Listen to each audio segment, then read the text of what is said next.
his neighbors. The city where a man's home is his castle. A quarter acre of the dream made possible by victory.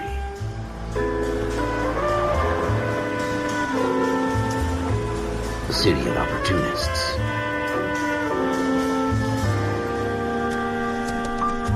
The city of dreams, where Hollywood will shape the thoughts and desires of the entire planet.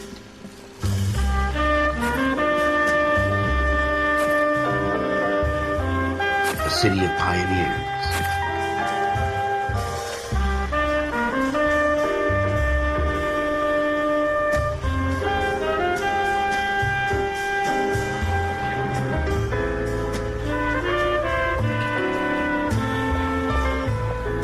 A city of dreamers.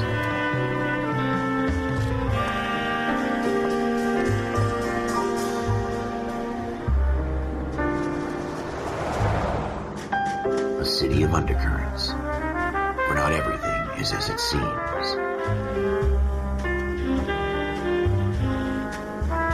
A 20th century city that will become a model for the world.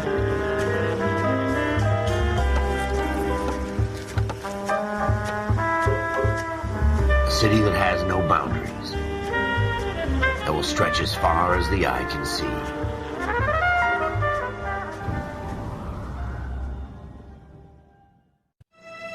In the Marine Corps, you deal with the chain of command. Mistakes get made, but you deal with them. You know what you're fighting for and that you're on the same team. But dealing with corruption is like chasing shadows. You never know whether the guy you're talking to is on the pad, or whether it's your partner, or maybe even the watch commander. So who do you trust, Cole? I made up my mind a long time ago. KGBL calling caller 14 Adam. 14 Adam, come in. Go ahead, KGPL. 14 Adam, see the detective, an ambulance shooting at 6th and Industrial Street. Unit 16 William requests uniform assistance for an evidence search. 14 Adam, code 2. Roger, 14 Adam en route. Here we go again. They don't request uniforms for an evidence search unless there's some kind of catch. Ever the optimist. From the beam of sunshine himself.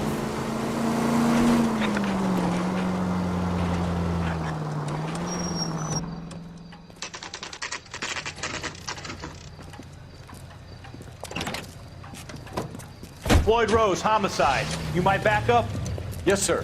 Phelps and Dunn, Wilshire Division. We had a shooting took place down this alleyway. We have the Vic, Scooter Payton, a Negro male bagged up and on his way to Central Morgue. Witness says a tall white guy, our shooter, put 2 in the Vic's head and then threw his piece. I need you guys to try and recover the gat. You want us to look anywhere in particular? Give it your best shot, guys. The dead guy's a lowlife. I'm not expecting any miracles here. And if we recover the weapon? Bag it and return it to technical services. You hurried up, Floyd. We I'm got outta places here. to be. Happy hunting.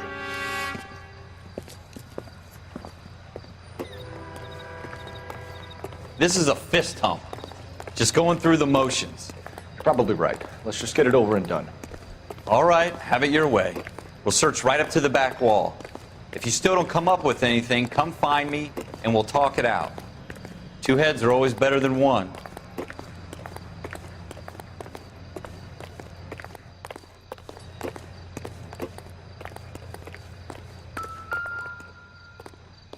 Look at this junk.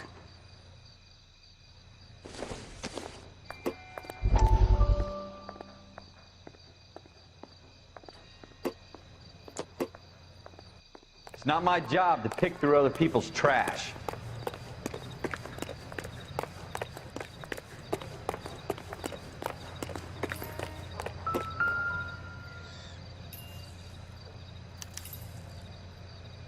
Shooter put him up against the wall and blew his brains out. Hell of a way to go. Doesn't really matter how you go once you're gone. Don't get all deep on me, Phelps.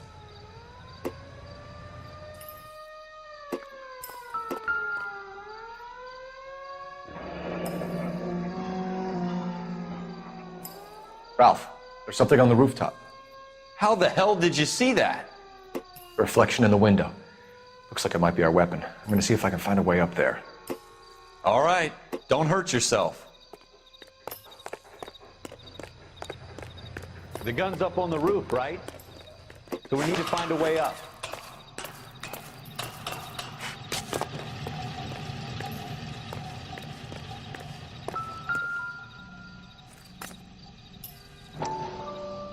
What kind of chumps do these homicide guys think we are? Smith & Wesson, serial S71893.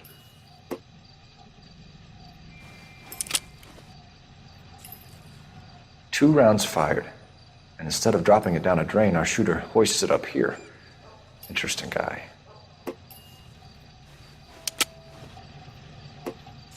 We should follow up on this now, before the perp tries to leave town. We have the gun, Cole. Let's take it back to Central. We could get a commendation. Could show some initiative, Ralph, and see if we can come up with an owner. That's a long shot, Cole. It's a pretty fancy gun. You know a local gun store? Sure. There's a place a couple of blocks from here.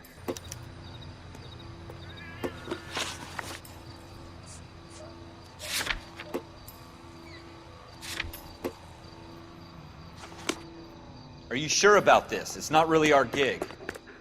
No harm in doing some digging. The suits didn't seem to give much of a damn. Such a little Boy Scout, Cole. You can't wait to get out of that uniform, can you? You'd rather round up drunks than help old ladies across the road? I'd rather get through the day without the captain's foot up my ass. It'll be fine, Ralph. You worry too much.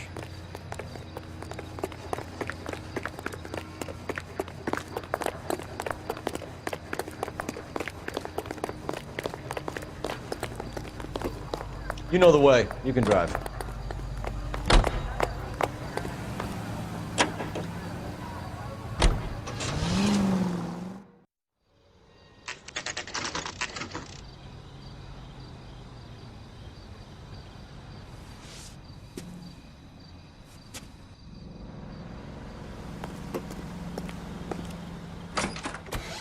Officers Phelps and Dunn. Can you tell us anything about this gun? Smith & Wesson, Model 27, registered Magnum.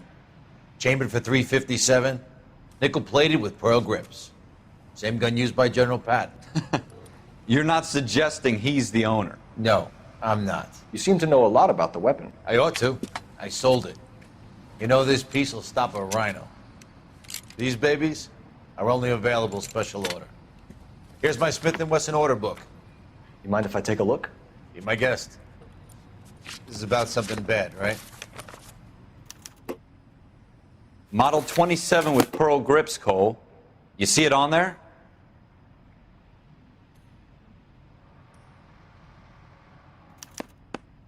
We're in luck. Errol Schroeder, 203 South Glass Street. Ordered the gun in February '46. Thanks, you've been a big help. Anytime. Always happy to help out the LAPD.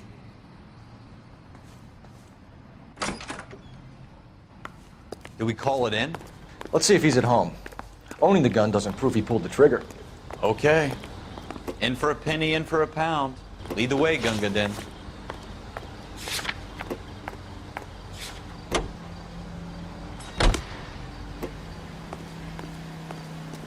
You can drive. Now that wasn't so hard, was it? Just because we're in uniform doesn't mean we can't use our initiative. I guess so. Seems a little too good to be true. One-of-a-kind murder weapon bought locally using a real name? If Schroeder's our shooter, he's no criminal mastermind. Most of them aren't. That's why they get caught. And 2 out of every 3 crimes are done on impulse. Another fact from the Phelps Encyclopedia of Thin Air. You really are full of it.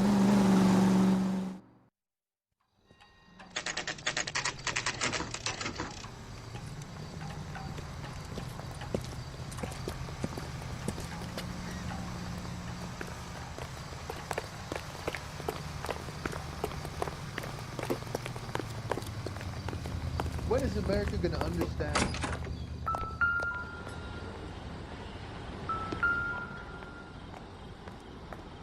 Schroeder, apartment 2.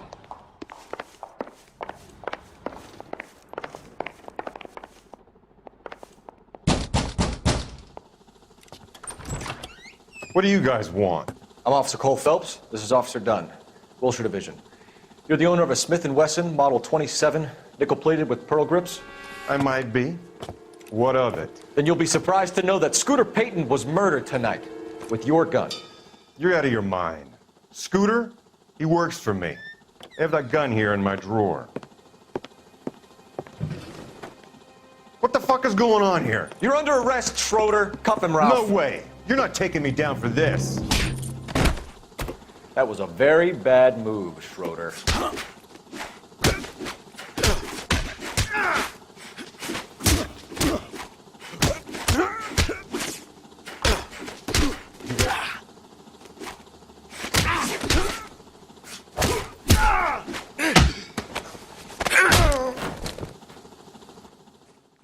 Ralph, you all right? I'm fine. I hardly felt it. He's lucky he caught me off guard. Keep an eye on him, Ralph. I'm gonna take a look around.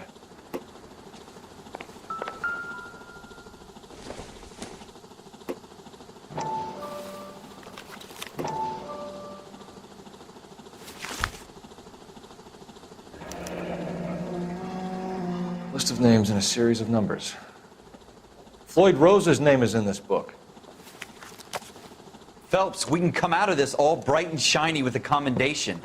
Or stick our schlongs in a hornet's nest. Call it in, partner. And leave the book where you found it. Officer Phelps, badge 1247, requesting.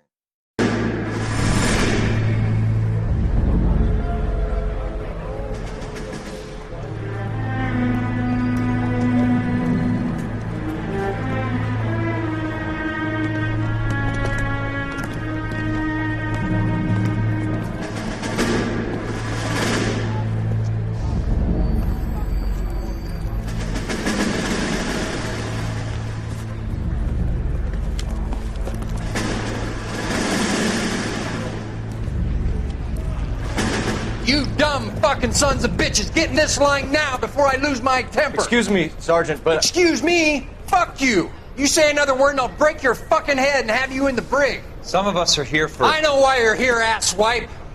I'm having a bad day, Private.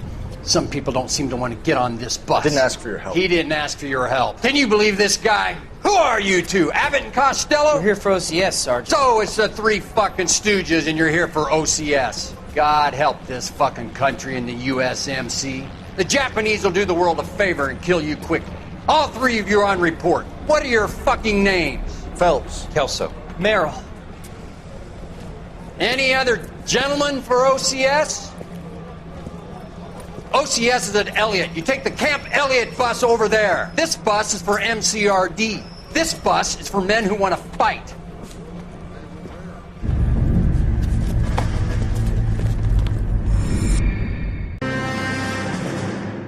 Well, you picked the right place, Cole. A city that needed an honest cop like a thirsty man needed water. You'd heard the stories, but you weren't interested. You were here to fight the good fight, solve cases, right wrongs. The force is like politics. There's no sitting on the fence. You have to choose sides. A brown paper envelope or a Greyhound ticket to Palookaville.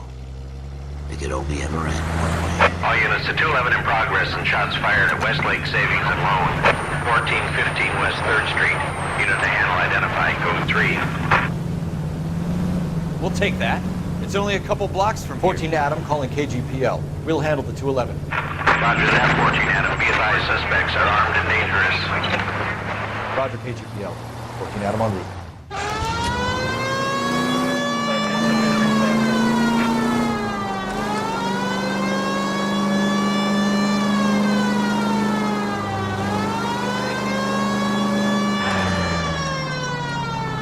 Take the next right turn.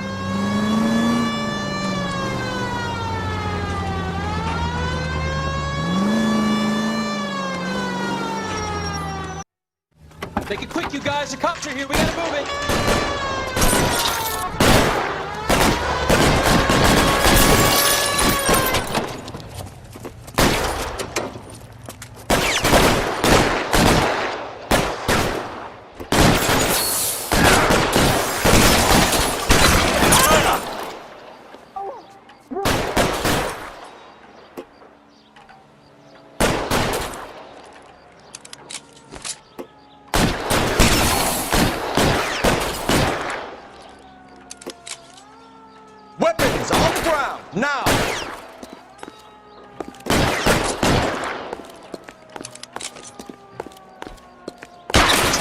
front door. Keep your goddamn head down. Use the cover, Phelps. We don't know how many are in there. Take it slow. Backup will be here soon. LAPD, put down your weapons. The bank is surrounded. I'm offering you a chance to... chance, copper. You get any closer? We'll cut you.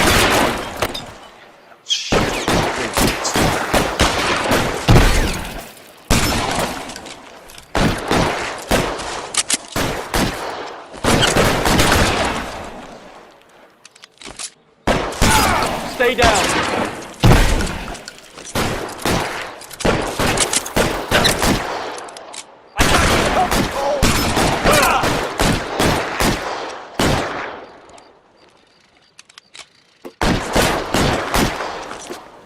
You're fucking done.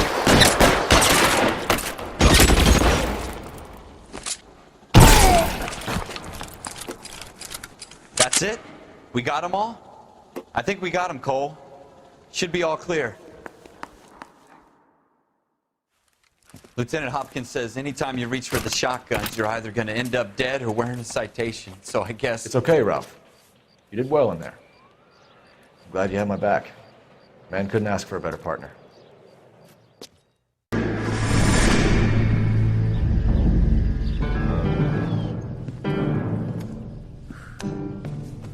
This kind of opportunity comes along once in a lifetime, Hank. I have to grasp it. You have to survive it first, Cole. Here are the veterans. The Japs love to shoot officers. If I can make a name for myself in this war, my future... Thinking of taking on a company of the Emperor's finest single-handed? You don't seem the Sergeant York type to me. When I need your opinion, Kelso, I'll ask for it. They talk about officers like you in boot camp, Cole. They call it the Custer Syndrome. Guys who go around dreaming of fame and glory and getting all of their men killed in the process. Our duty is to lead, Kelso. And their duty is to die for your wonderful future?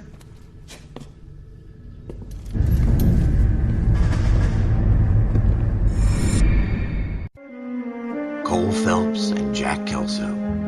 With some people, it's as simple as chemistry. Two guys who should have been friends, but their personalities got in the way. Phelps, a good guy, wound way too tight. And Kelso, a quiet man who could never walk away from a fight. Well, it's a shame you don't like to talk about it, Cole. Ralph, friends who want to stay friends don't discuss religion or politics. In my case, you can add the war to that. I know that bum.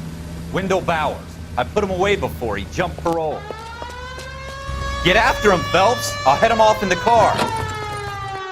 Wendell Bowers! Stop! LAPD! You can go screw yourselves. Watch it! He's hiding in the alley!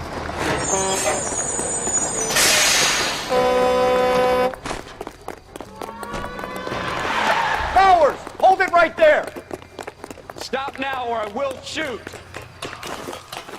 I won't tell you again, Wendell. Jesus, Dunn! Watch your fire! You don't want to do this, Wendell.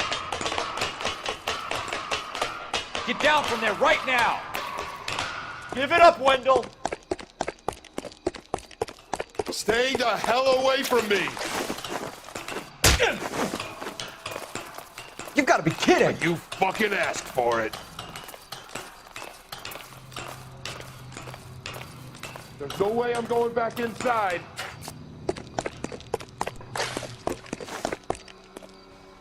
I've done my time.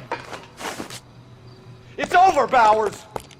You assholes already screwed me once.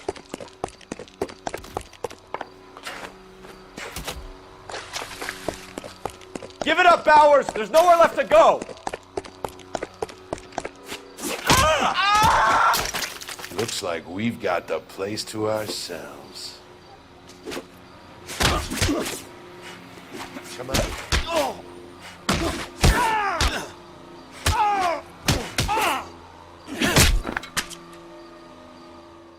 How you doing, Wendell? Your parole officer's feeling lonely. He's got a hole in his life for an asshole like you. You can make it up to him in 10 years' time. Watch your head. This hump will be back in the Iron Hotel by tomorrow night. Nice work, Cole. You run track in high school?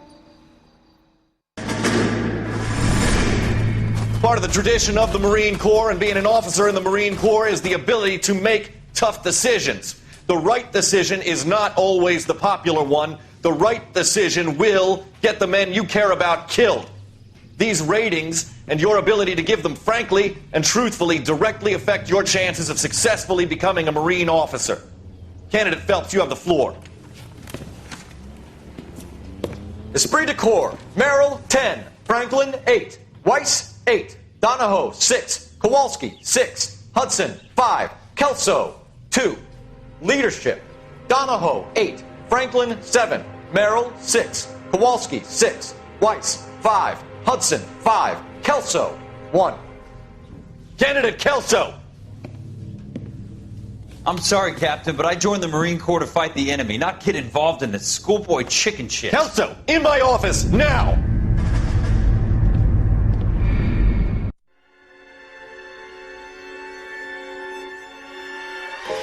For every cop, there's the case that makes you.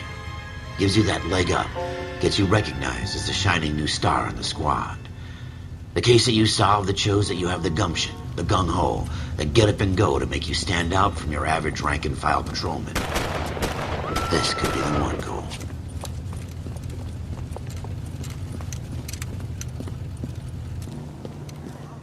LAPD, could you stand clear of the body, please? Has anyone called an ambulance? We've called an ambulance and the police, but I'm afraid he's dead. Okay, stand further back and move along. It's your choice, but make it quick, people. Hey, Cole. You got here quick. My beat crosses 7th Street. Okay. You're first reporting then. We'll get a perimeter going and move the crowd on. You better see what you can find out before the homicide dicks show up. I'll be with you in a moment. All these cops, it's got to be something Broad big, daylight. right? Crowded street. Now I've seen everything. Everybody stay back. Let us do our job.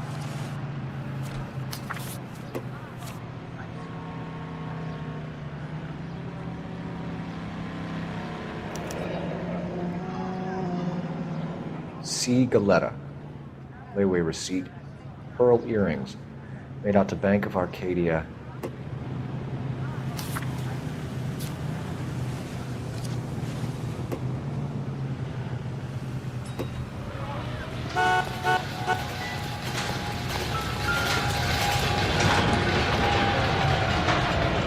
Shell casings. These look like 32s.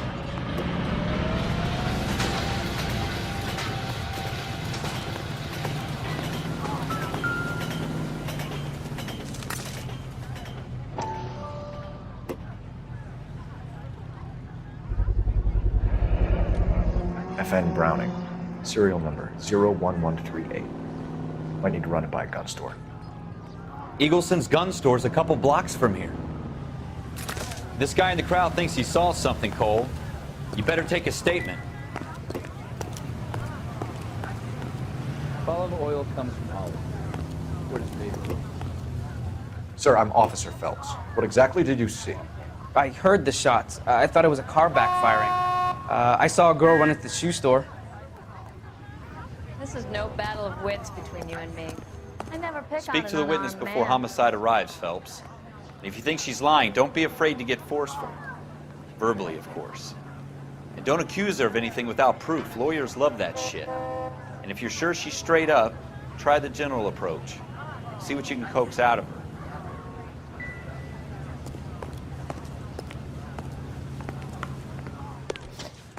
Can I... I'm Officer Phelps, miss. I'm here about the shooting. Did you know the victim? He was my boss. Mr. Gage. Mr. Gage's first name. Everett. And you are? Galleta. Clovis Galleta.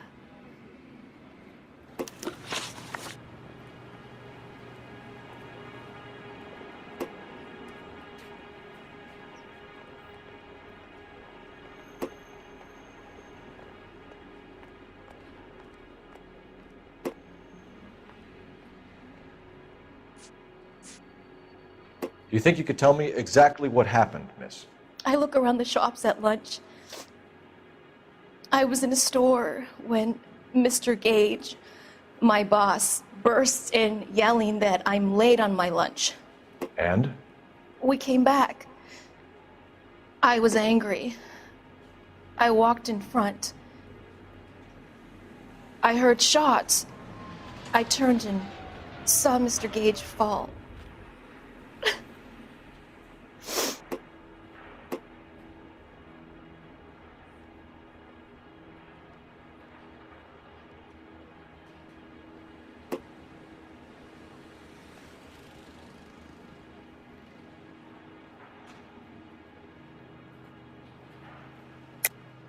You're lying, Miss Goleta.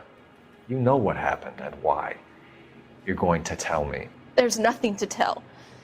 I've done nothing wrong. How can you prove different?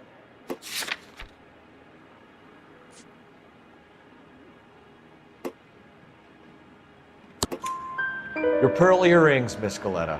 You've been paying for them for a whole year. Stop lying and tell me what happened at the jewelry store. Oh, God! I won't lose the earrings, will I? You could lose your freedom, you little fool, if you don't stop obstructing a murder investigation. Mr. Kalu. Edgar Kalu. He runs the jewelry store. He's showing me a lovely watch. Mr. Gage bursts in. Mr. Kalu gets very angry with Mr. Gage, and they start yelling at each other. Mr. Gage tells me that all of the things in the store are junk, nickel-plated, made in Japan, and yells at me to get back to work. Then what happened? We get back here, and I hear a loud bang. Mr. Gage clutches at his back. I hear another bang, and another, and another. Mr. Gage falls to his knees. It looked very painful.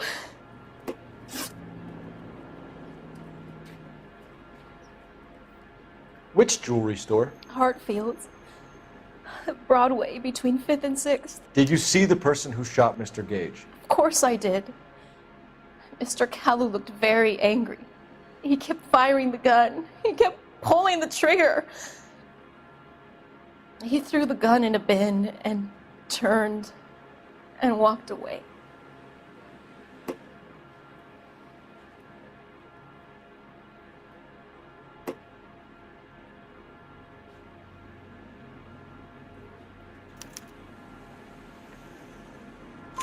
You're making me angry, Miss Goleta. Is that what you want? Tell me why Mr. Kalu shot Mr. Gage. Mr. Gage hates Jews. A lot of people do. It's not my fault if he has nice things. How many shots did you hear, Miss Goleta? It's difficult to remember. It sounded like there were so many, and they were so loud.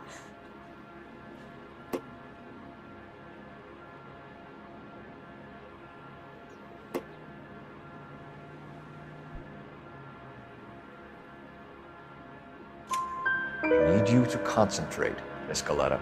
Even minor details can become important later on. Well, there was one bang, and then another, and then 3 very quickly, close together. 5. Thank you for your help, ma'am. You've been very brave. We'll need you to make a formal statement about what happened to Mr. Gage. Does that mean I can still collect my... Never mind. Yes, officer, I'll make a statement.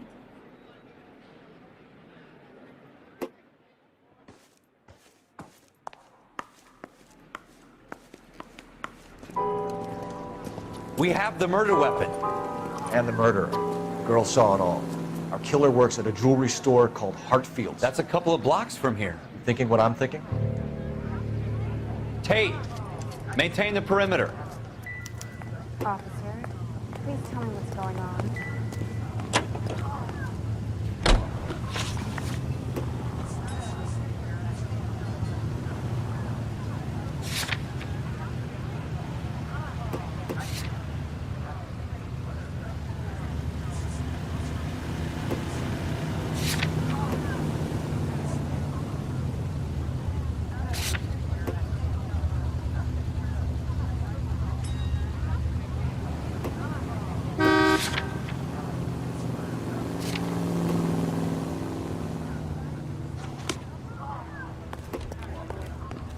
You drive. I need to go over the case notes.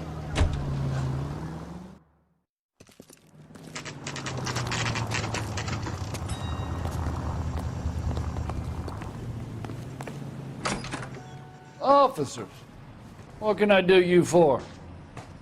Officers Phelps and Dunn, sir, Wilshire Division. We need you to trace a serial number. Sure. What's the make and model? FN Browning, model 1922. The serial number is 01138. You don't say. Well, I didn't sell it. Europeans love them, but it's pretty rare you find one over here. Although I did have one in here a couple of weeks back. Remember the owner? Yeah. Caillou. Edgar Caillou was his name. Thing looks like he'd never been fired, but he brought it in here for cleaning anyway. Then he bought a box of cartridges and he left. You know where we can find Mr. Caillou? Told me he was on his lunch break. Said he worked at Hartfield's jewelry store just up on Broadway. Thanks for your help.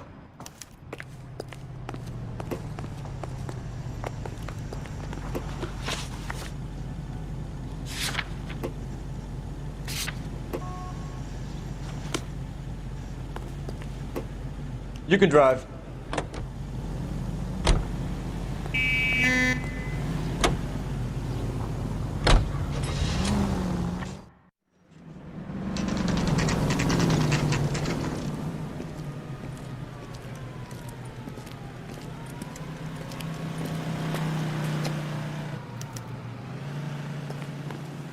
Officer, can I interest you in a new watch? Officer Cole Phelps. Are you Edgar Caillou? No. Mr. Caillou is out back. He said he'd lie down. I'll buzz him for you. Son of a bitch! Go, Cole, go! Hurry, officer! He's getting away!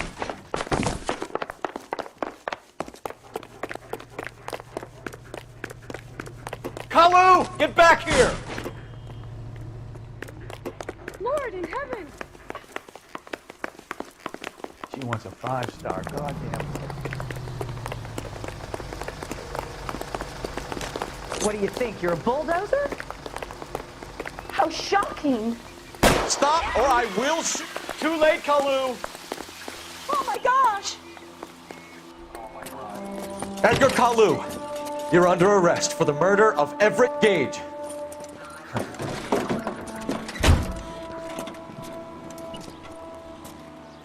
The case that makes you, and the case that breaks you. The one you never solve, the one that keeps you awake at night. The case that gnaws at your guts and ruins your marriage. The case that keeps you propping up a bar as you relive the what-ifs, the might-have-beens, the half-leads, and the half-truths. The case that other cops murmur about whenever you walk past. The case you never, ever discuss. God's mill may grind slowly, but it grinds finely, son. I hear it's you who nabbed our malefactor from the shooting yesterday. Yes, sir. Then tell me, Boyle, I hear you're quite the climber, a man of initiative. How would you like a chance at smiting this man with the sword of justice? You're asking me to conduct the interview, sir? I am, young Phelps. You've only been with us a short time and you've assembled yourself a stellar arrest record.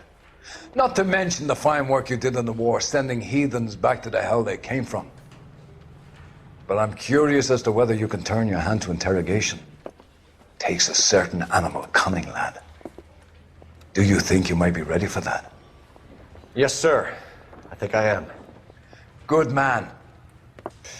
You need many things for a conviction, young Phelps. A motive, opportunity, hard evidence, and best of all, a confession. If you fail in the former, you can always use a modicum of violence to obtain the latter. How are you feeling, lad? Fine, sir. Very good. The evidence is overwhelming. May the cat eat him and the cat be eaten by the devil. Bring me a confession, young Phelps. This is your chance. Don't fail me.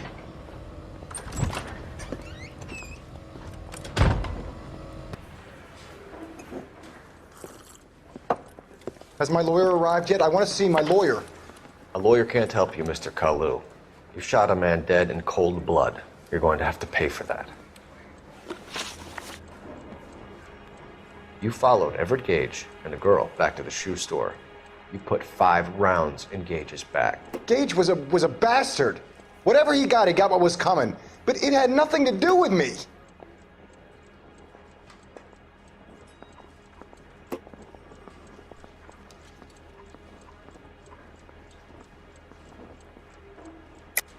You shot Gage, and we know why. We can put you at the scene. You can't prove anything.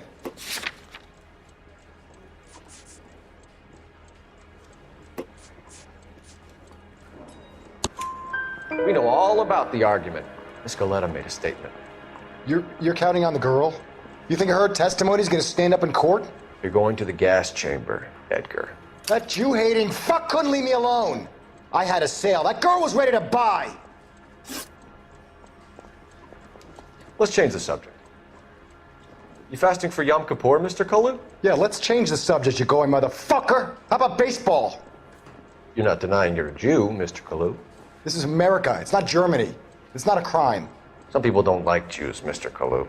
Yeah, and I guess you're one of them. Gage hated Jews, didn't he, Mr. Kalu? I don't know what you're talking about.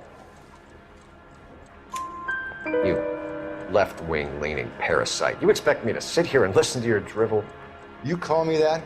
You sit there and you call me those names, you goddamn goy putt snatcher? You and that stump Gage! Why did you do it, Mr. Kalu? Gage. He's in the Chamber of Commerce. He's in with all those momsers. He blocked every proposal I ever put forward. Kike this and kike that. He's been trying to ruin my business for years. Edgar Kalu, I'm charging you with the first-degree murder of Everett Gage. I respect your beliefs and your right to hold them. I hope for your sake the jury can commute to murder in the second degree. May God have mercy on you, sir.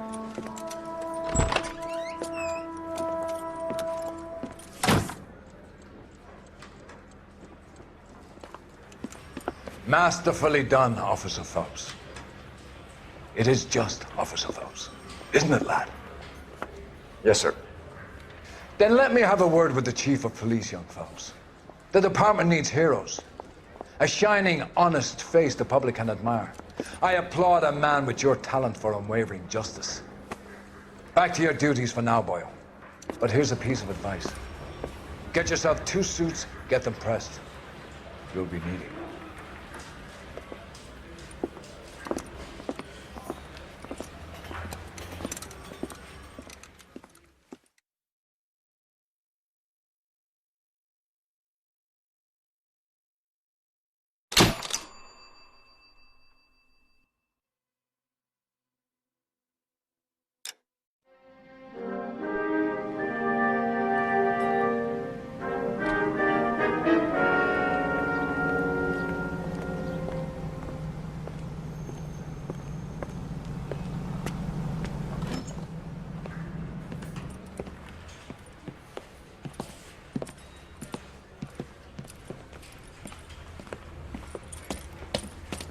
Here's your new desk, kid.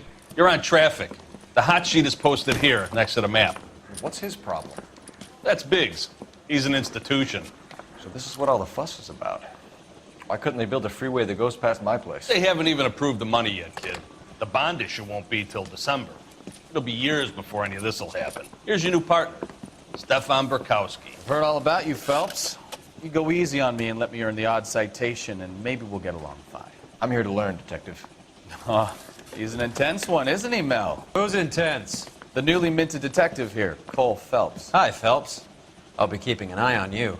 I could spend a little time basking in reflected glory. Make a change from busting hookers and dope fiends. Who was that, Commander? Roy Earl, chief detective and advice. Do they all dress like movie stars? Well, Roy is a movie star. And the whole of the seedy side of L.A. is his audience. What is that supposed to mean? Stick with me, kid. You'll find out.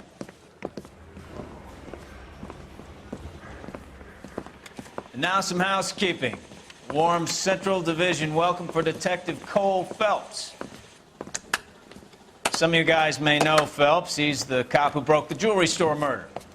Stand up and take a bow, Phelps. If it's all right with you, sir. That's an order, Phelps. Shh, quiet, everybody. Phelps is one of only 2 serving LAPD officers who received the Silver Star during the war. Really gave it those lousy Japanese, eh, Phelps? I did my best, Captain. Why are you war heroes always so modest?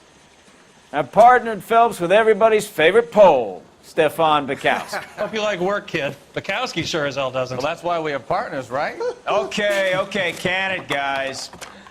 Stick with Bukowski. He's a good cop. He knows traffic inside and out. I'm gonna start you out with one case. Do okay, I'll give you a couple more. You screw up, you'll be rousting vagrants and running license plates. Now get down to the PE Freight Depot, 6th and Alameda. A patrolman called in a suspicious vehicle. Signs of foul play. See what you can find out. Come on, Phelps. They weren't even his friends, and he still confessed.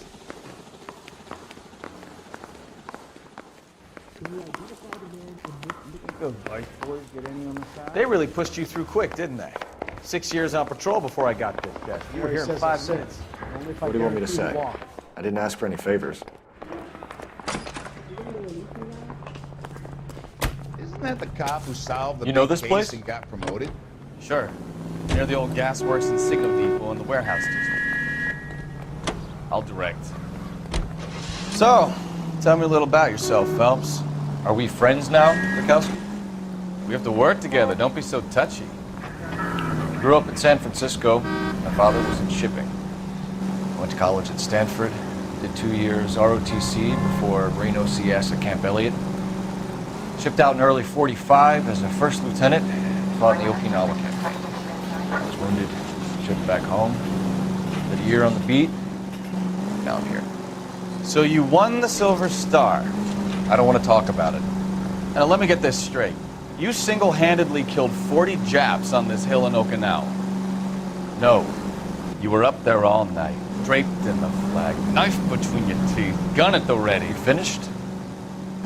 The Emperor Hirohito himself leading the charge against you. I did my part, Bukowski. What did you do? I kept the streets of LA safe for the people. Yeah. Now I get it. Unfit for service. Now, fuck you, Phelps. I earned a bravery citation during the Zuda riots. Sounds like you had it rough. I did my job. No one is saying you didn't. I did 6 years as a patrolman. That's the third time you've told me.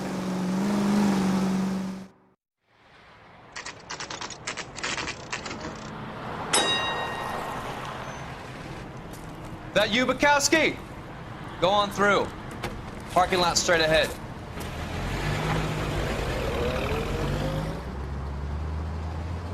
I need to get back to work, officer. The detectives are here now. You repeat to them what you told me. I did the right thing by calling this in. I'm just a working stick. Just give them your story and you'll be all right.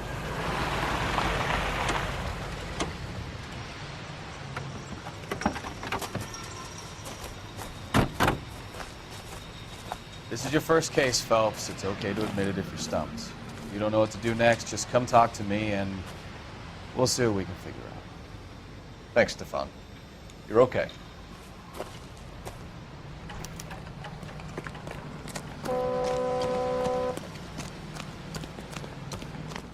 I'm Officer Hart. Phelps, traffic. What have you got? Abandoned car, probably stolen. The solid citizen is Nate Wilkie. He called it in. What gives with the coroner? There's blood all over the interior. Someone's copped a full Broderick, but no stiff as yet. We have an owner for the car?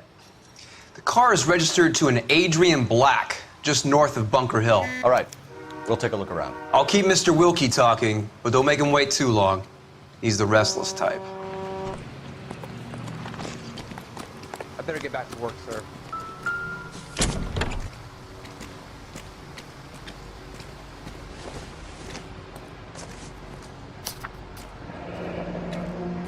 Mr. F. Morgan picked up a live pig yesterday?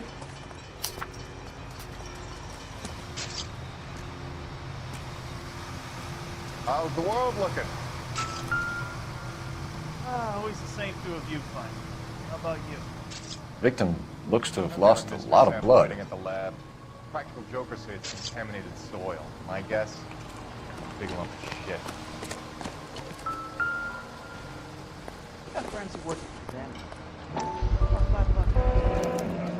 Brand name might give us something to go on. generally speaking. Let me through. I just want a quick look is all.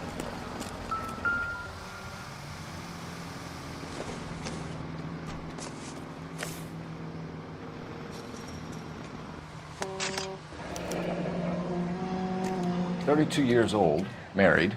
Sounds like an average guy. What was he doing out here?"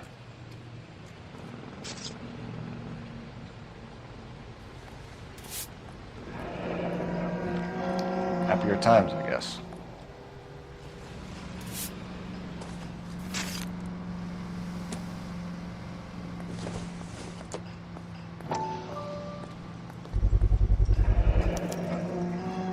Stenzel glasses. Home repaired by the look of it.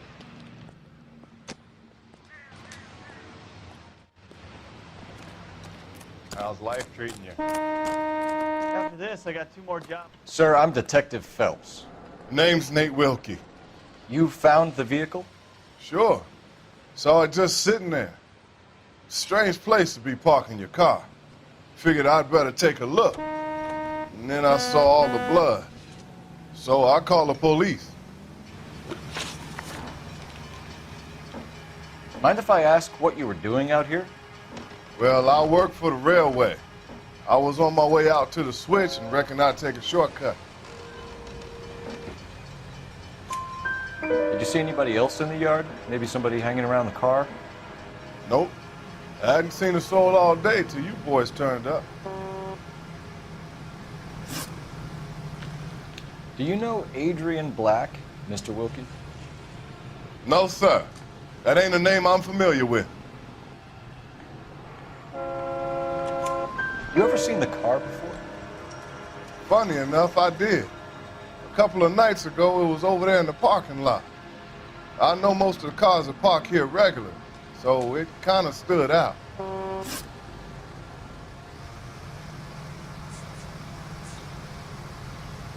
The wallet by the car.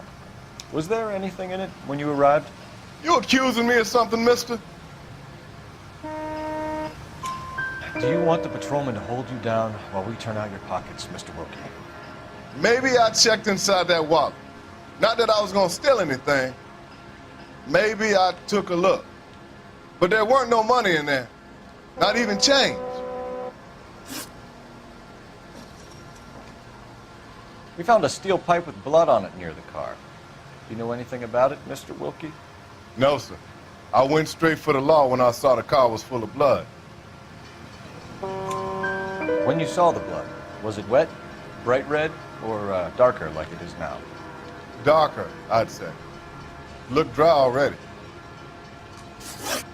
Thank you for your help, Mr. Wilkie. We'll contact your employer if we need anything more from you. If you have to, I guess. I can't really spend no more time over this. Somebody's got to inform the wife, Phelps. If you're done here, we'll head over there now.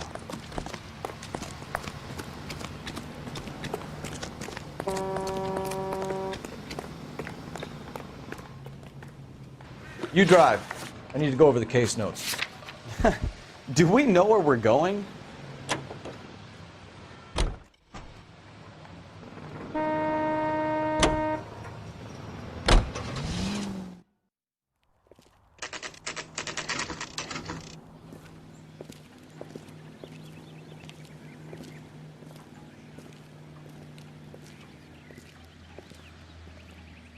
Let's go introduce ourselves. You talk to her, Phelps. I'm no good at this shoulder to cry on stuff. Just a minute.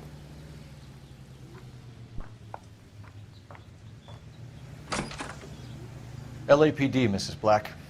May we come in? We have some bad news, and we'd rather discuss this in private. I'm Margaret Black. We can discuss this in the living room. Please come in.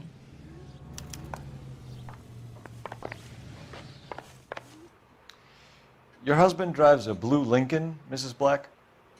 That's correct. The car has been found abandoned, and I'm afraid there are signs of foul play. I knew something was wrong when he didn't come home. We believe your husband may be injured. We found a pipe on the scene with blood on it. Oh, no! My poor Adrian! Does the name Insta-Heat mean anything to you, ma'am? Yes, it does. We've just had a new water heater installed.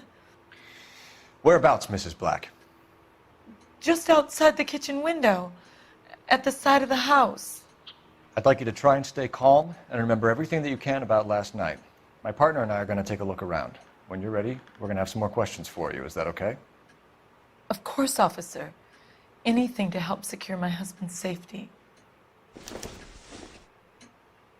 Well, let's check the place out. Come on.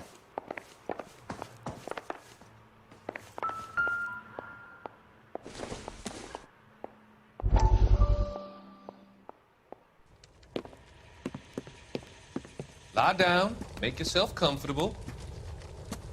So, you're a friend of Courtney's? Yes, Doctor. He seems very concerned about you. I have these visions. These blinding visions. I can't get them out of my head. My skull, it feels like it's in a vice. I want to give you something to calm your nerves.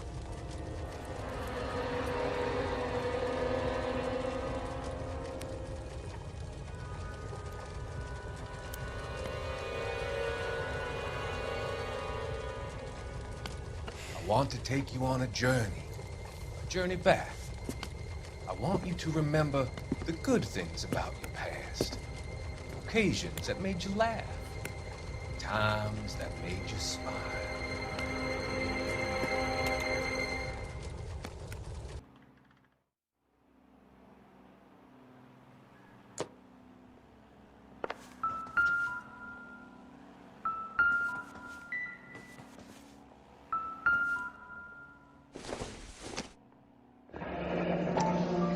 Kavanaugh's. So who brought this home?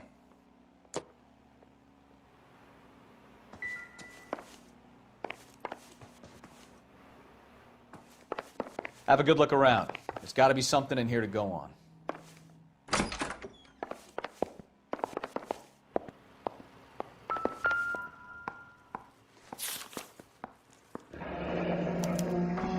A used ticket to Seattle and a suitcase gone missing.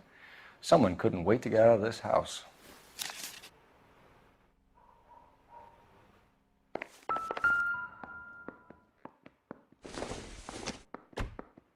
This must be Adrian's.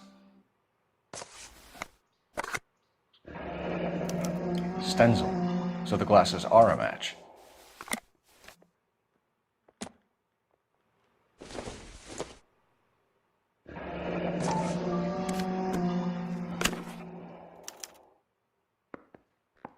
To my Adrian. This thing gets more and more interesting.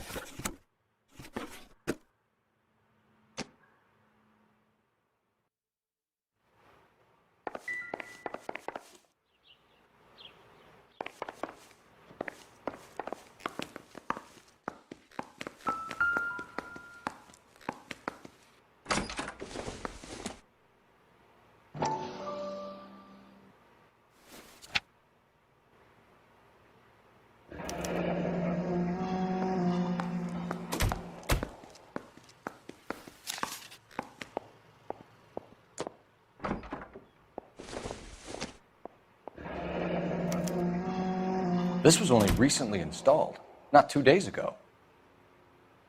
Maybe it's time we took a look around outside.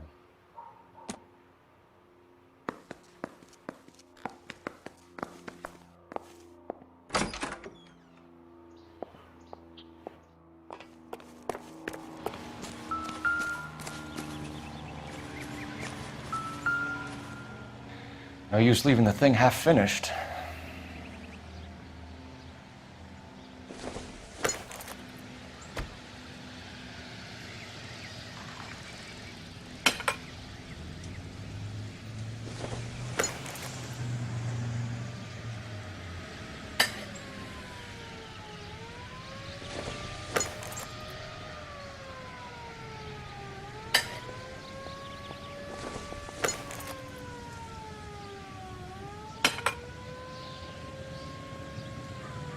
So the pipe missing from Mr. Black's heater is the same one that killed him. Huh. Seems like the assailant is a little closer to home.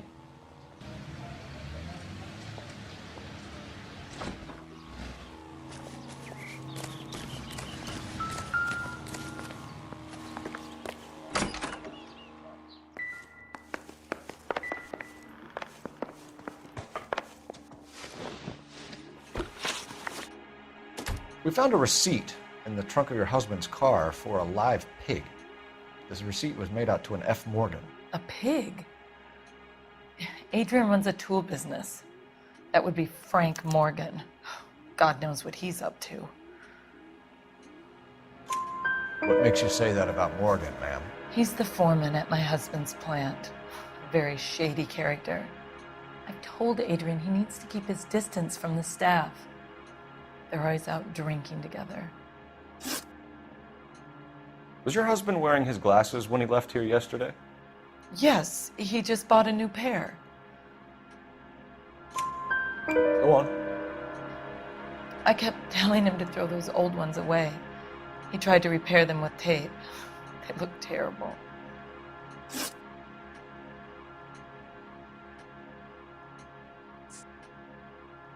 Tell us about the photo of Adrian in the bedroom. What is there to tell? It's from his most recent business trip to Seattle.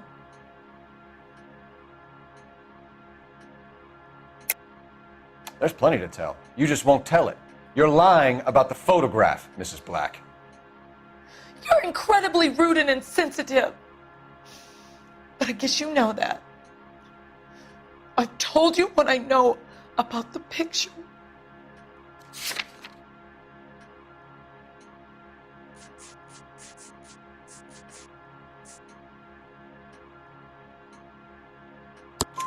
What about Nicole, Mrs. Black? Was your husband going to leave you for her? I've seen the photo frame.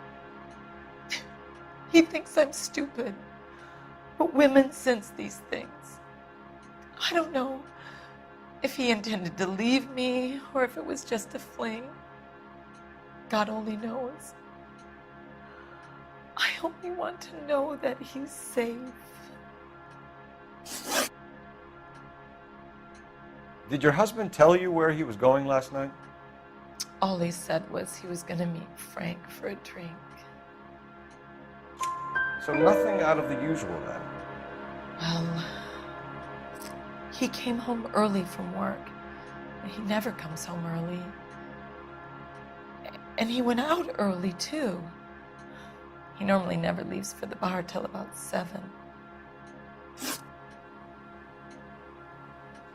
I think you should come clean with us, Mrs. Black. Your husband is missing, and after our search, I'm willing to call the circumstances suspicious. Can you account for your movements last night? You're not accusing me, are you? Oh, what an awful thing to say. I was here all night, of course, waiting for Adrian to come home. Is there anyone who can vouch for that? Well, no.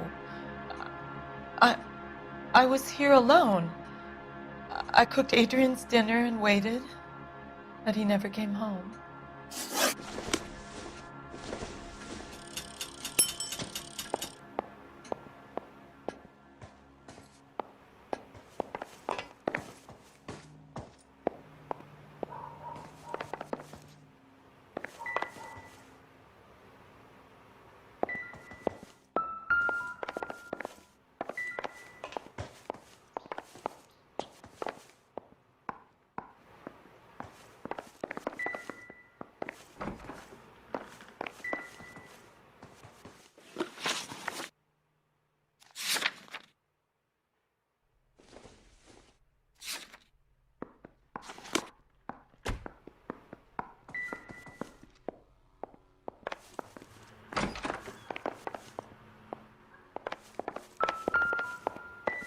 What now?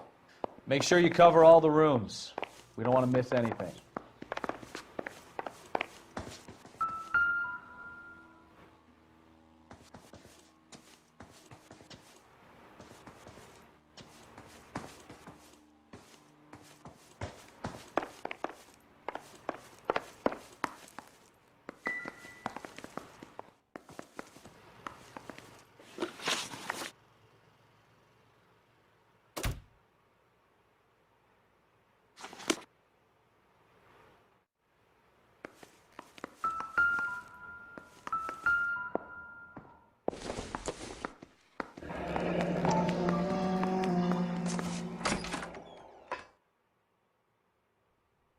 Maybe Adrian was a patron. R&I should have an address.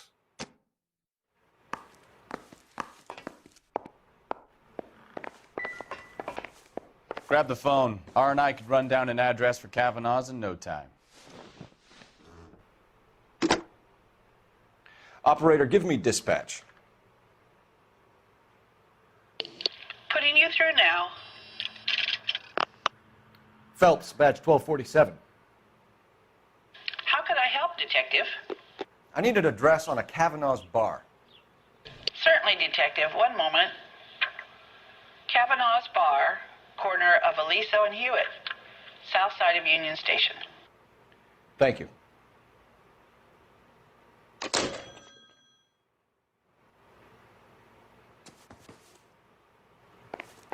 I'm all right now, detectives.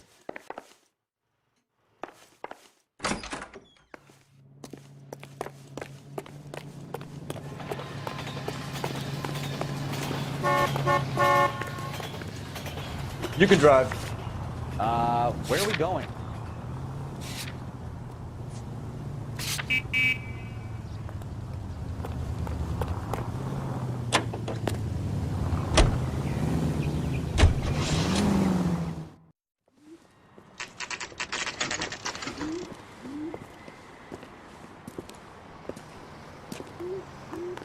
Hey, I know you. No, you don't.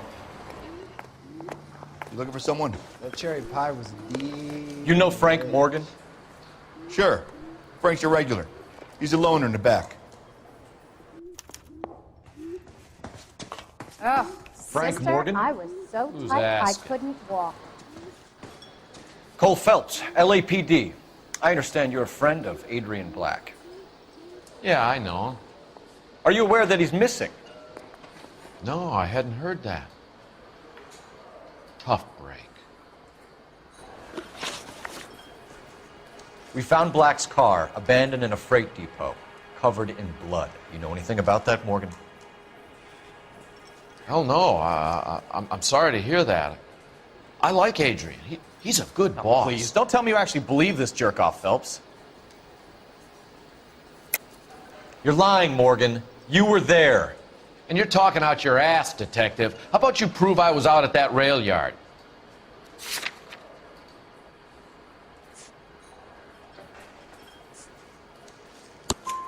You were there, Morgan.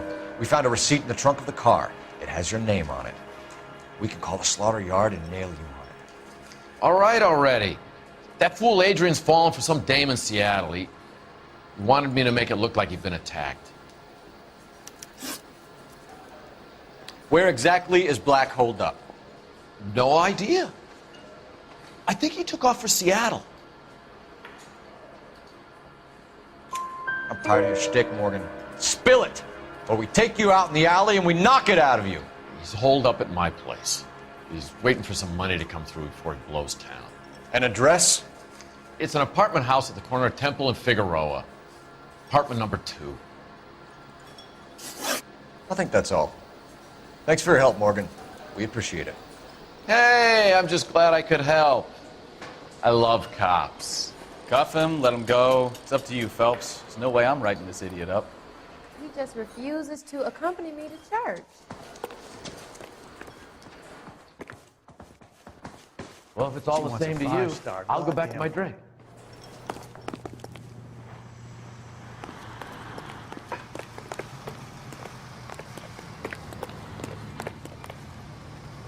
You know the way. You can drive. All right. Where to?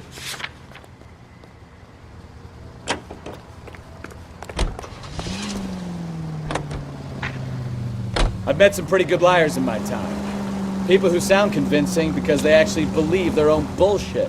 Huh. The type is clever. Hard to catch out. Frank Morgan is not one of those people. No, he is not. KGPL calling car 11K.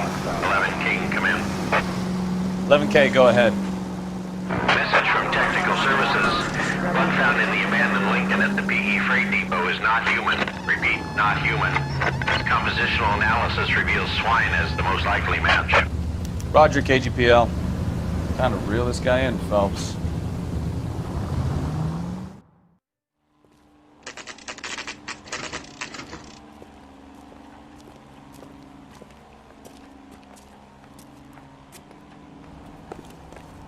check the place out. Come on.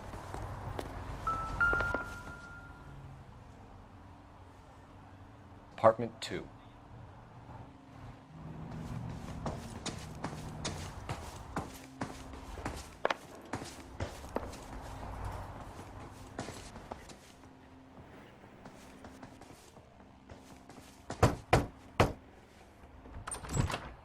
Help you, gentlemen?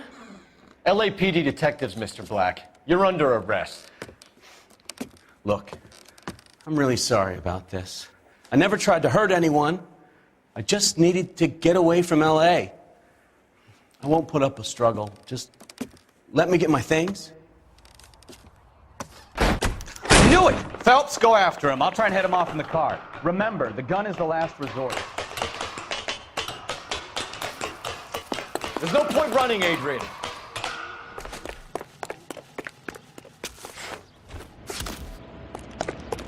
Mr. Black, get back here right now.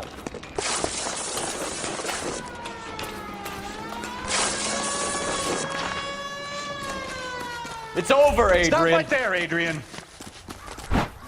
Why not just come clean with her, Black? Why the melodrama? I thought it would be easier. No, it just got a whole lot harder. Adrian Black, you're under arrest for conspiracy and fraud. We'll see what the DA has to say about wasting police resources on a wild goose chase like this. You're gonna lose your wife, lose your job, and probably end up in the big house. I hope she was worth it, Adrian.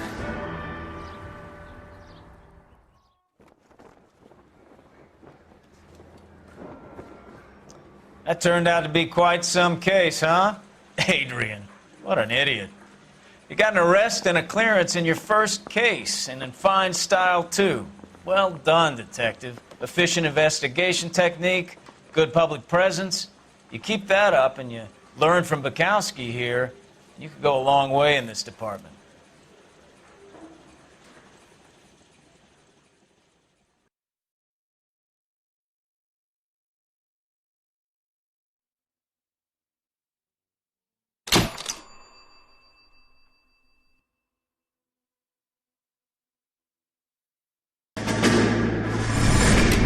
You have any plans for Weekend Liberty, Jack? My sisters have been working in Los Angeles in a bomber factory. They're coming down to visit. I'm meeting them at the station at 6. Good for you, Jack. Are they cute? They're my sisters, Hank. Attention! Final inspection before Liberty.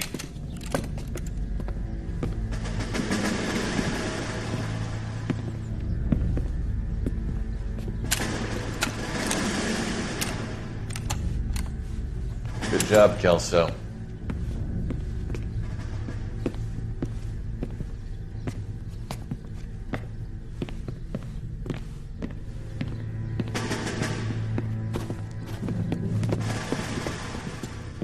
Are we going somewhere, gentlemen? Full inspection. It had better be exceptional if any of you want liberty this weekend. Kelso, this carbine. The bore is dirty. No, it isn't. Are you arguing with me, Kelso? Do what you need to do, Sergeant. You know the bore is immaculate. Weekend liberty canceled. 2-day field drill. Clean this rifle. No. Do you know the penalty for insubordination, Kelso? Jack, don't do it. Forget him, Hank. He doesn't have what it takes. Are you two finished? Are you going to clean this rifle? No, Sergeant. Cole is right. I'm going to stop playing games and join a rifle company and fight the real enemy.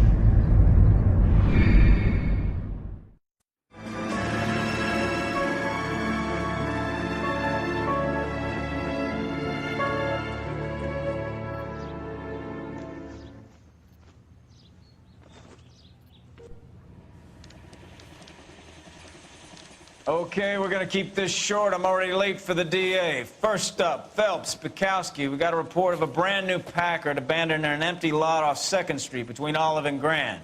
PR is one Oswald Jacobs says the vehicle was dumped in his backyard. There's a patrolman on site. Get down there and see what you can turn up. Any questions? Good, get going.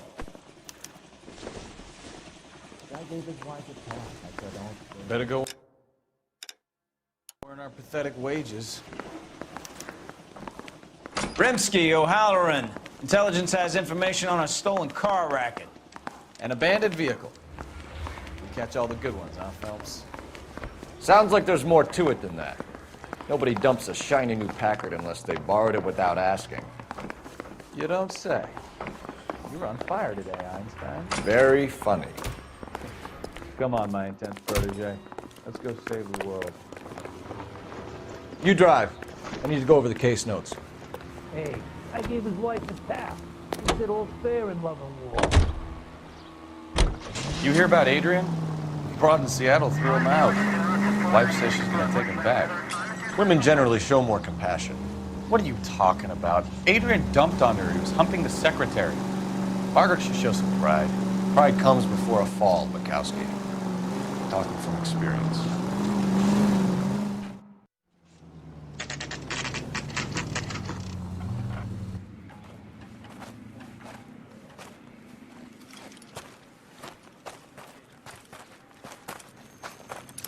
Phelps, traffic. I'm Officer Houlihan. Car's down the alleyway, detectives.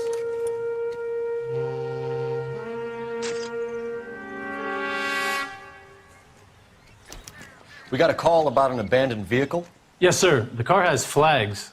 Might be some kind of diplomatic vehicle. Has anyone touched this vehicle since you arrived? No. And that Jacobs bird over there was on station before I got here. We'll talk with him in a moment. Give us some time to look the place over. Sure, take your time. He's a sore-headed old son of a bitch anyway.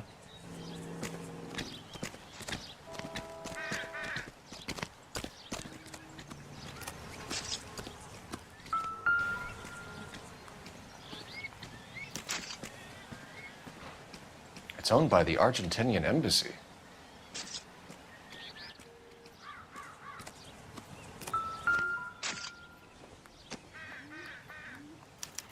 I must have taken the flag as a souvenir. Can't have any street value.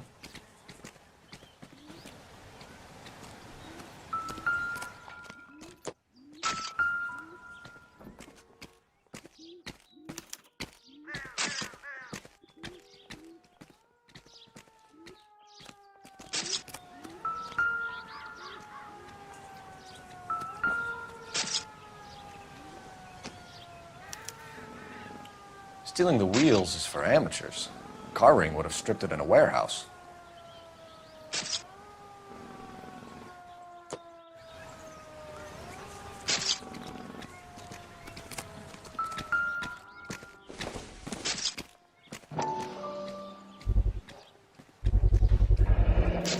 Combination wrench.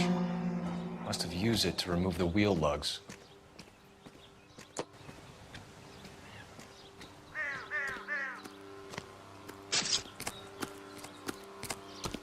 Oswald Jacobs? That's right. What exactly happened here, Mr. Jacobs? Last night, I was looking out of my window. I like to keep an eye on what's going on. I can understand that. You see this empty lot? Damn kids play stickball here. Always breaking my windows.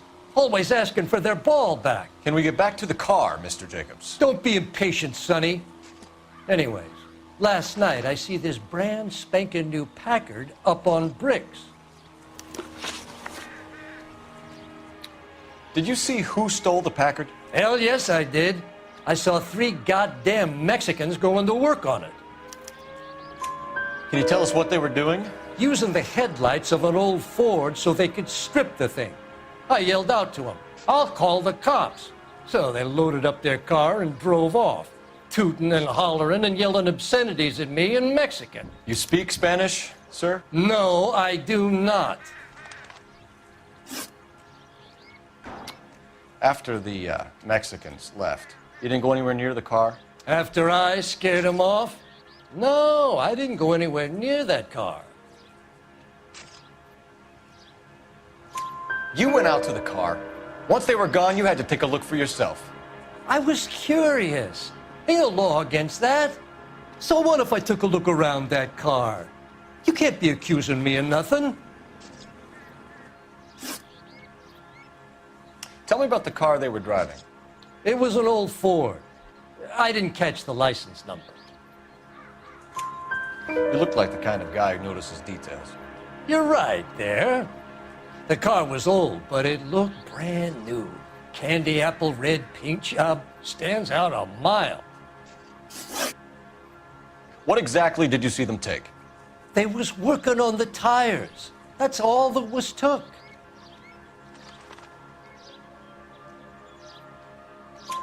Right. So what did you take, Jacobs? Do you want my partner to pat you down? I found a notebook in the glove compartment. I was going to show you. It's on the chair on my porch. Thank you for your help, Mr. Jacobs. You can speak to Officer Thibault about signing a formal statement. When you get the car out of the way, maybe you could come back and do something about those kids. Well, how about we bring you an umpire's mask?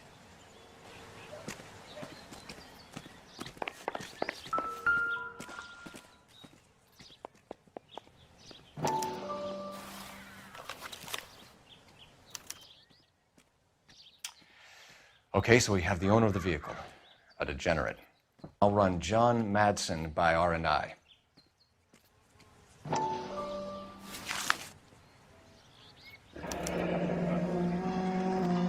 Contact details on a William Dewey. This looks like business rather than pleasure.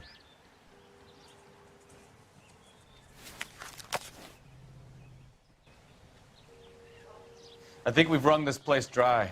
Let's find a game well.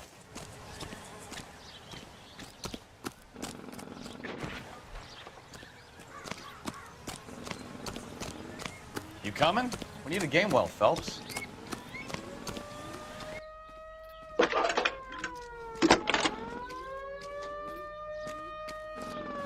Phelps, 1247.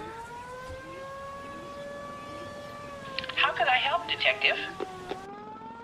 Could you run the name Dewey Brothers? Possibly a dealership or car mechanics workshop. One moment.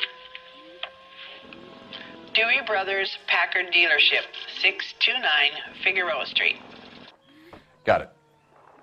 Can you put me through to Michigan 2458, please? Connecting you now. Hello, can I help you? LAPD, ma'am. Can I speak to John Madsen, please? He's at school, officer. What's this about? Is he in trouble? How old is your boy, ma'am? Just turned 16. Wrong person, Mrs. Madsen. Sorry to disturb you. Any messages? There's just one message for you, Detective. A four-door Packard, diplomatic license number Paul Robert 706, was reported missing this morning by Juan Francisco Valdez. Could you have him brought in?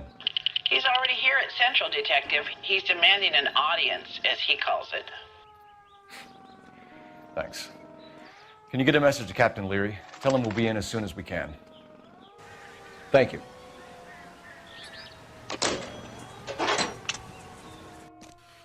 Can you cordon off this lot until we have the vehicle impounded? Yes, sir, Detective. We'll follow up on the owner. Get a statement from Jacobs, and I'll read your report back at the station.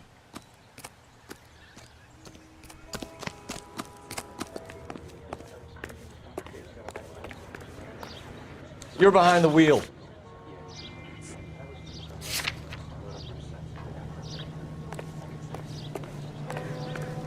I swear, this town is going straight to hell.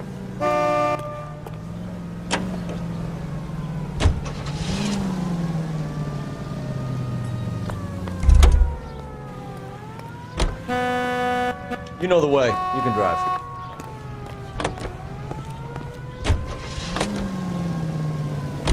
This has got to be the 50th abandoned vehicle call we have caught this year. One more, and I'm going to go crazy. Not your favorite cases? You kidding me? This is barely even police work. Of all the bad guys in this city, we get lumped with the ones who can't even be bothered to keep what they steal.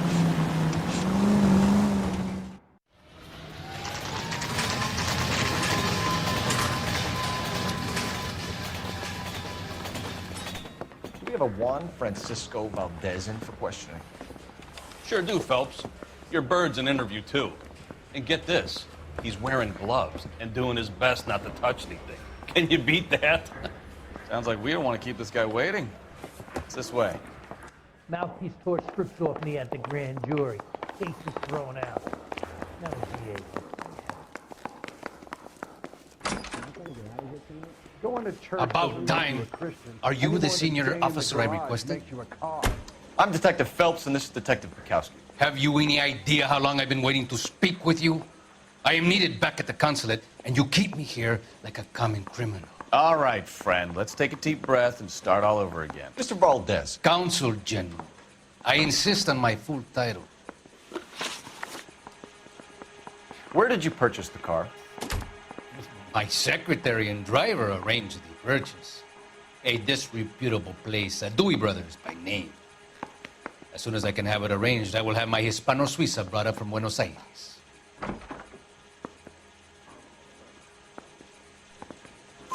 Bought a Packard, Valdez? A snob like you doesn't drive an American car. I want answers or I'll smack you around the teeth. William Dewey offered me a substantial bribe to make a purchase at his establishment. It is not unusual to make this kind of transaction in the civil service.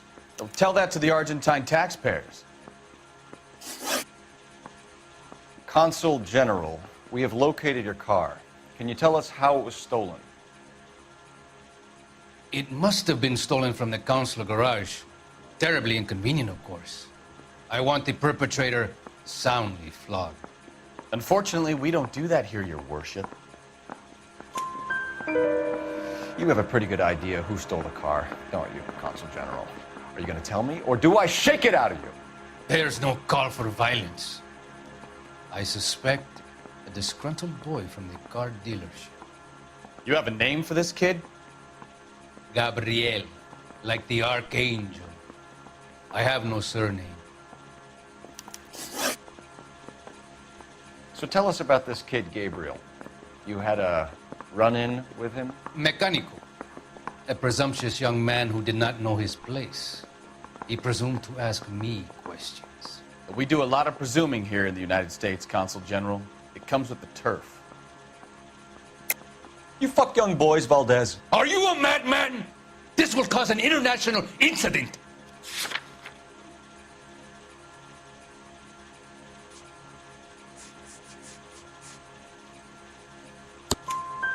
Danny, Ben, Miguel, Tristan, and Teddy. Full lips. Ring any bells? I'm sure we can come to some arrangement. Gabriel, spill it. A beautiful but impertinent boy. I mentioned rendezvous and the young man went quite insane. I thought he was going to kill me. I was prepared to pay. We'll be in touch, Consul General.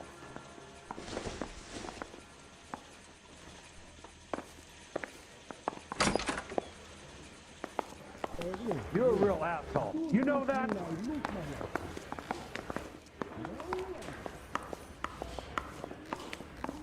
This guy's kind of screwy. Finished with Valdez. Thank God. I'll get rid of him in a couple of hours. I say we bust in there and find the goddamn evidence.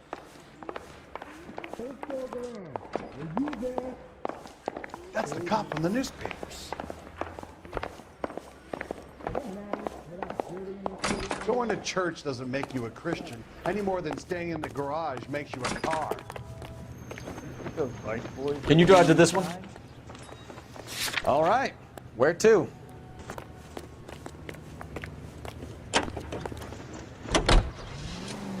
Mr. Valdez moves in some peculiar circles for an international bon vivant.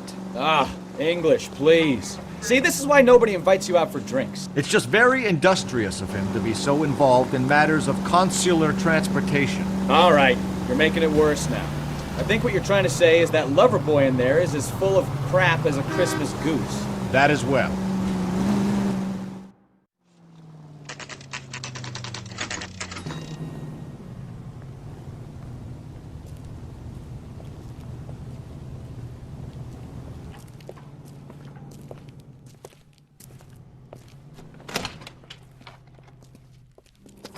Don't tell me, let me guess.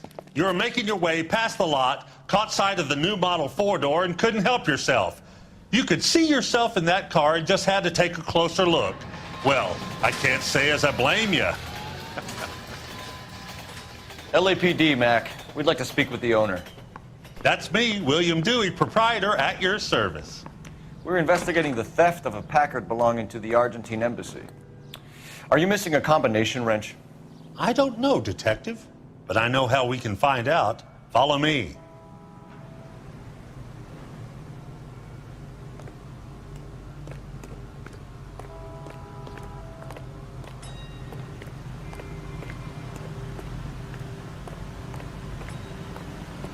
We keep all our tools in here. Mind if we look around? Be my guest. You sure you guys aren't interested in a new car? Huh? Maybe a used car. I have some nice used cars for guys in your wage bracket. Why don't you give us some alone time, Dewey? Go sell some cars or whatever it is that you do here.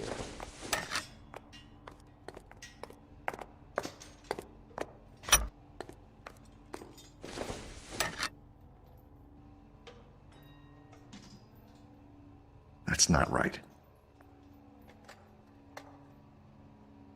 Wrong size.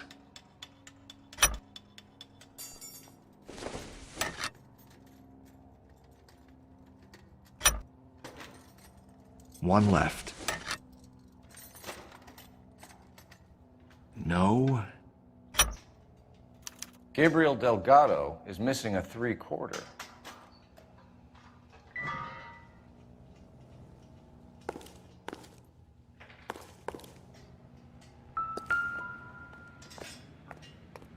No good. We need diplomatic plates.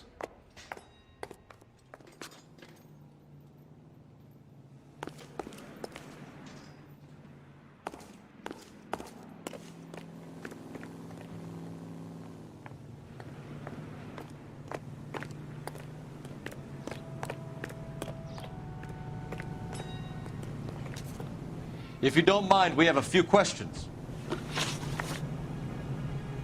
Packards are great cars, but this doesn't look like the kind of place favored by foreign embassies. How do you know Valdez? I don't know Valdez. The embassy bought the car.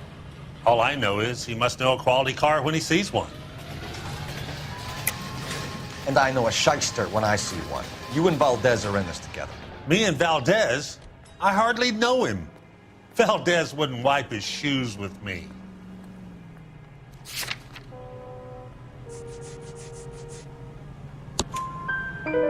We've talked to Valdez. He was very obliging. He told us all about the arrangement the two of you had, and now quit wasting our time. Okay. So I met Valdez in a bar. We cut a deal, and he bought the car through the embassy. I cut him some change on the side. It happens all the time. Where can we find Delgado? I don't know. He sure as hell isn't here. Address, Dewey, or my partner shoves your head in a car door. Okay, all right. Apartment 3, 103 Hill Street. And tell him from me, if he ever shows his face around here again, I'm gonna kick his butt from here to Kingdom Come. A wrench from this dealership was used to strip the wheels from a Packard last night, Mr. Dewey. A couple of Hispanics were seen taking parts. We've had a spate of thefts ourselves. Comes with the location. Thieving bastards will steal anything the minute your back is turned.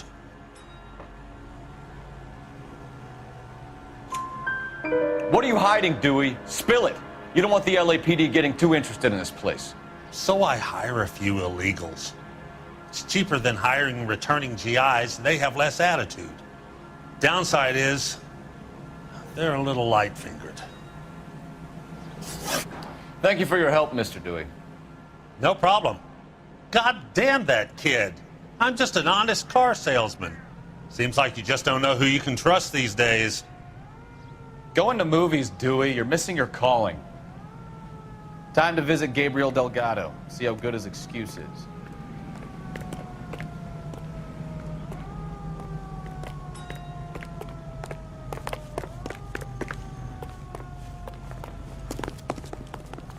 You can drive. Where are we going?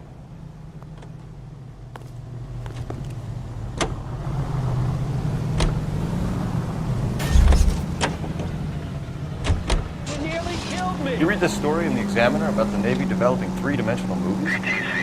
What's a dimension? You know, like a graph. Vertical axis is Y and horizontal is X. Well, that's clear as mud. Third dimension would be Z. So things would be popping out of the screen. That's ridiculous. Scare people out of the theater. In God's name would want that. I don't know. People scoffed at the idea of talkie using color. Look what we have now.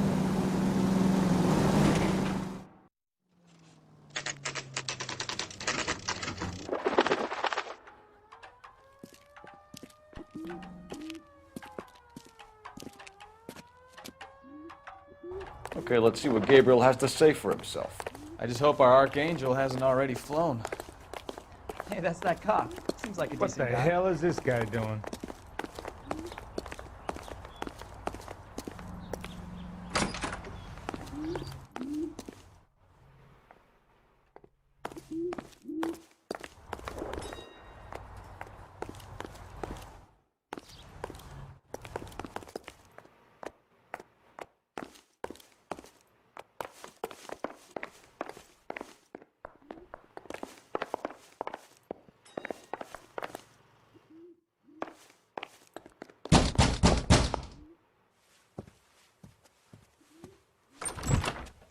Yet.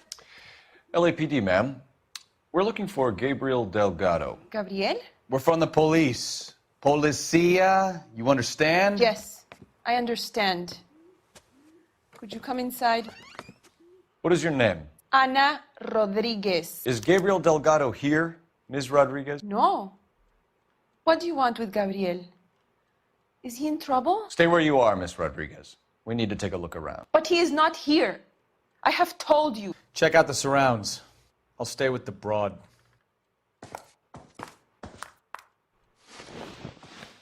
So how far along are you, Anna? Nearly 20 weeks. Right. So how's it going to be when you go into labor and he's not around? You are wrong about Gabriel. He will be a good father. Already he works hard to provide for us. Unless you help us here, Anna, your little one won't be seeing Papa for a very long time. Serving breakfast for two, Anna? You should have cleared up.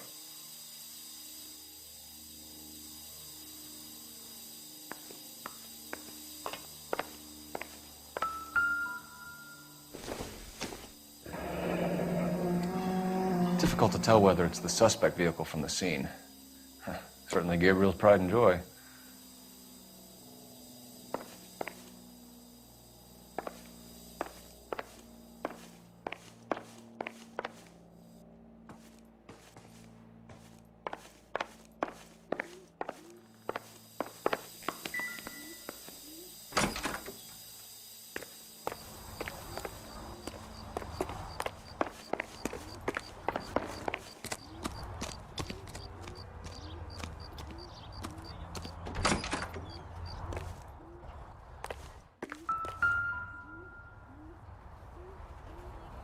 It looks like Valdez gets his wheel back.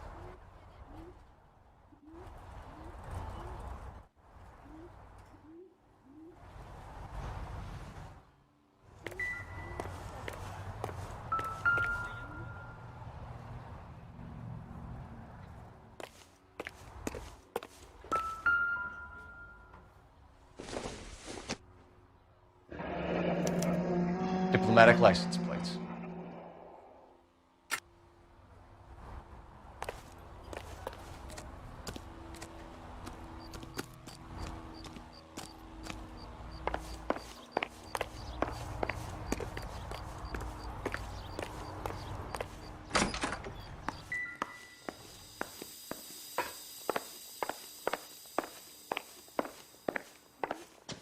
You're in serious trouble, Miss Rodriguez. But Gabriel is not here. I have done nothing wrong. Why did he steal the car, Anna? The customer insulted him.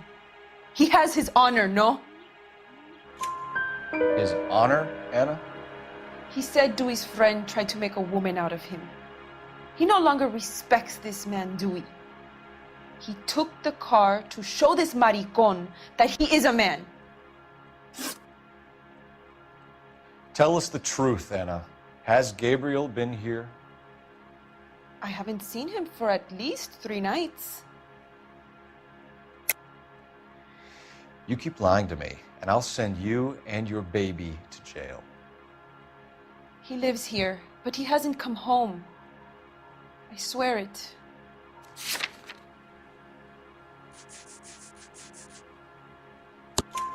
Enough, Anna.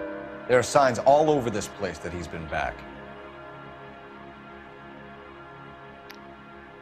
He was here last night.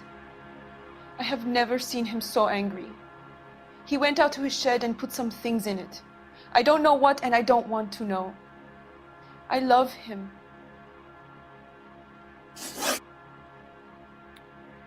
We found a license plate matching our stolen vehicle in the shed. Add in the assortment of parts, and we can make Gabriel for a dozen other thefts. It's time to get serious, Anna. You must ask these questions of Gabriel. I know nothing of these car parts. Then tell us where he is! If your baby is born in prison, Anna, the corrections officers will take it from you. You will see your son or daughter through a metal grate for half an hour a week. The start line is on 1st and Santa Fe. There is a spillway under the bridge that leads to the river. Many policia have wrecked trying to follow him. We will put in a good word for you, Anna. As far as we're concerned, this sits with Gabriel. Start line? That sounds like a street race to me. It's gotten out of hand this last year. No wonder Delgado has such an eye for fine automobiles. We know where the kid is. Let's go stop these clowns and get them off the streets. Hey, that's that cop. Seems like a decent guy.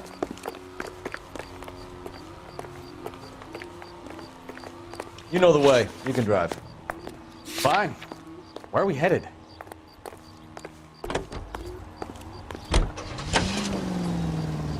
What kind of man leaves his pregnant girlfriend at home while he goes off to play cards? Pregnant girlfriends aren't always a barrel of laughs. Everyone needs to let off a little steam. Some guys wouldn't come back home at all. Are you talking from experience?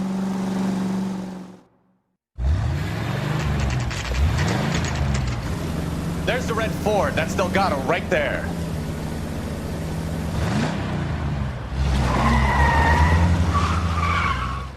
Quick! They're getting away! Phelps, 1247. Requesting assistance at 1st and Santa Fe. Reports of an illegal street race. Stay on Delgado. I'm gonna find you! Getting away! Gonna lose him! Quick as we shut one of these races down, another one springs up somewhere else. Kids used to steal cars and sell them. Now they just want to wrap them around a lamppost. The next 16-year-old I have to clear off the sidewalk, you're calling me. I've had enough of those to last me a lifetime. Delgado is our boy. Forget the others.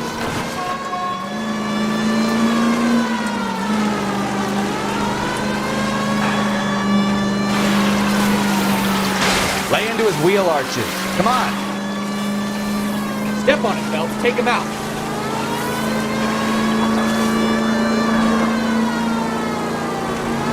Come on, you're getting creamed by a kid in a red Ford.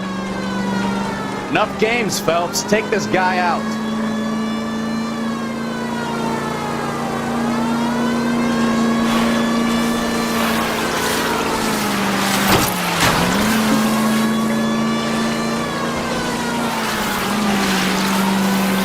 Damn it, Cole, hold it steady.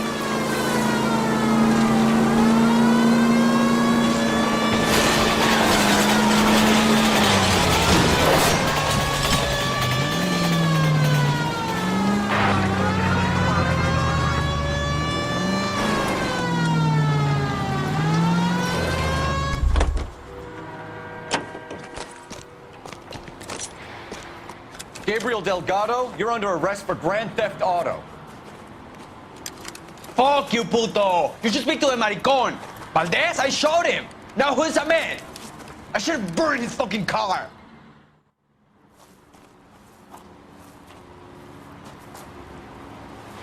You got a foreign dignitary outed as a fruit and a kitty raper, a car dealer we're gonna let slide for the kickbacks, and a street punk car thief who sure as hell won't be taking liberties with other people's autos again anytime soon. That, Detective Phelps, is not a bad haul. You keep your chin low and your hands high, and you keep bringing me clearances just like that one. That's textbook policing, and we need more of it in this department.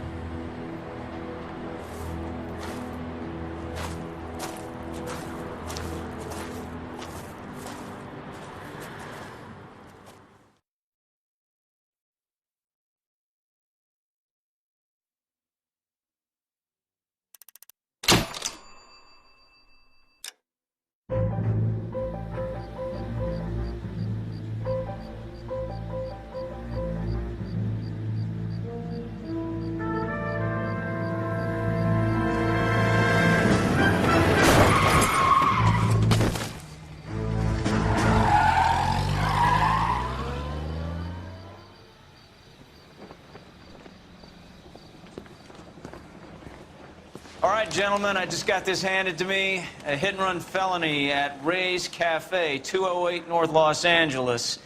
Got a patrolman on site. The coroner's on his way. Get down there, see if you can find any witnesses who can put a make on the car. Need a drink. I got the jitters again. That bum took a swipe at me. I put him down with my shot.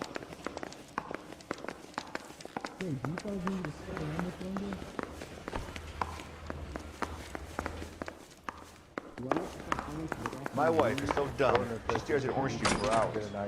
Well, it does say concentrating. I don't want to be rude, but I ain't got time for talking. You're behind the wheel.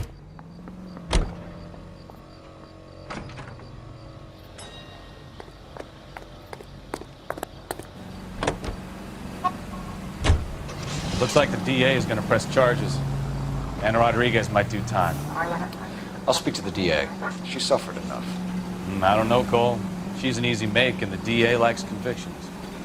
I'll convince him to let him go. How do you do that? I'll give him something better.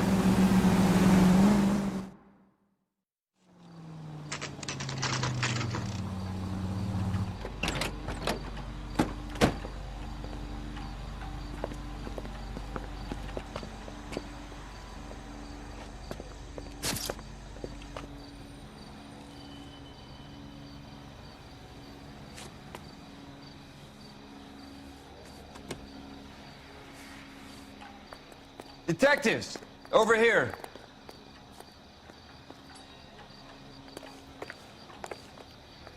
Cole Phelps, traffic. What have we got?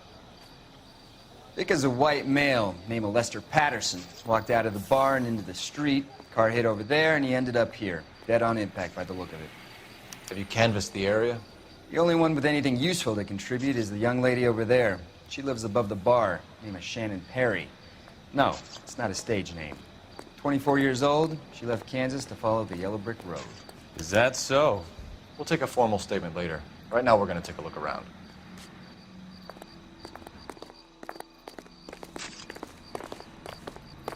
Phelps? I landed on his face and ended up here. The car must have struck him from behind.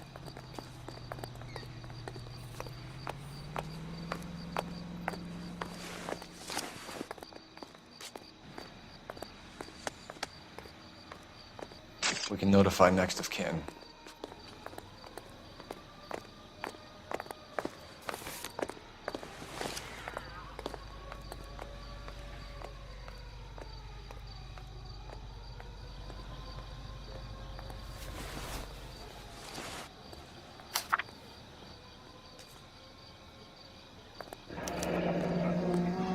Patterson has life insurance.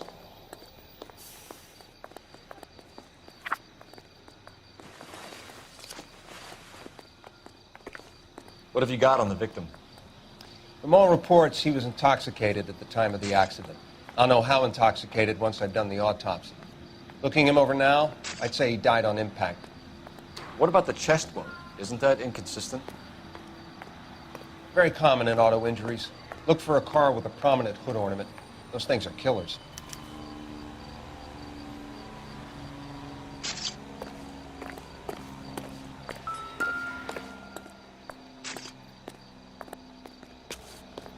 Body traveled a good 20 feet.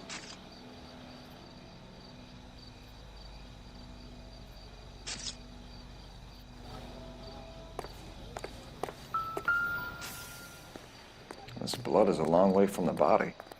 The car must have been going like a bat out of hell.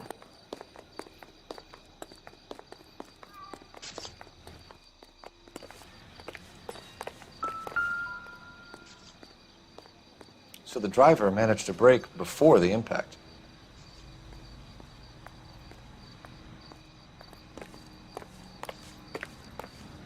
He's all yours, Detective.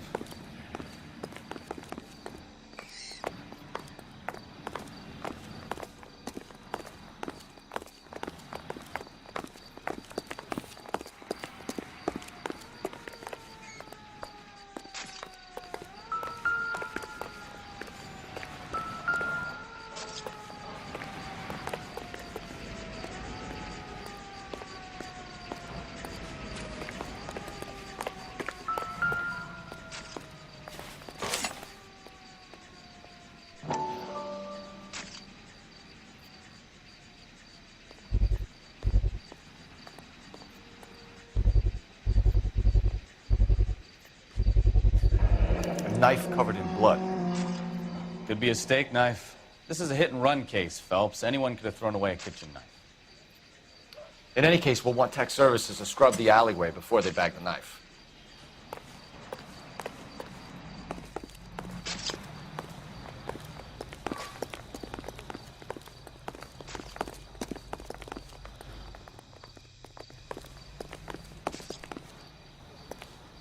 Miss Perry? Yes? I'm Detective Phelps. This is my partner, Detective Bukowski. Can you tell us what happened? Well, I came to the window because I heard people arguing downstairs. Then what happened? I saw a car hit that poor man and knock him down the street. What kind of car was it? A dark red Lincoln Continental. Did you see the license plate? Only the first three letters, I'm afraid. 3C8. Tell me more about the argument you heard. Well, there were two voices. A man and a woman, that's all. Why are you holding out on us, Miss Perry? I'm sorry. I was hoping to tell my story to the newspapers. I'd like to get my picture in the paper. Trying to find work as an actress, and things are pretty difficult. Cough it up, sister. We don't have all night. People arguing? They were husband and wife. I could tell by what she was yelling. Intimate things. Very embarrassing for the man. Thank you, Miss Perry. Your information has been very helpful. You can go now. You really think so? I hope you find that driver and put him away. Certainly got away with the dames, Phelps. Give it a rest, Bukowski. Let's see what the patrons have to say. I'll take the bartender. You work the rest of the room.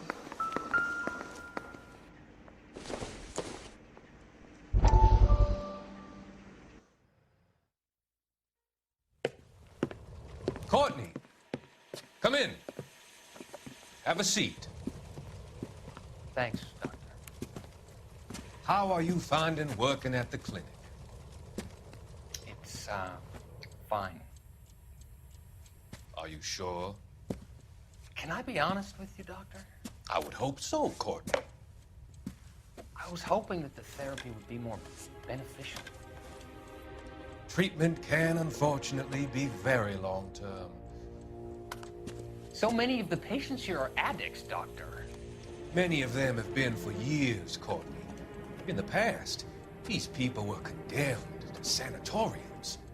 If we can reveal the root of the problem, then we have a chance to help them. And until then, they stay sedated? Do I detect a hint of reproach, Courtney? I was expecting more, Doctor. I'm sorry. I don't mean to criticize. Part of being a physician, Courtney, is learning to be patient. How is it possible to keep so many of them on their medications, Doctor? Many of their addictions are illegal. Oh, many things in life are gray, Courtney. What may on the surface appear to be illegal is actually of benefit to society at large.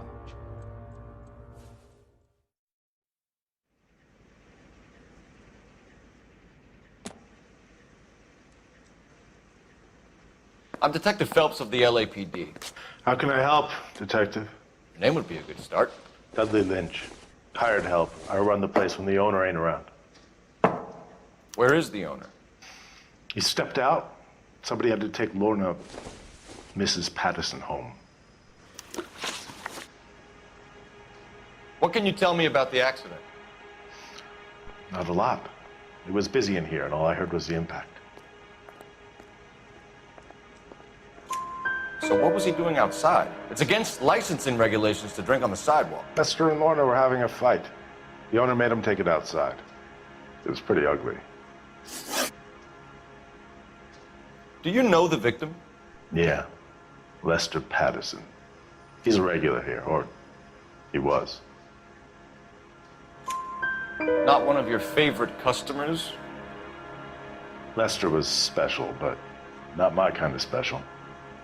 Was Lester drinking alone? No. He came here with his wife. She didn't seem too interested in the booze, though. A witness overheard an argument. Lester and Lorna. There's nothing like airing your dirty laundry in public, is there? Why was Lorna Patterson in such a hurry to leave? What is going on here? Lorna was pretty upset, so Leroy took her home. Lorna and Leroy are close. They've been talking about opening a new bar. Leroy? Leroy Sabo, the owner.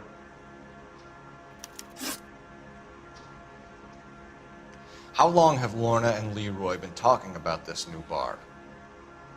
Who knows? I just served the drinks.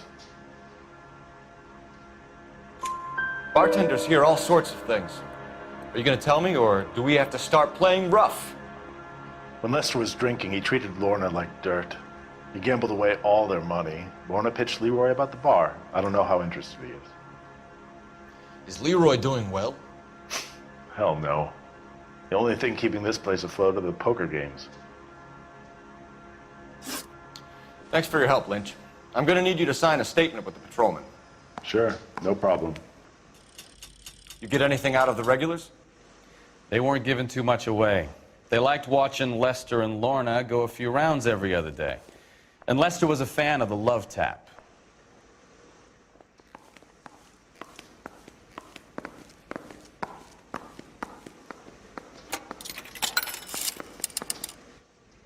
Operator, message for KGPL. Putting you through now. Phelps, badge 1247. How could I help, Detective? I need to run a partial license plate, 3 Charles 8. Cross-check possible Lincoln owners. Suspect vehicle is a red Lincoln Continental. Just a moment, Detective. Only one possible make on that license. Registered to a William Shelton, 738 West Temple Street. Thanks. Looks like we caught a break on this one.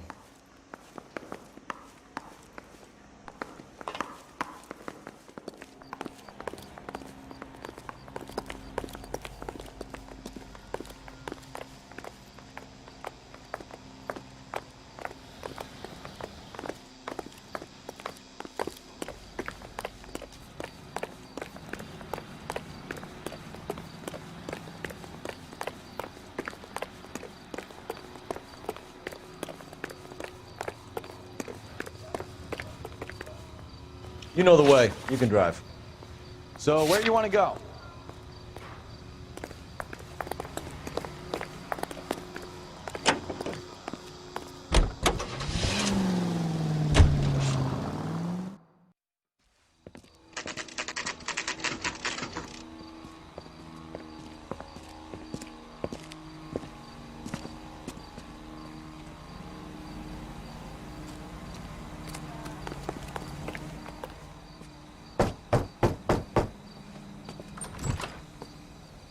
Yes? Hello?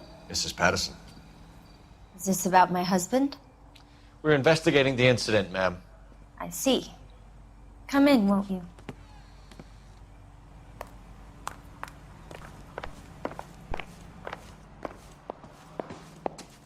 Can you tell me what happened? What's to tell? He got hit by a car and now he's dead. You don't appear to be too upset about the fact. Lester and I met on a furlough in '44. We got married that weekend. People don't understand it now, but that happened a lot back then. I see. So you probably did well to stick it out this long. What's that supposed to mean, mister? I think it's about time you left. I have someone here, I and beg your pardon? You're gonna have to run that one by us again, sister. It's okay, Lorna. I'm Leroy Sabo. Well, well. Nice to see you're comforting the grieving widow, Mr. Sabo. All right, wise guy. Do you have any intelligent questions you would like me to answer? You can confirm Mrs. Patterson's story. Lester lost at cards. He was kind of hard to control when he lost his temper. He turned without looking and walked right out in front of the car. It wasn't good. What's your relationship with Mrs. Patterson, Mr. Sabo? We're friends. Good friends. You expect me to believe that? Look, I was filing for divorce. Mental cruelty. Lester could be a mean son of a bitch. And Lester knew about that? No, I hadn't told him. Well, hasn't this worked out well for the two of you? I feel almost bad for busting in on this little rendezvous. How did the car come to hit Lester? He walked straight into the path of an oncoming car. You expect me to believe that, Lorna? It's all very convenient. Gambling for Lester was like the needle for a hophead. He was yelling at me. He was yelling at the whole world. I kind of felt sorry for the driver. Poor guy had no chance. You were arguing in the bar and on the sidewalk? We were always arguing. So what? Admit it, you were baiting him, pushing his buttons. We can easily get the full story from the regulars in the bar. All right. Lester was playing cards out back. He lost, of course, and wanted back in. He suggested I earn the money on my back to get a mistake. That was the proposition he was putting to his so-called buddies. So maybe I was a little angrier than usual. Let's just say I took exception to his idea. The bartender said that you and Leroy were planning to go into business together. Can you explain how you'll get the money to do that? I have a little money saved away. You're being economical with the truth, Lorna. You want to back that up, little man?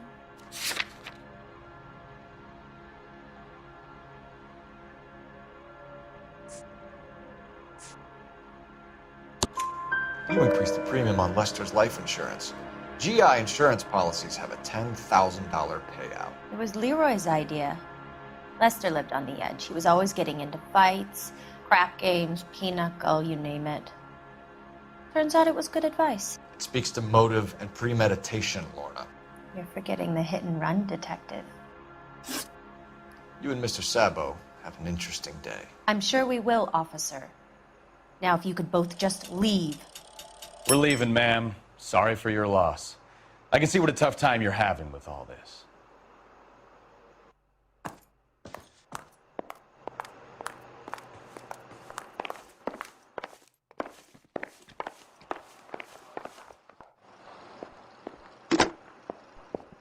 Operator, give me dispatch. Putting you through now. Cole Phelps, badge 1247. How could I help, Detective? Are there any messages for me? Just one detective from the coroner. Message reads, Phelps, see me at Central Morgue immediately. Results of the Patterson autopsy. Thanks, ma'am.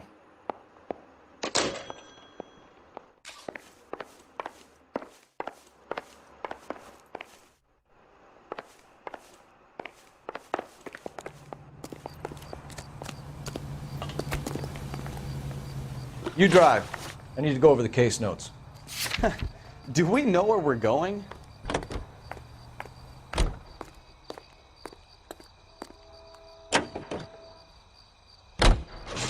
Lucky break getting the partial ID. These cases are usually dead in the water after 24 hours if no one comes forward. Why don't they just stop? You heard about fight or flight during the war? Sure. Never back your enemy into a corner. That kind of stuff? Right. Well, in a hit and run, the perp is already in flight. It's easier to keep going. Takes a degree of moral courage to stop and accept responsibility. You're not as dumb as you make yourself out to be, are you, Steve?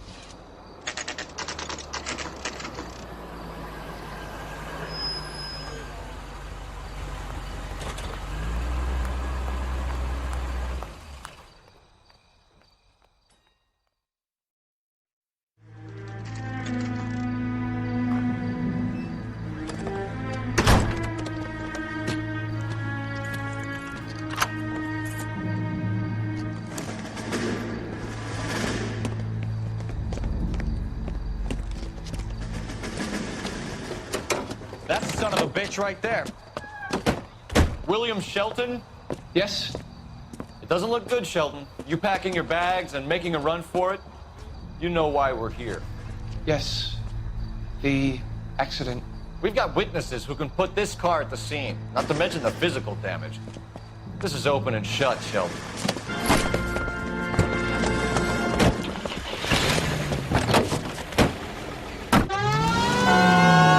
That coward thinks he can run from everything.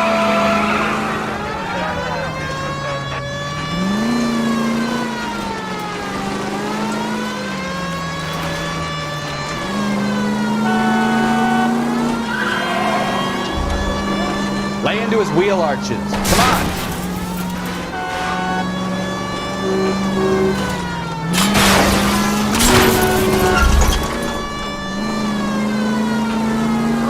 Enough games, Phelps. Take this guy out.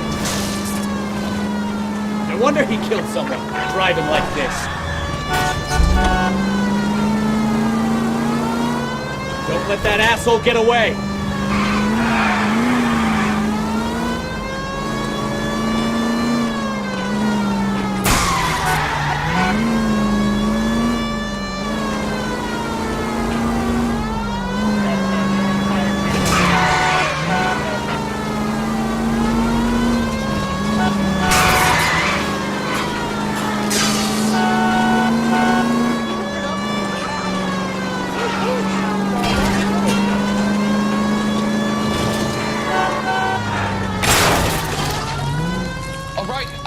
I don't know the way. That's it. Cuff him and we're done. Give it up, LAPD! How does a vehicular manslaughter rap sound, Shelton? I hit him. I admit it. I just panicked, but it wasn't my fault. What do you mean? The guy jumped right out in front of me. He came out of nowhere. There's nothing I could do about it. Why didn't you stop? I've had accidents before. That's it. We're done here. The DA is gonna love you. They weren't all my fault. I'm a surveyor. I need my license for my job. There were people around. A woman and a man were standing right next to him. I thought they could get him to a hospital. I'm telling you, it's not my fault. The guy is dead, Shelton. You can't be serious. William Shelton, you're coming downtown. We need to talk about a manslaughter charge.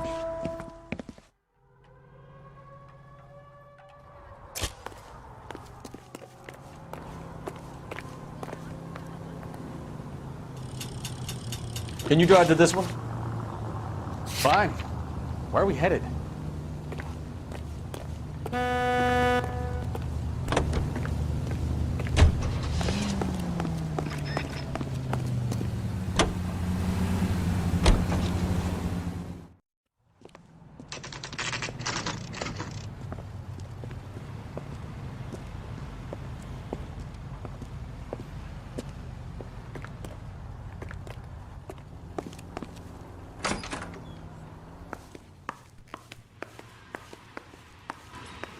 We can put the driver in front of a judge in less than a week. You'd be making a big mistake. Run that by me again? The victim was dead before the car hit him. 2 puncture wounds to the right side of the thorax. Second puncture reached his heart. You're kidding me. Been doing this job 23 years, son. No one's ever laughed at one of my jokes. He was stabbed to death? Long, sharp knife. Length of a bayonet. We found a knife in the alleyway. Where is it now? Was it bagged? By Patrolman Kaplan. Perfect. I'll get you a definite match. Jesus, we got him. Murder one. We were right there and they tried to stare us down. Now they'll both get the gas chamber. We have the knife, we have the coroner's report, and I bet we could roll Sabo as a witness. Let's bring her in.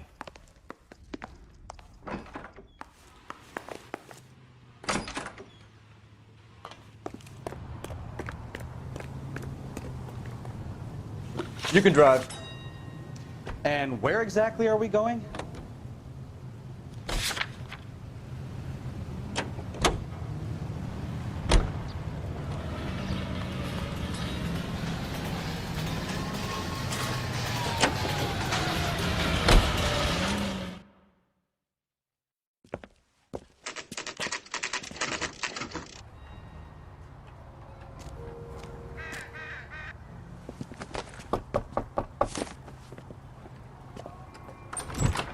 Spoken to the coroner, Mrs. Patterson.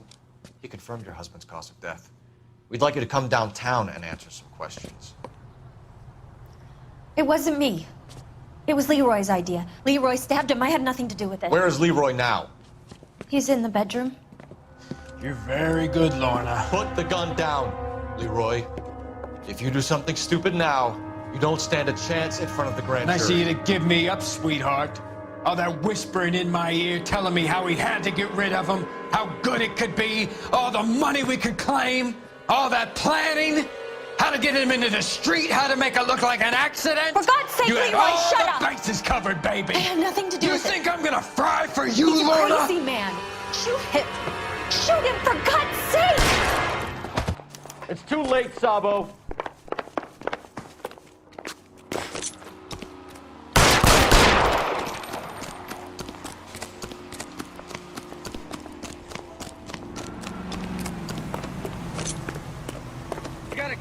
Holy Toledo! Sabo, stop or I will shoot!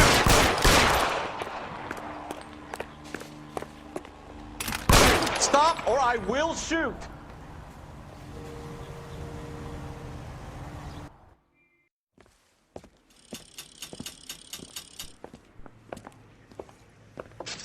So, I give you a hit and run. You bring me back fraud, conspiracy, and first-degree murder. This is how a good detective operates, Phelps. You take nothing at face value. You keep digging and asking questions until you get to the truth. You got some sharp elbows on you, detective. I like that. Keep up the good work.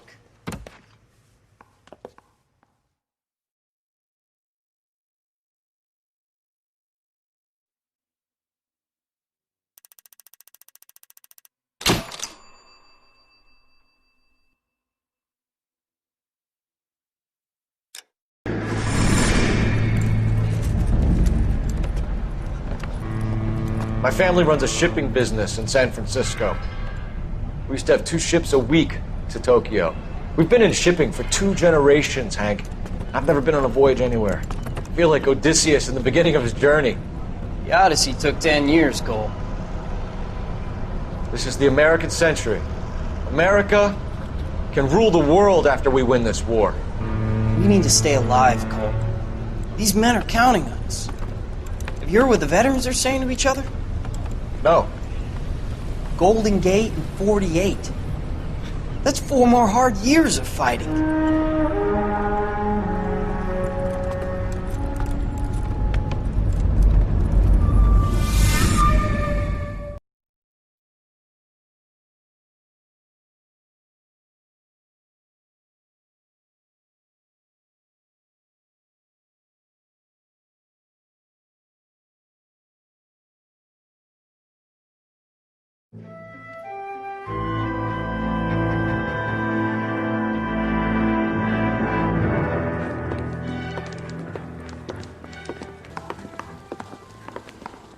Phelps, Bukowski. V-Cop says he located a green Kaiser Fraser from the hot sheet. Address is 6 West 2nd Street. Get over there, see what you can find out. Go on. Sorry to inconvenience you. We're on it, Captain.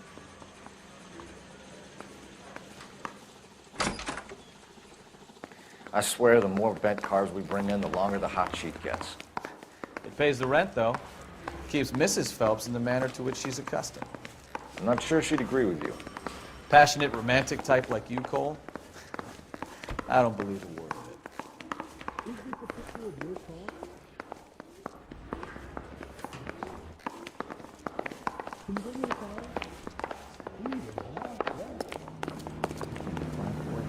You can drive.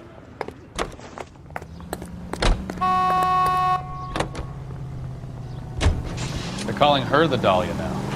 Wonder what Veronica Lake makes of that one. What a case. You hear whether they're making any progress? So Captain Donnelly seems to think they have it all wrapped up. Brown and Green are sweating this Manley character. I heard it'll be in front of a grand jury by next week. Poor thing. Terrible enough being murdered like that without having her death strewn all over the front pages.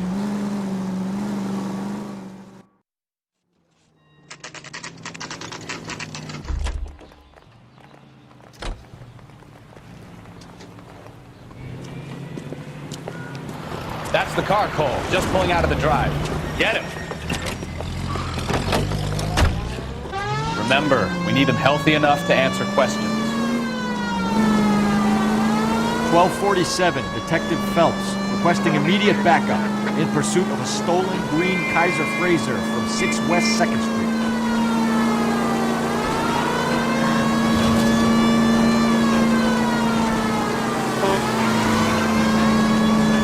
Enough games, Phelps. Take this guy out.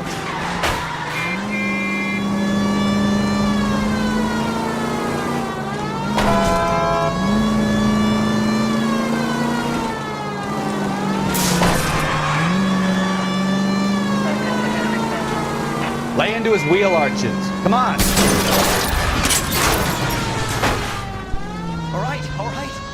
Maybe I was a couple miles over the speed limit. Get bracelets on him, Phelps. Out of the car now! Put your hands in the air! Why did you run from us? I saw a big car in my rearview mirror with 2 tough guys bearing down on me. What would you do? What's your name? Cliff Harrison. You're under arrest. For what? What are you talking about? Nice try. I'm talking about the car being stolen. You're out of your mind. I bought the car, and I've got the paperwork to prove it.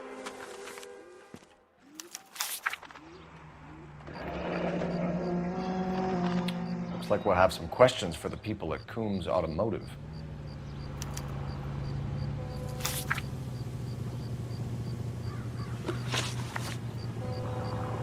You purchased this car from Coombs Automotive Company? Yeah, that's right. And the ownership papers? From the same place.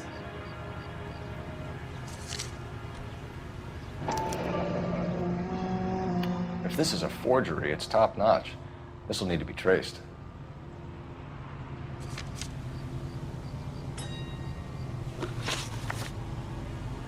You have a criminal record, Mr. Harrison? No, nothing like that. You better give us something, Cliff, or we're gonna make this hard on you. I didn't steal the car. I ran because I've got some wacky backy in the glove compartment. How much, Cliff? 1 reefer.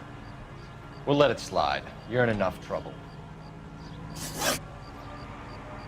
Who did you deal with at Coombs Automotive?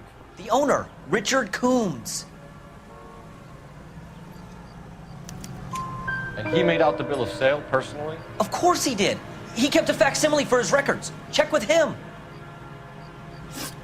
We're going to get to the bottom of this, Harrison. Until we do, you're going downtown. You gotta be kidding me! I'm getting arrested for buying a goddamn car? If everything is legit, Harrison, you'll be out soon. Until then, if I were you, I'd keep my mouth shut. Bag his possessions as evidence, and have him arraigned for grand theft auto. Right, Detective. Do you know who my father is? We need to get to Coombs Auto and check out Harrison's story. Can you drive to this one? And where exactly are we going?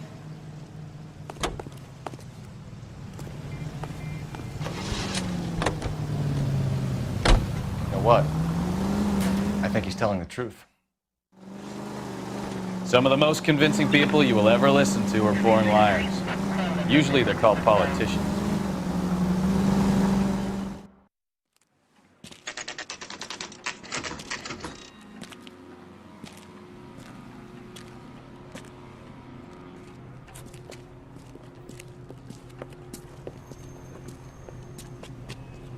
Not another step. I have got a Buick Century sedan that would be absolutely perfect for you. Detective Phelps, LAPD, are you the owner? That's right. Richard Coombs at your service. You looking to trade in a black and white, boys? Mr. Coombs, we're investigating an auto theft. A man by the name of Cliff Harrison claims he bought the car here. Well, some people would say that my cars are a steal. That's a joke, son. Very amusing, Mr. Coombs. I remember Harrison. It was a green two-tone Kaiser Frazer, if I remember rightly. Do you have the bill of sale? It's in my office. Walk this way.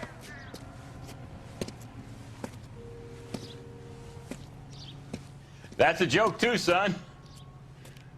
Phelps, you mind if I shoot this guy? He's getting on my nerves.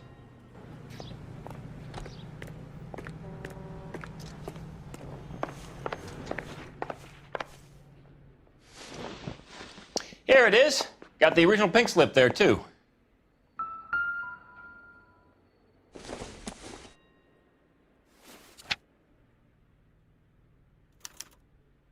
Gene Archer, 146 North Fremont Avenue.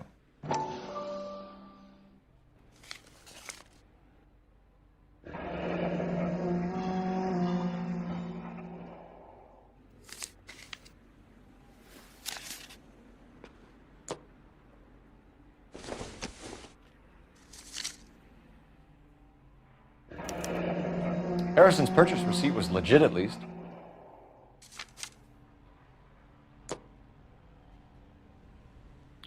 We have a couple of questions. All right, fellas. Shoot. Can you tell us how you came to buy the car? Girl just wandered in right off the street. Nothing unusual about the car. Not really my usual type of vehicle. The price was certainly right, though. Nice girl, but about as sharp as a bag of wet mice. Did you pay with check or cash? A check. She wanted it made out to cash, but I insisted. Man has to watch his cash flow. What name? I made it out to Gene Archer on the Bank of Arcadia. Can you describe this Gene Archer? Brunette, maybe 25, 26. Little on the plump side, but not bone ugly. What was your impression of her? Kind of harried and harassed, in a hurry to go somewhere, but no place to go. You get to know the type. Do you know anything about the company that prints these pink slips? Nope. Should I? It isn't exactly my business. It says Marquee Printing. You've never heard of them? Marquee. Sure. They do all the government red tape. You'll find the place down on Aliso Street near San Pedro. When exactly did you hand over the check, Mr. Coombs? Close of play on Friday. Why didn't you pay her cash? You knew the car was dirty. I had an inkling. When people are in a hurry for money, always pay by check, son. Gives you a couple days to back out. This was all above board. Yes, of course it was. Did this look legitimate to you, Coombs? I'm in used cars, son, not bearer bonds. In my business, you don't look a gift horse in the mouth. Now don't come on all high and mighty with me if you want my help. Thanks for your help, Mr. Coombs. We need to continue the investigation. Hope you sort out your problem with Mr. Harrison. Go easy on him, son. Boy's about as sharp as a bowling ball. He's built too low. The fastballs fly over his head. Let me shoot this guy, please. You have a pleasant day, Mr. Coombs.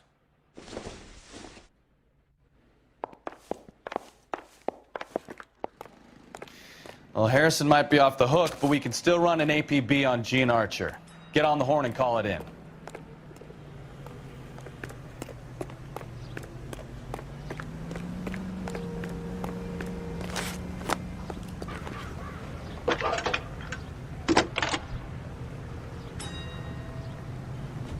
Phelps, badge 1247.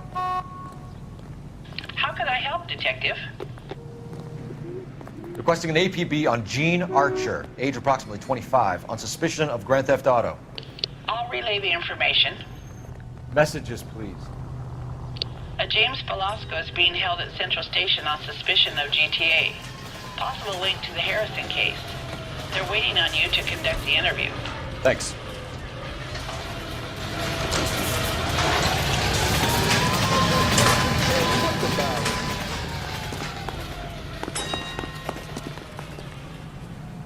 You're behind the wheel. Fine. Where are we headed?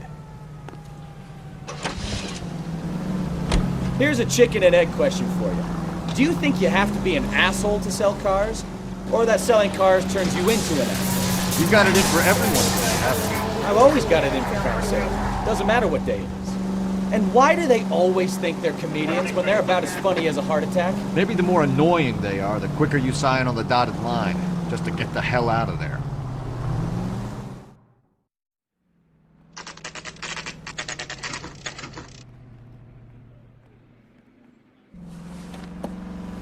Empty. Should have known that Archer broad would have given us a false address. We should go to the station, see what this Velasco guy has to say. You drive. I need to go over the case notes. Where are we going?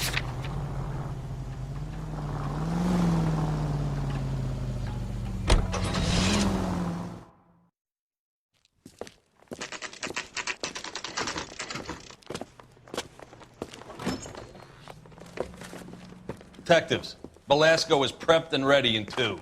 Another stolen car with legit papers. Thanks. Drink. I got the jitters again. You look like you were a big Mouthpiece pain in tore the strips neck. off me in the grand jury. Case got Now I thrown have out. much lower. Now the DA wants my head. James Velasco? I want a lawyer. It's my car and I got the proof right here. Take a look for yourself.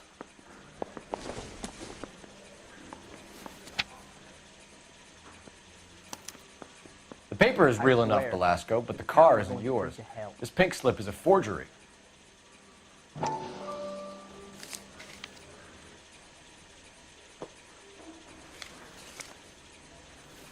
Whoa!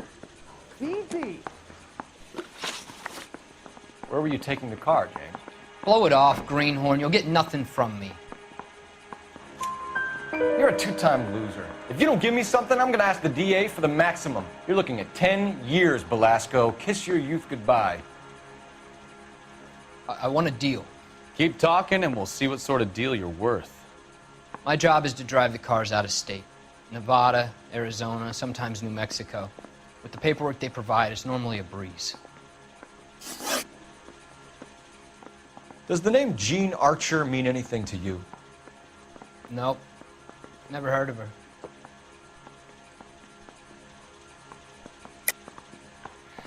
You're a liar, James. Say that again. I'm telling the truth. I don't know the broad.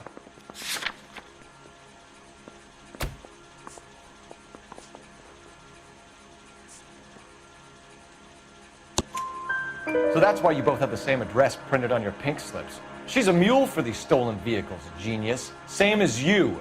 Jesus. All right, I know her. Stupidest broad I ever met. Always cooking up crazy schemes. I don't know why those guys use her. You happy now?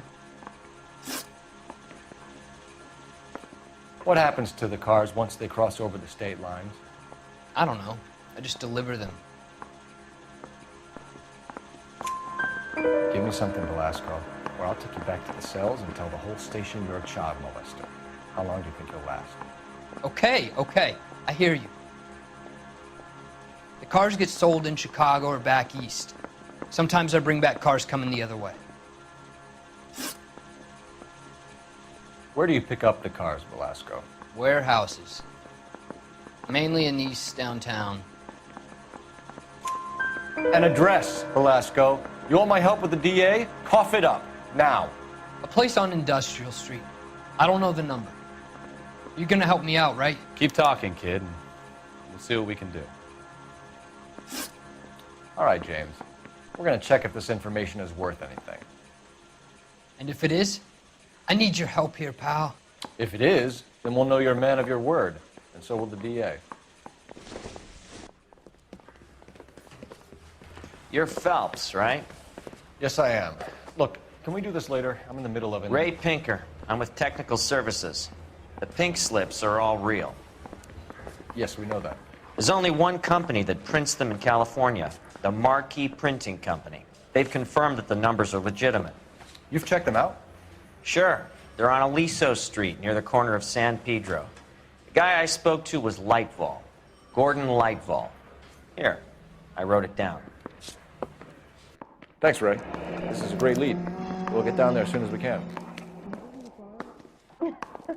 Oh, Susie, you are so bad. Phelps, your GTA suspect, Gene Archer, spotted by a patrolman. Western Union office, 253 South Hill. Less than a minute away down the street if you run. Go! She won't hang around. The bum took a swipe at me. Put him down with my salad.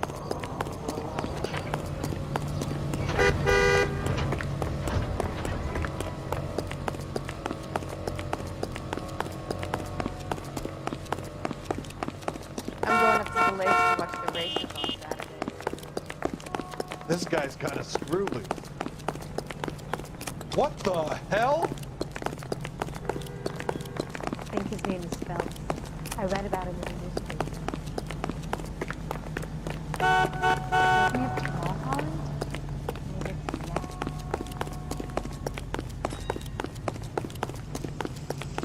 Wrinkled was not one of the...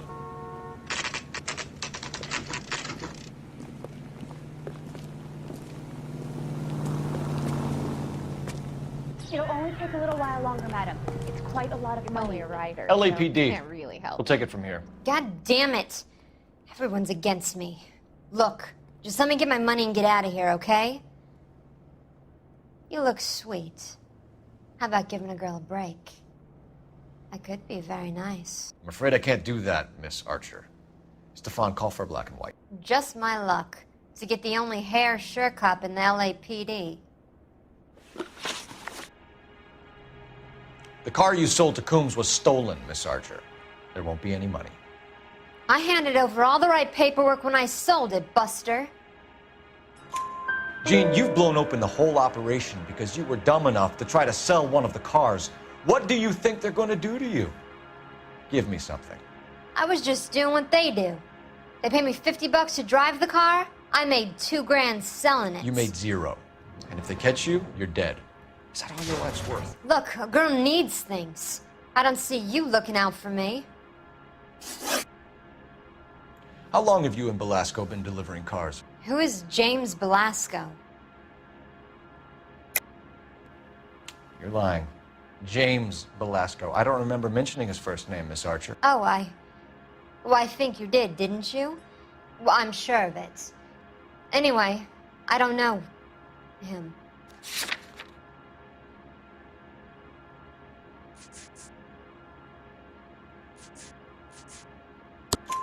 You aren't sharp enough to lie to me, Gene. You and James Belasco share the same address on your pink slips. We have him in a cell. Okay, so I know the creep. The pink slips are real. The home addresses are always vacant lots. Bigelow is always boasting that the paperwork is legit and that if we stick to our stories... And don't try and sell the car? Yeah, that too. Tell me where you picked up the car, Miss Archer. Look, I can't remember. Let me go, will you? Please. What have I got to do? Trying my patience here, Gene. I'll have the reporters down here and have your picture in all the papers. You'll have nowhere to run. All right already. I get the message. I pick up the cars from a guy named Bigelow. 58 Industrial Street. Big warehouse full of goons. Now you've got what you want. Can I go? Please? No, you sure can. We've got a car waiting outside for you. Some career advice, Gene. Get out of crime. Marry someone boring who has money and will find you captivating. Is this guy for real? He takes a little getting used to, but yeah, he generally means what he says.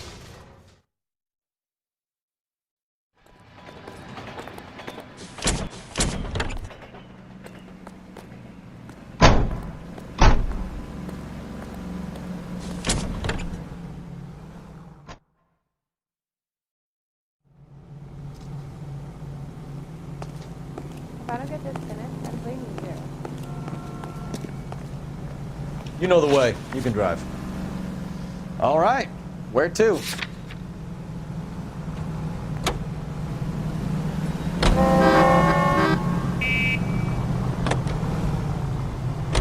Friendly girl. Used to getting her own way.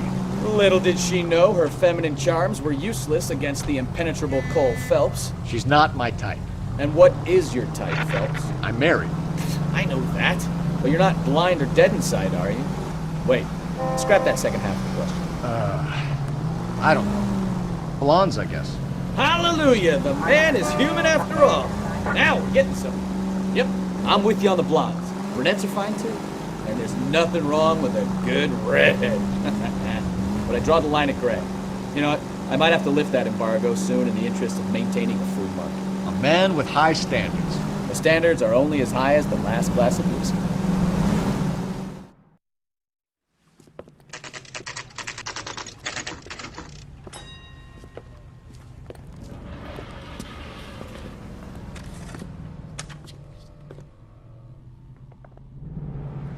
You gotta have it.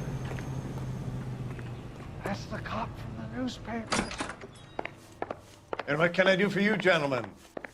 I'm a traffic detective from Central Division. Who's in charge here? I am, Gordon Lightfall. What's this about? We understand that your company prints California vehicle titles. Yes, I have the government contract to print pink slips. I've done for some years. Have you had any goods or equipment stolen recently? We're running up against stolen cars with seemingly legitimate paperwork. Not recently. Have you ruled out forgery? There's no shortage of talented artists in this town. We'll keep it in mind. We have some questions for you, Mr. Lightfall. Mr. Lightfall, we're currently working 2 auto theft cases. Do you know anything about a car theft ring? Certainly not. Why would I get mixed up in a thing like that? We have suspects with legitimate pink slips that were printed here, Lightfall. You better give me something before I bring the whole department down here. Don't be hysterical, Detective. As a matter of fact, we had a similar problem a couple of years ago. A number of used car lots were selling blank documents to a criminal organization. Do the names Cliff Harrison and James Belasco mean anything to you? No, they do not. Harrison bought his car from Coombs. The pink slip looks good, and that points the finger here. Do you have any employee trouble? No, I don't. They've all been carefully screened. Look, now that I think about it, the name Coombs sounds familiar. I think they may have been involved in stolen documents in the past. Do you have a delivery ledger, Mr. Lightfall? We would like to cross-check against the Coombs Automotive Emporium. It's a little out of the ordinary, Detective. I'm not sure I can share those sorts of records. Hand it over, Lightfall. You don't want us having bad thoughts about you, do you? Very well, but this really is irregular. Over here.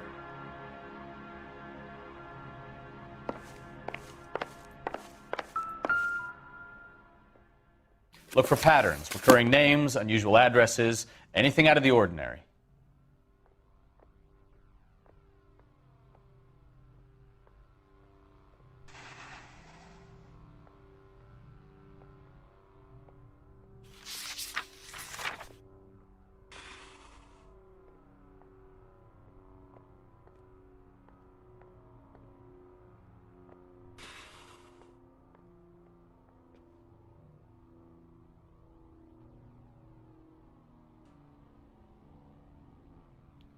You certainly encourage repeat business, Lightfall. This Mr. Bigelow is a good customer. Sorry to bother you, sir. We'll let you know if there are any developments.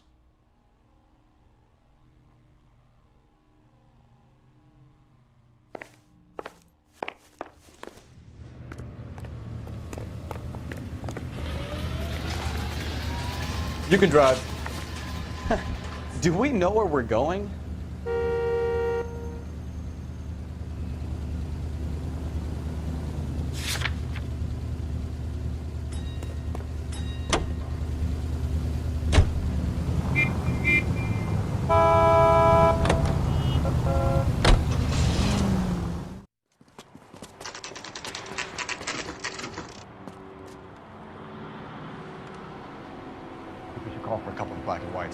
Fleischer down here. I thought you Marines were gung-ho, Cole. You have a 45, don't you ever want to use it? I'll take the back. Just give me a few seconds to get around there.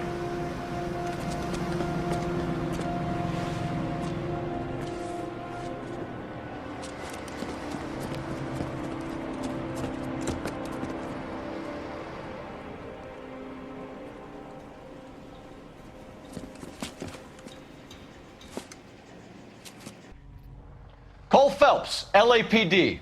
All of you are coming downtown with me. You think so? Look sharp, it's the cops! Reinforcements are on the way. Cease and desist.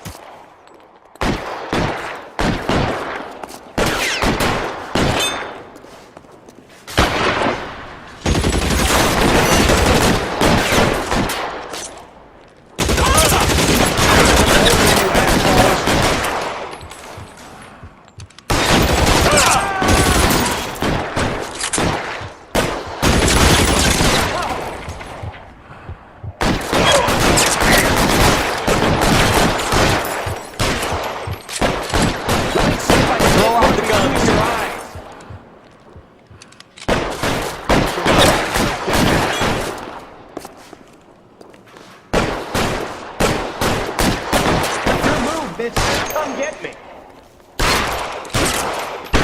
How long do you think you can hold out?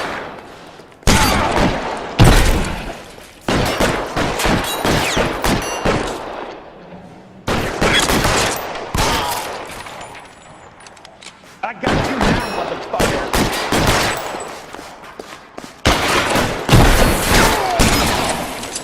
I got you, Phelps.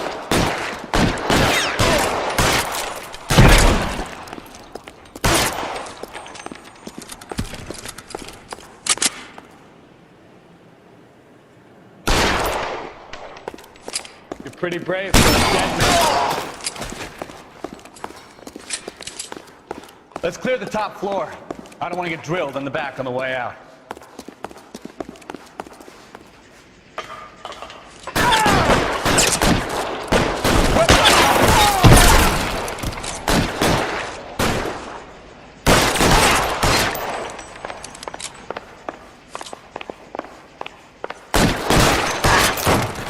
Try the door at the end. I heard something. All right, don't shoot. Keep your hands up. Watch him, Bukowski. He doesn't move until I've tossed this place.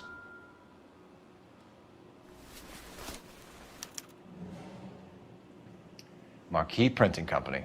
There's nothing like going direct to the source.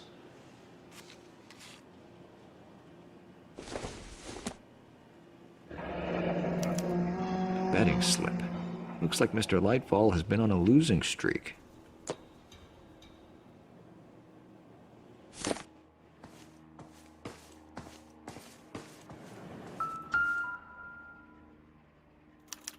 There are enough slips here to keep them stealing cars till Christmas. We've got a trail of pink slips and stolen cars that leads right to your door, Bigelow. You're in this up to your neck, but I don't think you're the man in charge. Make it easier on yourself. Give him up. I do work on cars for customers. You charge in here shooting up the place like it's the Ballad of Bulge. I can't give you anything.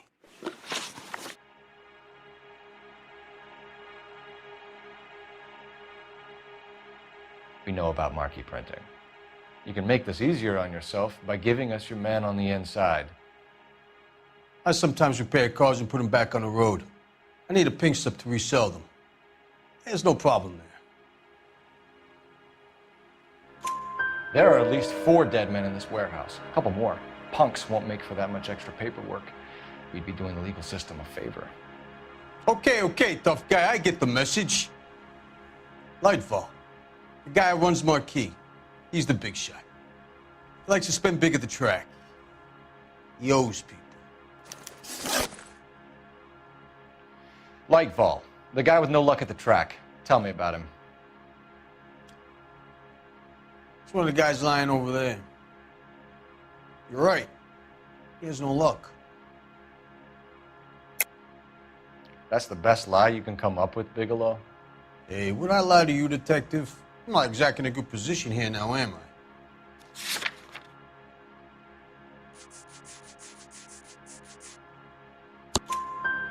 Gordon Lightball owns Marquee Printing, a government print shop. He's losing big at the track. He has these big government contracts. He's in hock over 20 grand. If the feds find out, contracts will be all over. Lightball plays ball. All right, Bigelow. The heat is off you. Play your cards right and you'll be able to count your time in Quentin on one hand.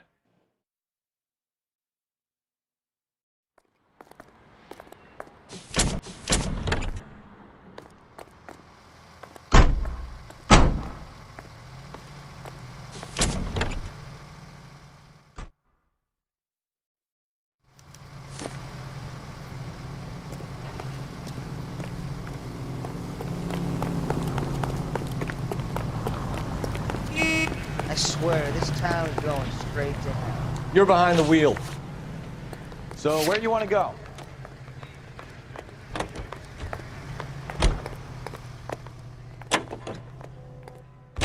What a mess. Gonna take some cleaning up, that's for sure. I wish it hadn't gone that way. Well, we shouldn't bring guns to work with them. We didn't have a lot of choice. You have to admire the barefaced cheek of someone who tries to blow your brains out one minute and pleads innocence the next. Yeah, especially when he's surrounded by evidence. But guys like Bigelow spend so much time convincing themselves that they're not doing anything wrong, that they actually start to believe their own bullshit. They get sloppy. Bigelow, Lightball, all of them. If they hadn't, who knows how long they could have kept this racket going. Complacency or greed. It's always one of the two that brings them down.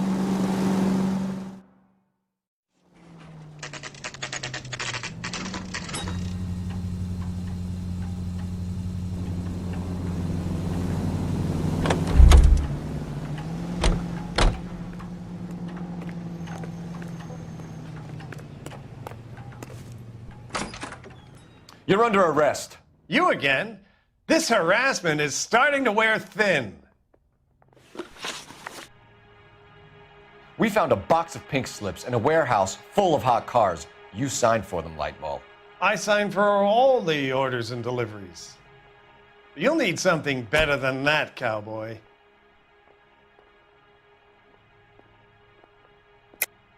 Save it, Lightball. We already have all we need to send you down. I've had enough of this. You either produce some shred of proof, or I call my attorney.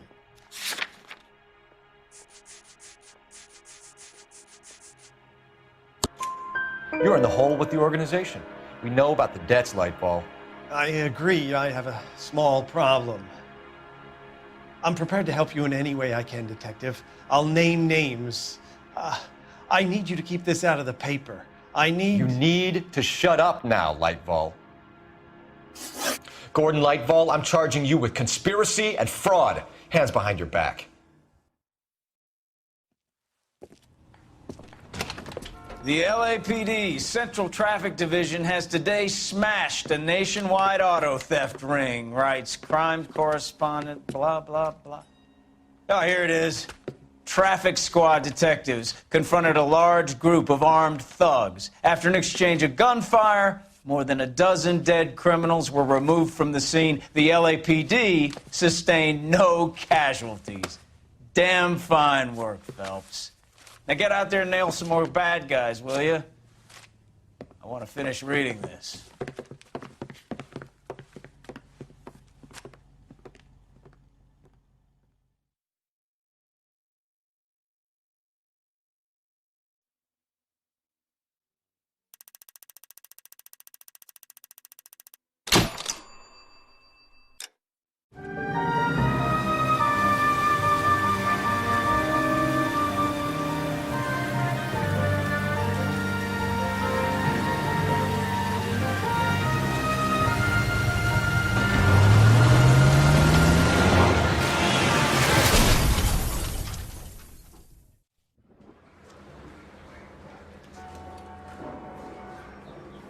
Phelps, Bukowski, you have a new case. 2 women, possible drink drive. How is that a case?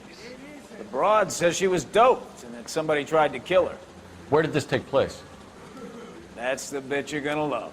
Right across the street. What? A Chevy Styline took a nosedive off the escarpment, fetched up underneath a Cola King billboard. Up to it, boys. We got bad guys to catch. I didn't want to arrest the kid, so I gave him a dusting. See you later, fellers. Try not to work too hard. Look at you, fancy Mr. Jones. Brings a tear to my eye watching my caterpillar grow wings. I'm just trying to fit in. Educated, hardworking, straight as an arrow. I hate to break it to you, Cole, but you'll never fit in it, son.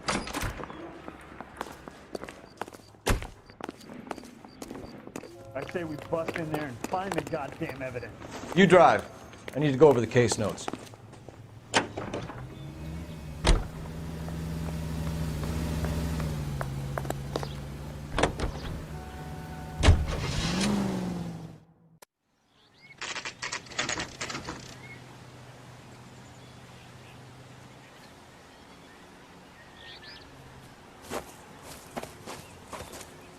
Her face looks familiar.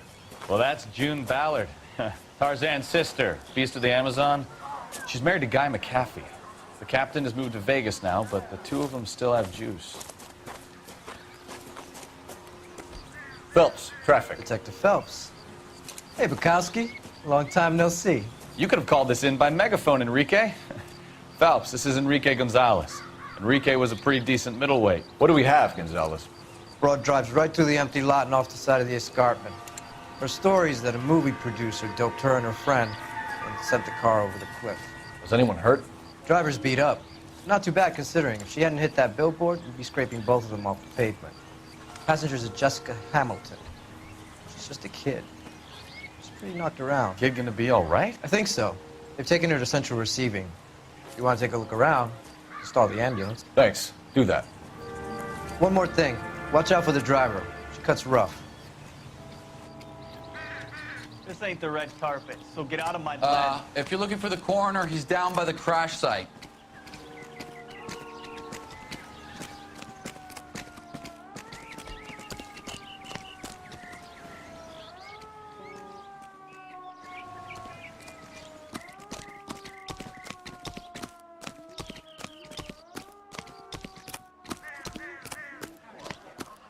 Officer, please tell me what's going on.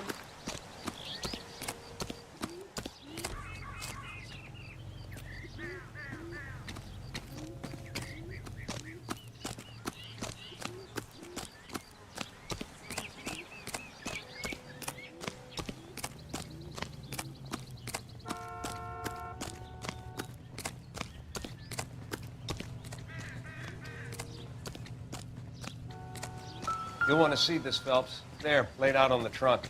And that isn't even the best part. They've been torn off. Where did you find them? They were stuffed in the young lady's handbag. I'll run a trace for semen when I get back to the lab.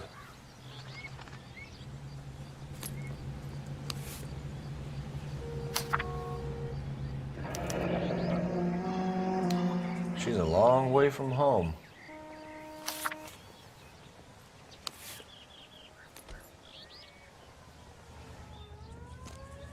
Drunk driver? Maybe not. How so? Well, a head I found without a body piqued my interest. See what you think. Alas, poor Yorick, I knew him, Horatio. Is it real? No. I think it's supposed to be a replica of an Indian shrunken head. It's some kind of curio or movie prop. See the casting marks?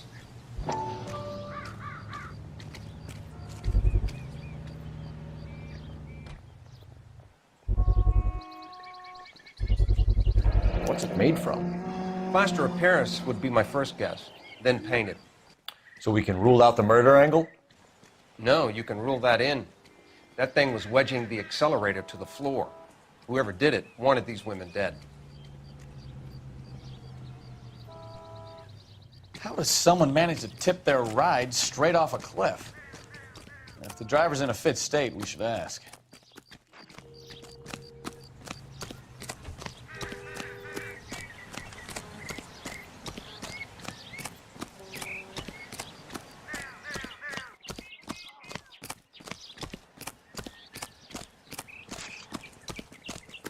Mrs. McAfee, we would like to ask you a few questions, if that's okay.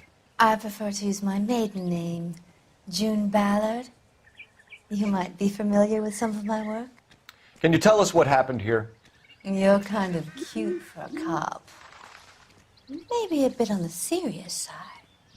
What about me, June? I'm a big fan of Beast You? of... I don't like. Keep out of this. We understand that you're still suffering from the effects of the accident, Mrs. McAfee. The officer says that you claimed that you were drugged. Who did this to you? That rat slipped us some Mickey Finn. It's no wonder I feel so dopey. I can't remember.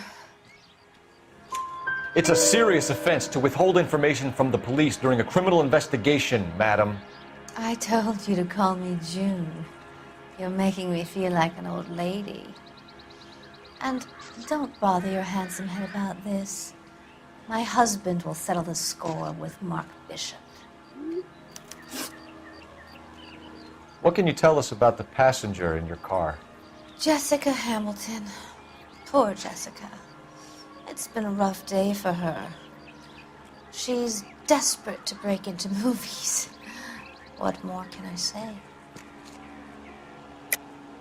I think you're lying, Mrs. McAfee. I think something happened to Jessica yesterday before the crash. I'm offended, Sunshine. Do you have any proof?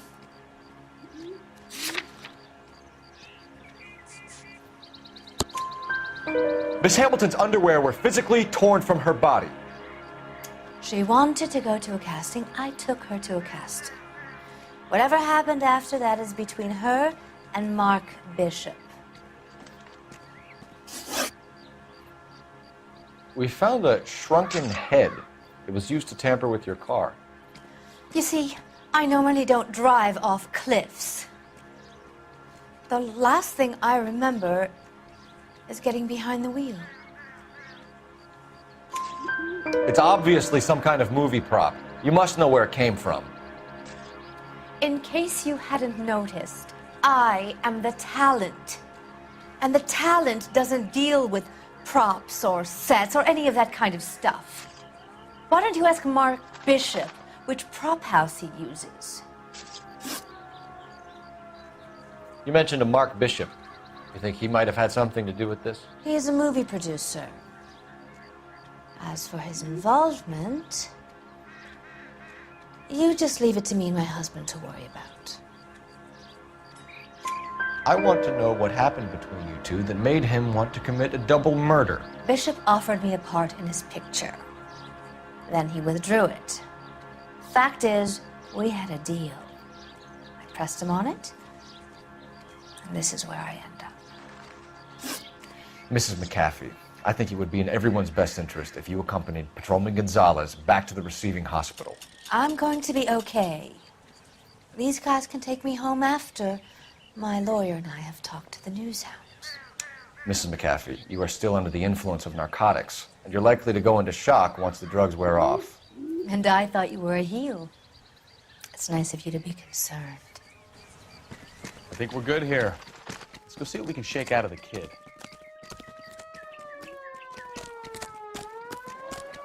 I want to see. Excuse me, officer. I want to see. Officer, please tell me what's going on. Can you drive to this one? Fine. Where are we headed?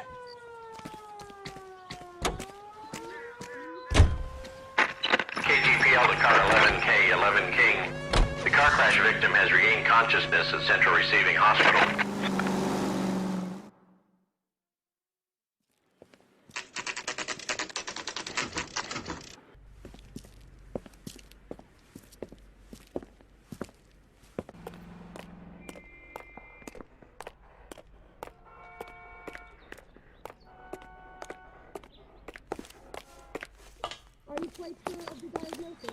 Hello, Detective Phelps, here to interview a Jessica Hamilton.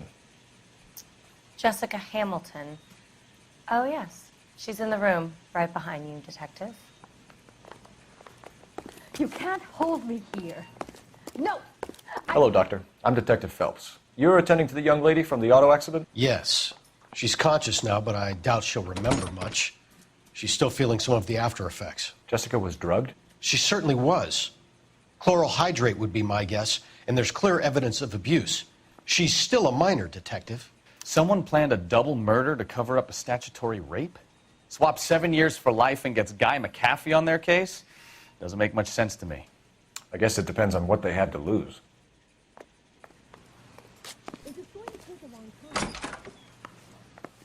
Feeling better since this morning, Jessica? A little. My head still feels swimmy.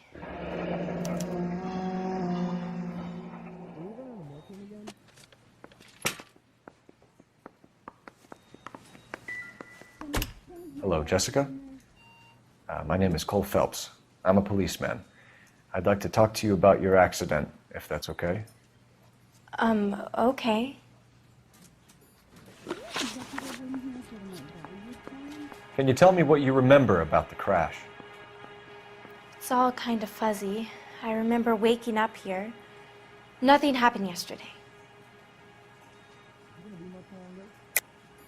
Tell the truth, Jessica. Why the big cover-up? I'm not lying to you.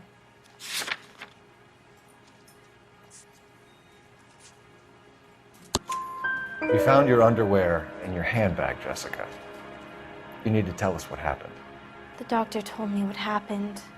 I didn't want that. I just wanted to be a star, to be in movies. I told Junie what happened, and she told me to toughen up.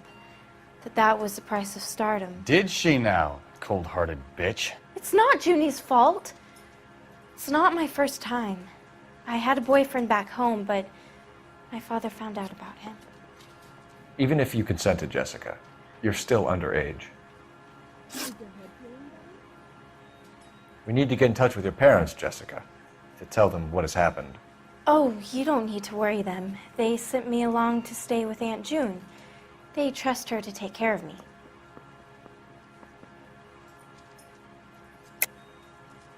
You're lying, Jessica. How are we going to make this right if you lie to us? Please, Detective, why would I lie to you? Are you going to sign him out? Because you're a runaway, Jessica, and you don't have your parents' permission to be here. Now, do you want to tell me what really happened? I went with Junie to this strange place. It's difficult to remember. Someone gave me a drink to calm my nerves, and then I felt faint. I think I must have passed out. How did you meet Mr. Bishop? Well, Junie is a big movie star. You probably know that. She's doing a new movie.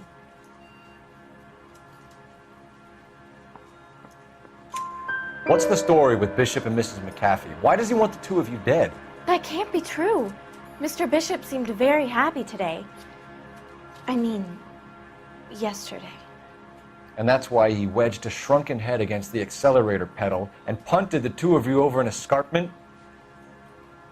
I overheard Junie speaking to him on the phone a couple of times. Screaming, really.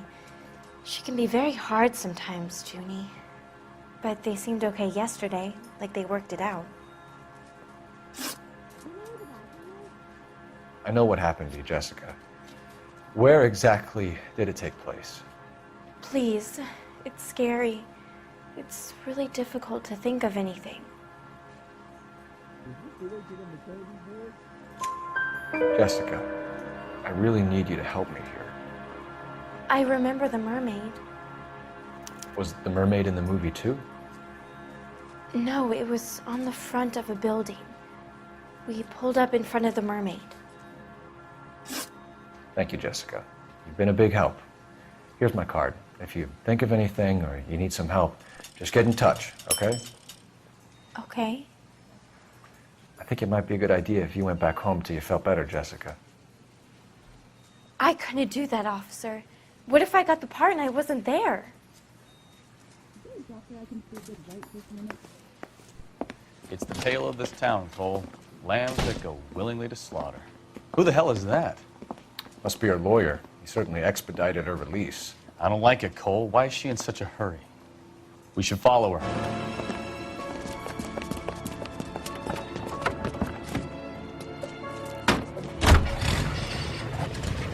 There she goes. Come on.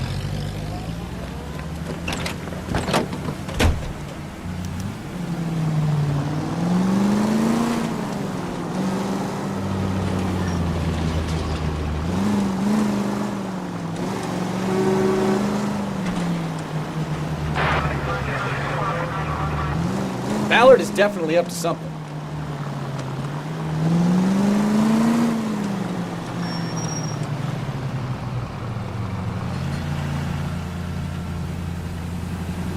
She seems to have made a remarkably speedy recovery.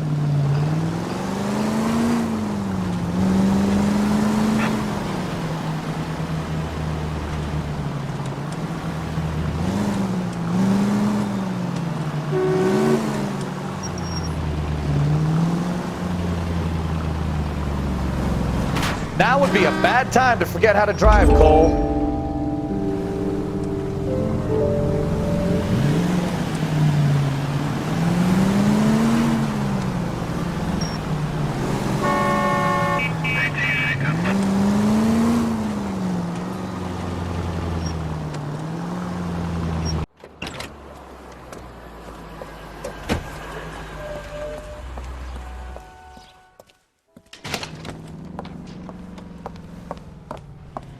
Get in there and see what she's up to.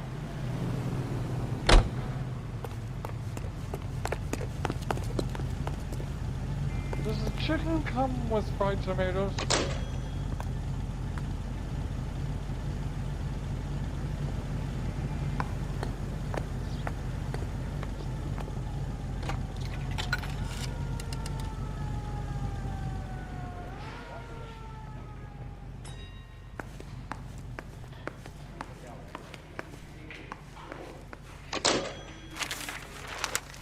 Baby?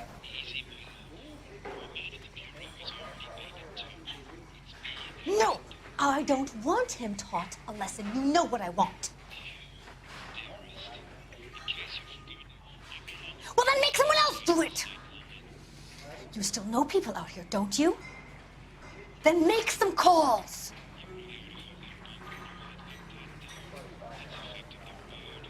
I'm gonna be very clear about this. You get this done, or I'm... Wilson's Hotel. Mr. Mark Bishop, that son of a bitch, lives in apartment 803. Sure, I got the film.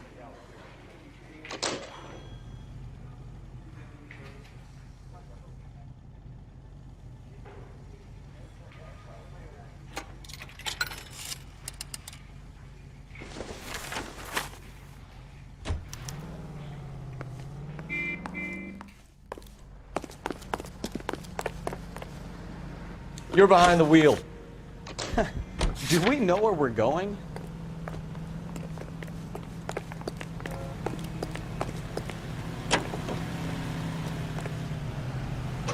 So what's the story? I'm guessing she didn't stop for light refreshments. She made a call. Sounds like Mark Bishop has a heap of trouble headed his way. I've got an address. Wilson's Hotel, apartment 803. Oh, shit. You better step on it.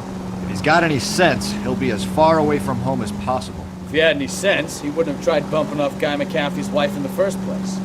Or he'd have done the job properly. McAfee will break a fella's legs just for looking at his broad the wrong way. What did you make of the kid?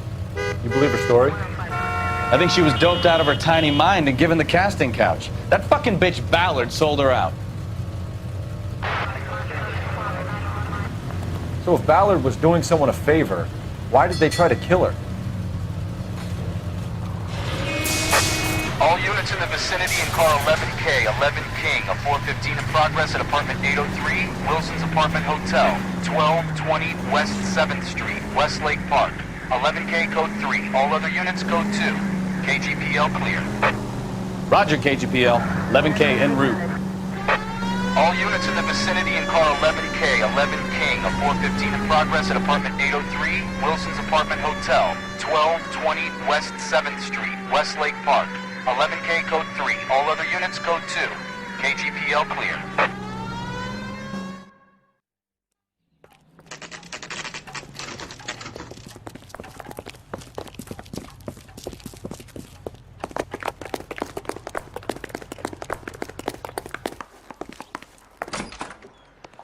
I'm Detective Phelps.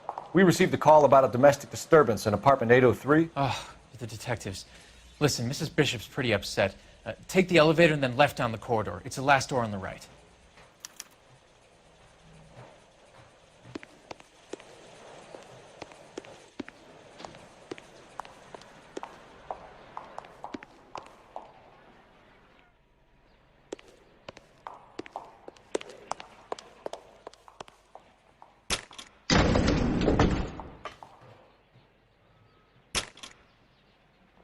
Sounds like we're about to make it a hat trick of hysterical female witnesses.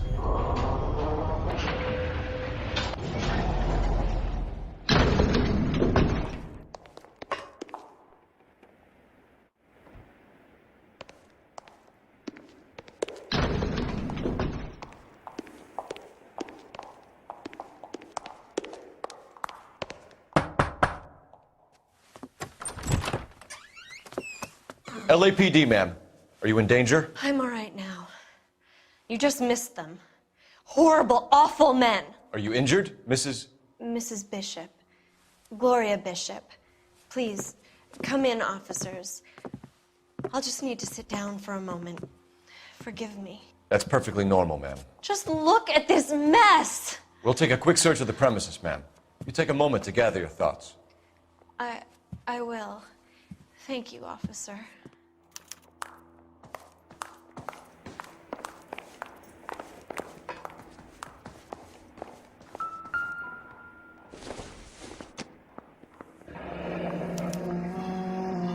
What do you have to do to earn $20,000?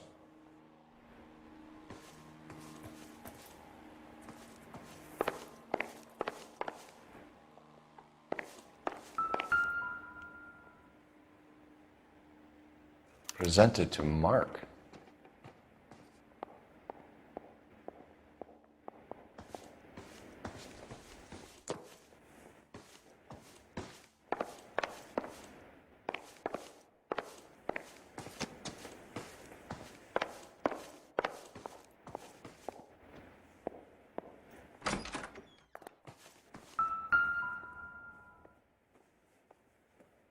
Great Wall of Babylon.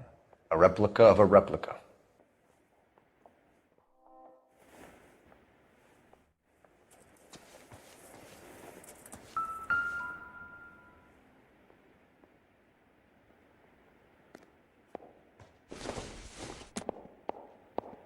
Doesn't tell me anything.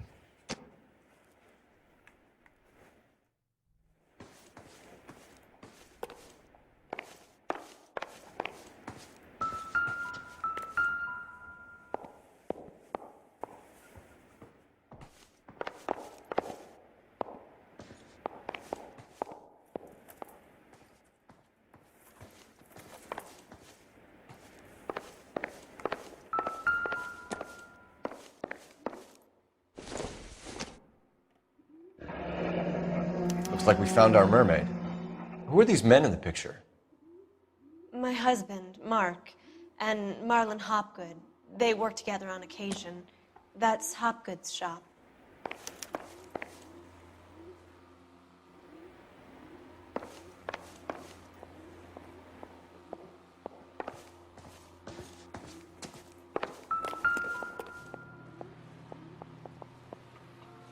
There's the set.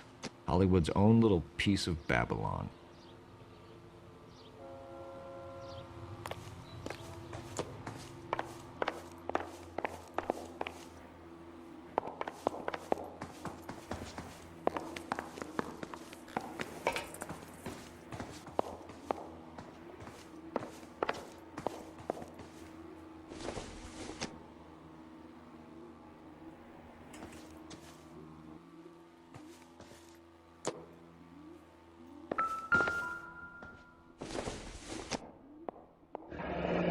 Looks like the old movie set downtown.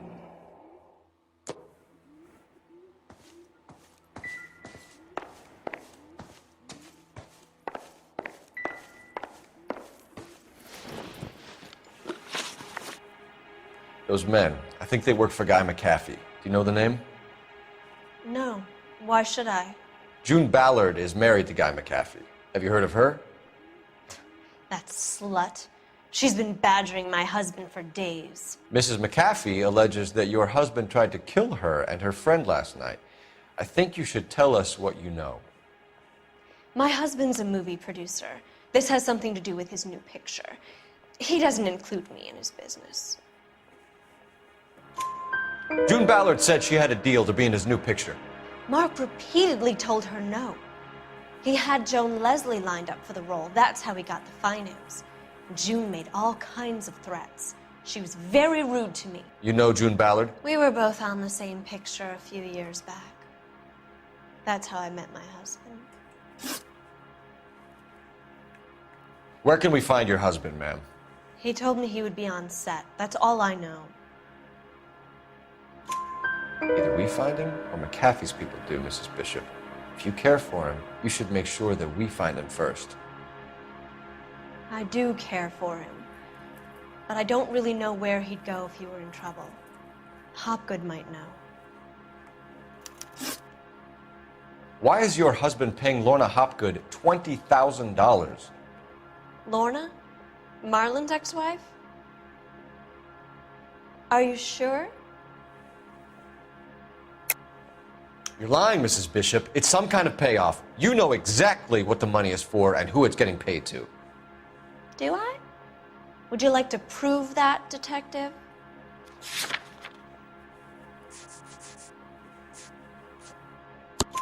Your husband looks like he's being blackmailed. They obviously have something on him if he's prepared to kill to cover it up. Why is the payment going to Hopgood and not McAfee?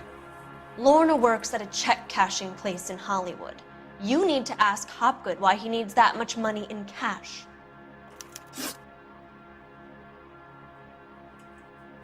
Your husband was at a casting yesterday with a young girl? Not that I know of. He told me he was looking at locations. The picture's been cast. Jessica remembered a mermaid. The mermaid on the front of the prop store. You better come clean with me. This is a sick town, Detective. Are you sure you really want to know? The truth is, my husband likes them young. And you think that's okay? I was 16 when I first met him. I thought he was a genius, a magician with film. I was 20 before I realized he was just a B-movie hack. But he's nothing compared to some of the monsters at these big studios. My guess is Ballard sacrificed her little friend. Happens to a lot of girls. Your husband is in trouble. It could go easier for him if you were more helpful, Mrs. Bishop. He's a big boy, Detective, and so are you. This is Hollywood. There's always a deal to be done.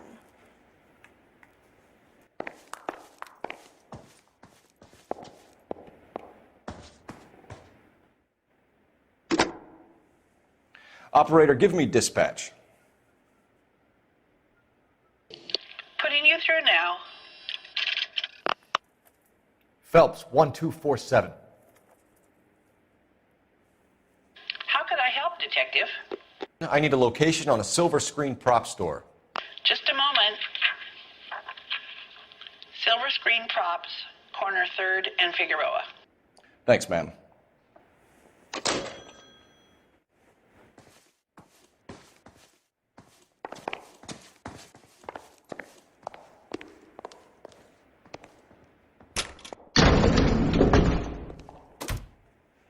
An aging movie star, a wannabe starlet, a movie producer's wife, and finally rubbing shoulders with the almost rich and famous.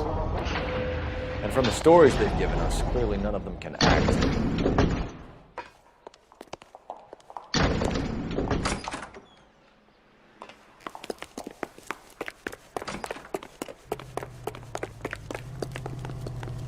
You know the way. You can drive. All right. Where to?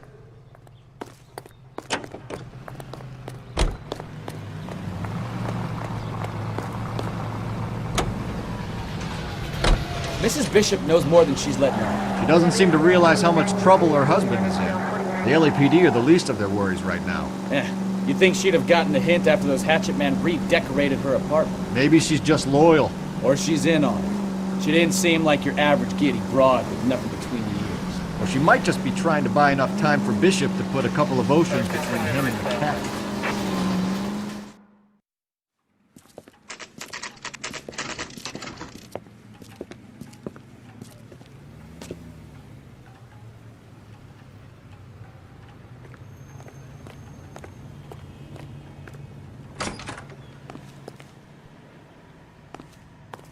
Phelps and Bukowski, LAPD. We're investigating the attempted murder of June Ballard and Jessica Hamilton. Christ! I'm Marlon Hopgood. How can I help? You hold castings here? How'd you hear about that? I got a little soundstage out back. Lead the way.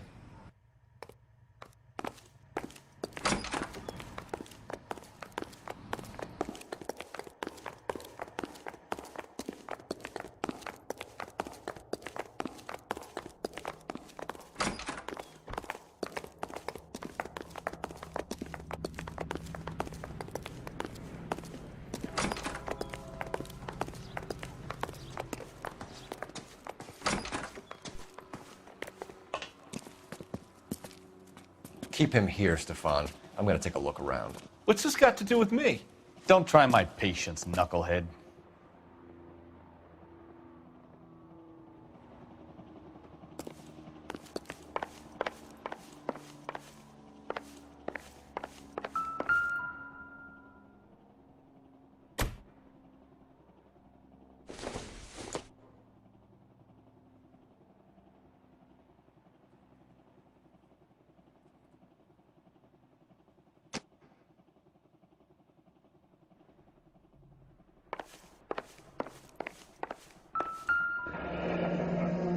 Turn off the lights, Hopgood. Why would I want to do that? Humor him. One-way mirrors. There's a room on the other side. Huh. Well, well.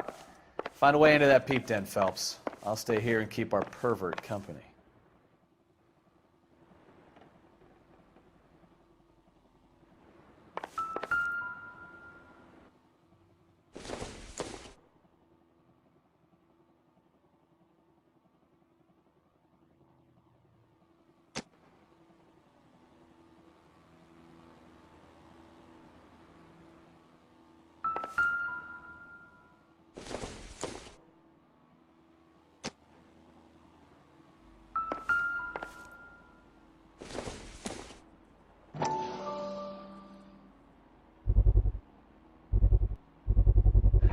Doping a 15-year-old kid and abusing her in a screen test. What is wrong with these people?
Can't be that way, Phelps.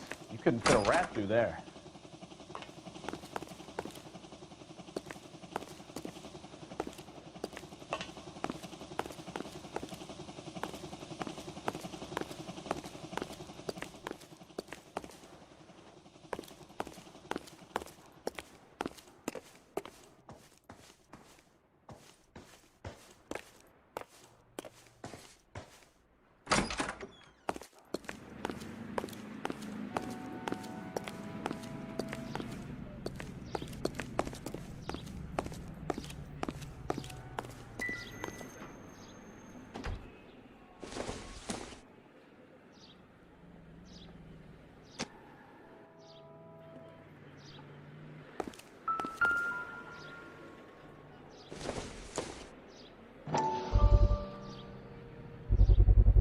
So this is where you sprang from.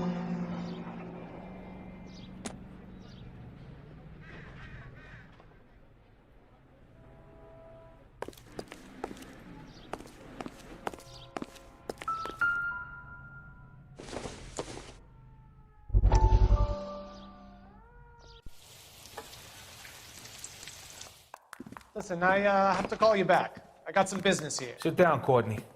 This is Mickey. Mickey, this is Courtney Sheldon. What would you like to drink? Scotch. Straight up. I hear you're back at school learning to be a doctor, kid. Yes. That's right, Mr. Cohen. So you want to be a doctor and a dope peddler. Interesting combination, huh? Do we have a problem, Mr. Cohen? We might have, yeah. Selling your dope to my boy Lenny looked like a good move, but Lenny has been supplying, wholesale, so to speak. The Bindle boys in this town aren't used to the juice without a little of the middleman taking his cut. Lenny promised that wouldn't happen, Mr. Cohen. And Lenny works for you. What can I say about Lenny? Let me think. Oh yeah, he's a putz. And he's lazy, and he's greedy, but he's my wife's brother. And how can you make a cake with those ingredients, huh? So how is that my problem, Mr. Cohen? Well, kid, the only way we're going to be able to make this work is to do some repackaging. We need to get the dope out of those dinky little cardboard boxes and... Surrettes. Yeah, Surrettes. Great. We can put it into a big vat so we can water it down a little bit. I won't bore you with the chemistry, but it doesn't work that way. You're likely to kill even more people. Okay, listen. We want to buy you out, kid. I'll offer you 50 grand.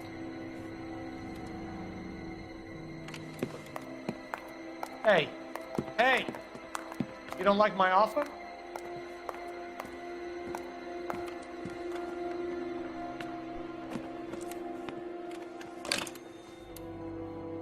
The Sheldon kid? I think I want him dead.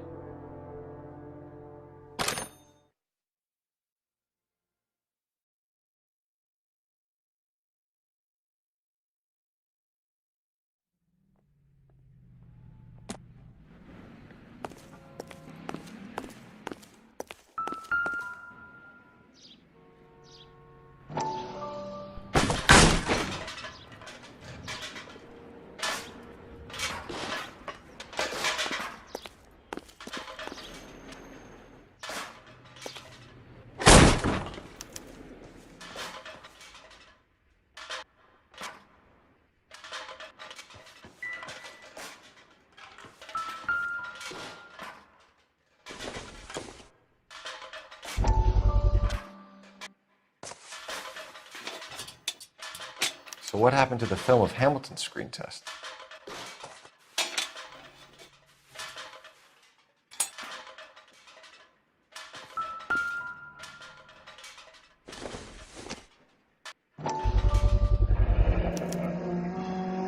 Jungle Drums, 8th and Francisco.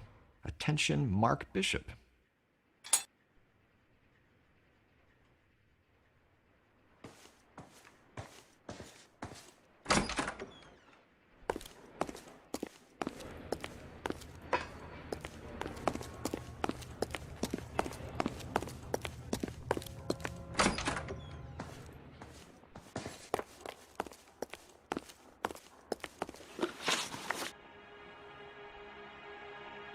You ever do any work for Mark Bishop?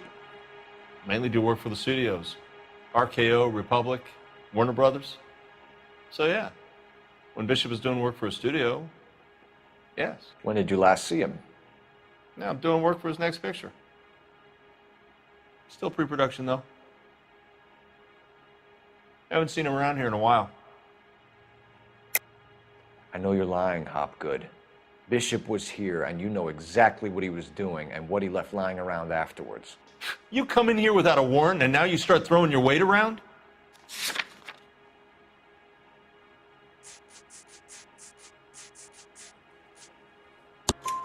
A 15-year-old girl told me how she was drugged and molested at a casting house.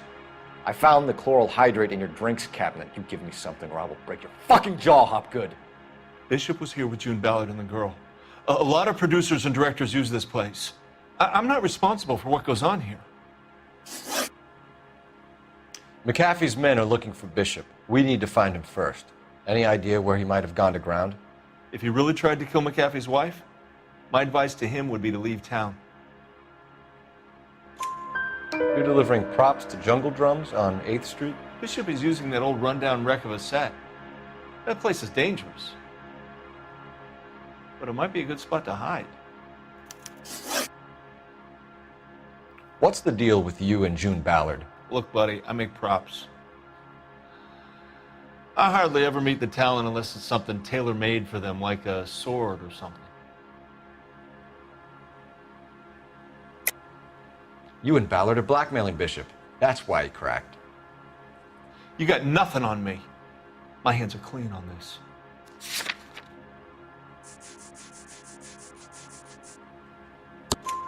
Enough.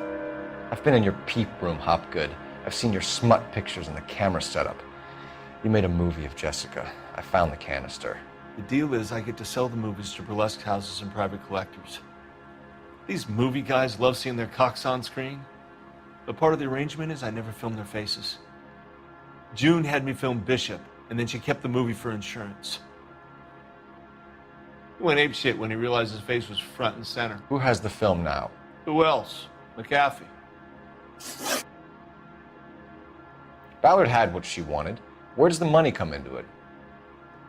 What money? Enough of the lies. I told you I get my cut selling dirty movies.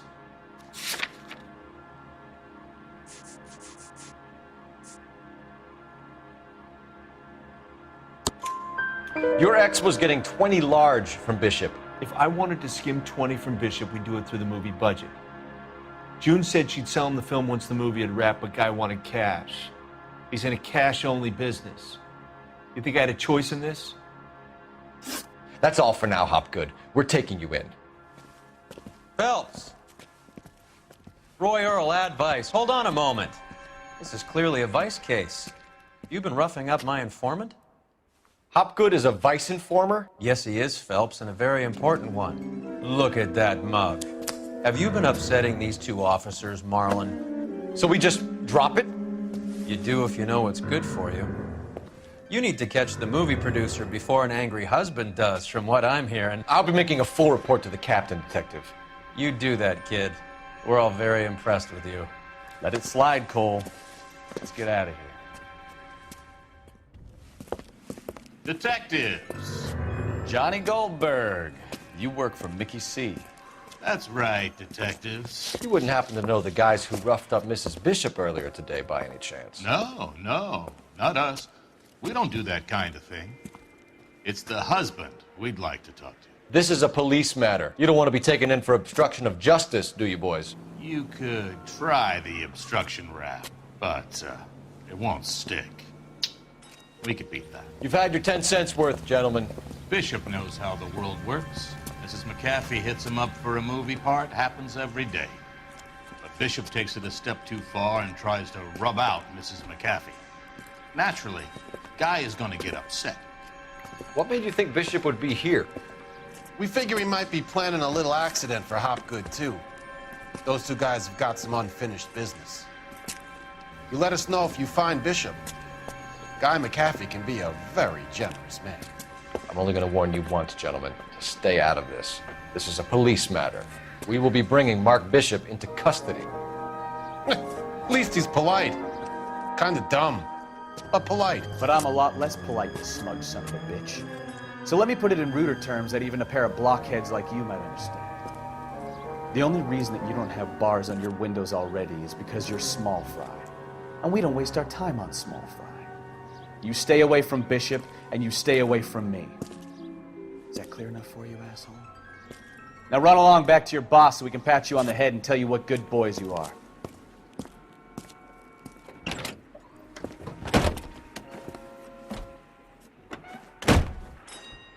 I don't think they like smoke.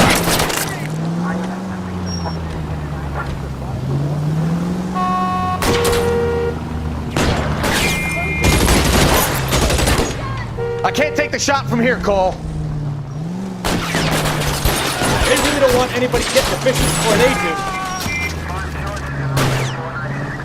I'll try for the tires. Keep your foot down.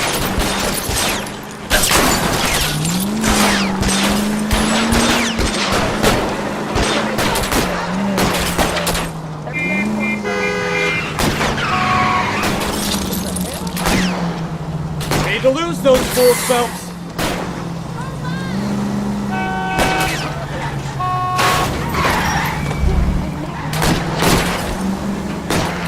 Lay into his wheel, Archie.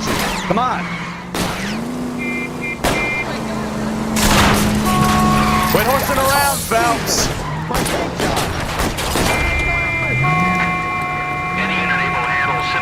Let's see him chase us now. On to the movie set, Phelps. Let's roll. Oh, Christ. When they say working traffic is like watching paint dry. You know how to piss people off, Bukowski. Hey, if they're prepared to gun down cops in broad daylight, McCaffrey really means business. Seems like we're the only ones who want Bishop alive. I have a good mind just to let him go work on the son of a bitch. I'm about done putting my life on the line to protect some child molester. That's our job, unfortunately. They don't get to dole out the justice.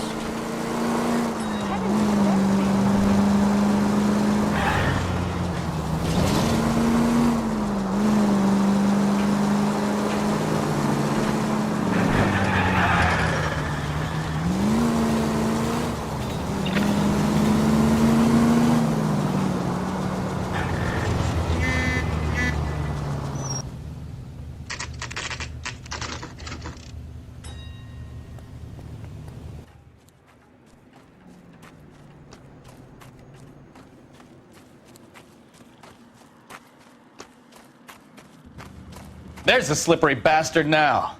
No. God damn it! Mark Bishop, stop! LAPD! Get him, Phelps. I'll cover the exit. 11K calling KGPL, requesting assistance at 8th and Francisco, the abandoned movie set. My partner is pursuing suspects on foot. Code 3, KGPL. We're trying to help you, Bishop. This is all a big mistake.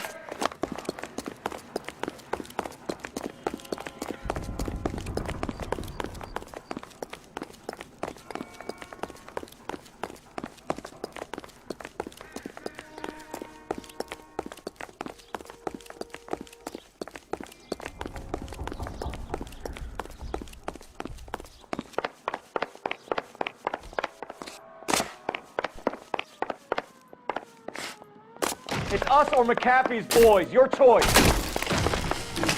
I didn't do anything. We're trying to help you, Bishop. Let's get the hell out of here, you goddamn maniac.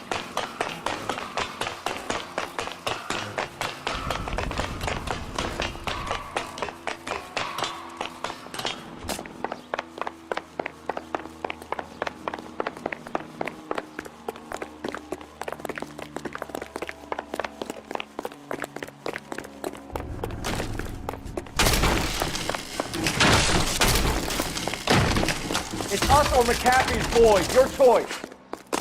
What the hell?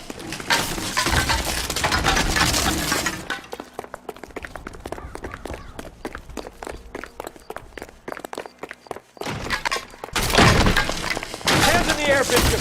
Move another inch and you're dead. Mark Bishop, you're under arrest for the attempted murder of June Ballard and the rape and attempted murder of Jessica Hamilton.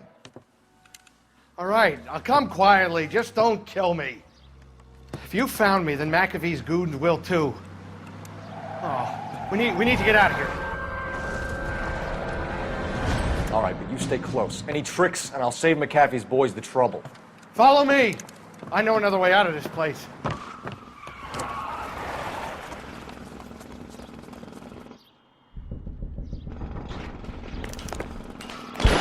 Christ, detective, they're trying to kill me!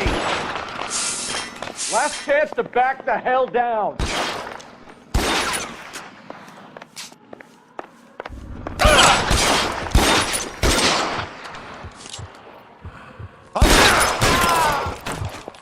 It's this way. McAfee doesn't make the rules. You hear me?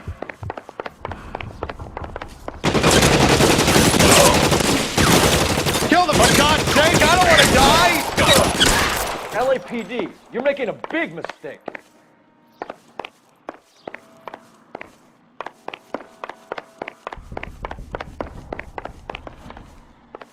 Is this really the best McAfee's got?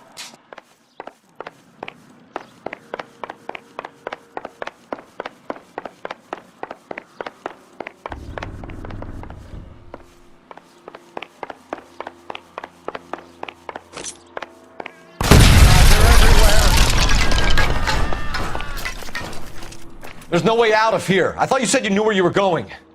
We have to jump for it.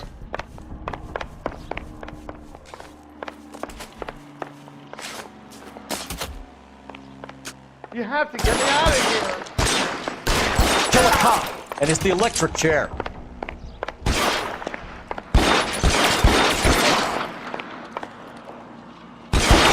Can't hit him. Insanity!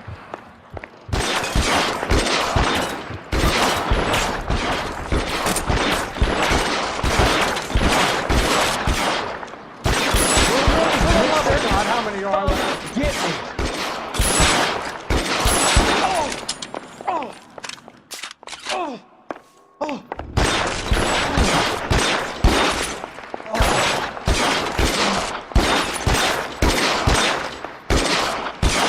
I don't want to die here.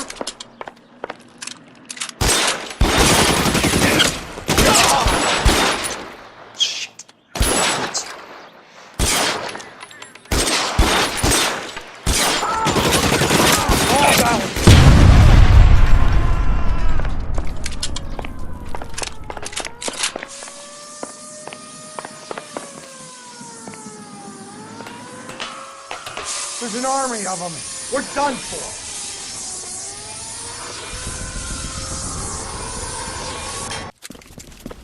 Get him over here, I'll cover you! Come on, the cavalry's here!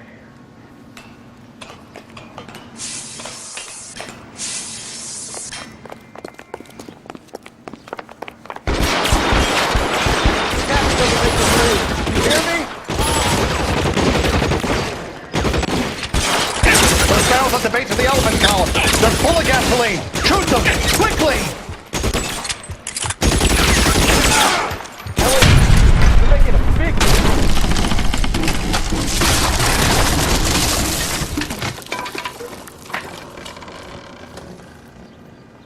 Follow me. We need to get him to the car.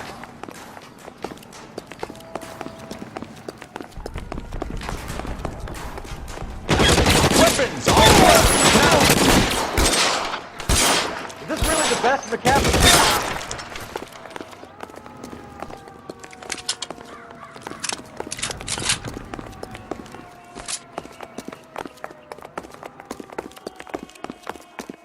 Oh my God, they're everywhere. Get him to the car, I can cover you from here! You're almost there!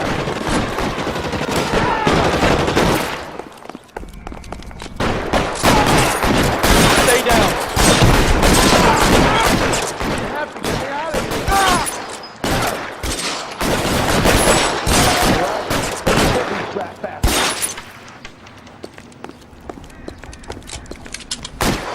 This is insanity.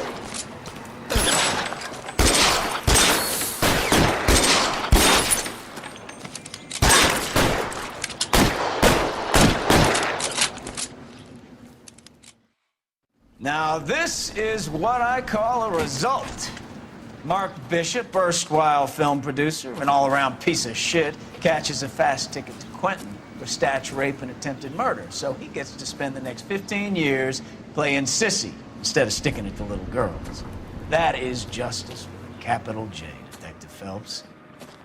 Developed such a reputation, I'm not going to be able to hold on to you any longer. You're getting promoted. Go on, get your new assignment. It was good working with you, son.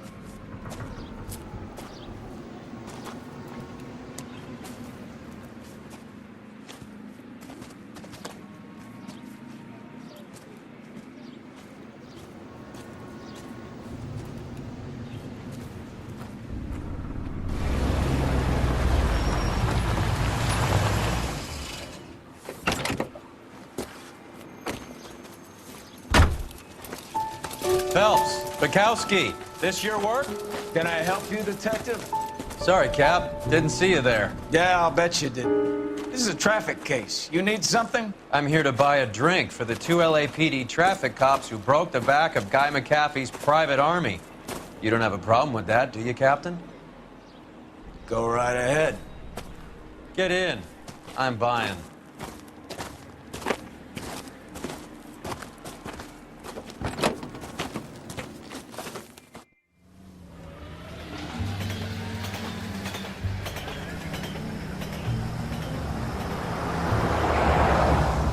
You'll like this place. A lot of movie people hang out here. You like jazz, Cole? The hopheads love it. Sure, I guess. Big bands and swing I can understand, but this bebop palaver? How are you supposed to dance to that? This is Phelps, Leroy. Be nice to him. You'll like this place. They treat you right. You like a table, Roy? What do you think we want to do? Stand at the bar like I'll chumps? get a table ready for you. Don't look so happy to see me, Alphonse. I might get the wrong impression. Cole, this is Alphonse. He's a French Negro from Africa. Can you beat that? The Congo. A pleasure to meet you, Alphonse. Is Elsa singing tonight? Yes, she is. She has the next set. Come on, Cole. You can meet Elsa while they're fixing us a table. You'll like her. She's something else. Maybe another night, Roy. She's pretty beat up about it. Get your hands off me. Don't ever tell me what to do or what not to do, Alphonse. You got a nice club here. Don't spoil it. If you would follow me, detectives. Just through the door. Was my only real friend, Harlan. We went through it all. Do you realize what he meant to me? Of course I do. You have no idea. You said it was construction work. It was an industrial accident, Elsa. How can I be held responsible? Elsa, are you going on? Louis, for God's sake, he was my best friend. The only man who ever loved me without putting his hands on me. Hi, Elsa. Here's someone I'd like you to meet. Cole Phelps, war hero and crime fighter extraordinaire. And why would I want to meet another fascist from the LAPD? Sorry about this, Cole. What an evening I'm having. First a Negro puts his hands on me, and then this. Who do you think you're talking to, you German junkie whore? Don't you ever forget your place with me again. Do you hear me? Evening, Doc. How's business? Sanguine. Louis, help me here.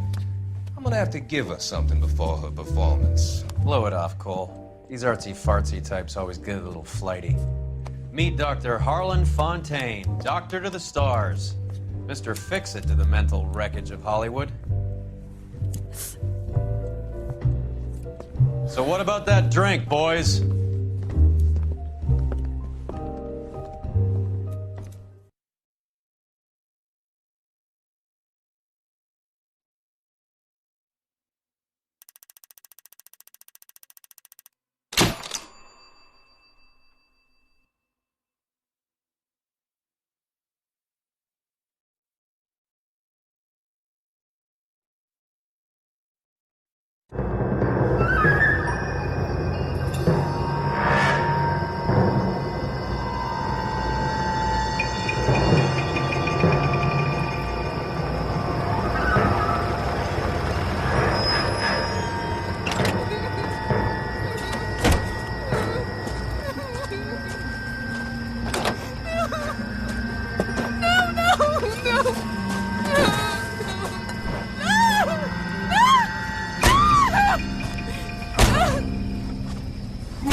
All right, gentlemen, take your seats. Let's get this over before lunch. Floyd Rose of the Homicide Squad has decided to take early retirement. We will all miss Floyd and the steely edge he brought to his police work. The department has arranged a wee drink at the Galway Arms to quench the mighty thirst a man gets from 25 years of police work. Floyd's departure leaves a place at the top table, and the chief has seen fit to promote Cole Phelps from burglary to the homicide desk. Stand up, Phelps. Take a chair. You're in the major leagues now, Sonny. Rusty Galloway, a fine lawman of the old school, will be taking you under his wing. Your first case is the murder of a woman, found last night and bearing all the signs of the werewolf. Get out to the scene, lads.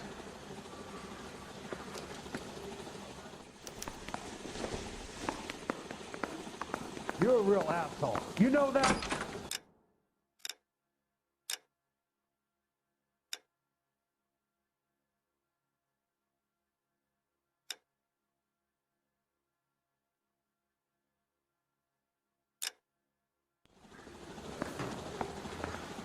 I say we bust in there and find the goddamn evidence. Do you have the address?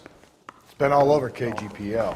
It's off Temple Street, between Belmont and Glendale. That's the cop from the newspaper. Union trouble. Nice day for it. This guy's got a screw loose. You drive. I need to go over the case notes.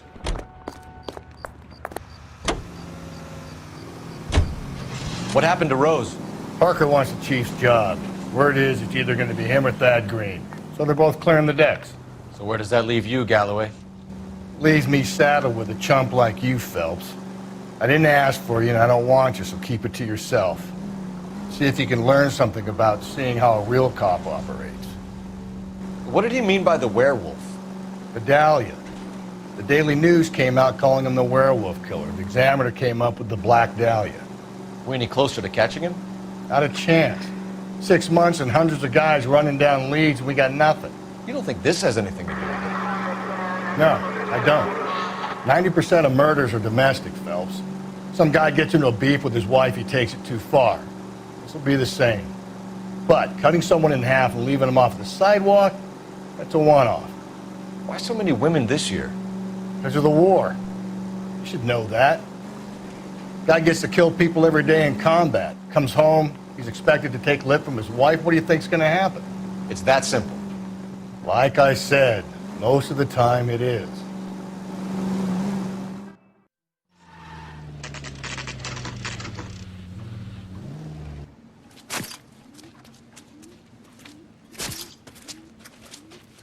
How about a scoop for the Examiner, Galloway? You could use some good press. Another tramp, another message. Is the werewolf back in business, boys? Do you have a mother, asshole? A sister? How about showing some respect for this poor woman? Let us do our job, and Detective Galloway will give you a statement later. He's good, Rusty. He even sounds genuine. That's Phelps, guys. The war hero. Defending the honor of murdered humps. You're used to it, Phelps. Moving along, guys. You got your pictures, you got your headlines. Now scram.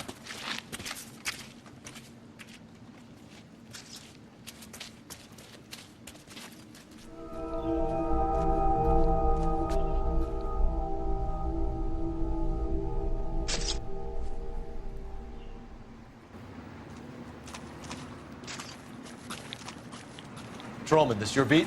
Yes, sir. Well, part of it. Kids park here, they use it like a lover's lane. It's a working neighborhood. Some trouble, but nothing like this. It's known locally as the Moors. You were first on the scene? Yes, Detective. No one's disturbed the body?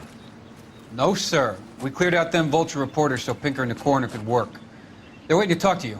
Go house to house and see what you come up with.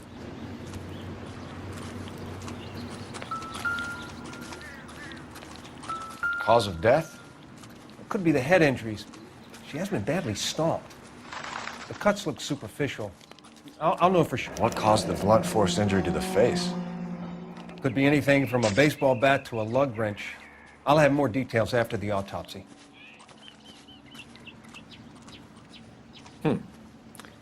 Interesting.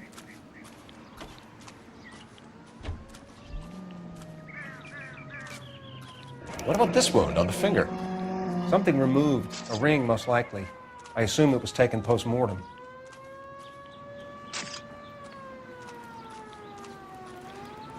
What does the writing on the victim mean? BD. Black Dahlia? Tex? Your guess is as good as mine. Could be something to it, or it could be the killer's trying to throw you off the scent. Either way, I'll run tests on the lipstick. Any idea of the time of death? From the temperature, I'd say after midnight. I'll confirm with you later.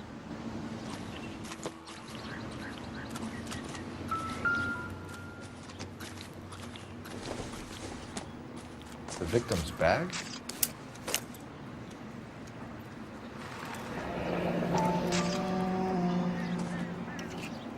Looks brand new. Can't be the one used on the body.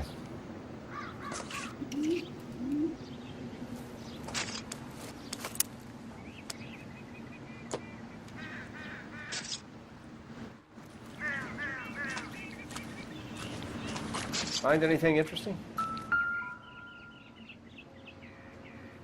What can you tell me about the shoe prints? Men's size 8s. Pinker lifted impressions for me to compare back at the lab.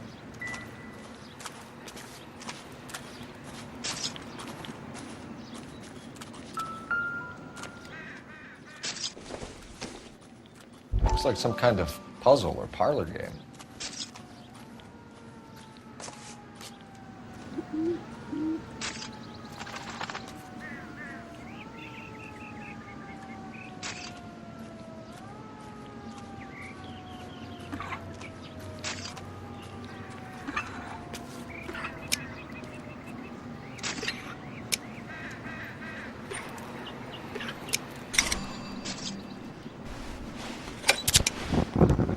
Bomba Club. Why steal a table lighter?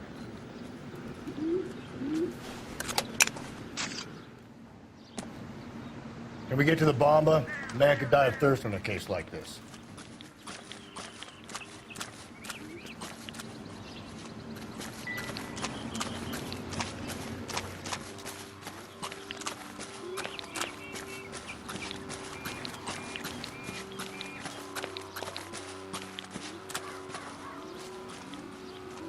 You can drive. Fine. Where are we headed?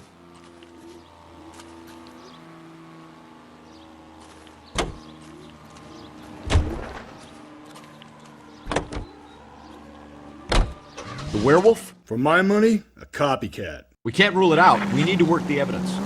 You'd love that, wouldn't you? A big head to hang on your wall. The caller of the decade. You've been working evidence on BD case for 6 months and got next. There's a difference, Rusty. Oh, yeah? I just started working it today. Okay, Hotshot. What's more likely? The werewolf comes back around, leaving us unknown in a corpse? He clearly has a thing for power. Power over women. Why not power over the police department as well? Let me finish, Phelps. A guy opens his mouth again after 6 months of stewing. Or some opportunist who's been reading about the BD figures who'll rip off the MO and get himself a freebie. That's not totally fantastical. You know, the Examiner and the Daily News might be good at coming up with monikers, but they're terrible for police work. There's a reason we didn't get the son of a bitch after the short murder. It was them, locusts. Where do you think the werewolf killer is now? Dead by his own hand, stationed somewhere else with the armed forces. San Quentin, another town, another country, who knows? So, Phelps, I understand you want to turn this into a big case, but it doesn't work like that, all right? A case will come and find you. Can't make it something it ain't, understand? So you don't think the werewolf has continued to operate in the Los Angeles area? No chance. We would have found it.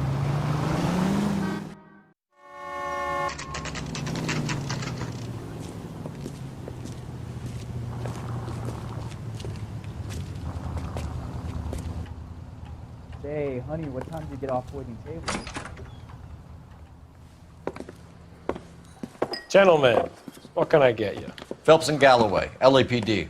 Were you working here last night? Yes. How can I help, officer?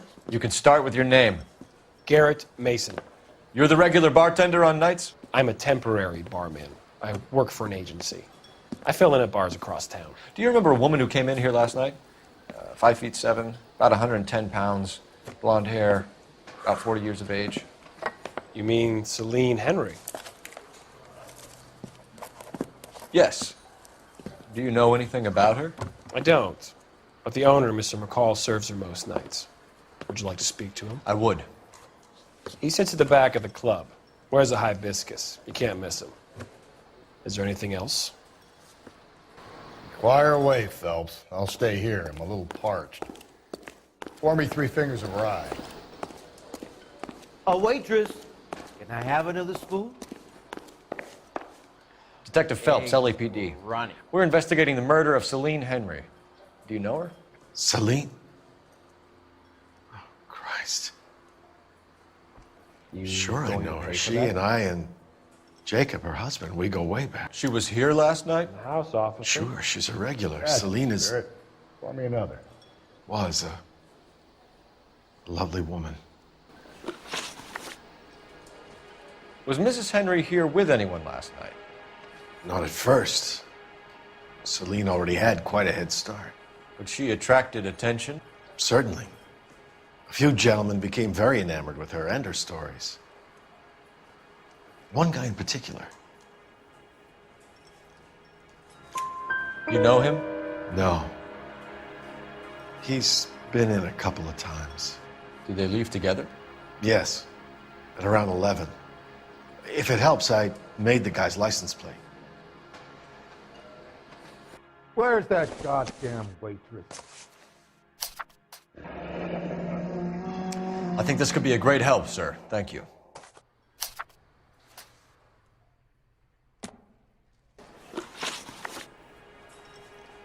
Mrs. Henry appeared to be missing a ring, torn from her finger, but not her wedding finger. Celine always wore a red garnet ring on the large side. Larger than life, like Celine herself. Did she have it a long time? Sure. Since way back in her flying days. Did her husband buy it for her? No, it was before Jacob.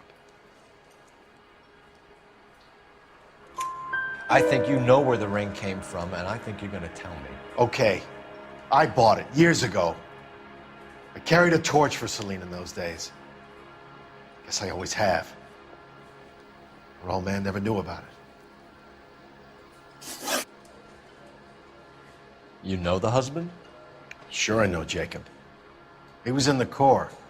He met Celine on a furlough and married her when the war was finished. He put up with a load of shit. Do you think he killed his wife? No. No, not in my opinion. So if it wasn't Jacob, then you probably let her out of here with the guy who killed her. How do you feel about that? Stow the attitude, will ya? I tried to get onto Jacob. I rang him up. Asked him to come pick her up like usual.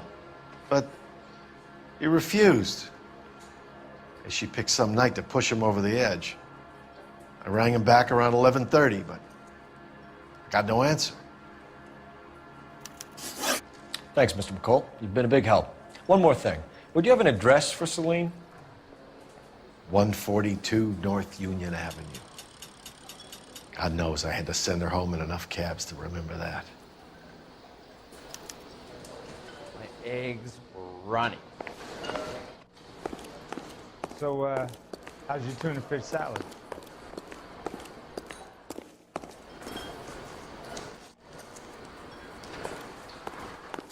Sam Let's get out of taking here. me to Palm Springs for the weekend. Hey, what's the hurry? My stool was just starting to warm up nicely.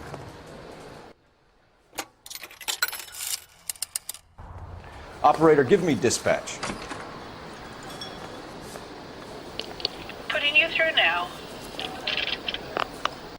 Phelps, badge 1247. How could I help, Detective? I need a registered owner on a license plate, 2boy8899. Yes, Detective. I'll need to contact the DMV. Shall I relay the details via KGPL? Please. Thanks, ma'am.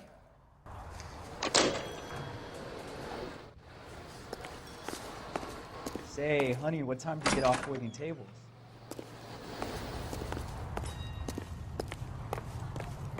You know the way. You can drive. And where exactly are we going?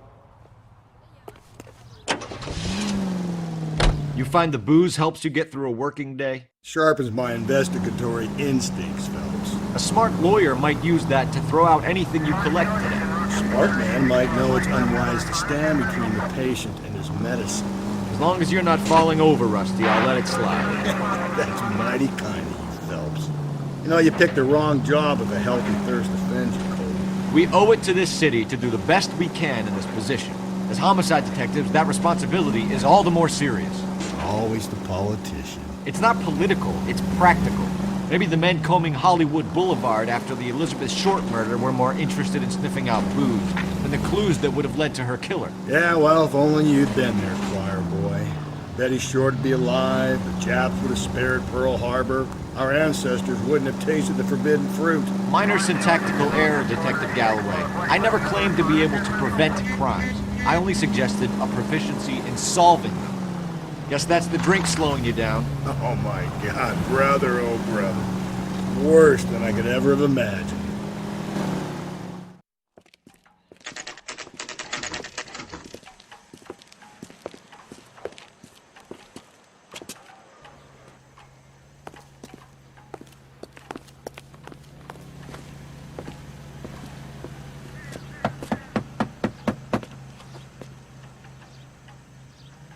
I'll try the back door. Wait here a second.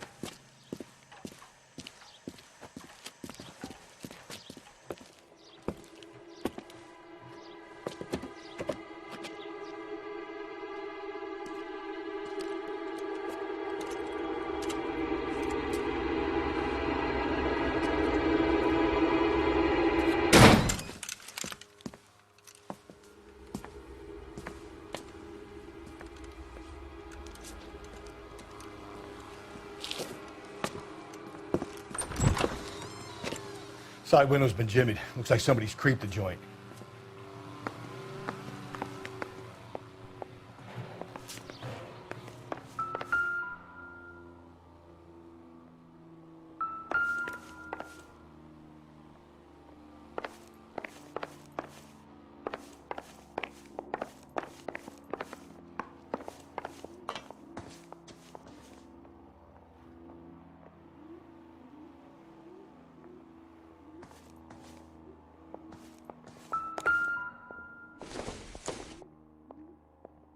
Seems irrelevant.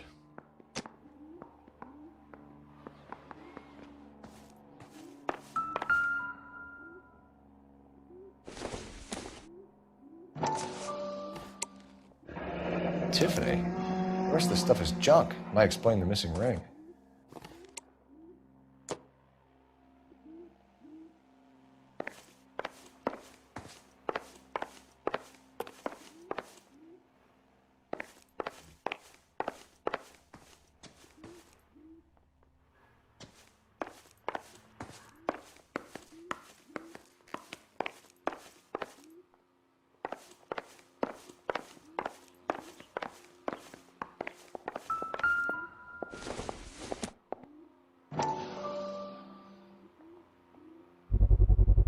Size 9s. Above average for a lady.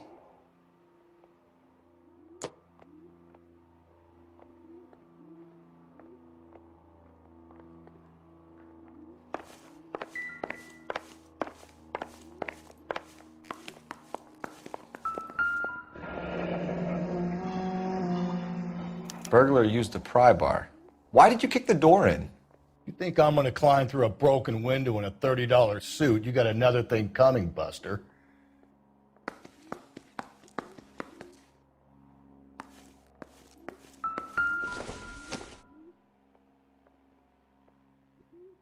Celine and Jacob are obviously having problems. It speaks to motive. Crime scene evidence still weighs against it being the husband, but Jacob could give us something to go on. One of my exes drank like this, you'd be feeling the back of my hand. Call in burglary and get technical services out here. I'll talk to the neighbors.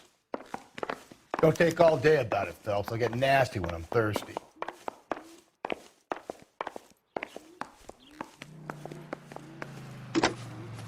Galloway, homicide, badge number 564. Requesting technical services for suspected 459 at 142 North.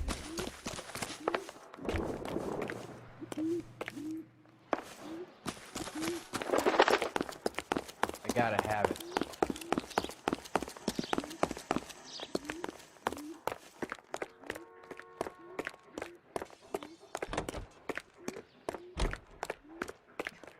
I knew it wasn't safe around here anymore. LAPD. Are you acquainted with Celine Henry, Miss? Horgan! Jennifer Horgan. I've known Celine for more than 10 years. Our children grew up together.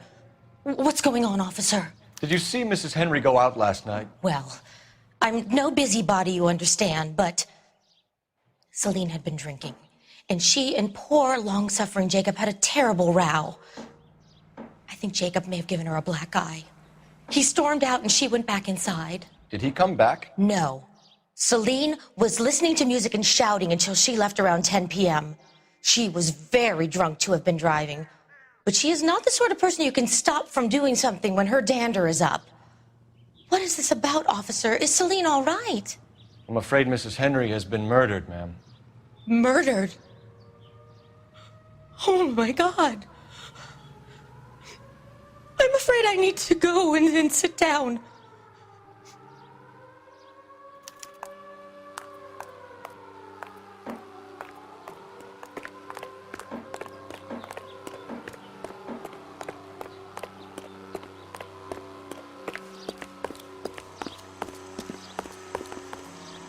You're behind the wheel.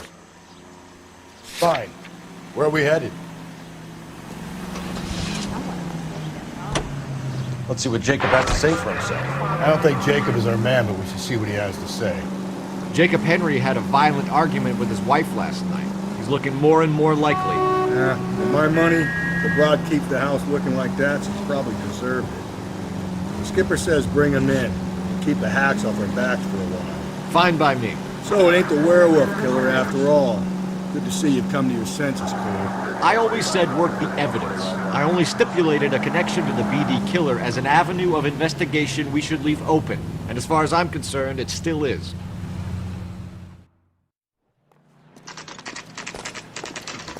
Okay, Phelps, we go in hard. You follow my lead.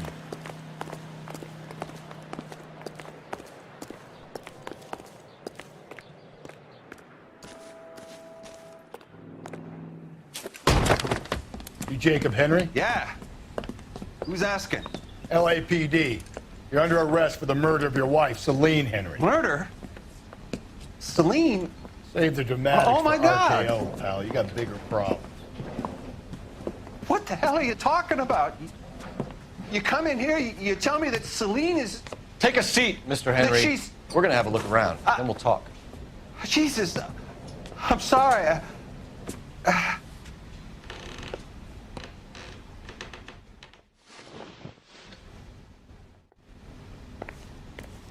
I get even the slightest hint that you're a flight risk, pal.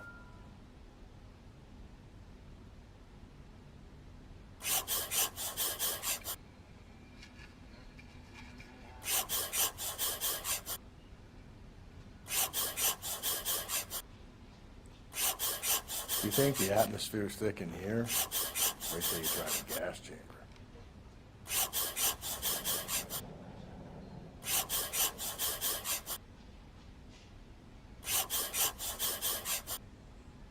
The oldest problem there is, what to do about the old lady. He'll be back any moment. Just sit tight.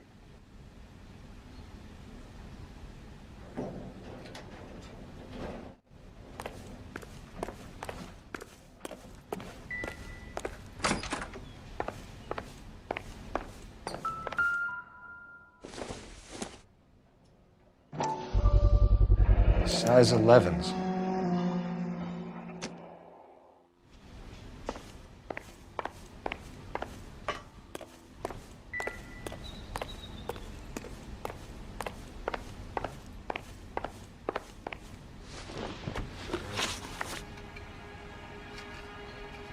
So who could have killed Celine? Where did she go last night, Jacob? A bar, I suppose. Look, I don't know. You know where she went, Jacob. You're lying. Why would I help you if you keep lying to me? Look, I'm telling you, I don't know.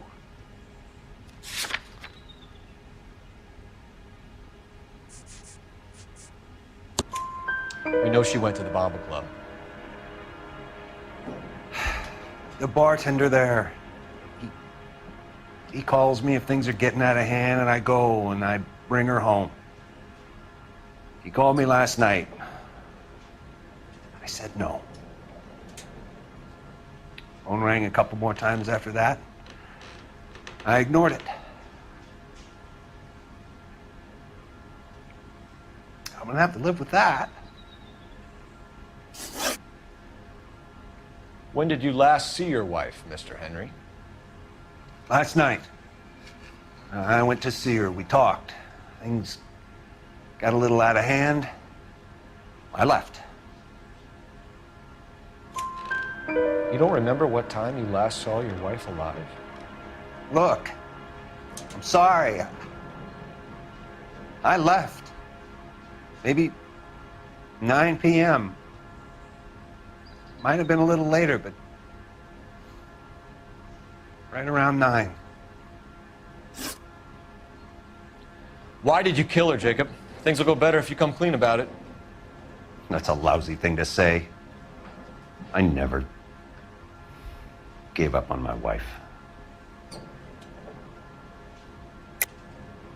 I don't believe you, Jacob. I think you didn't have the guts to do it yourself, so you had someone else do it. You want to back that up with something, Big Mouth? Huh?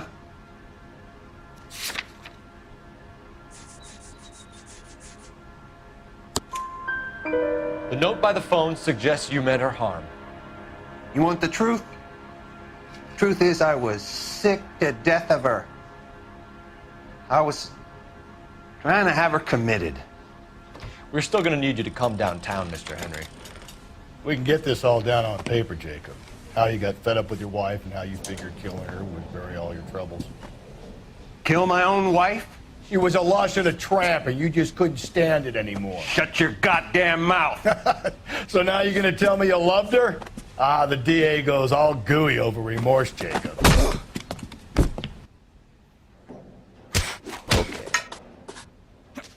Let's just leave that. You're awful hot under the collar for an innocent man, Mr. Henry. What's this?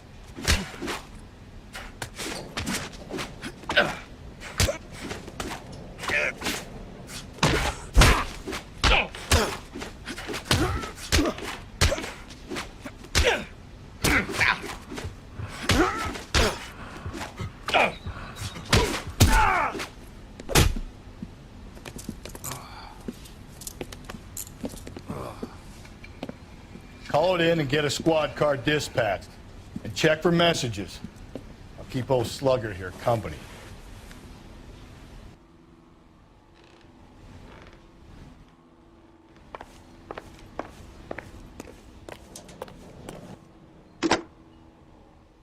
Operator, message for KGPL. Putting you through now. Cole Phelps, badge 1247. How could I help, Detective? I need a patrol unit to transport a suspect back to Central. Certainly, Detective. You have a message from the coroner. Do you wish to be put through? Yes, ma'am. Carruthers, It's Phelps. I've completed the autopsy. Several wounds to the head from a blunt metal instrument. Closest match would be a socket wrench handle. So the cause of death was the blunt. No, the blows to the head surprisingly were not fatal.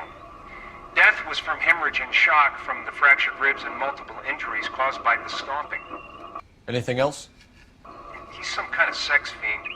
The tissues of the anus were bruised about 1/8 of an inch, but no trace of semen in the anus, vagina, or stomach. Thanks, Doc. Operator, give me R&I. Any word on an owner for that vehicle? License was 2boy8899. Yes, Detective. The plate belongs to a brown 1936 Pontiac. Registered owner is one Alonzo Mendez of 402 South Fremont Street, apartment 16. Thanks. Any other messages? One, Detective. From Captain Donnelly. He wants any and all suspects returned to Central. Interviews to be set up immediately.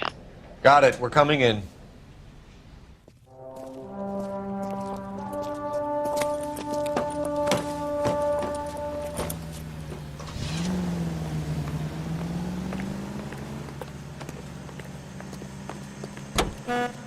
Can you drive to this one? And where exactly are we going?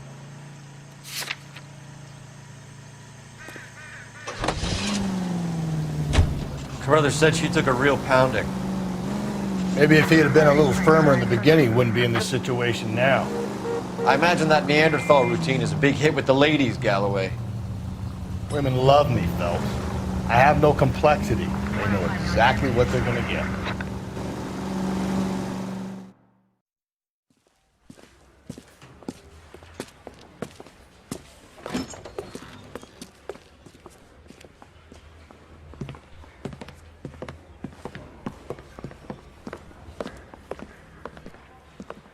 We have a firm lead, Captain. You question my judgment, Cole Phelps. No, sir. Good. I thought not. Jacob Henry is a sub-sister pushed around by his wife. I think with the right kind of persuasion, he might be prepared to seek absolution. Are you prepared to show him the error of his ways, young Phelps? I don't think he's our man. Galloway agrees with me. Don't drag me into this. Rusty is a practical policeman. A bird in hand is always worth two in the bush. Let's liberate a confession from poor Jacob, and the public will sleep easier tonight. Run along now, Phelps. I've warmed them up nicely for you.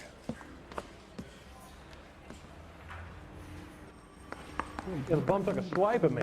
Put him down with my sap. Doesn't look good, Jacob. You're in a big jam here. You lie to me, and I can't help you out. Do you understand me? Yes.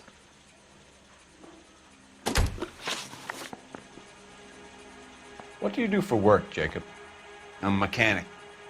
Engines, differentials, transmissions, that kind of stuff. So you have access to tools? Yes, I do. Your wife was brutally beaten with a socket wrench handle, then stomped to death. How do you think that looks, Jacob? I was home in bed. You're full of shit, Jacob. The truth is you hated that bitch. You followed her and dragged her into the car and then took her out to the moors. She woke up and you smashed her face in with a socket wrench. No. And then you stomped her. You stomped her because she's a drunken whore and she treated you like shit. You stomped her for all the years you had to take it. You stomped her because you are such a weak fucking sister, Jacob, and you wanted to erase all memory of it. Go on. Try to deny it. I was at home. I should have gone to her at the bar, but I didn't. You can't prove I wasn't home.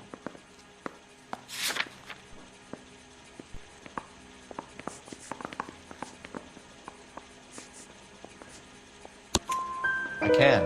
The bar owner, McCall, gave you up. He called your house right at the time that someone was smashing Celine's skull in and got no answer. If we find that socket wrench, you're gonna fry. Get it off your chest. Tell me you killed her. I killed her, all right. I killed her dreams. She was an aviator, famous in her day, flying around up there like a bird. But she never wanted to come back down. You know, my pop was a sod farmer, dirt poor. I joined the Corps, trained to be a mechanic. I did better than my father did. I worked hard for it. It's all you can ask of a man. But Celine, she never wanted to come down from the clouds. She wanted everything I couldn't give her. All I had was security. That was never going to be enough. You did it. Everything points to you. What does Tex mean, Jacob? I don't know what you're talking about. I need a reason to believe you, Jacob. You want a confession? That's what you want? That's exactly what we want. Seems to me there are two types of marriages. First, where the couple love each other equally and everything's roses. And then there's the other, where one person loves the other more than life itself and always puts them first. Chumps like me, who love them no matter what, no matter how badly they behave. That's it. That's my confession. I love my wife. And I'll take any test you got to prove it. Your marriage was over. You took her in and she threw it back in your face. You didn't go over there to hurt her. It just got out of hand. It's not how it was. You're lying, Jacob. It was falling apart and things got violent. I'm not lying. I'm telling you how it was.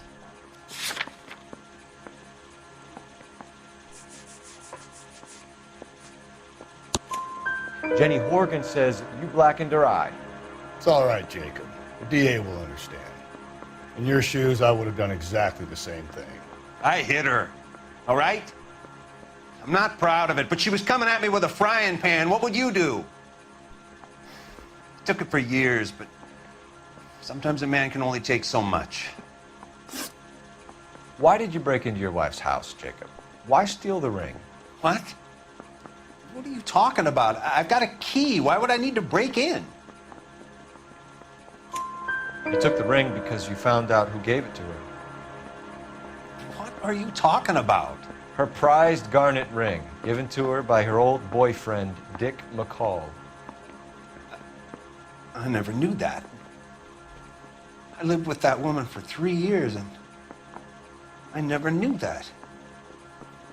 Well, in that case, I think you should be talking to Dick McCall. We'll do the detective work, lunkhead. Just answer the questions. I'll see what I can do for you, Jacob. But I'm not promising. It still looks bad for you. Phelps, you failed me, son. We have another lead, Captain. This guy Mendez could be our man. I hope so, Phelps. I really hope so. I'm deeply disturbed by your style of police work.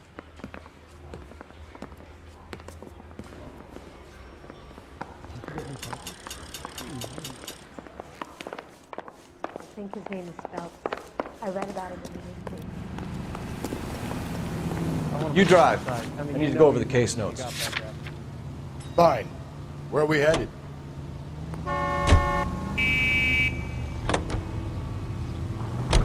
Alonzo Mendez. Sound like a man who moonlights as the werewolf? Don't sound like a man I'd let my daughter anywhere near. You've got a daughter. Spend enough time drinking, Cole, you'll find yourself with any number of things you don't want when you're sober. So that's why you never sober up. Exactly.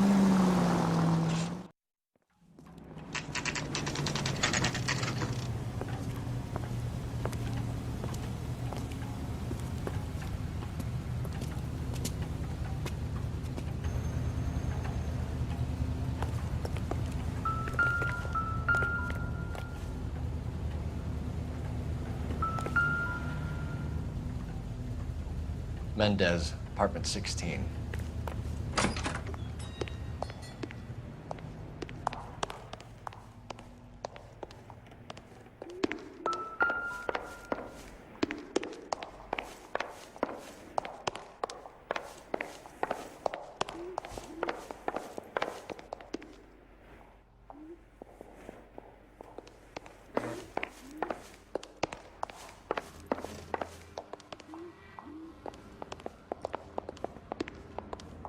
Don't bother knocking, just kick the door in. Take a look around and see what you can find.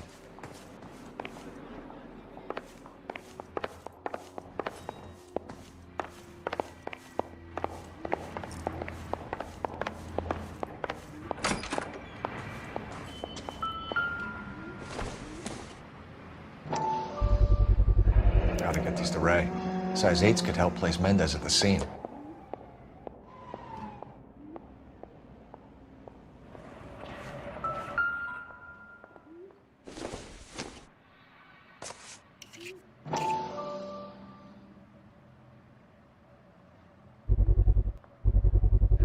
Brothers could match the color and brand of the body.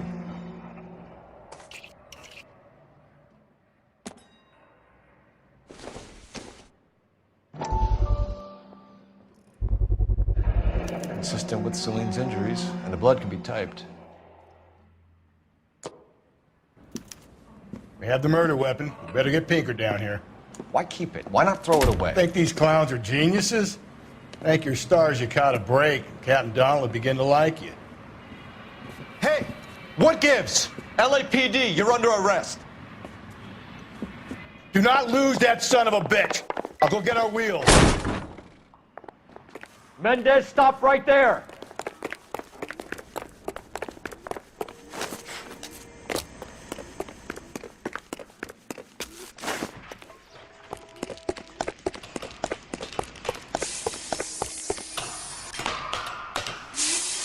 You don't need to do this, Alonzo!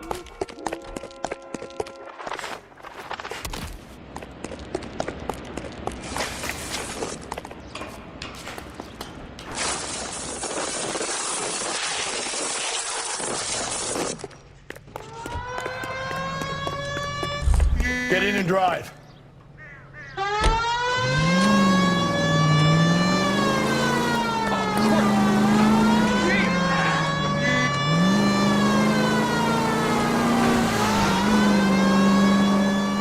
Hit him, Cole! Spin him out!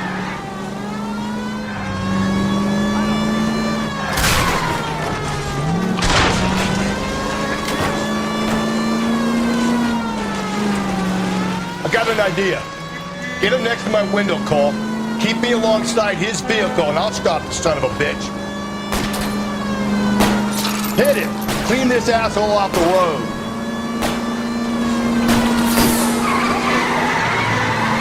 Phelps, you gotta get me closer.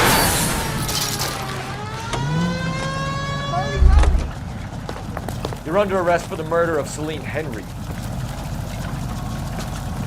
Give it up, LAPD!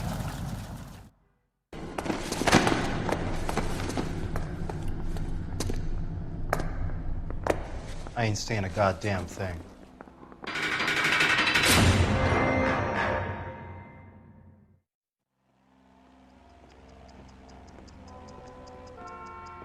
You did a grand job, lads. Phelps, that's quite a way to acquit yourself in your first outing as a homicide investigator. It seems the city has a new and vengeful guardian. Considering the evidence against your suspect, and the thoroughness with which a report was compiled, I foresee a safe passage through the courts, and the DA agrees with me.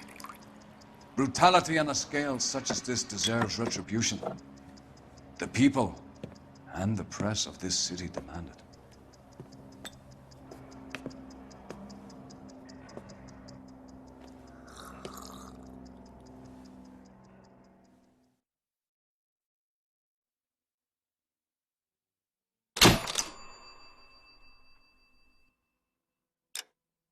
Something to soothe this pain, to cool the lava you pump through my veins, 'cause I'm burning up for you.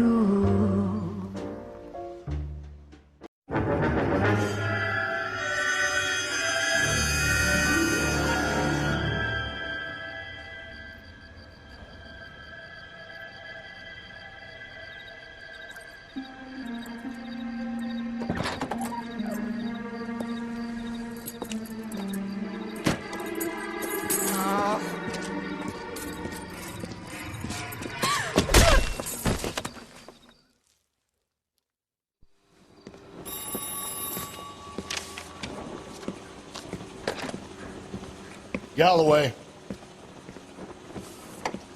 Got it, Skipper. Yeah, I'll bring him. He's my partner, after all. What have we got? New case. White female dumped in plain sight in the grass at the end of Hill Street. Hacks are all over it. Captain's trying to fend him off. That sounds awfully similar. The first rule of police work is make no assumptions until you've seen the evidence. Skipper wants you to have your newspaper face on, college boy. I think I know the place where they found the lady. It overlooks Sunset Boulevard. Let's go. Keep talking. Someday you'll say I say something we bust in intelligent. there and find the goddamn evidence. What is America going to understand about giving up? How's that just been paid look about him? You know the way. You can drive.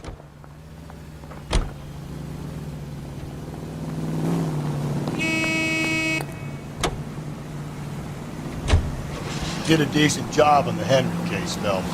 Not bad for your first time at bat. Thanks, Rusty. But don't go getting ahead of yourself. That's one clearance under your belt. Now it's a new day with a new dead lady that needs our attention. And no assumptions until we see the evidence, right? Right. See, I knew you were a fast learner, Phelps. You might get along after all.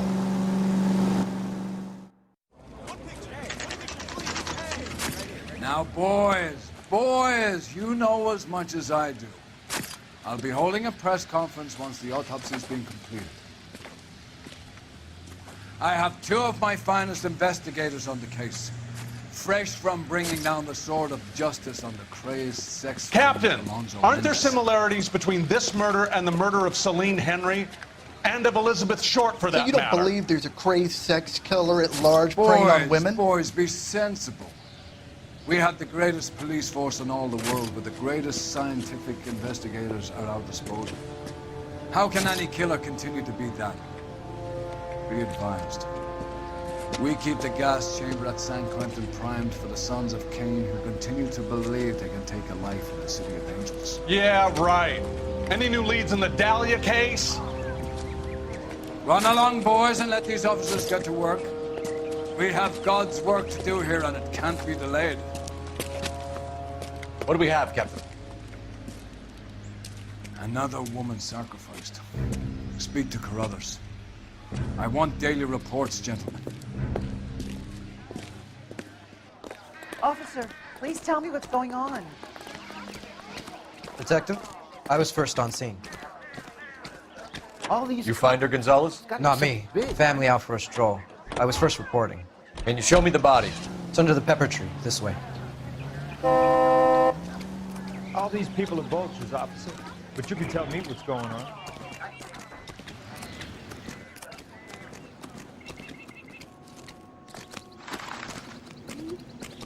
Can't be much help to you, Phelps.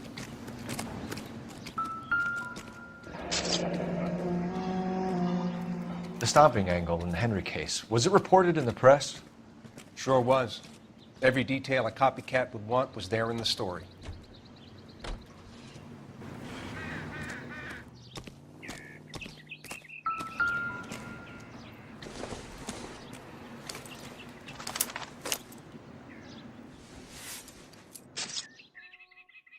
Well, we have a name.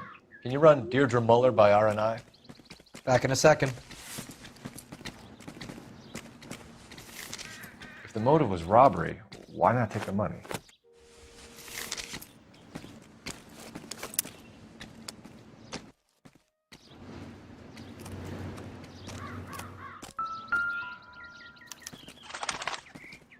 Officer Gonzalez, badge 994. Look at your mark. It's very distinctive.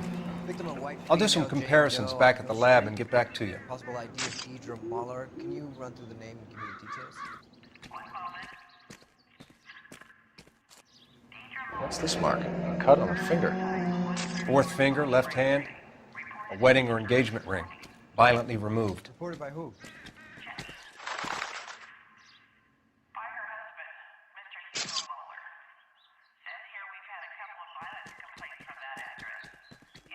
Looks like she was tied up.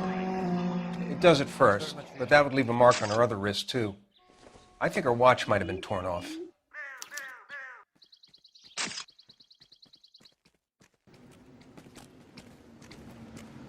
Similar MO. To what? The Dahlia? I don't think so. Celine Henry. That's a closed case. This is probably another sad sack who lost his temper with a broad who wouldn't put out. Are you a suspect, Rusty? Watch your mouth, Phelps. All I'm saying is we got enough to do without reopening closed cases. Talk me through it, Mal. Severely battered, on display. Footprints would indicate that she has been stomped. Size of the footprints would seem to indicate a smallish men's shoe. What size shoe did Mendez wear? You finished? No, I'm not. At a glance, I would say strangulation was the cause of death. I'll need to do further tests for semen. Angry boyfriend. If they were married, they'd be at home, not humping out here in Lover's Lane.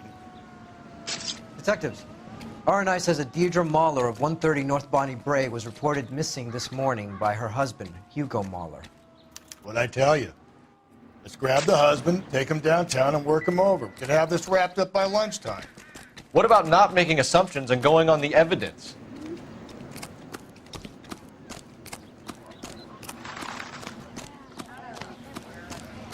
How bad is it? Come on, you can tell me. Is somebody going to tell us what the hell is going on?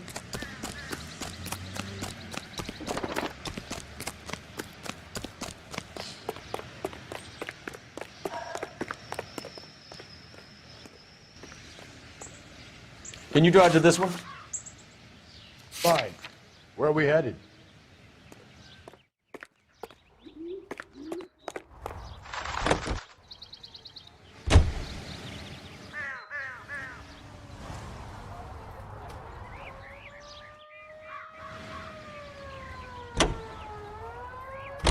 There still might be some playing the boyfriend angle. I thought we were on our way to lock up the husband. If he doesn't work out, that is.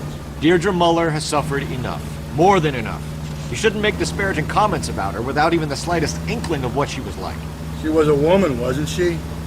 No, around about my third divorce, I realized women might not be the pure angels we imagined. You're married, ain't you, Phelps? Don't make any insinuations about my wife. Hey, she's a woman. She's the mother of my children. You're a father, Cole? But don't tell me your eye don't bend. This conversation is over.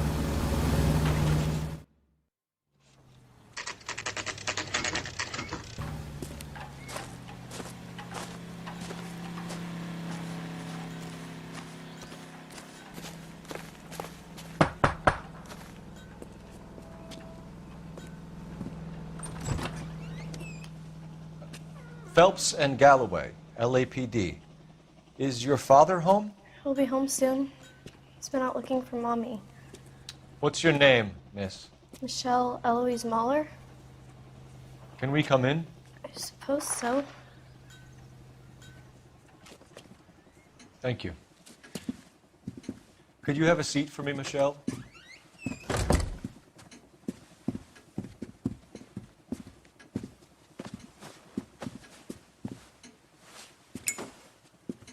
We're going to have a look around. He'll be back any moment. Just sit tight.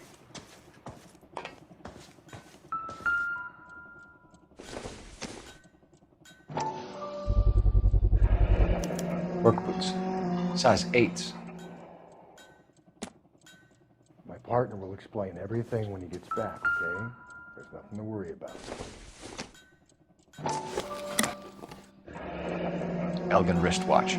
Probably the same one snatched from her body.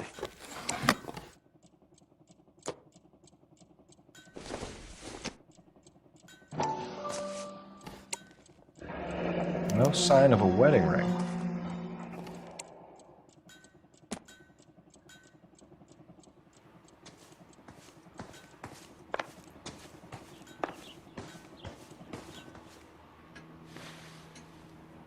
Is this about Mommy? Daddy is trying to find her. Please tell me she's okay. I'm sorry to have to tell you this, Michelle, but your mother is dead.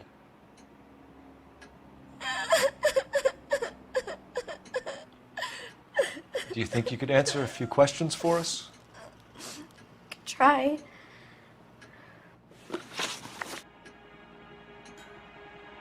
When did you last see your mother? Yesterday afternoon.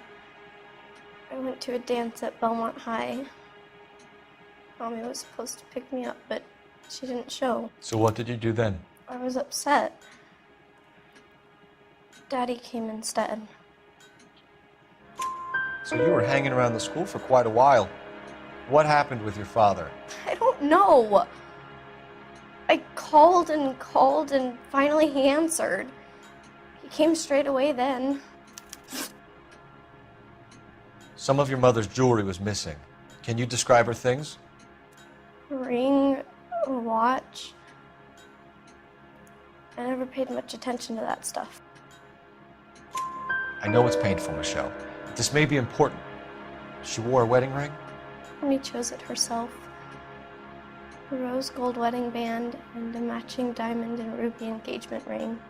She wore a watch? Yes, a yellow gold Elgin watch.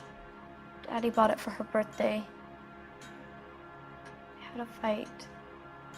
It was kind of a makeup present.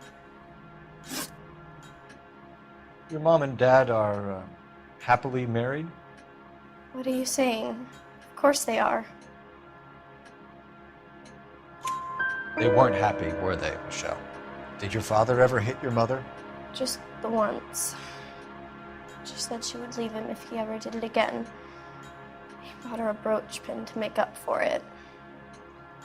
And he always wore her golden butterfly. Thanks, Miss Muller. You've been very brave. Hey! What gives? Daddy, the police Go to your are room, here. please, Michelle. I'll talk to the police. Daddy, Mommy is gone. Go to your room, young lady. She's not even out of school. You can't come in here interrogating her like she's some Your wife kind was of... found murdered this morning. Found? What? But she only... We have some questions that we would like to ask you. Sure, yeah. Yeah, I'll do my best. What size shoe do you wear, Mr. Mueller? Why do you ask? It's routine, sir. Simple process of elimination. 9s, I think.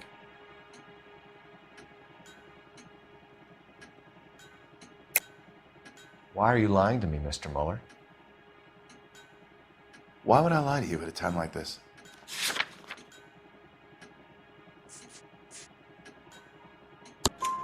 That's funny. The work boots we found here are size 8s. Why lie about it if you've got nothing to hide? Because I always get teased about the size of my feet. You know, small feet, small... Always been true in my experience.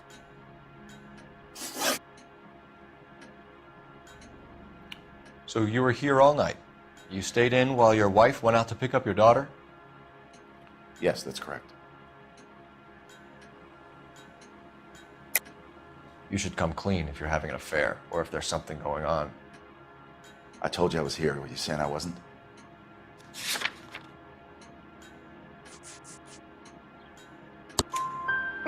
So why did you take so long to answer the phone when your daughter called? Okay, I went out for a while. I was driving around. It's my way of relaxing.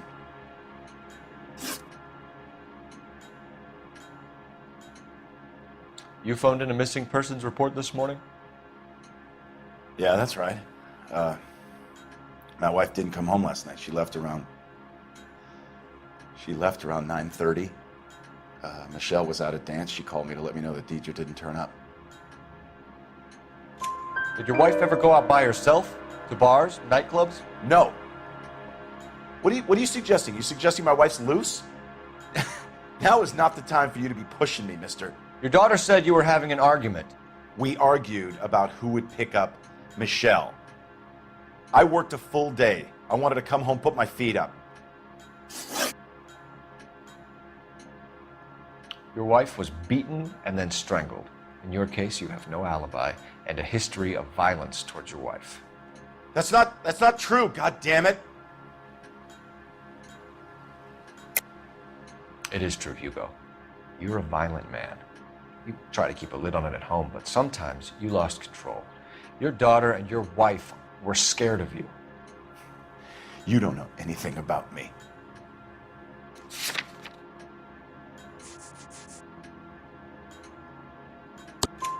I know about the golden butterfly, Hugo, and how you bought your wife off the last time you heard her.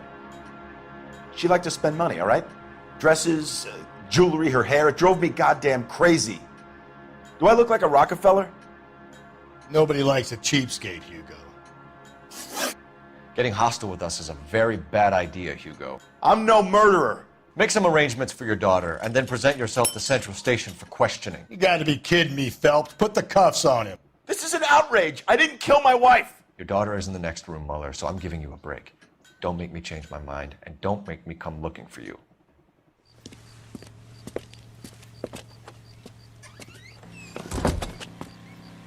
We should go back in there and bust his ass. 1, we need to break his alibi, check phone records, canvass the neighbors. 2, we have motive of domestic violence, which probably goes for half the men in LA. 3, we have no evidence tying him to the crime scene. Hello? Detective!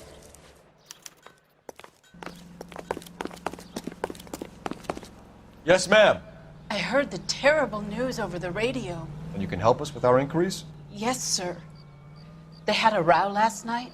I heard Mrs. Mueller screaming. Did you see Mrs. Mueller come home late last night at all? No, not at all. I did see Mr. Mueller put something in the incinerator earlier this morning, though. I told you he was our guy. Now let's get this bum downtown and into a cell. Look, there he is now.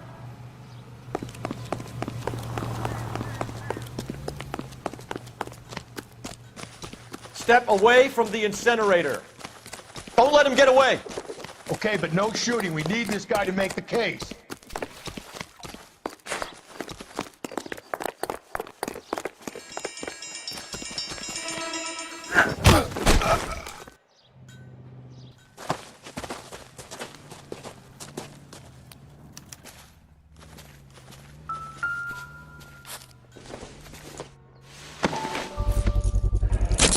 This doesn't look good, Hugo. I can explain the blood. Get him booked in at Central, officer. Then put him in an interview room. We'll be speaking with him later. And inform the captain. Yes, sir, Detective. Is there someone you can call, miss? I don't... No one's home and... You need somewhere to stay, Michelle. You have other family? Grandparents? Aunts or uncles? Call Aunt Helen, but she lives in Bakersfield and... Call her. We're gonna get someone down here from Juvenile Hall to talk to you in the meantime. We ought to get some uniforms down here, clean up, take care of the kid.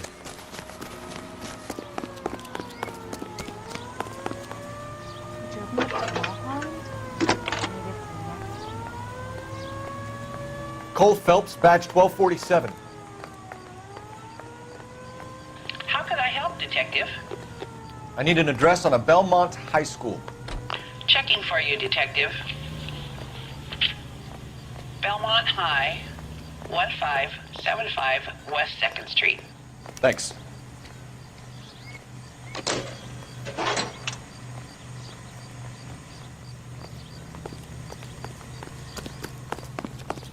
That's the guy from the papers.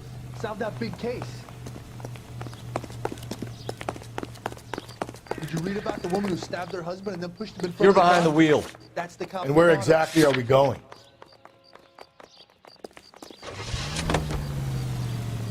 I'm surprised, you know. I didn't make the husband for it. Always make the husband, Phelps. 9 times out of 10, it's the closest person to the Vic who does the deed. God knows I've wanted to kill some wives in my day. Lex parsimoniae. What?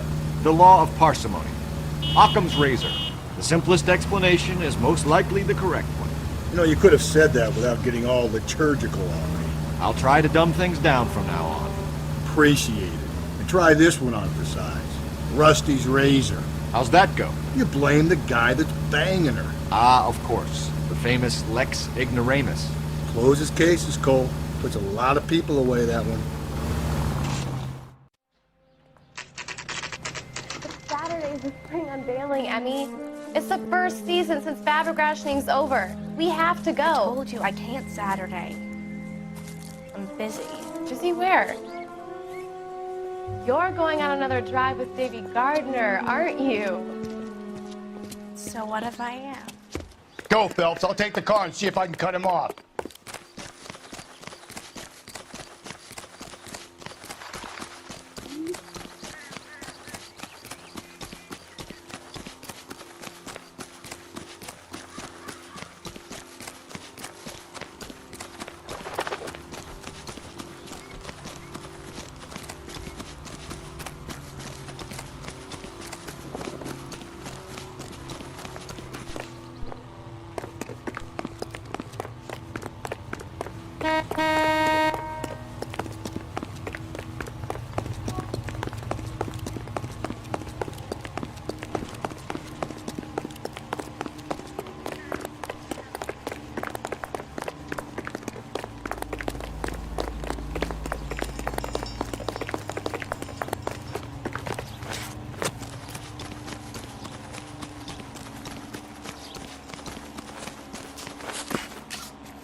Galloway, Homicide Division, badge number 564. Go ahead, Detective Unit. Could we get Ray Pinker and a technical services team to a house at 130 North Bonnie Bray Street? And send someone down from Juvenile Hall to look after a young lady. Roger, 11K. That's far enough, freak! You move a muscle and you're a dead man. Car 11K, Car 11K, Car 11 King, come in.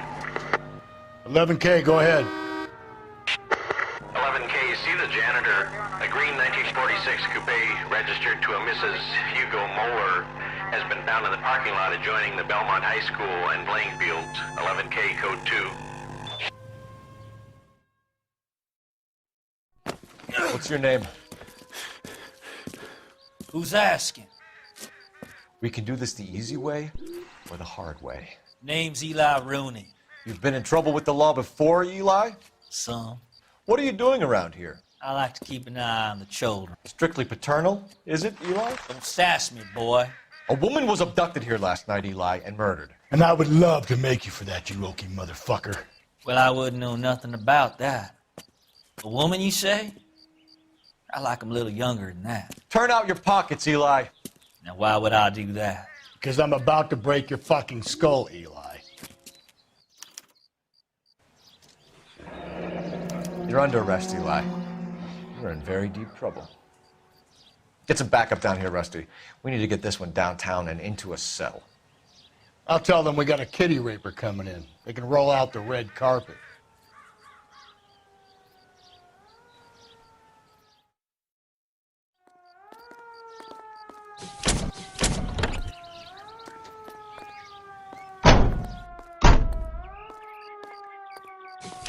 What time did you see the person park the car?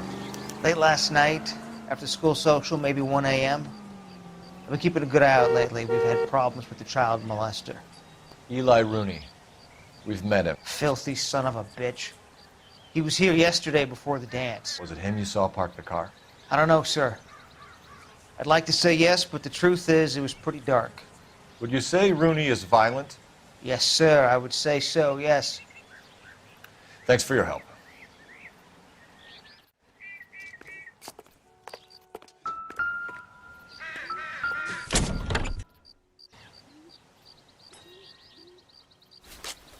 Blood and skin samples. We better get Ray Pinker out here.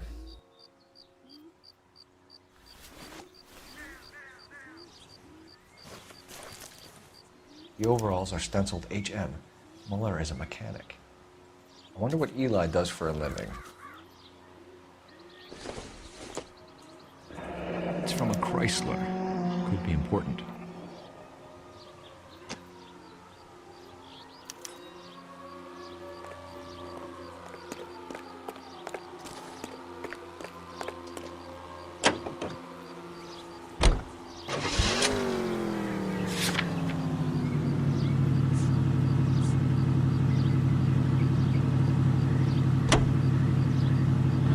I don't know about this. My gut says Muller. We caught him trying to destroy evidence in his backyard, and that was his car with the bloody tools in it. I never said it wasn't Muller. Hell, he probably killed his wife, deprived that poor kid of a mother. But he's not in immediate danger to anyone else. Rooney's a threat to every kid.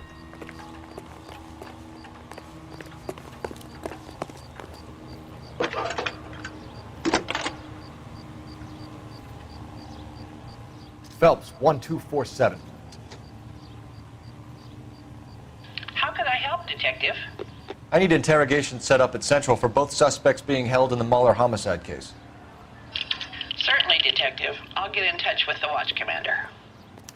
Thank you.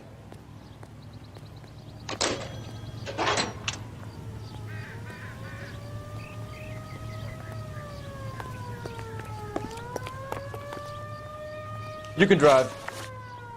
Fine. Where are we headed?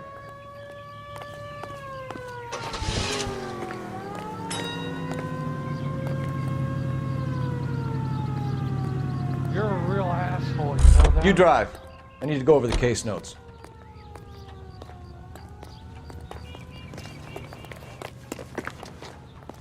You can drive.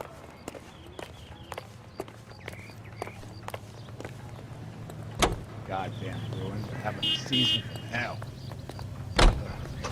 I say we make Rooney for this. I think we should lay it on him. He was near the car, he had her jewelry, the DA will love him for it. Even if he didn't do it? Who cares whether he did it? You have kids, Phelps? He needs to be taken permanently out of harm's way. And we let Muller slide? For a while. He gets a free pass for now.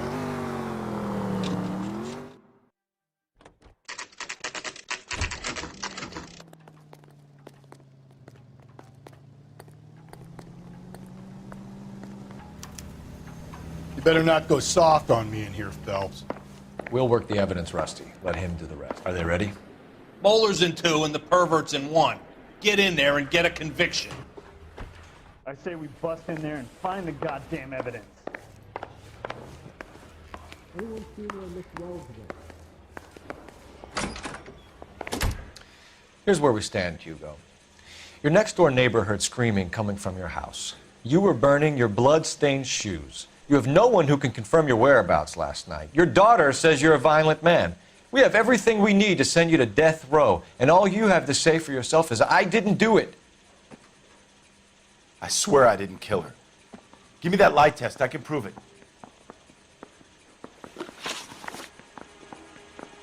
Why did you burn your shoes, Hugo? Because I knew you'd never believe me.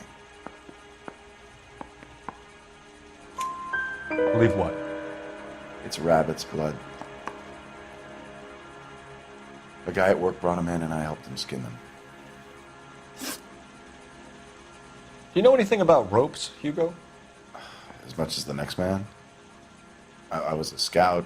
I learned some more in the army. You learned to strangle with the rope in the army? With rope, with my bare hands, but mainly with wire. I learned a lot of things in the army, but I still didn't kill my wife. For argument's sake, what type of rope would you use? If I had to, I would use a triple braid. Less flex, easier to control.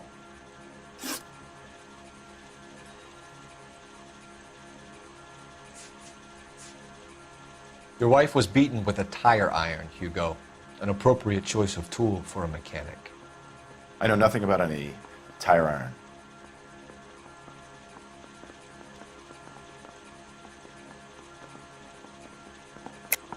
You're lying, Hugo.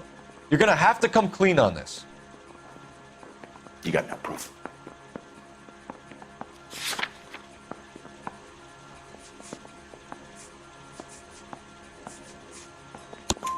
Your wife drove a Chevrolet, Hugo. What make of car do you drive? A Chrysler Airflow. So I guess that explains why the tire iron that killed your wife came from a Chrysler. We found your wife's car. Someone parked it at the school late last night. Do you have anything to say about that? It wasn't me. Where do you keep your work clothes? I keep them at work in my locker.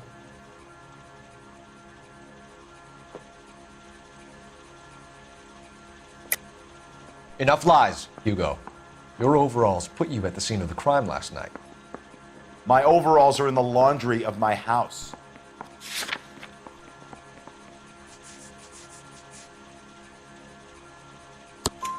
Green overalls, bloodstained, with the initials HM found in the trunk of your wife's car. They can't be mine. Why, Hugo? Because if they were yours, they'd be in the incinerator too?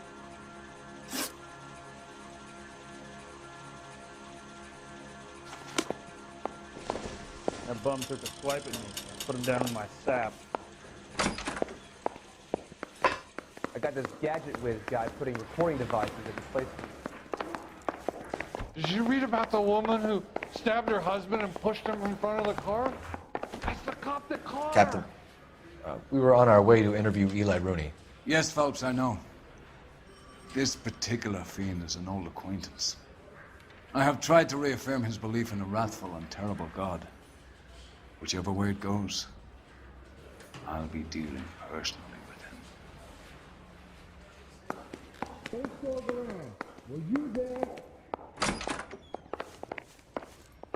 You look like you've had it rough. You see me asking for your sympathy, boy?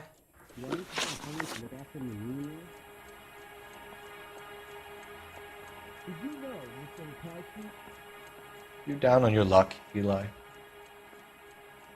I had worse. My family ate roadkill during the Dust Bowl. But you have a job. A parolee has to have a job, correct? I had me a job down in San Pedro. I'm looking for something new. This place you worked have a name? Hennessy Marine. You can't miss the place. Big yellow letters, HM out front. They give you any workwear, Eli? Sure. Green coverall. Dang thing was hot. Felt like I was back in the pen wearing it. You ever tie up any of your victims, Eli? It's not a nice thing to go calling them. What would you call them? I can't say. I learned a long time ago not to go talking about the things I like. Talking about it just seems to get people's dander up. Answer the goddamn question, Rooney, before I brain you. See what I mean? Short answer is yes. You have any preference regarding rope, Eli? I know a good rope from a bad rope, if that's what you mean. That's not what you mean, is it? Any old rope will do me fine. A farm boy like you, Eli, must prefer maguey for roping. Am I right? I prefer braid until I hitch and braid. It stays tight. You killed Mrs. Moeller and stole her jewelry. That ain't so. I ain't done nothing like that. You have no job and nowhere to live by the smell of things. And you need money. You've been in trouble before, Eli. Who do you think a jury will believe? I've been in trouble for other things, but I ain't never killed no one. I saw that car coming to the parking lot late last night. Man got changed there and put his coveralls in the trunk. I saw him drop the butterfly in the lamplight and he strolled out, cool as you like. And I went over and I picked it up.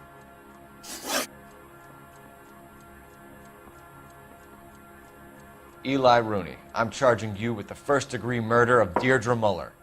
You want to put me back in the stir that badly, boy? You go ahead and try. I'll beat that rap. I ain't a killer.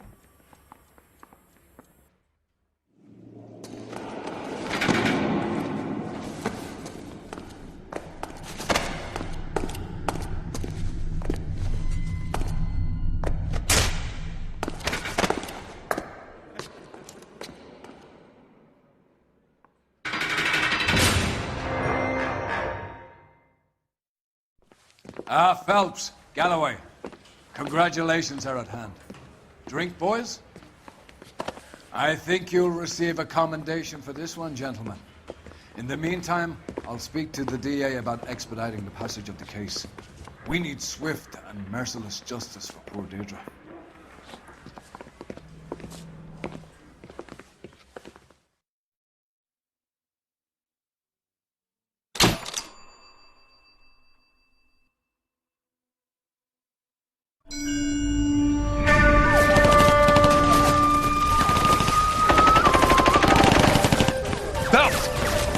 Two regular army. Lieutenant! Phelps, we've been over this. That sniper barely missed you back on the beach. Until the mission is over, there'll be no more saluting or signs of rank. I'm in charge here, Medier!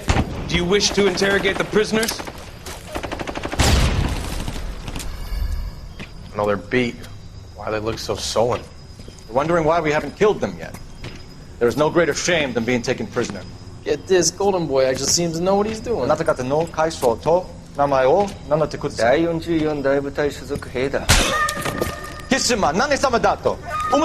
See that, boys? He slapped that Jap right upside the head. It was merely to remind him of his place. His shame was the tone of voice that he used with a superior. I respect the Japanese, Corporal. Respect, we're here to kill the sons of bitches. Do you know why we are fighting the Japanese, Private? With respect, sir, these bastards attacked Pearl Harbor. And why did they attack Pearl, Private? Because they hate the US of A and our way of life. They attacked the US because we cut off their oil. What would we do if another country denied us the gas to run our cars?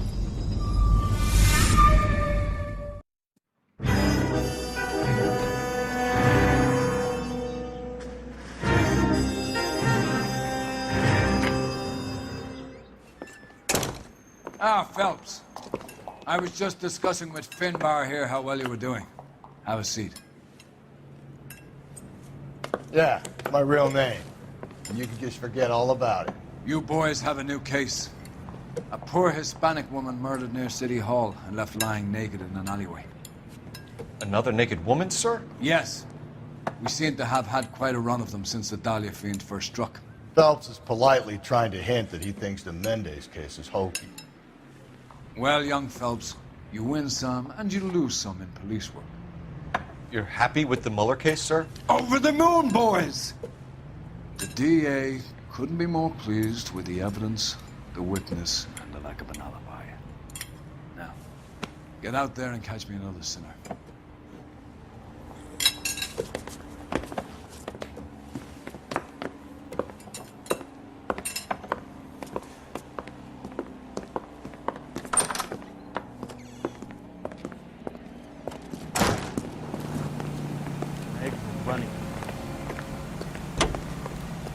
Can you drive to this one?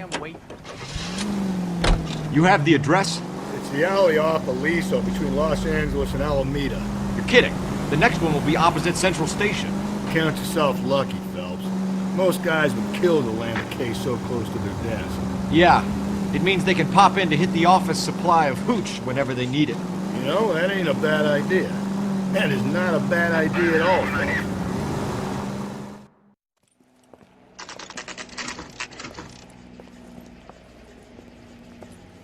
Detectives, they're ready to start the show. I'll take you through.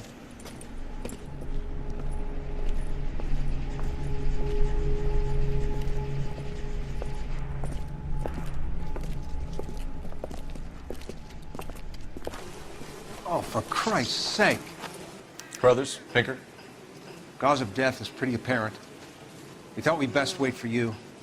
When you're ready.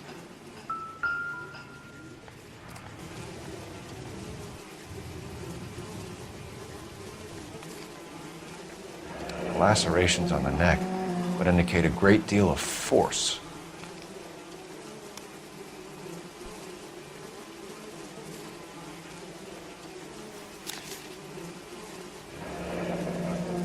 Only 21 years old. But why the library card? Did he want us to find it?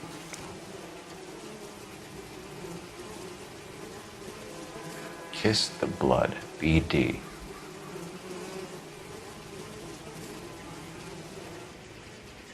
The evidence in the Mueller case was solid. I'm not convinced about Mendez. The best way to get away with murder is to pin it on somebody else. I'll bet a month's salary this is a copycat. Strangled, battered. Yeah. We know the M.O. So does every jerk who kills his wife and girlfriend looking for a way out. I've spoken to Brown. He still believes the Dahlia perp has medical experience. 4 women, all murdered, all put on display, all with messages. Mueller had no message. Look, Phelps, this is getting us nowhere.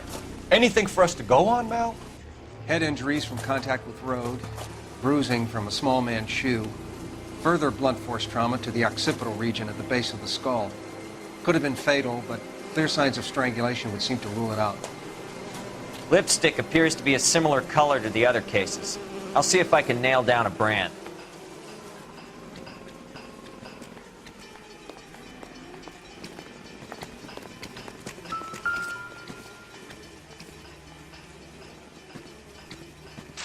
If she took a blow to the head like the others, she was probably unconscious when strangled.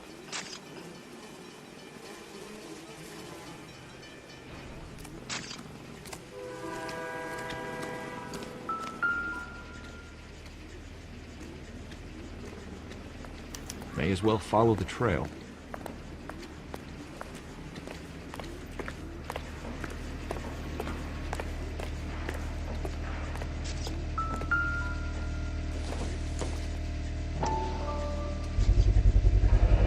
Antonia. Huh, same as the library card.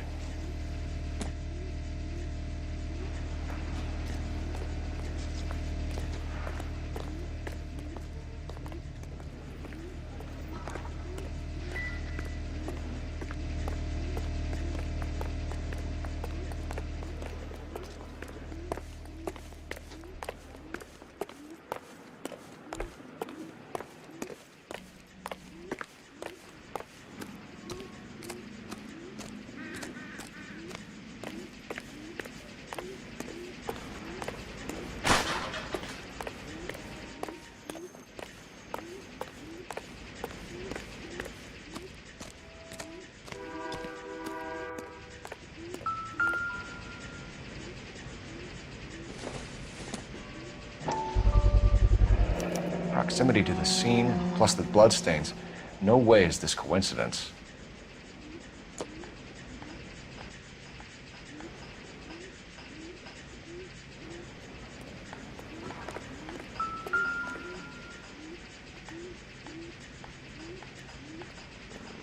On it goes.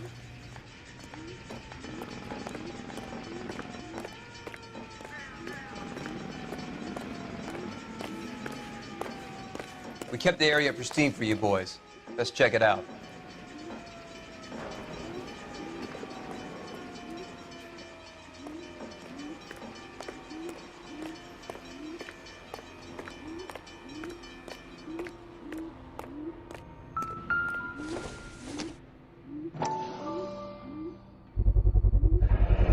house keys, strung up like bait on a hook. You think he's trying to lead us somewhere? Probably all the way to City Hall, that brazen son of a bitch.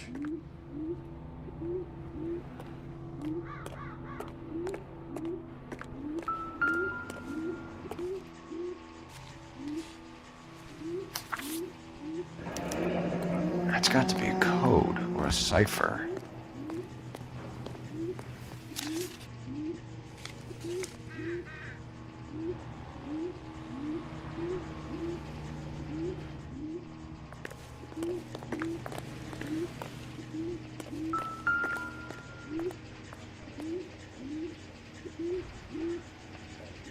Where are you taking us?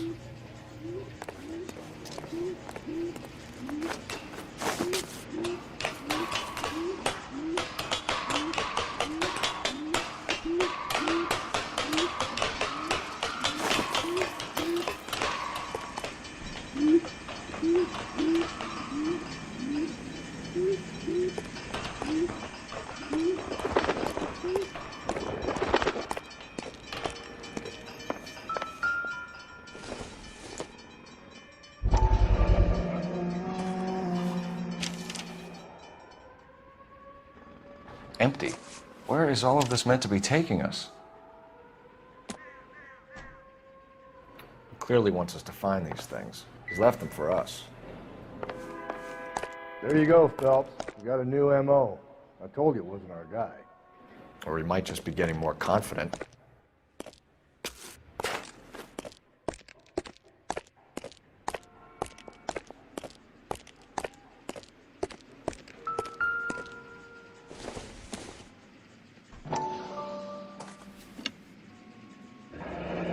Enameled and gold-plated. This was precious to her.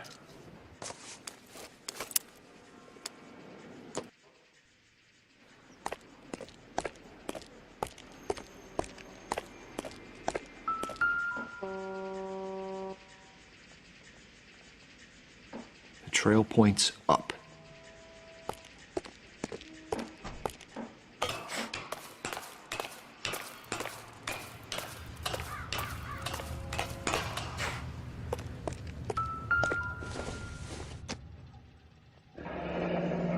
Pulled from the finger and hung up here.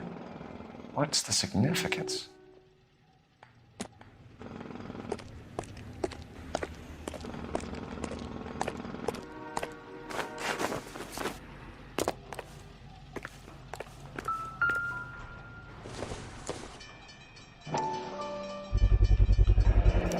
Looks as though the killer was decorating with this.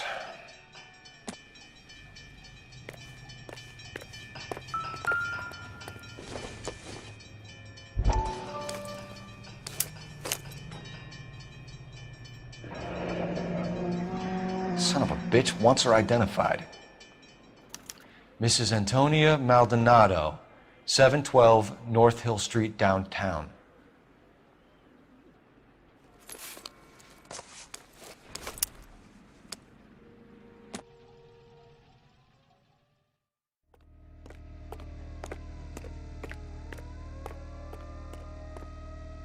You're behind the wheel.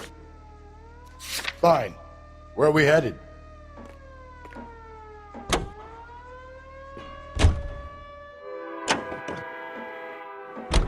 It was Mrs. Maldonado, right? That's affirmative. All right, so then there's a husband we should be looking for. Get him, we've closed the case. Rusty's razor, of course. I don't want to question your tried and tested techniques, Detective Galloway. But doesn't the DA require sound casework before he'll close the book? Not if he's got a confession. And, you know, there's ways of getting those. I'm sure.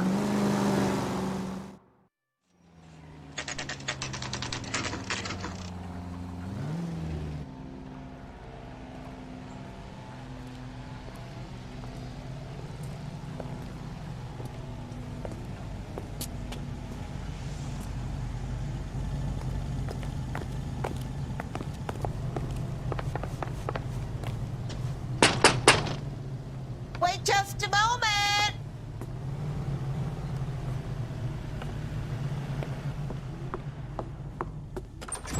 I'm sorry. can I help you? LAPD, ma'am. Detective Phelps and Galloway. Does Mrs. Maldonado live here? Yes, she does. I'm Mrs. Barbara LaPente, the owner of this boarding house. Is there a problem? I'm afraid so, ma'am. Do you mind if we come in? Is there somewhere we can discuss this? Of course. Follow me through to the parlor. Wipe your feet as you come in, detectives. It's this way. Mrs. Maldonado was found dead this morning. Dead? Oh, no. She can't be. I'm afraid she was murdered, ma'am.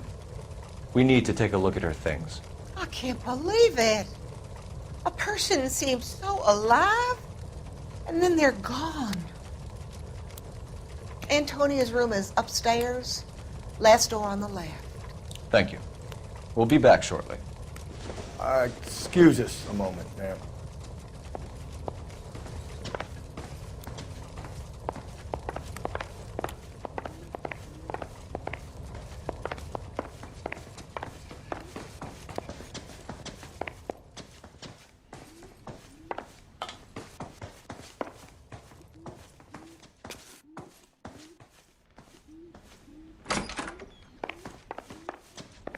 Will you look at that? Someone's turned the place over.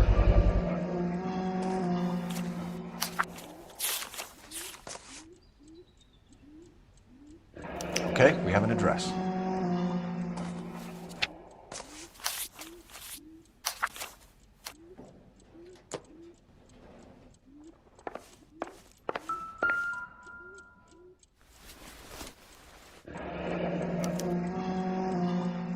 The charm bracelet wasn't among the crime scene evidence.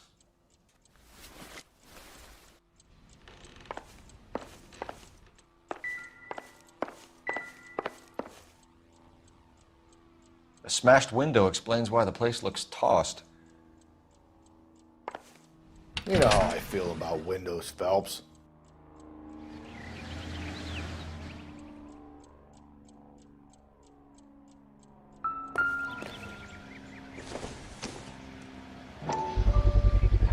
So someone broke in using this thing instead of a crowbar.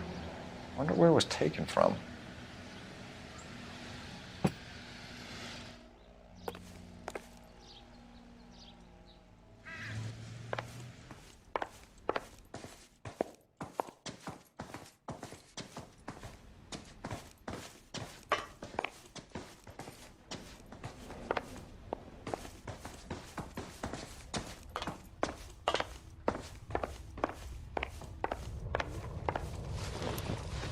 We have some questions, ma'am, if you're up to it. Yes, detective. I'll do my best. Do you have any idea who might have wanted to hurt Mrs. Maldonado? That rat of her husband, Angel. She was serving him divorce papers. If I killed every wife to serve me papers, I'd be a mass murderer. Are you being flippant, young man? No, ma'am. What can you tell us about Angel Maldonado? She married him when she was 17. He was cruel to her, very cruel. She was a good girl, little on the religious side, but a good girl. What time did Antonia go out yesterday? She left around 9. Do you know where she went? No, I've no idea. She was a good girl, but she didn't confide in me. A nosy old hag like you knows everything about the people who live under her roof. Where did she go? I think she went to a bar. She's been drinking quite a lot lately. This bar have a name? El Dorado Bar. It's a Latino place on North Los Angeles Street. That's only a couple of blocks from where we found the body. You've had a break-in? No! That can't be true. You're being economical with the truth, Mrs. LaPente. What do you have to hide? I have no idea what you are talking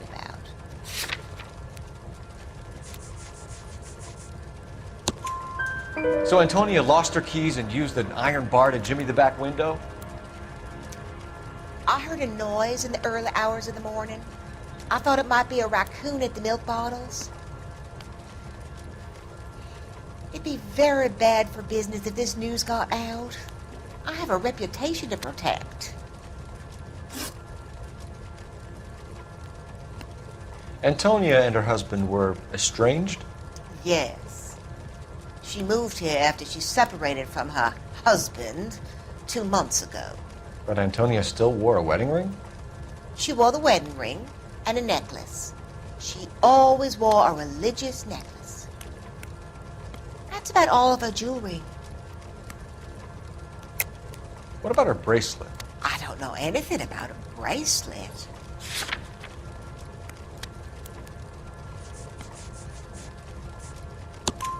In her wedding photo, she's displaying a charm bracelet. That thing? She never wore it. He gave it to her. She always kept it in that wooden jewelry box. Thanks, ma'am. You've been very helpful. Pay a call to that husband of hers. Lock him up and throw away the key. We can either front Angel, seeing as the finger's pointing right at him, or we could check out the El Dorado bar.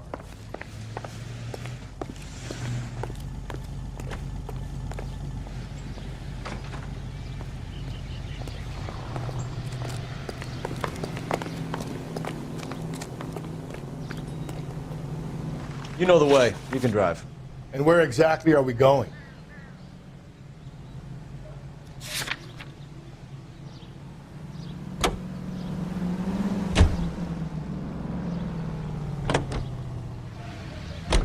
A nosy old hag? Ha! And I thought I was coming on strong with the ex-wife's line. Sometimes you have to be firm to get the information you need. God damn it, ain't that the truth?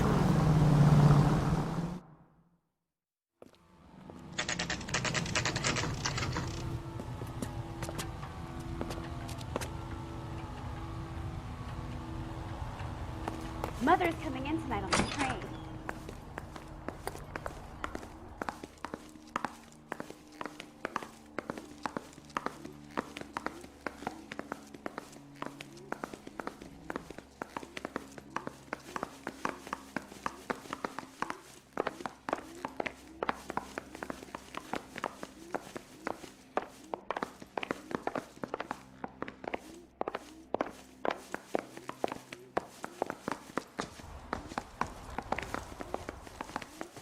Phelps, this could turn ugly. Forget about knocking. Let's take our boy by surprise.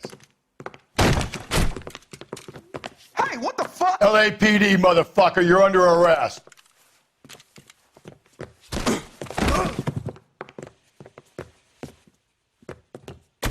I got 100 pounds on your wife. Now look, I don't want no trouble, see?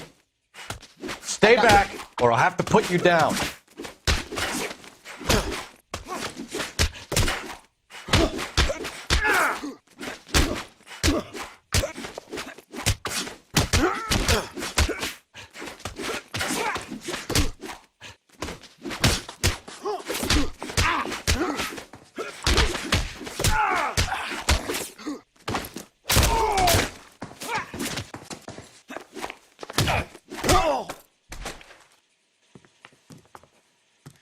Damn, they got some decent shots in there. Cuff these sons of bitches, Phelps. LAPD, you two are under arrest. Call for some backup, Finbar.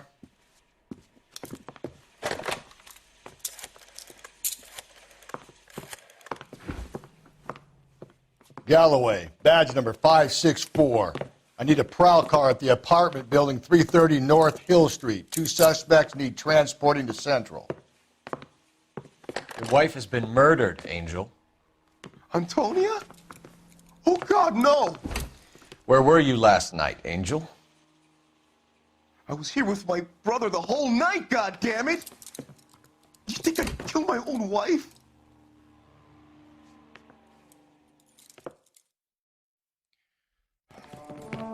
We should get the whole place going over, then talk to the neighbors.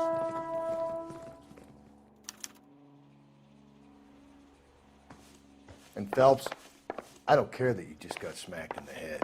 You don't call me Finbar.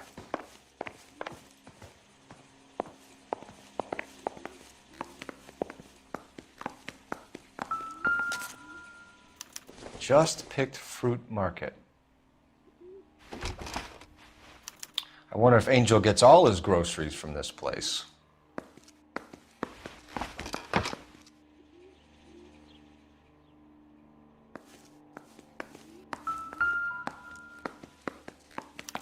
This will take some explaining.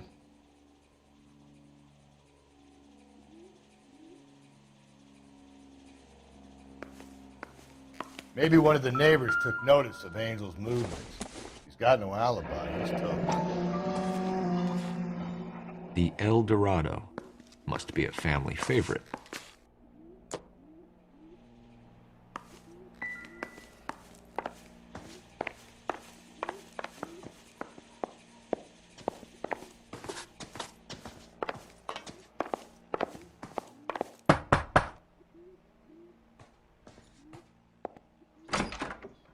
What do you want?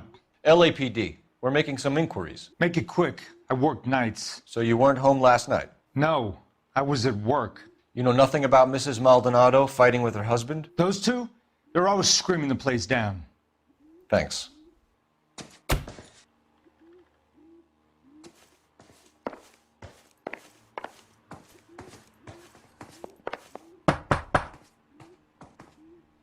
No good. Nobody here.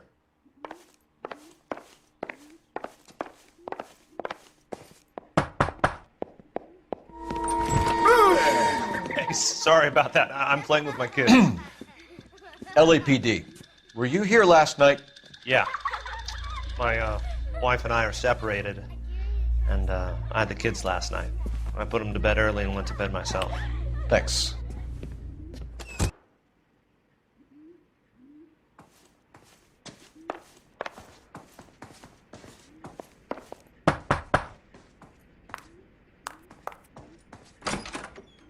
Hello? LAPD, ma'am. Did you hear a disturbance last night? Yes. Yes, I did. Mrs. Maldonado lit out of here, and her husband ran out after her. You saw this, Miss? Aranda. I had the door open a crack. Did you see Mr. Maldonado come back inside after he ran out? No. I didn't. Thanks. We'll be in touch. I kept thinking you were going to call that one a nosy old hag too, Phelps.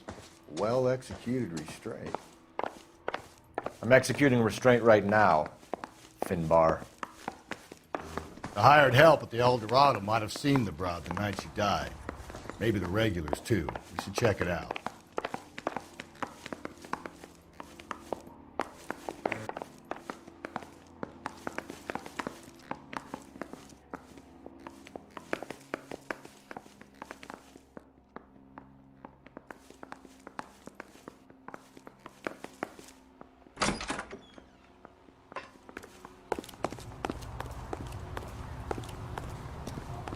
You drive. I need to go over the case notes. Fine. Where are we headed?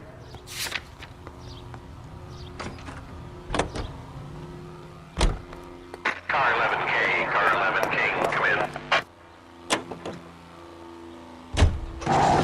Car 11K, car 11K, come in. KGPL, 11 King, over. 11K, Captain Donnelly and Detective Sergeant Finnis Brown urgently request your presence at Central. A new letter has been found. 11K, en route.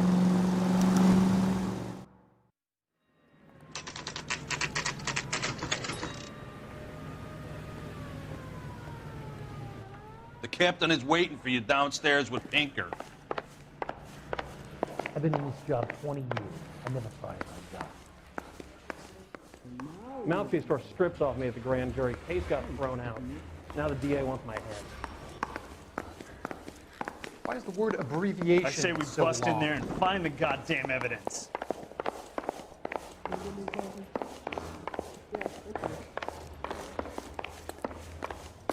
Everybody in this town is nuts.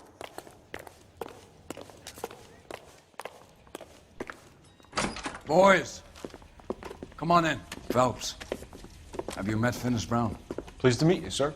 This information is confidential and doesn't leave this room. The new letter was left in the back seat of a cab. The driver thinks it was put through the window and not left by a customer. We're checking all the fares back 24 hours regardless. Good. Like the previous letters, it's been assembled from headlines and typed from the Times and Examiner, then glued to an envelope. What is the other note? This one? That's also new. A poem, hand-typed. Do you mind if I take a look? Go ahead. We've been over both documents pretty carefully. They've been wiped with gasoline, so there's no chance of prints.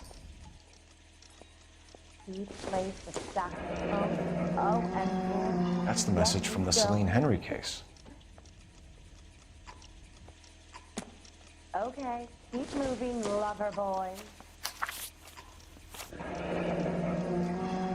Heap upon thy soul by virtue of this curse.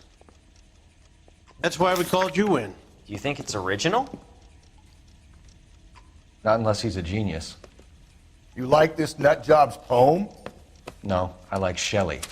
It was written at least 100 years ago. Shelley? Sure, I knew that. You see, Finnis? I told you this lad was a bright boy. Sure, but what has it got to do with the case? Prometheus Unbound. Prometheus was a titan, a superhuman character who defied the gods to bring fire to humanity.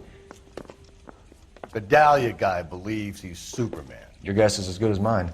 One thing for sure is that he's educated.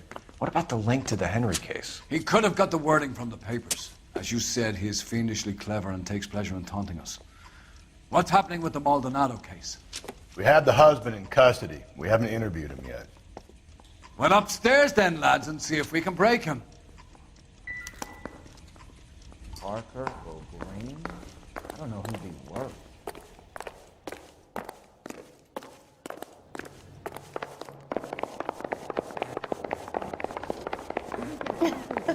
Oh, Susie, you are so bad.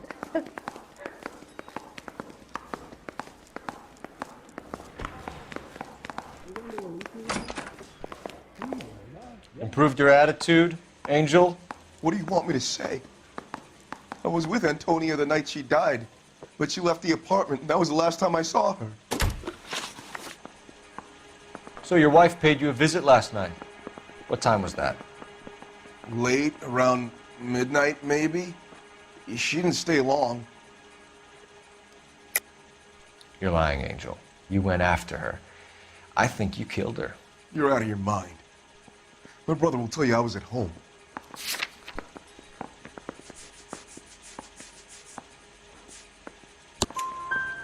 We have a witness who confirms that you were arguing, that your wife ran out, that you followed her, and didn't come back. I know this looks bad, but it's not true. We argued, all right, but she went out, and I went out after her, and she jumped in a car on the corner. There was a car waiting for her? Can you describe the driver? Not the driver.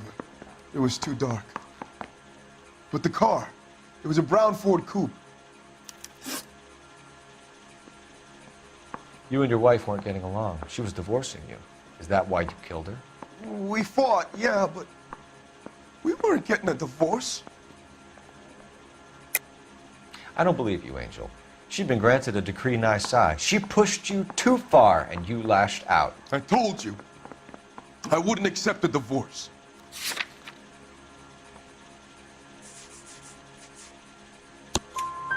The judge had set a date. You were going to be paraded in front of the whole city for your cruelty to her, Angel. Antonia. Oh, Jesus. She came in drunk, out of her mind. She doesn't normally drink. She was looking around in her bag. Said she wanted to serve me papers. Me, her own husband. So I slapped her down. She ran out. That's the truth. What size shoe do you wear, Angel? Size 8. What difference does that make? When we found your wife, her jewelry had been removed. Was she wearing her religious medallion last night? Sure. She always wore that.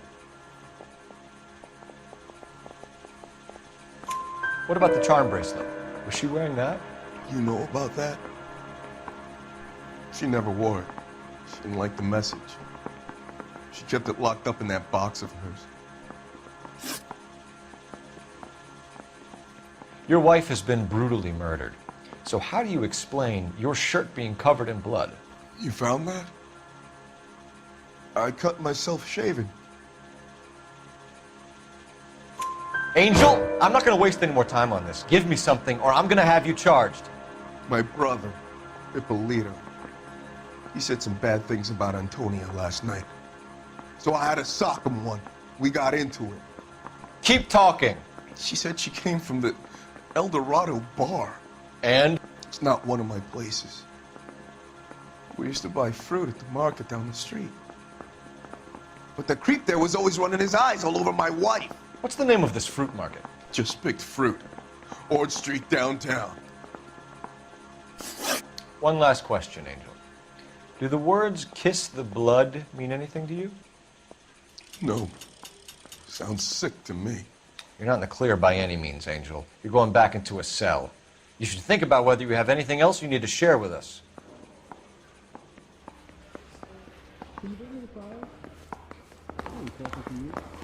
Bust in there and find the goddamn necklace. You can drive. And where exactly are we going?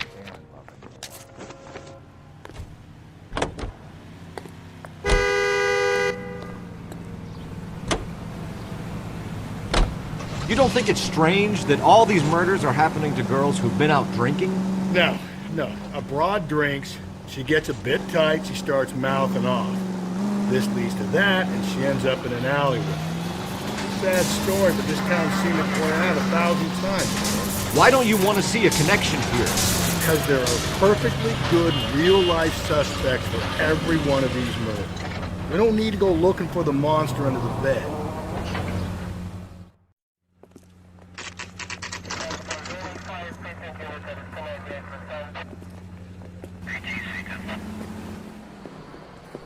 What can I get you? LAPD. Detectives Phelps and Galloway. Diego Aguilar. How can I help? You worked the bar last night? Yeah. Me and a temp guy from the agency. Did you have a woman in here last night? 21 years old, Hispanic, drinking heavily? We have a lot of ladies like that in here. But yeah, I know who you mean. Antonia Maldonado. So what did she do? She was murdered last night. Oh, shit. Do you know her well? Was she a regular? Hell no. She was good and tight last night, complaining about her old man. It's a story you get used to working in a bar. She was so hammered last night, she left a letter on the bar. I'll show you.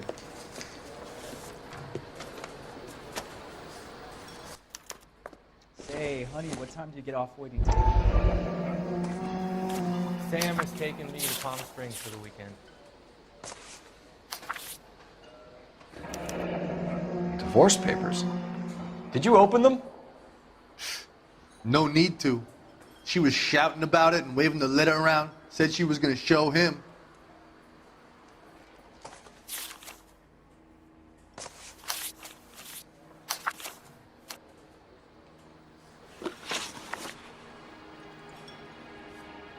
Can you remember what jewelry she was wearing? She had a necklace.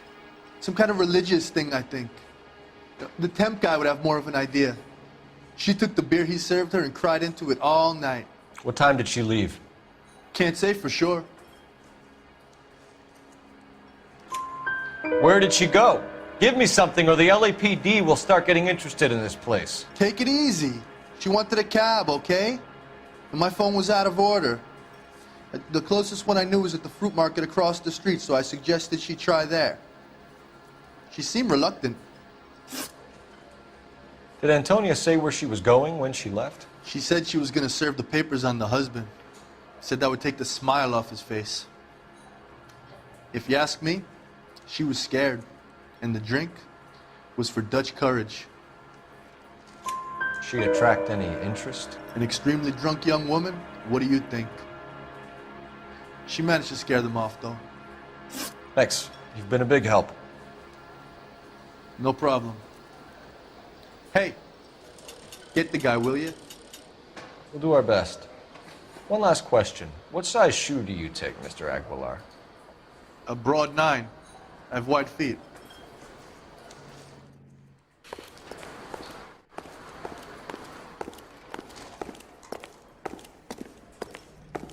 My eggs are running.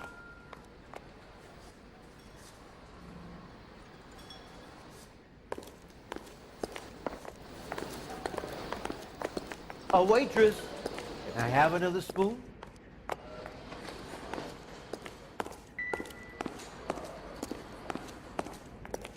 Sir, do you work here? Sorry, pal, just making deliveries. From where? Just Pig Fruit Market across the street. A fruit market delivers here? Yeah, sure does. The Mexes love a little slice with their tequila. We found a crate a lot like the ones you're wheeling there, except it was filled with booze. You know anything about that? What? No, we deliver all over the place, officer. No telling where the boxes end up. Excuse me, I have to get on with this. Fine, thanks.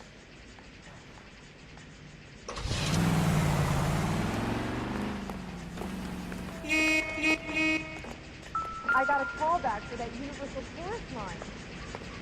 Just picked Fruit Market. That's where Antonia went to call for a cab last night.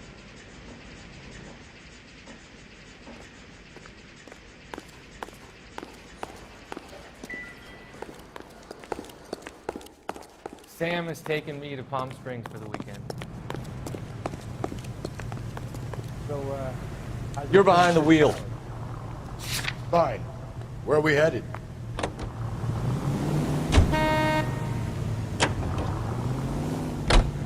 Another letter? I thought the letter was from a nut. These letters? Brown and Hanson believe they are genuine. From him. Now he sent another. I really hate this fuck. This Black Dahlia guy. Have you seen the body? Fucking case. Every prom queen from every fucking hick town in America turns up here. Where do they end up? Gutted on the fucking sidewalk.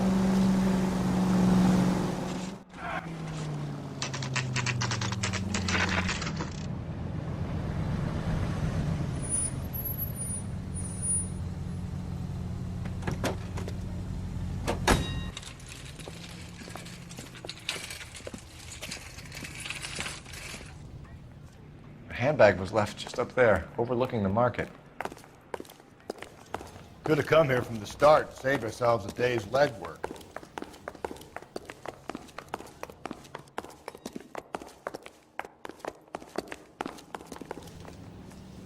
Sir, Wait, you look familiar. Hey, from the bar, right? What brings you here? LAPD, Detective Phelps and Galloway. Clem Feeney. What can I do for you? Did you happen to see a young woman last night? 21 years old, Hispanic? Sure, she came by last night. Why do you ask? She was wearing a necklace? I didn't notice. You weren't paying attention, Feeney? Hey, you're getting the wrong idea.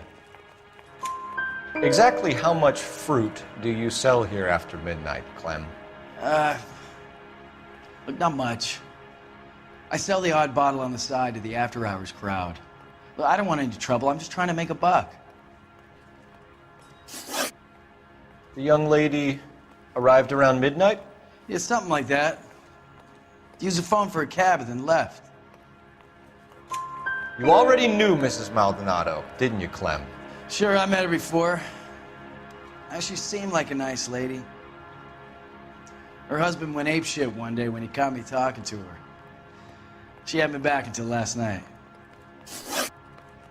Where did she go from here? She wanted a cab, but I couldn't get her one.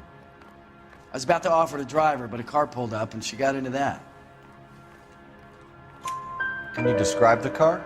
Brown Ford Coupe, I think. She seemed to know the guy. Do you mind if we look around? Why would you want to do that? Because we say so. I guess you can. Hey, don't you have to get a court order or something? I have rights. Clem? Shh.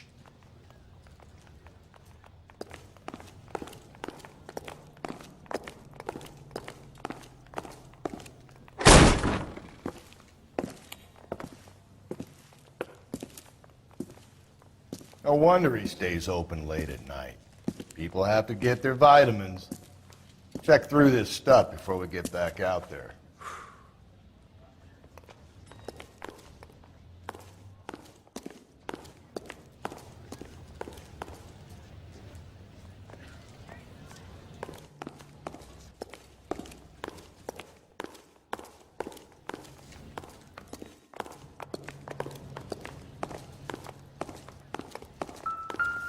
So what are we hiding in here?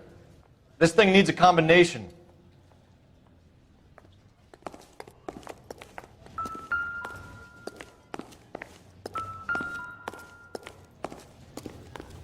I just don't know how to dance to bebop.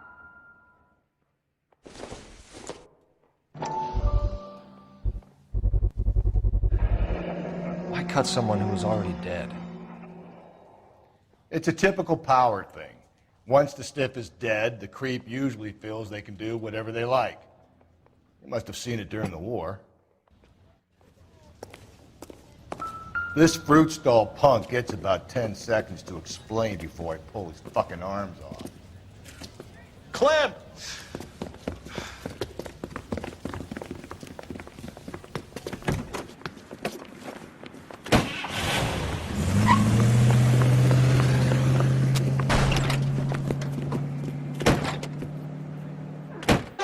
God damn it, get after him, Cole. I'll try to shoot out his tires. Wish me luck. Hit him, Cole. Spit him out. Should have grabbed him when we had the chance, Phelps. When we had the chance, we didn't know he was our guy.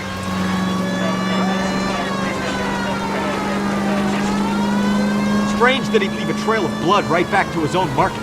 Maybe he wanted to be caught. A lot of them do.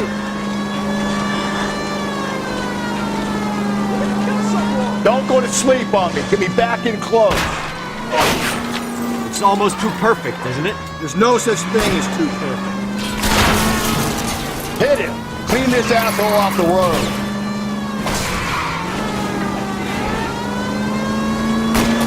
Keep it steady and I'll try to bust his tires.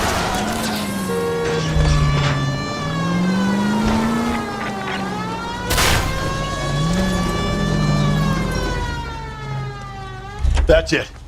We're done.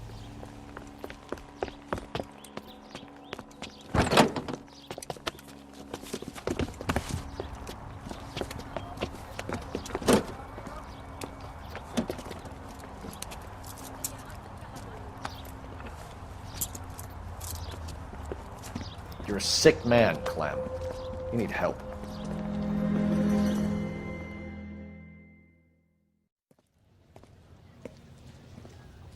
Outstanding job on this case, gentlemen. The poor woman can now rest in peace. I'll pay the fiend a personal visit myself and remind him that crime in this city does not go unpunished. When they finish with him at the receiving hospital, we'll have him up before the grand jury. I have a meeting this afternoon with the mayor, lads. I'll be sure to mention your names. Now, on your way.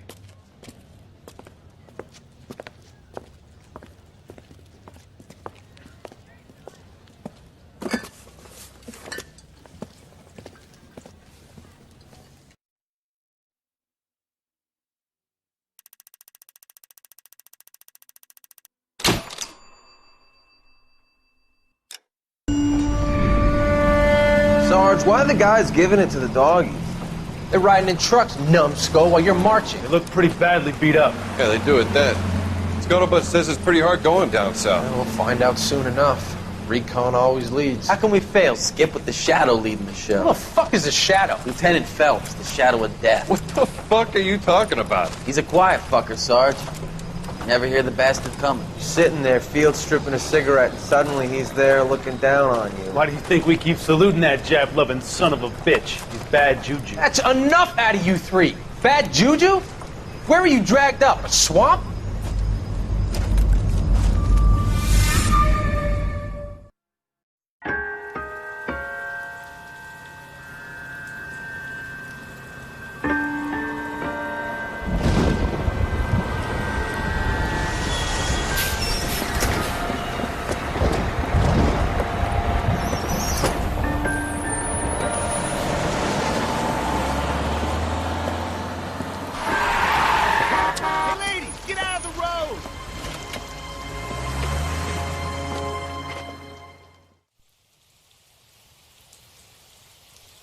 Good morning, gentlemen, and what a grand morning it is, too.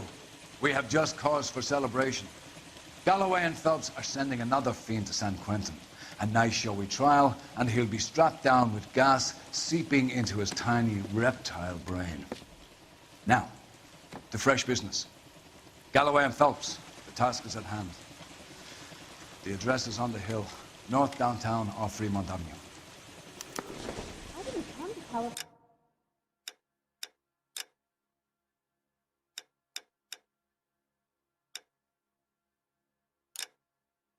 To be upset with her. Skipper, is the new letter genuine? Now, boys, we all know how many imbeciles have confessed in the short case. Olympic. They finally call it an Need a Fine drink. morning indeed. I got the jitters We again. keep locking them up, but the bodies keep piling up. Yeah, Californians love us bad, Phelps. As long as the bricks hold up to San Quentin, there'll always be killers in this town to kill. Greetings from sunny California. When's it going to stop?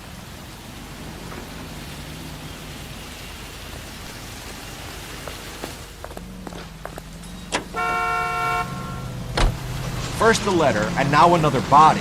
Come on, you can't keep on telling me there's not a killer still out there. You know, Phelps, all these arrests on your record are giving you a reputation. You don't want them turning into unsolved. Getting a vicious killer off the streets is more important than my reputation. Really? And besides, landing a big fat marlin is more impressive than an ocean full of minnows. The minnows make it the man, Phelps. You can't always hit home runs. Sometimes you just gotta make first base.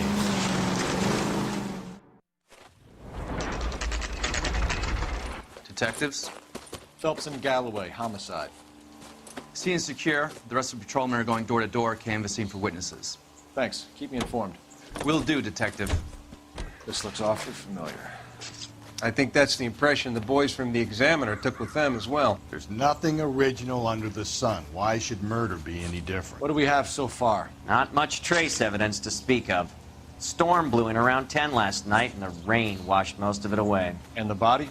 Looks like she was tipped out of an automobile from the tire tracks and superficial injuries. Strangled with a length of rope. And for my money, it's triple braid again. Time of death? From her temperature, maybe 2 a.m., but it was cold last night. Usual head injuries. Blunt force trauma. Knock him over the head, then strangle and mutilate. No message with this one. At least she was left clothed. I doubt very much he was concerned with her dignity. The green silk dress is very distinctive.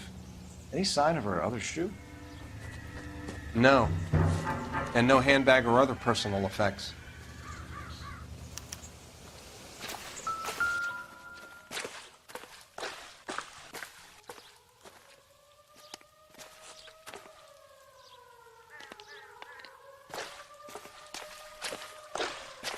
There appears to be a dry cleaning label.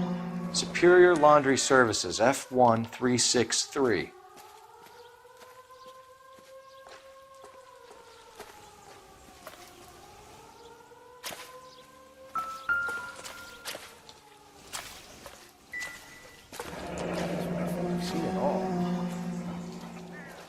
No drag marks. The killer was moving around, surveying the scene.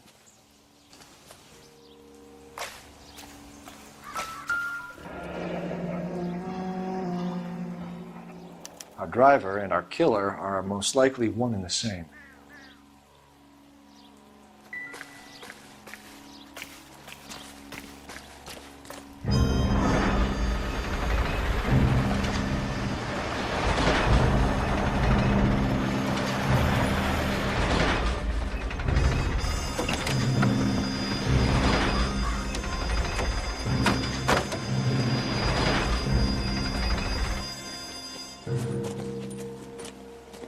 Detectives, I've been working the houses across the street and up the block.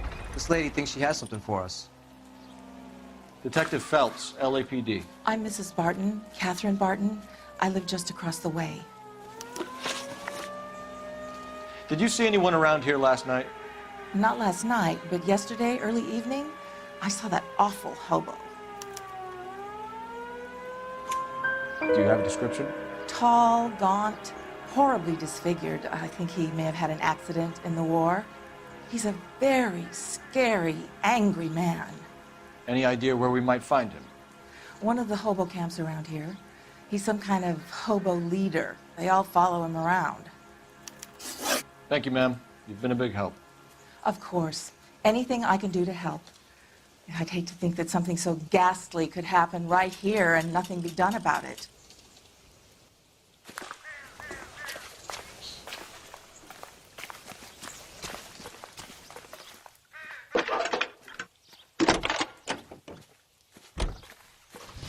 Cole Phelps, badge 1247. How can I help, Detective? I need an address on Superior Laundry Services. Just a moment. Superior Laundry Services, 1260 West 1st Street. Can you track down reports of hobo camps in the vicinity of Signal Hill? Just a moment, Detective. There's a large camp under the bridge on Grand between Temple and Sunset. Thanks.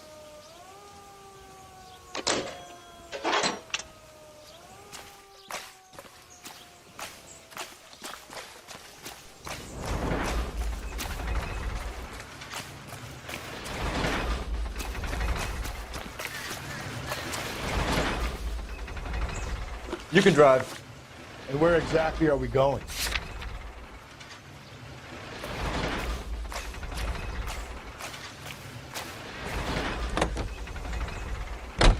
No message. Excuse me? There was no message. Where? On the Vic.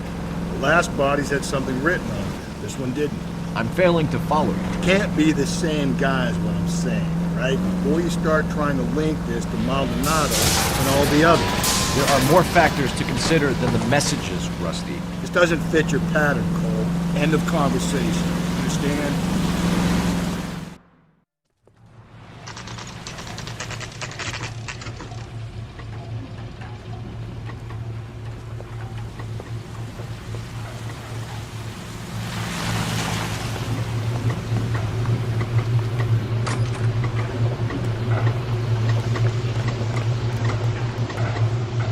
At least the rain stopped. You can change back into those white bucks now.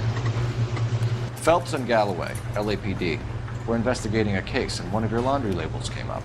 F1363. If you give me a minute, I'll go find a register and you can take a look.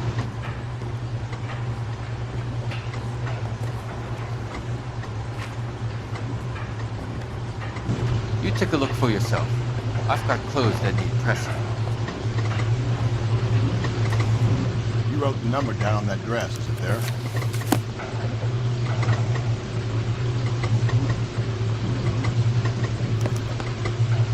Mrs. T. Terrellson, 43 Emerald Street, Westlake.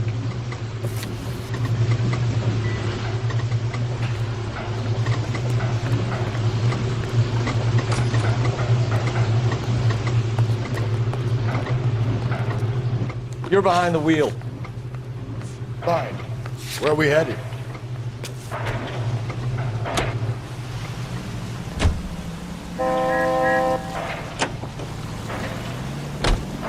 I've got a feeling we're about to meet another wife killer. You've always got that feeling, Rusty. Yeah, and it's usually correct. Please, please, for once, can you not let your assumptions color your detective work? Just you wait. Nordic types show a particular disposition for this stuff.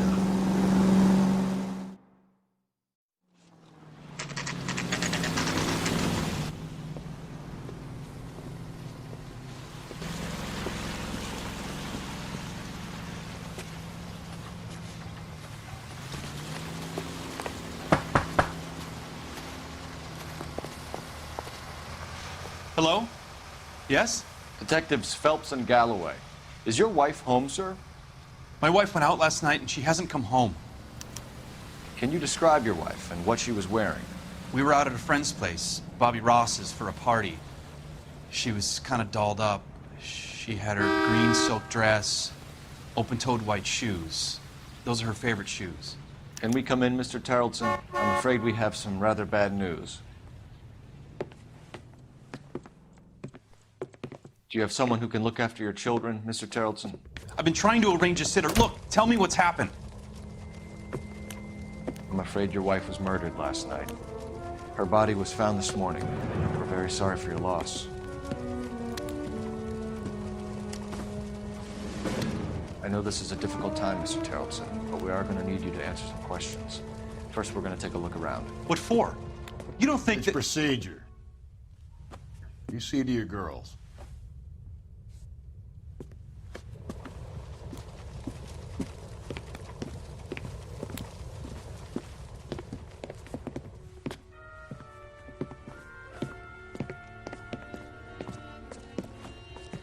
Stay here till Daddy's finished talking to these men. Where's Mommy? Everything's gonna be all right, sweetheart. We would like Mommy to come home now, Daddy. What's the problem, Terrelson? Let him search. You got nothing to hide. You want to hear something funny, Terrelson? Some bum thinks going out a missing person. To check if she was a regular.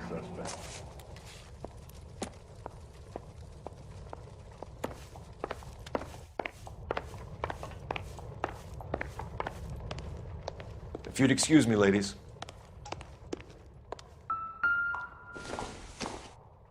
You can see if Pinker can match the impression to the crime scene.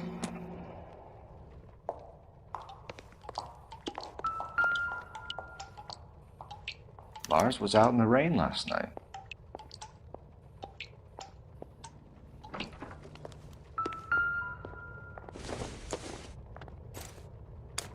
So she went out without her handbag? At least she was spared that particular indignity.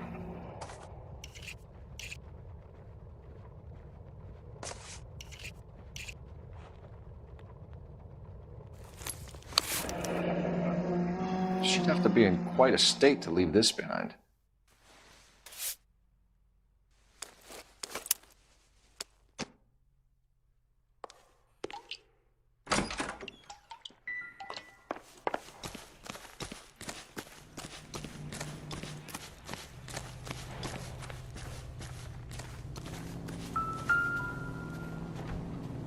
Looks like a match with the ligature marks.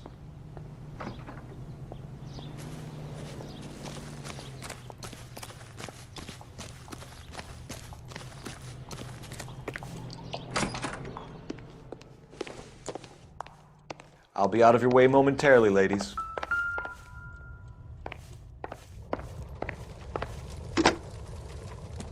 Operator, message for KGPL. Putting you through now. Phelps, badge 1247. How could I help, Detective? Can you run an address for a Bobby Ross? Then send some uniforms over. Would you like him picked up? No. Suspect says he was with Ross last night. We need to confirm the alibi. I'll get a prowl car dispatched. Thank you.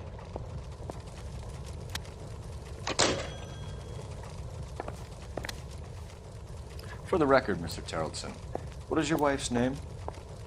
Teresa. Do you have any idea why anyone would want to hurt your wife? No. Everyone loved Teresa. She was so full of life. It can't be anyone who knew her.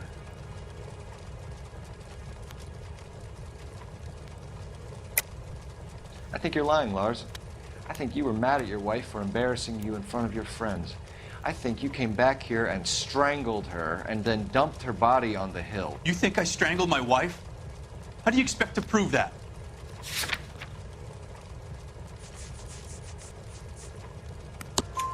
Your wife was strangled with triple braid rope.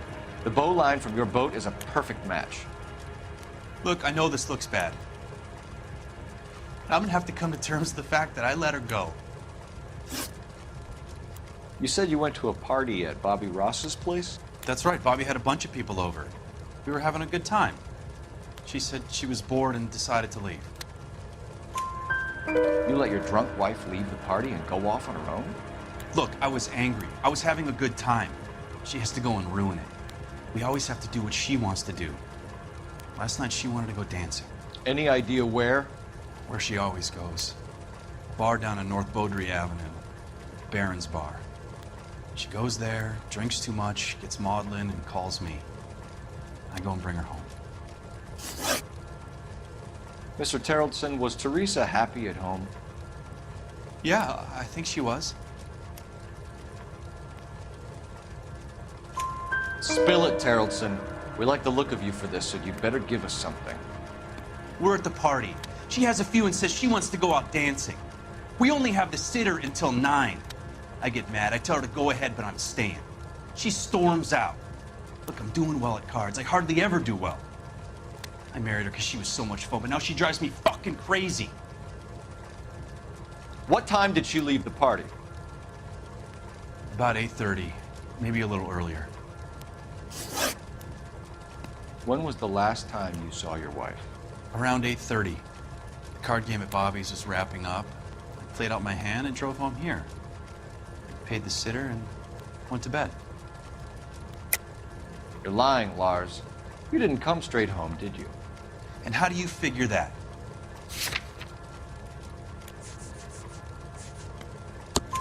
You were out in the rain. You got soaked, Lars. We found your wet weather gear. Okay, I stayed a little later than I said. This cute little brunette was hitting on me. Teresa noticed. I was half cut. I walked her home from Bobby's, but nothing happened. I walked back and got the car this morning. Thanks for answering our questions, Mr. Terrellson. You'll need to go downtown to identify your wife's body. I should have taken her dancing. In my experience, Mac, if you give in to broads, you'll be giving in to them your entire life. Sounds like the Terrellson broad had her last drink at Barron's Bar. We should check the place out. Appreciate your time, sir. You believe this guy's story? Kind of rings true. You know the way. You can drive. And where exactly are we going? This guy's got us.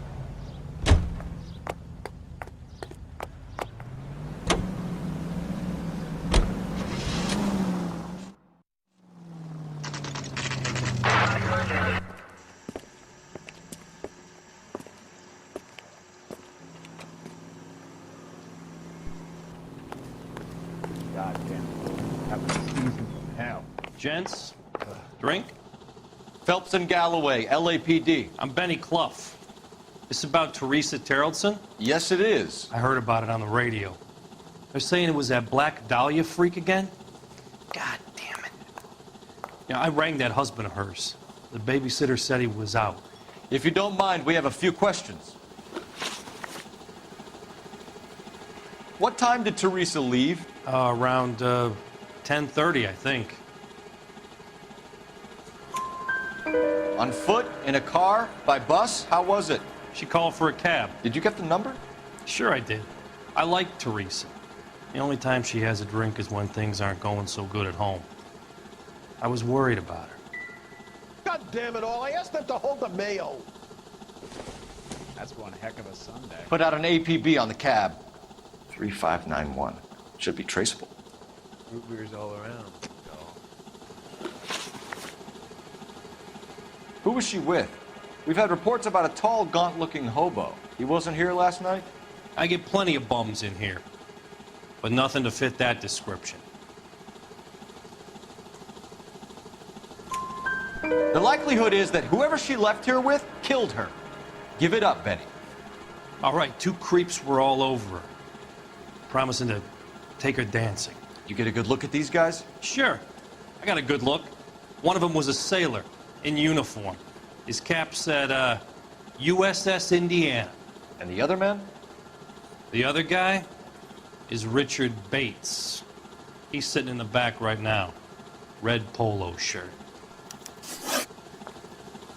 Any idea where she was headed? Nope. I didn't get that. The husband said she wanted to go dancing.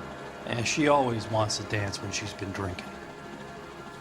She was trying to talk some guys into taking her to one of the dance halls. Thank you for your help, Mr. Clough. We'll take it from here. Hey, no problem. This is Bates? That's him. LAPD, don't make me chase you, shitbird. We can't let the son of a bitch get away. Bates! We just want to talk. Come on, got a ride. Get in and drive.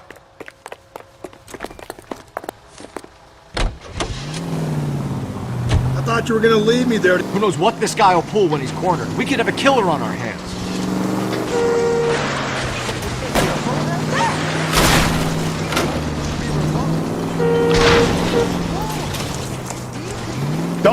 sleep on me. Get me back in close. I don't think the killer would be kicking back in the bar where he met the Vic in. Listen, a creature of habit is your killer. For some reason, they're sticklers for routine. Hit him, Cole. Spit him out.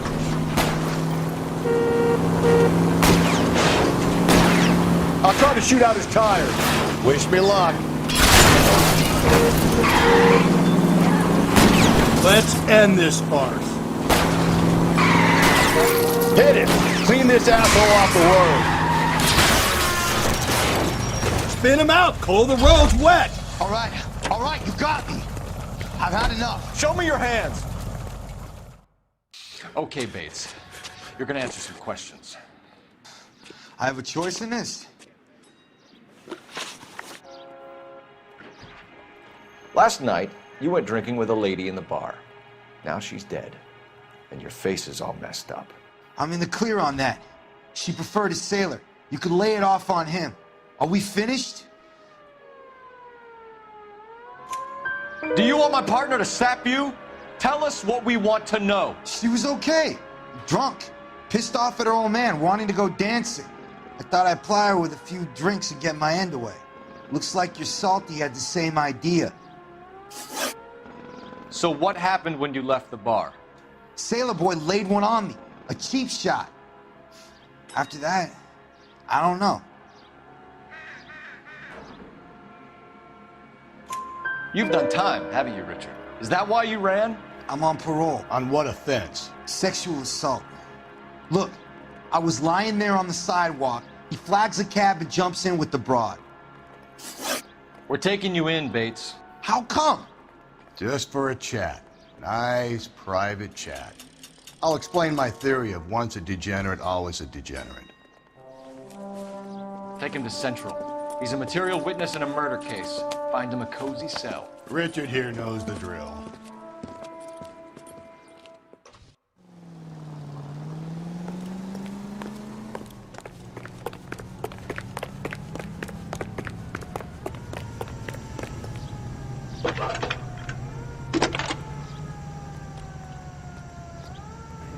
Phelps, 1247. How can I help, Detective? I need an APB out on a yellow cab, number 3591. Ask dispatch to relay all sightings to car 11K. No problem. I'll get on the radio. Were there any incident reports filed in the vicinity of Barron's Bar on North Beaudry Avenue? We're tracking a sailor who was involved in a fight outside the bar. I can check the reports, Detective. I have a message for you from Captain Donnelly. Message reads, James Jessup, U.S. Navy able seaman, has information relevant to your case. Jessup is currently being detained at Central Station. Could be our man. Thanks for your help.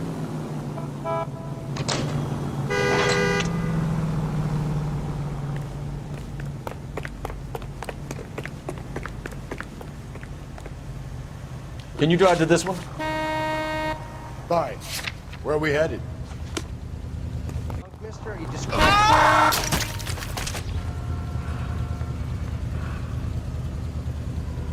broad has socks in it for you.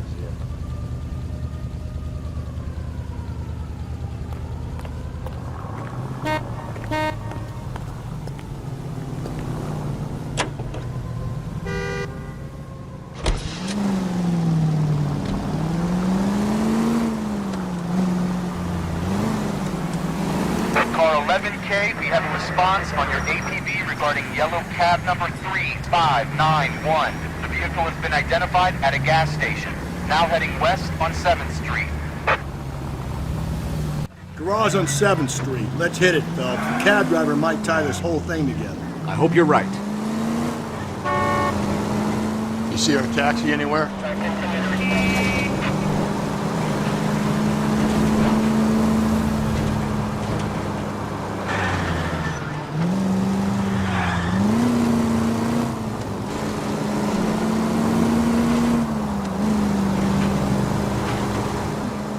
Where's that cab got to now? 11K, yellow cab number 3591, sighted at the corner of Wilshire and Whitmer. Repeat, Wilshire and Whitmer, 11K.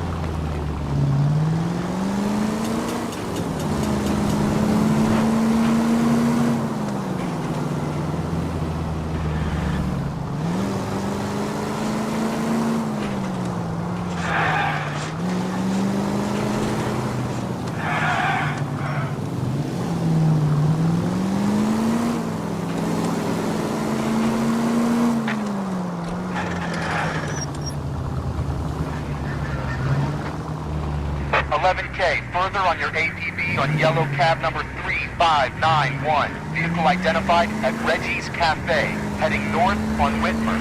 KGPL clear. Just go easy, Phelps. 3591, that's him there, Phelps. Hit the side.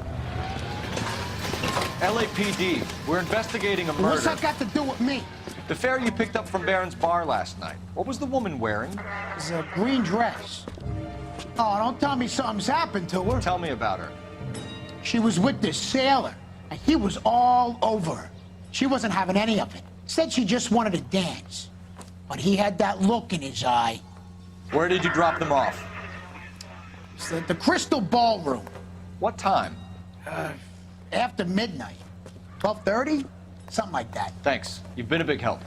Well, that's gone and ruined my day.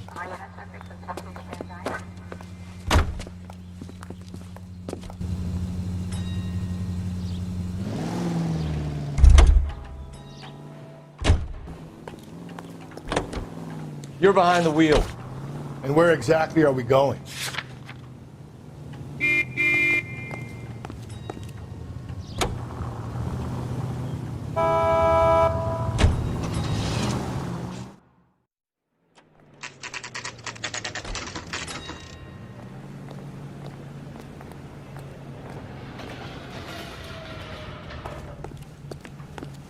He's in interview too. Thanks. What do you make of him? Sailor on furlough who looks like he's in trouble and knows it. Need a drink. I got the jitters again. You got this gadget whiz putting recording Detectives devices into Phelps place. and Galloway. We know why you're here, Jessup, so it would be best if you answered our questions truthfully. I don't want any trouble. That's why I'm here. I heard on the radio about this lady getting killed. I got leave from my CO to come down straight away. So why did you kill her? I didn't kill anyone. Look, you need to believe me. Let's start at the beginning. You went to Barron's bar. What time did you arrive? I got a 24-hour pass. I got there around 7. That's where you met Teresa Terrelson? Sure. We had a couple of drinks. So you tried to make a woman who was incredibly drunk? Look, I'm not proud of myself, but I never hurt her. You took her dancing? That's right. We caught a cab to the Crystal Ballroom. You had a fist fight with Richard Bates over Mrs. Terrelson. You met the guy? He's a creep.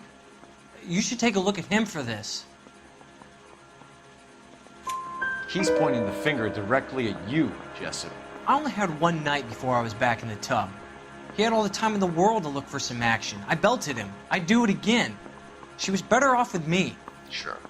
You're a shining example of chivalry, Jessup. Where did you go after the Crystal Ballroom? I think the wind had gone out of her sails by then. She caught a cab and I caught a bus back to the base.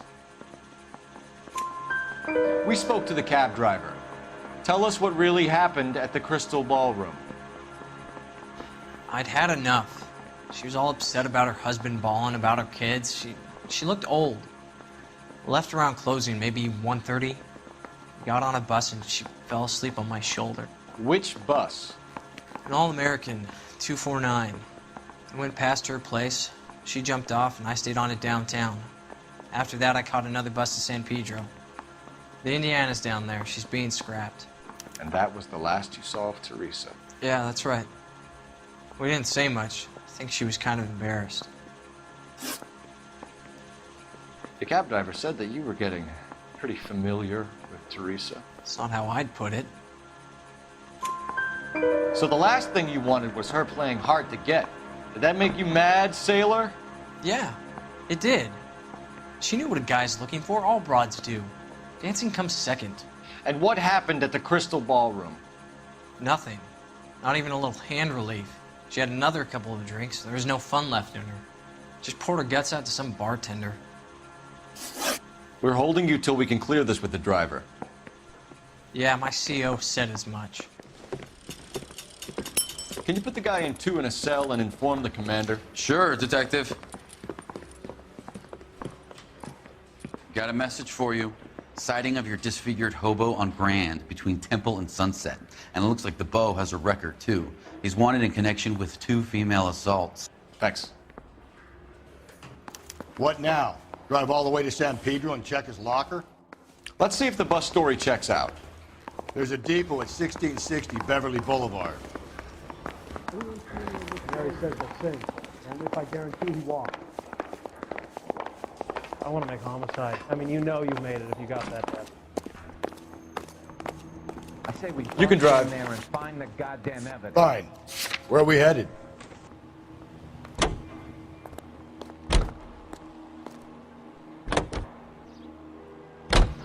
Three suspects in the can and one on the hoof. And still no hard evidence on any of them. KGPL to car 11K. 11K, come in. 11K, go ahead. Patrolman reporting that Bobby Ross's car game is breaking up at midnight. 11K, roger that. Plenty of time to get downtown, Cole. It's possible. Have them bring him in. KGPL, we have Lars Terrelson picked up. 11K, roger.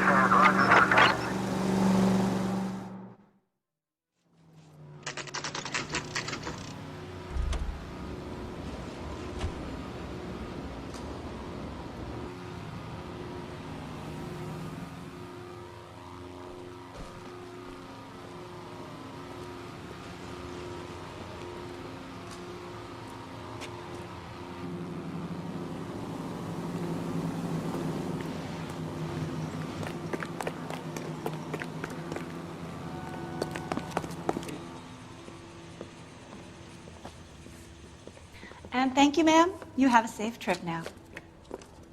Where are you boys headed today? LAPD. We're after the driver of All-American 249. Would have been around midnight onwards last night. Just a minute.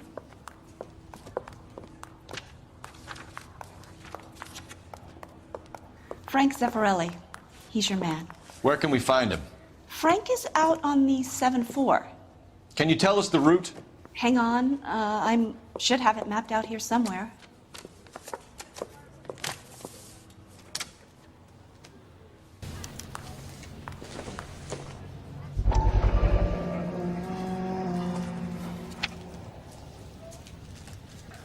I'll need to run the loop. We're not going to drive the whole thing, are we? Won't take long. We have a siren. That's the cop from the newspapers.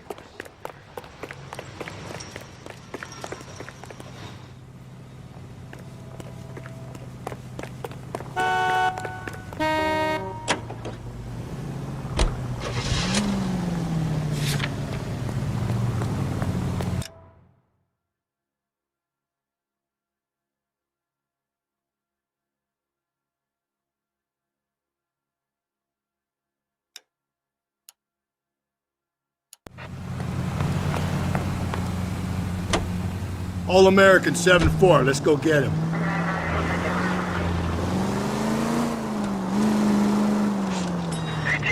This could be a long trip, Cole. Or it could be a short one. And here's me without my hip flask and only a pain in the ass for company. Way to kick off the drive in high spirits, Rusty. Comments like that put me in just the right mood for some legwork. Touchy. You know what your problem is? You don't like hard work. This kind of rigorous search is what police work is all about. Discipline. Save it, Phelps. Just as bored as I am.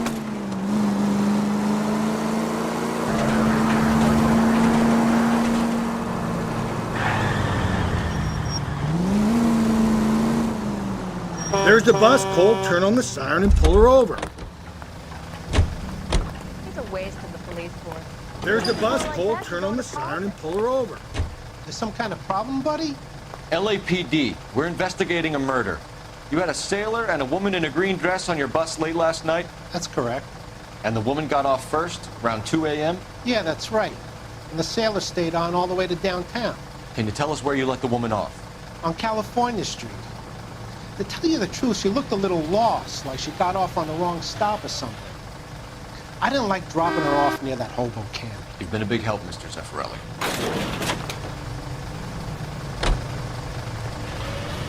So Sailor Boy escaped by the seat of his bell-bottom trousers. left the broad alive. Left her by the hobo camp. Which means he's as good as killed her. We can't eliminate any of them, but the disfigured man should be our starting point. I'm gonna call for some backup. These bows hate cops. I think we ought to investigate the hobo lead.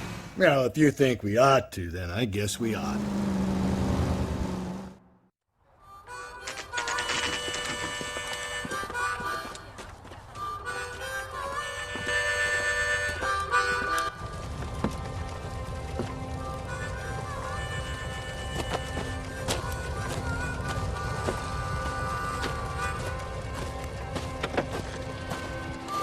LAPD, we'd like a word with you. Save it for someone who's interested. They're fascists. Come to move us on and steal what little we have left. 6 rounds won't get us far. You need to stay focused. You need to hold out and help. How do we do that? Buck down, down, Phelps. If killing make you feel powerful. We need to fight for it! Your disciples know what you did last night? What do you think, Joe Lee?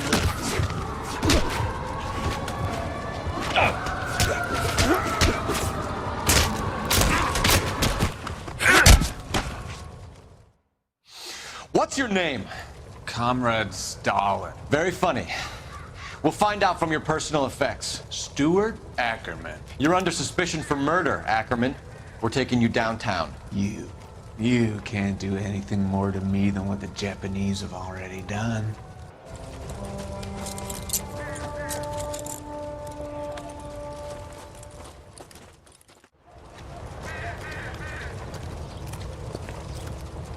The Kremlin's over here, Phelps.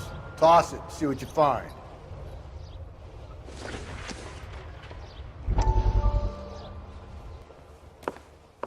Still working, Jack. I'm off to the Lighthouse Club in Santa Monica. Hello, Jack. Mr. Benson, this is Courtney Sheldon. He's a buddy of mine from the war. Well, I'm sure you two will want to polish some old war stories. Good evening, Jack. Mr. Sheldon. Good night, sir. Take a seat, Courtney.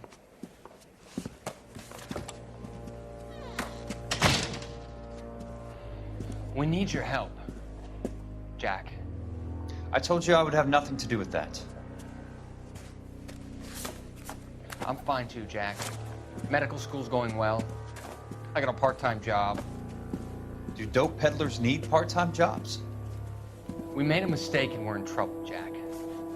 A local gangster, Mickey Cohen, is putting on the squeeze. So hand it over, walk away. What's stopping you? We had a deal with them that they would dole it out slowly.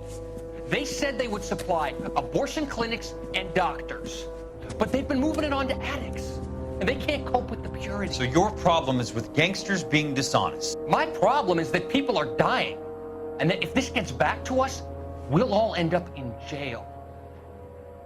So how am I supposed to help, Courtney? This isn't the war. I can't just wave a magic wand and clean up your mess.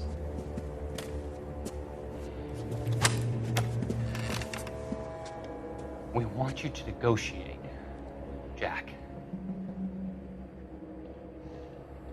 The only thing these guys understand is force, Sheldon. They got to the top back east by proving to be more vicious than the English, the Irish, and the Dutch. They make their own laws. That's the nature of a secret society. For God's sake, Courtney, you want to be a doctor. How can you fight with that? We are better trained, Jack.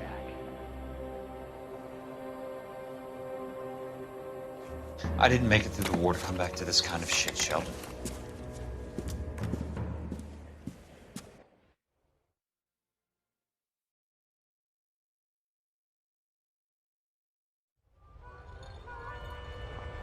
What I miss?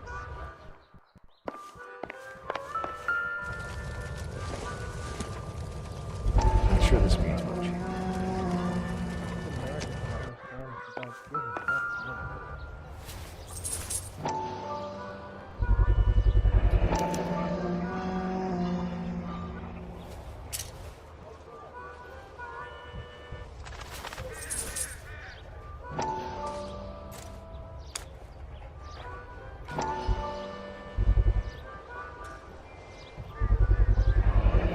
doesn't look like much of a dancer.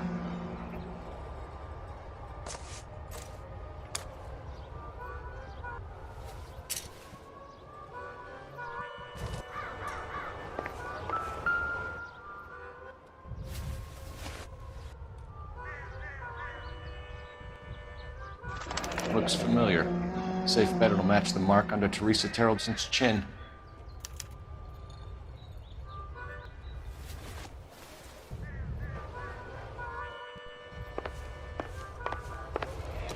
You drunk, mister, or you just cracked?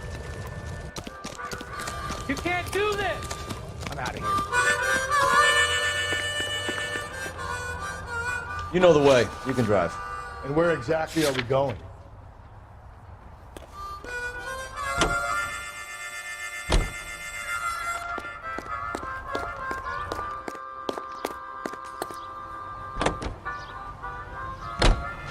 The husband has an alibi, but no real motive other than neglect. Jessup's alibi checks out.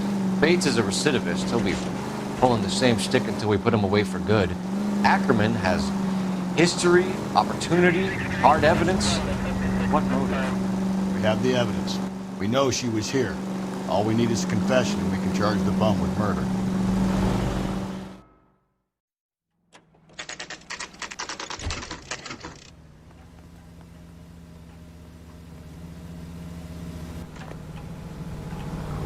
That bum put the swipe. We're going this way. I'll put him down with my sack.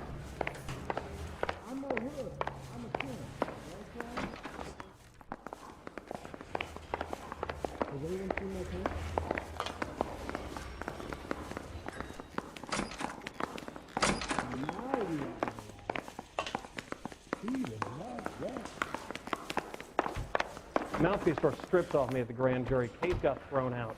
Now the DA wants my head. Ackerman, you were in the Marines. How do you know? The Corps selected big guys for flamethrower duty. That's how you got the burns. Life expectancy was 5 minutes for a guy in flamethrower detail. What kind of a government puts weight like that on a man's shoulders? You'll get no argument from me. It was a heavy load. You feeling sorry for this smelly fuck? Why did you kill Mrs. Terreldson? I have no recollection of the people I have killed. Are you denying that you strangled Mrs. Terreldson with a length of rope? I'm not denying anything. You have to have proof, lackey.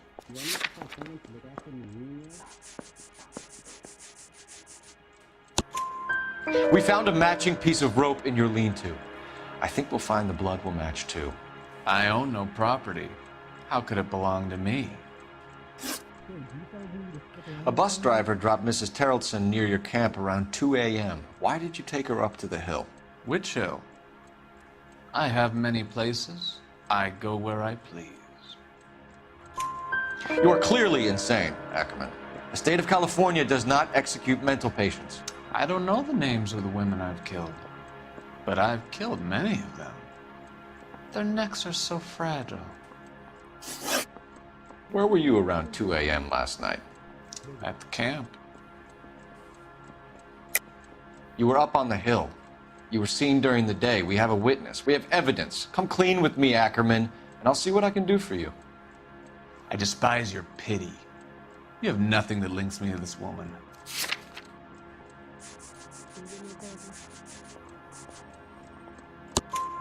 We have you cold, Ackerman. Her purse and the ballroom ticket were in your lean-to. Tell us why you did it. I kill because people need killing. It's what I was trained to do. Stuart Ackerman, I am charging you with the murder of Teresa Terreldson.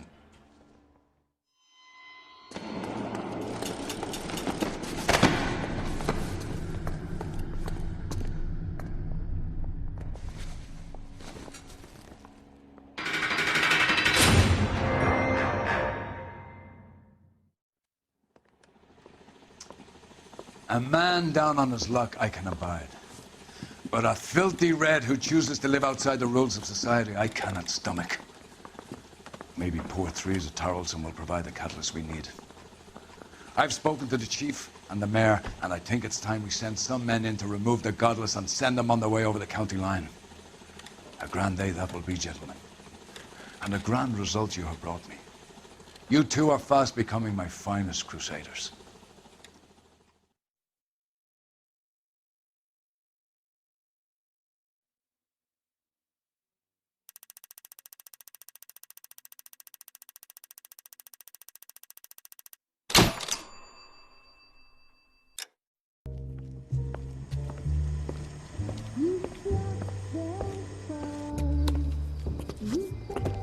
The flames in me.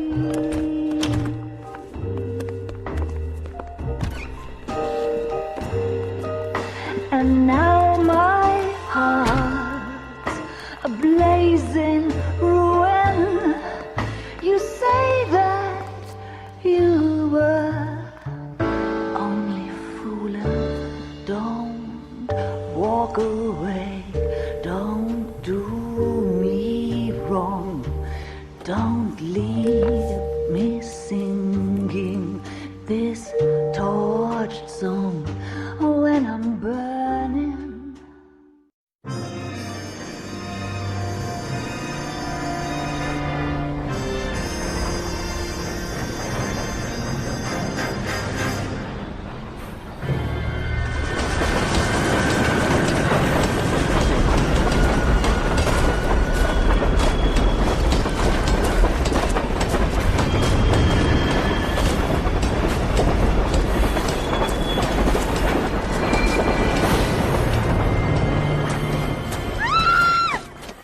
Of course we will look into it. Yes, I'm aware that it's an election year. Keep a hold of your hat, Counselor. Now is not the time to lose your nerve.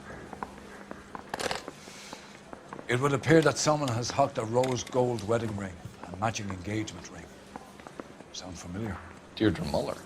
Press the pawnbroker and see what you can find out. The address is 348 South Main Street.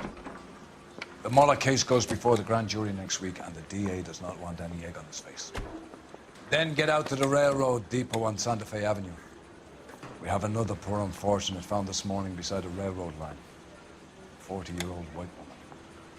Right, Skipper. 1947, not 1927. Of course the girl came out and fell out. Another body and Deirdre Muller's ring.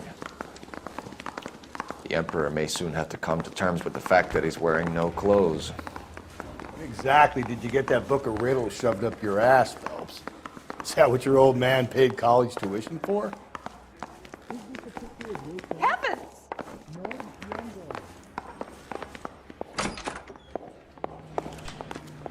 Straight through the red light. What has socks in it, Brazier? You've got to admit, this is looking odd. Anyone could pawn a ring. But if you take it along with all of the other indicators... Cole, Hugo Moeller was identified by the school's groundkeeper. He's our guy.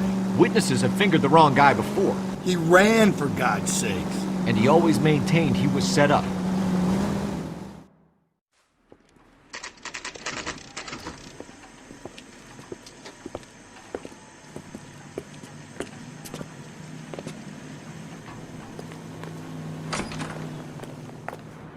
How can I help you boys?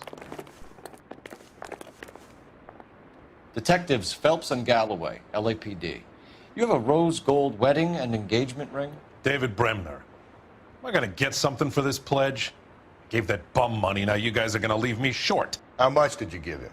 $50? Try another number. 20? Try 10. You'll feel lucky you're getting it. I have the rings right here.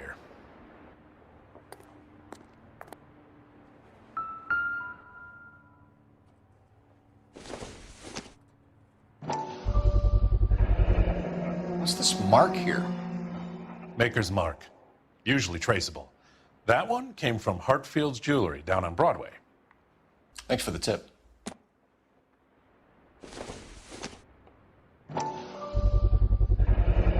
Does this mark mean anything? Hallmark. Gives you an idea of the quality. What have you got on the guy who brought these in? Goes by the name of Percy B. Shelley. Gave an address. 15 Poland Street, London, Tulare County. Can you give us a description of the man who pawned these rings? Not sure. Medium height, medium build, dark hair, I think. Sorry. He just had one of those forgettable faces. We'll be in touch, Mr. Bremner.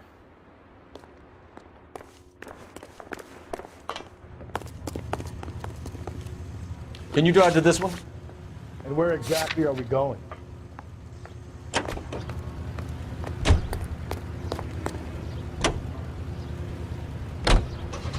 We have a problem.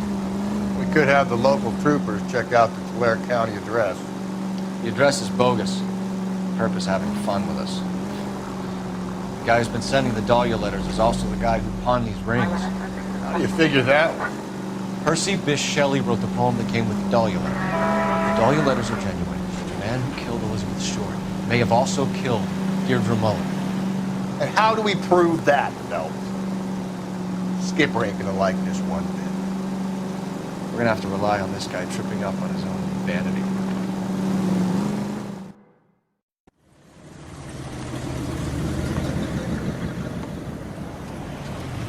You boys ready? Follow me.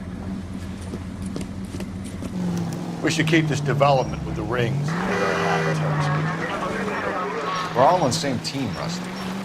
Chain of command, Phelps. The skipper will decide who needs to know. Got it? I get it, Rusty. I just don't like it.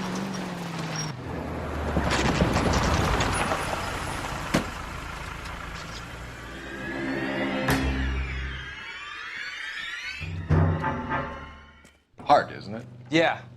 I look after all the rail depots. What have you got? The Negro, Nelson Gaines, called it in. I came down here to make sure him and the other guy, Jameson, stuck around. Jameson found the body? Something like that. Guy makes me sick. We'll talk to the coroner. Keep an eye on both of them.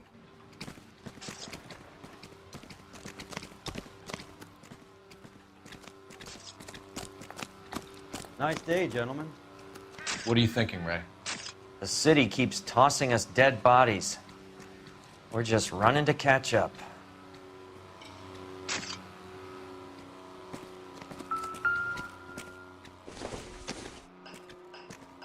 This isn't what we're looking for.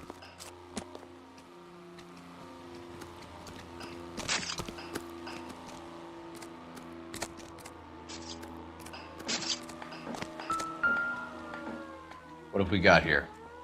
White female, approximately 40 years of age, lipstick smudges on the face, but no writing, at least nothing legible. A blunt force trauma to the temple, nose, and eye regions. Ligature marks point to the probable cause of death being strangulation. Any idea of the time of death? From her temperature, after midnight would be my guess.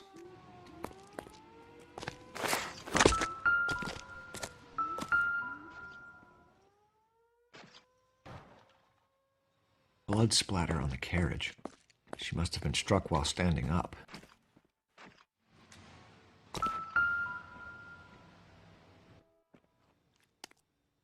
Smell? Very good. There is the usual evacuation smell, but it appears she's been living rough for quite some time. Very strong smell of alcohol. Well, the autopsy will tell, but I would assume that she was inebriated.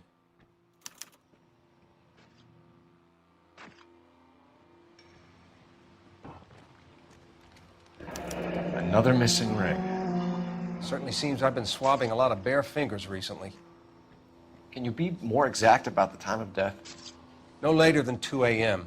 The state the body was in, a 1 or 2 hour window is the best I can do.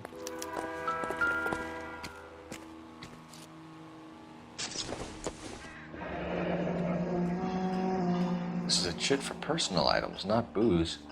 It's an angle worth investigating.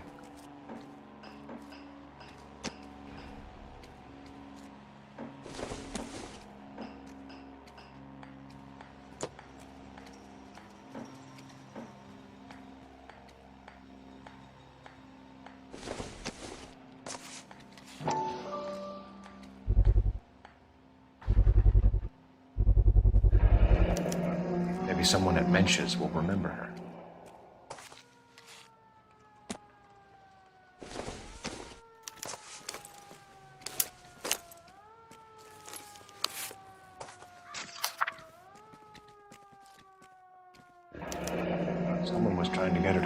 home.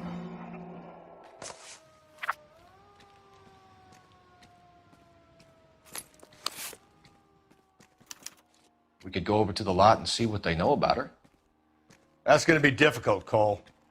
The Keystone Studio lot closed back in 41. Nice day, gentlemen.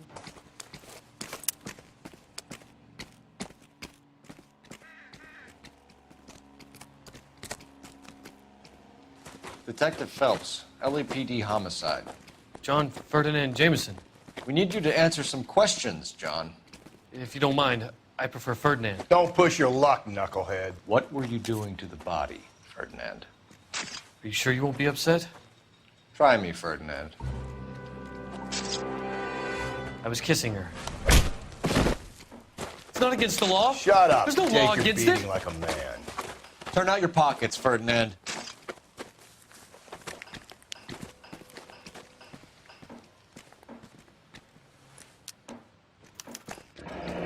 Classic Carmine. Is this yours, Ferdinand? No. I found it near her purse. I thought she could use some lipstick. Rusty, stop! Don't hit him. You went through her purse? It wasn't like she needed it. Took a look. Did you take any money? Wasn't any to take. I found her lipstick and her matchbook over on the mat. Not much else. You found the body? Yes, I did. I work here. I was coming off shift and headed home. Why didn't you report the body, Jameson? Do you know how this is going to look to a jury? A jury? What gives? I could tell that she was dead. I came through here about midnight last night. She wasn't here then. Let me belt him again. You're under arrest, Jameson. We'll see how this plays out. Until then, you can think a little on how you'd like to be treated if you were found dead. I'm telling you, it's not illegal. Me and some friends of mine... Clyde, you get this sack of shit into a cell.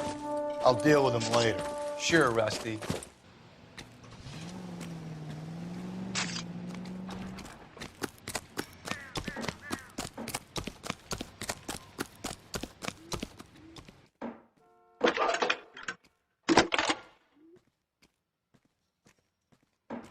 Phelps, 1247.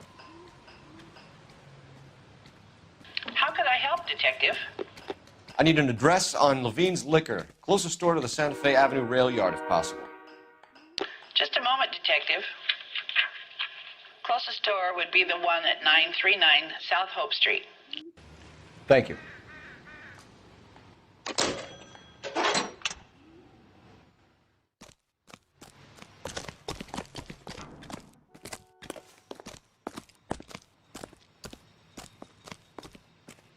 You know the way. You can drive. Fine. Where are we headed?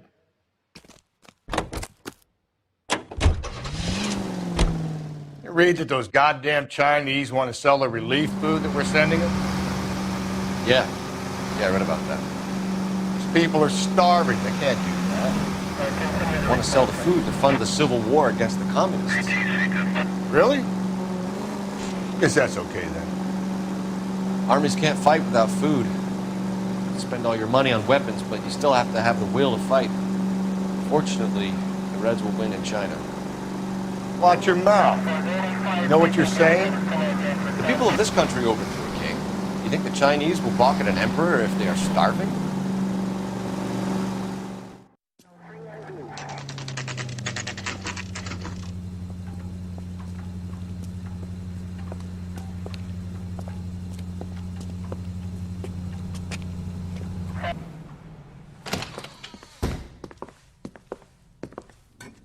What can I do for you? LAPD, Phelps and Galloway. We're making inquiries into the murder of Evelyn Summers. Evelyn? She's dead? You knew Evelyn Summers, Mr. Robbins. Yes, I knew Evelyn. I was a good friend of her ex-husband. She kept some of her stuff here. Can you show us, please? Sure. Come this way.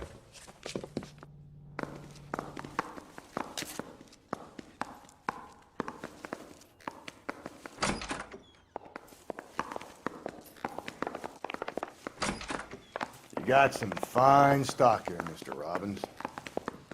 You let us take some for the road, this case might get solved a lot quicker. He's joking, Mr. Robbins.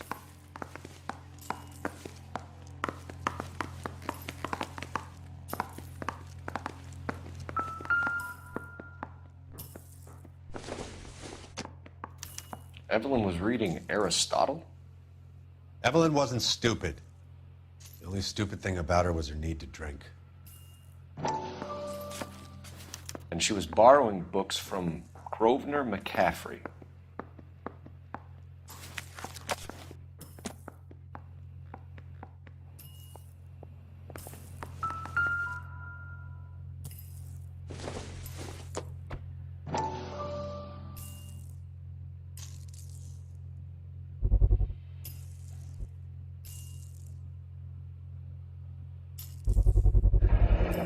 Rollins Bowling Alley. Maybe Evelyn did something other than drink in her spare time. Rawlings. I know that place. Corner of 9th and Grand. A lot of cops bowl there on Tuesday nights.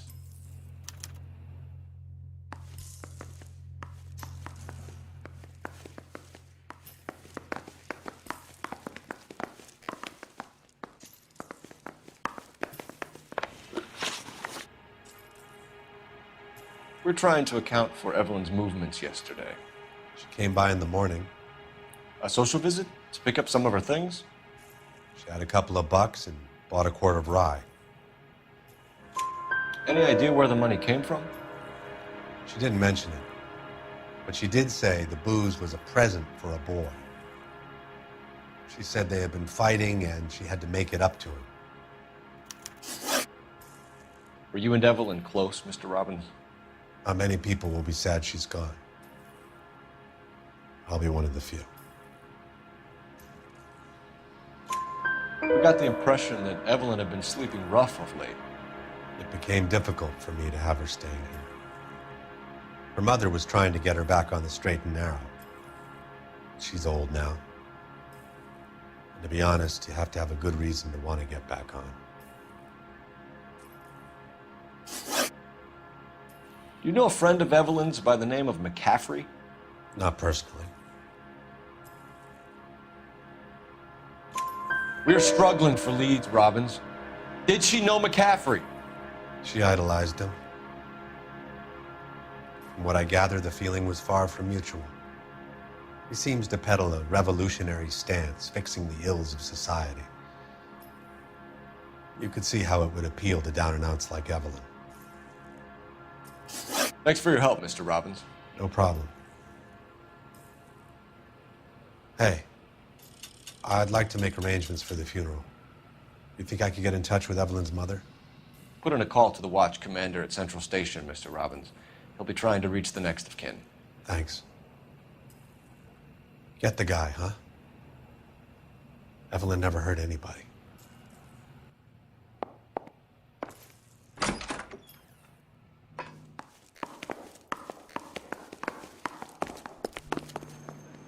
You're behind the wheel.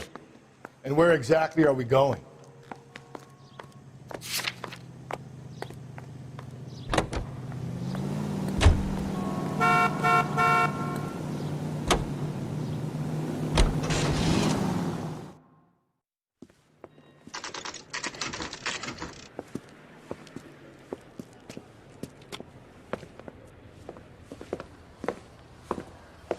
Drink, fellas. Phelps, Galloway, homicide. We need to ask you some questions concerning Evelyn Summers. I'm Walter Mensch.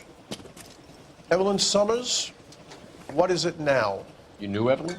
As well as I wanted to know Evelyn. She's a pain in the ass, always coming in here, cadging drinks, never had any money. She was in just a couple of nights ago. Did she ever tell you where she was staying? I don't know. I think she was living rough. She had that kind of stunk about her. Who did she drink with?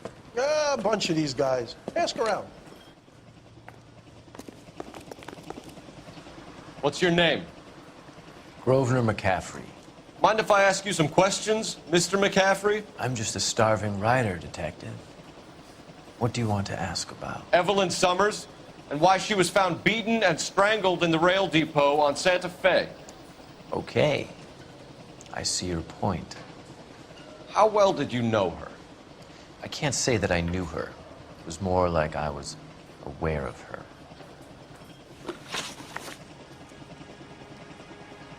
Do you have a criminal record, Mr. McCaffrey? Nothing serious. I've had a few skirmishes. You want to save me some time, or do you want me to look up your file? Industrial disputes, strikes, workers' rights, that kind of thing. A regular fifth columnist. Nice to meet you, comrade. You say you barely knew Evelyn? Yes, that is correct.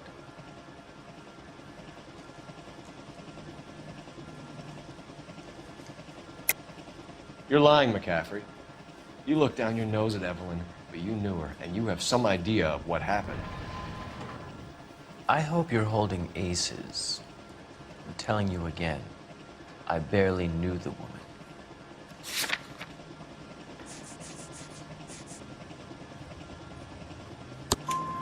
Why would you lend her your book on metaphysics if you only knew her in passing? It was more than that. A Renaissance man like yourself, lending his books to his acolytes. She hounded me about that goddamn book, and then she lifts it from my apartment and lies to my face that she didn't take it, as if she could even comprehend any of it. I saw her go into a hotel with Tiernan last night. They had booze in a paper bag. He's your man. Thank you for the information, Mr. McCaffrey.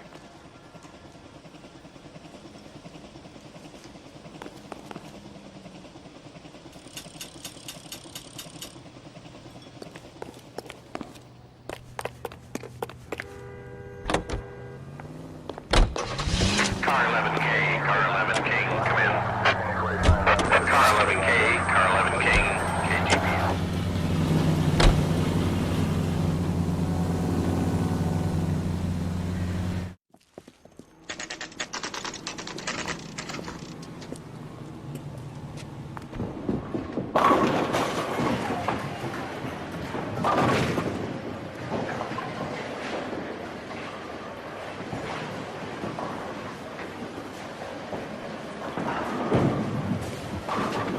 Hello, Rusty. Two on your usual lane? I'm Detective Phelps. Homicide. You must be new. What's your shoe size? We're conducting an investigation, ma'am. Do you know the name Evelyn Summers? Sounds like I should. Oh, maybe it could be Jimmy's friend. Jimmy? James Tiernan. He's a pin setter. One day he introduced me to a lady after work. It stuck in my mind because she was much older, too old for him. Where can we find Jimmy, Florence? He'll be hopping around the lanes toward the back. Thanks, ma'am. Let's go get him.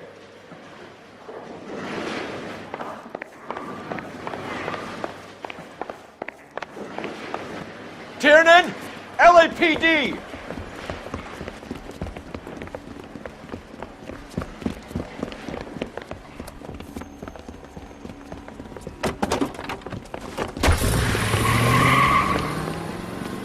There!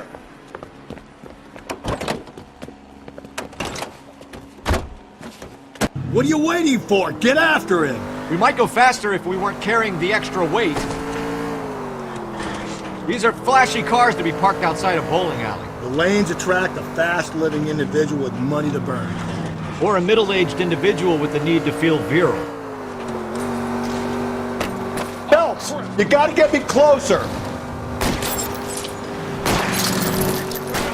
Hit him, Cole! Spin him out! Another runner. Well, at least we've got a suspect. Why do they always run? I'm sure we've got the wrong person in more than one of these homicides, but they always seem to lam it. You know, your theories are not airtight by any means. Hit him! Clean this asshole off the road! If this isn't the killer, we can at least get him for reckless endangerment. That's unless he runs into a wall and saves us all the trouble. I'll try to shoot out his tires. Wish me luck.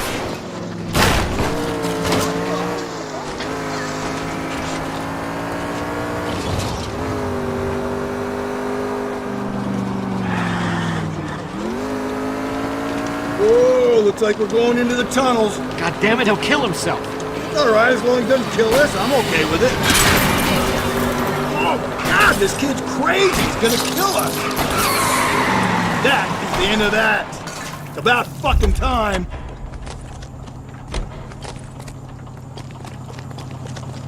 Put your hands where I can see them.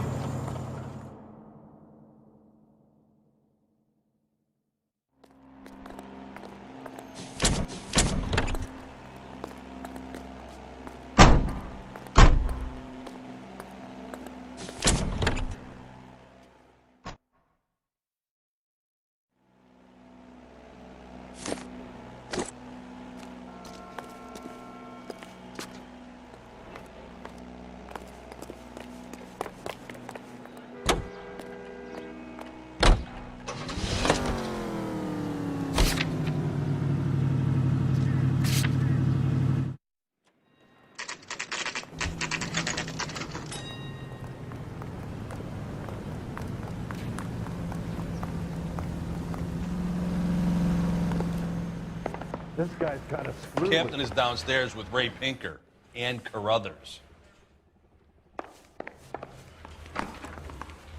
That bum took a swipe at me. I put him down with my saddle. This guy must have escaped from the I'm telling loony you, bin. it'll never stick, and you'll get roasted. I don't need this. What's this about, Captain? Ray and Mal have some concerns over the Henry and Muller cases, which I don't want aired outside of this room. The evidence is solid, Captain. I agree, Rusty. It's just that corpses keep piling up. Copycats. I've been banging the same drum. But the notes and the lipstick messages. Evelyn Summers, Cartel Classic Carmine. Each woman, same brand, same color. Teresa Terrelson didn't have a lipstick message. Technically, you're right, Rusty. She didn't have any lipstick. But she did have a message. We found it beneath her dress, scraped with a sharp stick. What did it say? You sure you want to know? Ray? As far as we can be sure, it said cunt BD. That's one way of looking at it. Looking at what? Cunt is all about access, Phelps. You're married, so yours is mortgaged. Some of us like to pay by installments. This guy doesn't like to pay at all. Why are you so angry, Mal? Because I just had to fire one of my assistants. He was a friend of Jameson's. God knows what he might have been up to. Captain, we have good leads in the Summers case, but it's up to you to decide how we proceed. Keep this under your hat for now. And to follow up on Evelyn Summers, I want daily reports.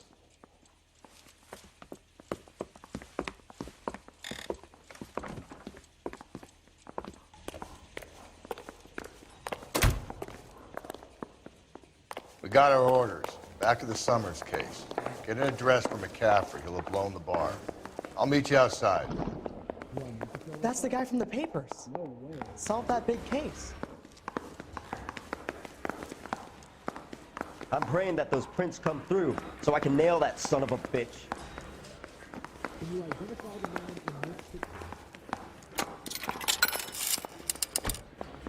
Operator, give me dispatch. Putting you through now. Phelps, badge 1247. How could I help, Detective? I need an address for a Grosvenor McCaffrey. Grosvenor McCaffrey. Apartment 6, 126 Yale Street, between Ord and Alpine. Thanks.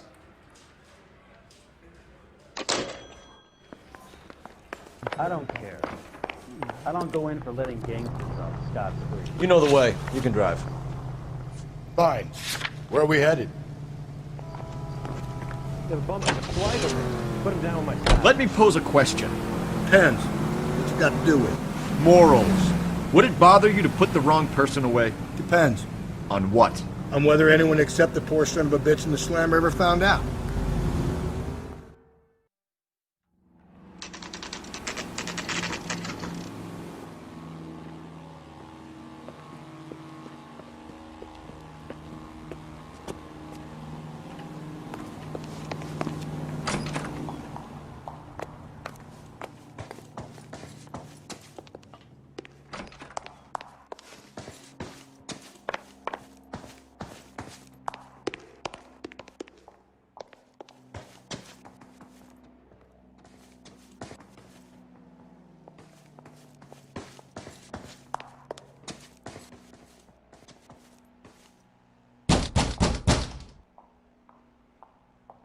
Doesn't look like anybody's home.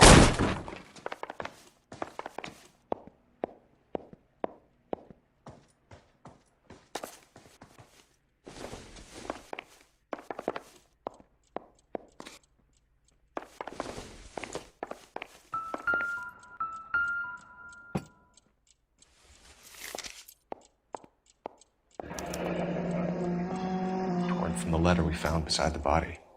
At the very least, I'd say it ties McCaffrey to the scene.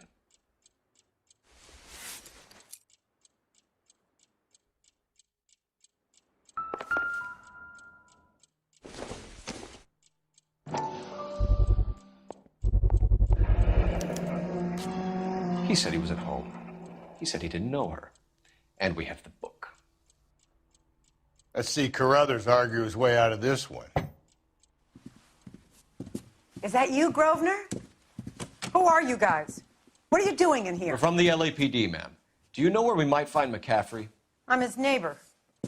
Is he in trouble? Look, lady, we need to find him, and in a hurry. Are you going to give me trouble? He has a pigeon coop up on the roof.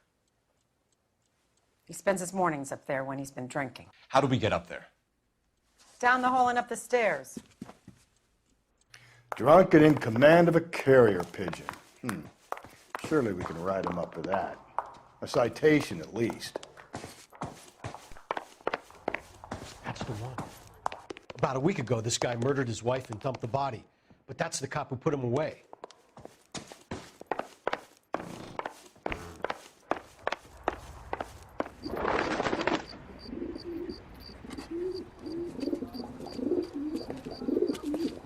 Grosvenor McCaffrey! Running on a hangover, McCaffrey? Sit down and we'll talk. I'll go get our wheel.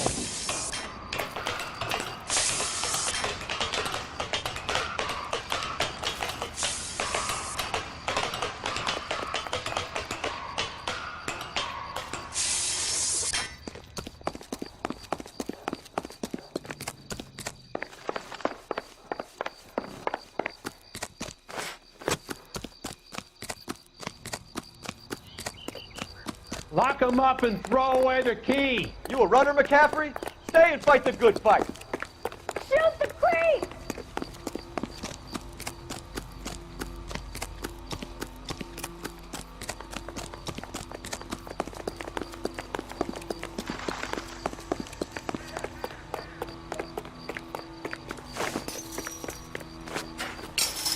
Give it up, LAPD!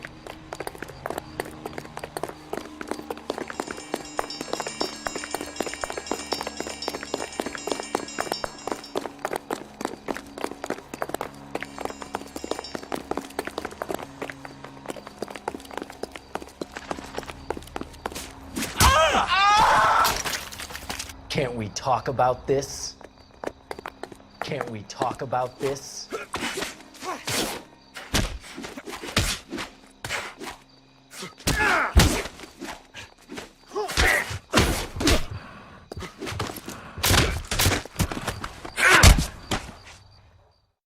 We need to get downtown and wrap this thing up. It's got to be the captain.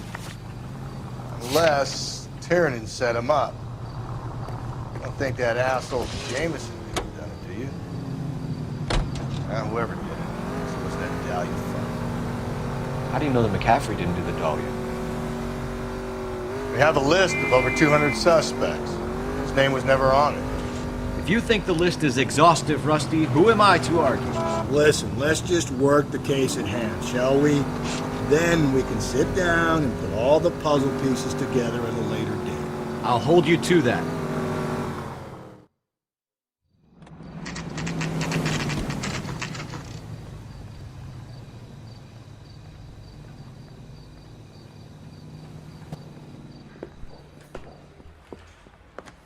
You sure you can make it stick with one of these suspects, gentlemen?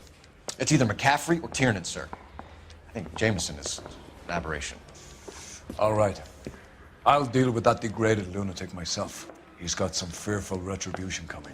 Tiernan isn't one, McCaffrey isn't two. I want a confession from one of them. Don't fail me, young Phelps.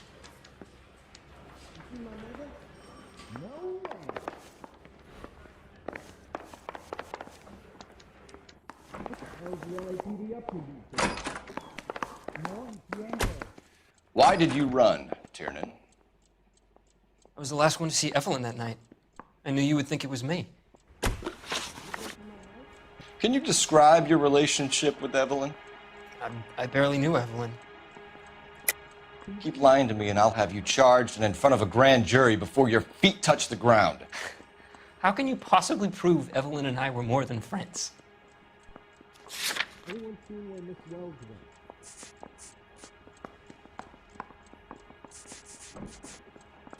Did you know, Mr. Mikowski? McCaffrey gave you up, Tiernan. He says he saw you go into your hotel with Evelyn. I met Evelyn at the public library. We would read for a while and then go for a drink. Last night, we went back to my hotel room and had some more to drink. I must have passed out. I woke up and she was gone. What time was this? Around midnight, maybe later. And there's no one who can confirm this. No, there isn't. I knew you wouldn't believe me. Aristotle's Metaphysics, the book that belonged to McCaffrey. McCaffrey saw her looking at it once and laughed in her face. And you're saying Evelyn stole it? She wanted something of his. We either hang this on you or McCaffrey. You better give us something. Well, McCaffrey's been in trouble with the law before. I mean, he always makes out it was some kind of labor dispute, but, you know, I'm not so sure.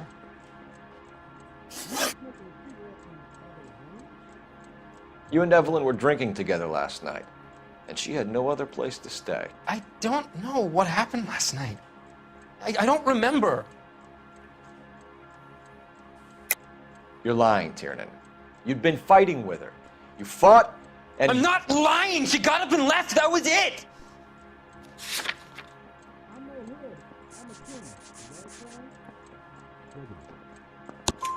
She left, but she came back.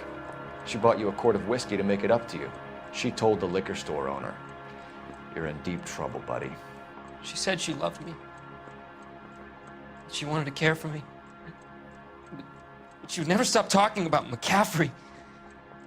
McCaffrey was a writer, McCaffrey was a hero, McCaffrey cared for the little guy. Did you kill her, Tiernan? I might as well have. I kicked her out. She had nowhere to go. Do you own a car, Tiernan? No, I don't. Have access to a lug wrench? No, we use a lot of them to clear jams in the pin setting machines. Coroner's report says that Evelyn was killed with a wrench. I think you did it and then planted the evidence at McCaffrey's apartment for us to find. We went to his apartment.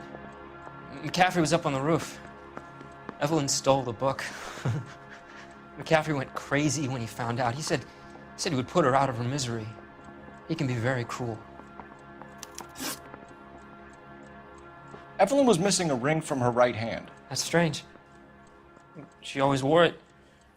A big black circular disc with a white E in the middle. It was made from an old typewriter key, a present from the prop department at her old movie studio. We're going to talk to McCaffrey. You need to think about what you've told us, Tiernan. You're not in the clear.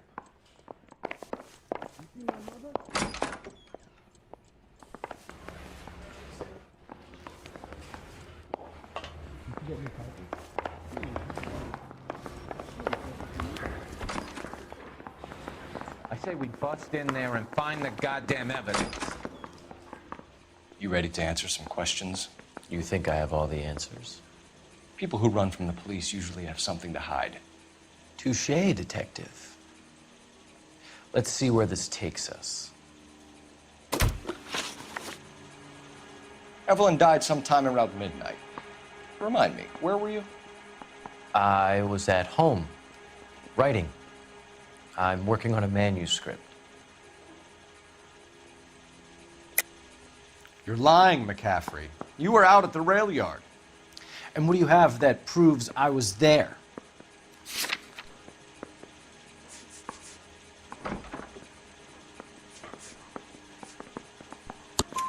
How about half of Augusta Summers' last correspondence with her daughter? What are you talking about? After you were done beating Evelyn, you searched her and found her mother's letter. That old lady's anguish amused you. I know nothing about a letter or Evelyn's goddamn mother. So what was it doing on your writing desk?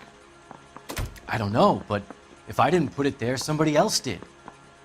Try exercising your powers of deduction on that. We found the lug wrench that Evelyn was battered with in your apartment, and the note from her mother, and your blood-stained clothing. We have you cold, McCaffrey. You think if I could be bothered to murder Evelyn Summers, I would be stupid enough to leave the evidence in my apartment? I don't believe you, Grosvenor. The evidence says that you killed her. You can prove that I wanted to kill Evelyn?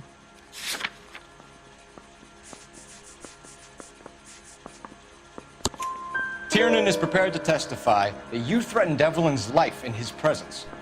Self-preservation. That's understandable. Okay, I'll level with you. Tiernan killed Evelyn. He came to me for help. I listened to him, and he explained why he did it. Tiernan went to you for help. You expect me to buy that? That's how it went down. I told him he made a terrible mistake, but he would be throwing his life away if he went to the cops. I took his things and told him I would dispose of them. But you didn't. Speak to Tiernan. He'll give it up. Yeah, I'm thinking of moving up to a 45. I want to put him down in 1 round. Goddamn captains make me resubmit the paperwork. Operator, message for KGPL. Putting you through now. Phelps, badge 1247. How could I help, Detective? I need the jacket on a Grosvenor McCaffrey. Just a moment, Detective. McCaffrey was formerly under surveillance by the Red Squad. Convictions for petty theft. Dishonorable discharge from the Army during training at Syracuse. Assault on a local woman. Says he almost beat the woman to death. Thanks for your help.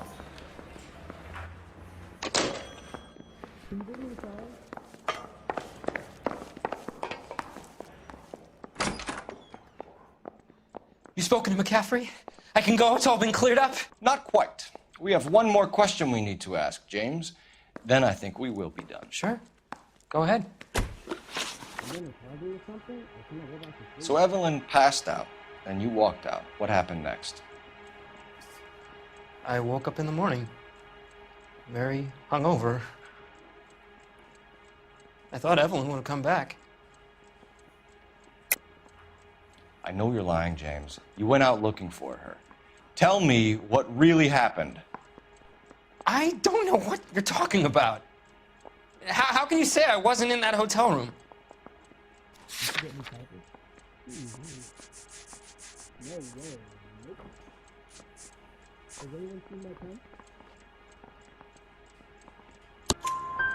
You wound up at McCaffrey's. You were still incredibly drunk. You passed out on his floor. It's time to tell me what really happened. McCaffrey woke me up the next morning, and he showed me the lug wrench and the letter and the box, and he said I came in with him last night.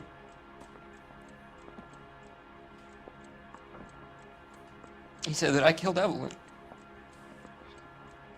and that it was all over the radio, and that he would protect me.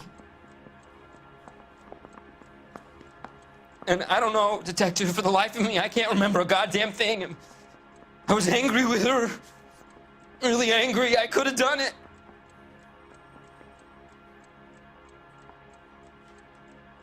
Was it me?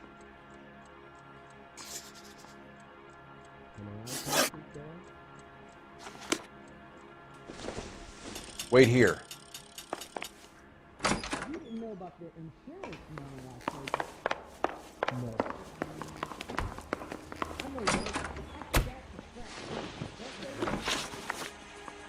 You were in the war? Yes, I was.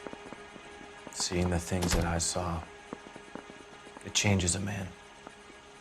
I came back here determined to change things. All I wanted was a pen and an opportunity to speak out. You told us before that you had only minor run-ins with the police. You didn't mention petty theft. I've never been in trouble for violence. That's the salient point here, isn't it? You're lying, McCaffrey. You have a history of violence towards women. How do you turn a couple parking tickets and a petty theft misdemeanor into an assault charge?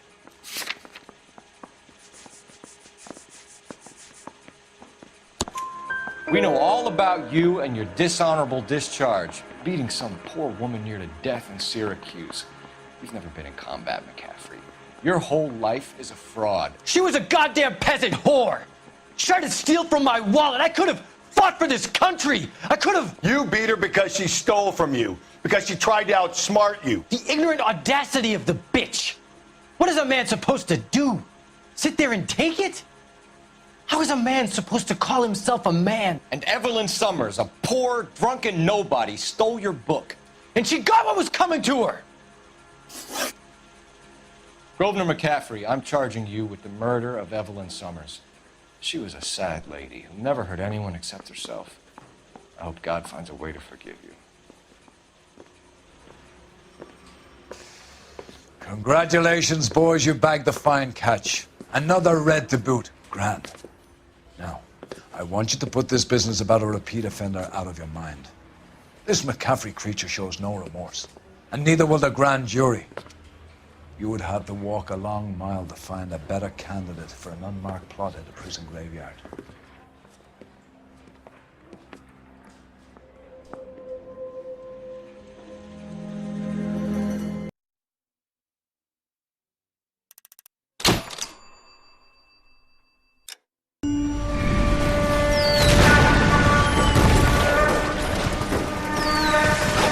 We have lost most of Shaughnessy and Dunn's squad. The gunny is dead, first platoon is in worse shape. That medic is either crazy or the bravest man alive. Then we rally with the first, then try for the Nambus. It's sheer to the left. To the right, it goes right through a pass with 2 Nambus and enfilade. Mate, we can lose everyone. Lieutenant!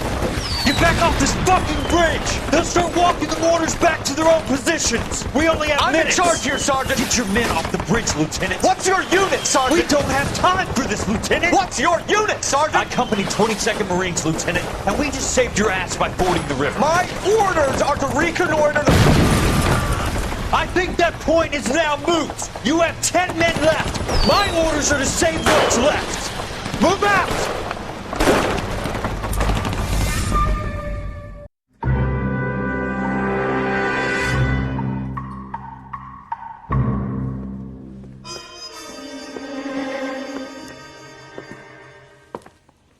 Well done, lads. You did well with the Summers case. But we have a problem. The examiner received a new letter today. Do you mind if I take a look, Ray? Go right ahead. They've both been rinsed in gasoline like the previous letters, so I can't lift a print. I want to make comments. You know you made it. No one else but the killer knew about this message. I've been in this job 20 years. I never fired my gun. To suffer woes which hope thinks infinite, to forgive wrongs darker than death or night.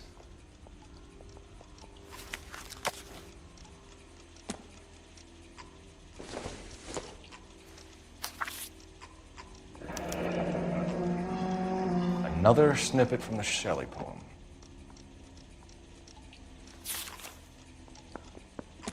If the note is from the Dahlia maniac, he definitely also killed Teresa Terrellson. Mal and I agree. But where does that leave us? If this is the Dahlia killer, and he is responsible for the Terrellson murder, not to mention the Muller Hang case, on a moment, Skipper. Let me finish, Rusty. We have 5 birds in hand and none in the bush. The department will not survive a scandal if we have to let them all go without catching a fiend first. Your careers will be over for a start, gentlemen. Looking in wonder. Ah, fuck it. I knew this run was too peeled good to be along, true. I hid myself within a fountain in the public square. You like that stuff? What is it supposed to mean? It's supposed to... Forget what it's supposed to... What does he want it Where are you going with this, Cole? He's obviously taunting us. He believes he's far more intelligent than we are. Okay, it's some kind of story, right? A guy that God hates, chains him up. It's an allegory, Rusty. A story with two meanings. A symbolic meaning. But that's what he wants us to think. Could he be using it literally? Within a fountain in a public square? Could it be that easy? Can somebody tell me what the fuck is going on? The fountain in Pershing Square. Come on, we have a clue. Captain, thanks, Ray. Be careful, Phelps. This is his game you're playing now. Hey, don't mind me. That's a cut from the newspapers. Son, you're a couple of shingles short of a fool. I gave his wife a tap. I said all's fair in love and war. That bum took a swipe at me. Put him Can you down drive to on this the one? tap.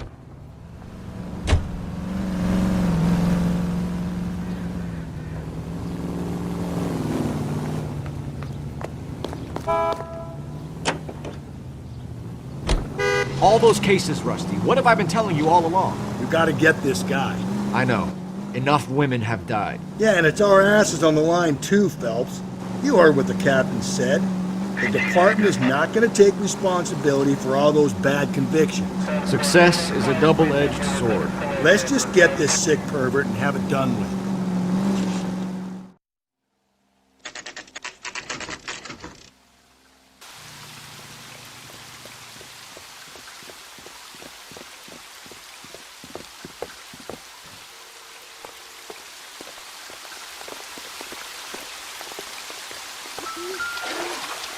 Rather you than me, Phelps.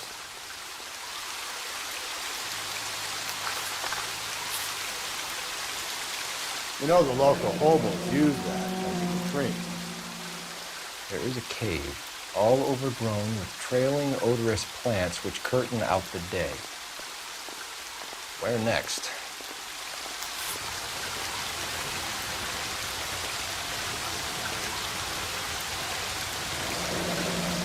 Elizabeth Short, Betty Short, Black Dahlia. Elizabeth Short's social security card. Jesus Christ. That's not all. There's another stanza from Shelley. Can you work it out? You got a city map? See if you can work out where he's taking us. I don't like this freak leading us around by the nose.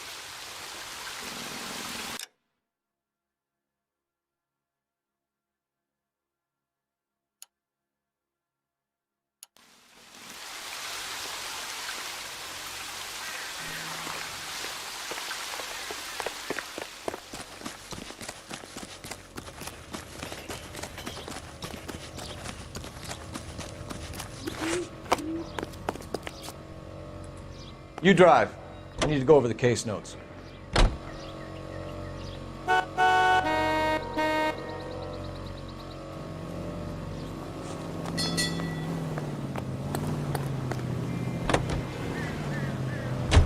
Him. It's really him, the fuck who killed the Dahlia. Can you believe this? He's leading us. It's his game, Rusty. He may want someone to catch him, but he's extremely dangerous. I doubt if he will give up easily. Suits me down to the fucking ground. We clip this fuck and we get citation. What a day to be a cop. Pencil pushing Parker to be able to shove me aside after this.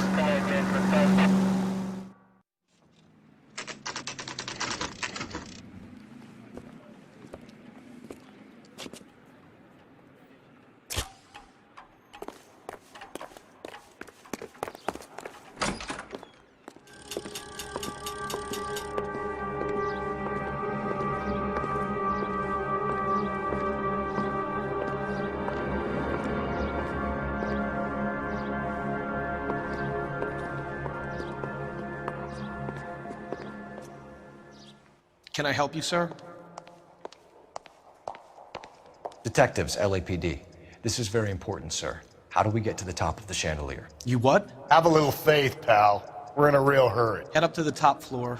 There's an access panel and a ladder in the maintenance room.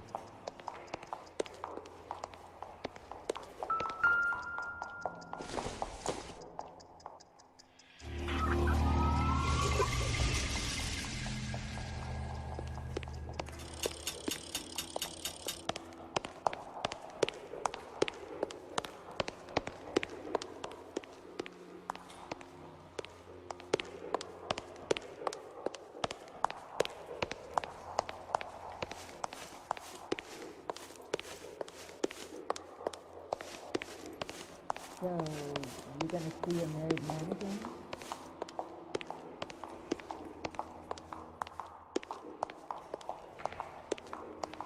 What on earth is that man doing?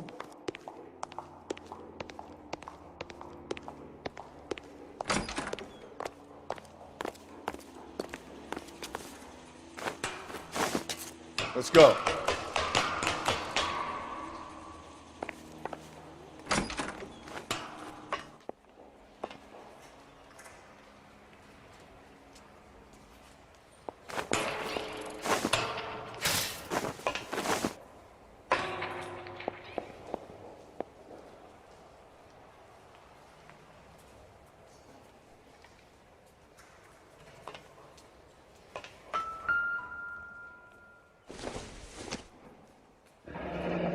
Deirdre Muller's missing watch.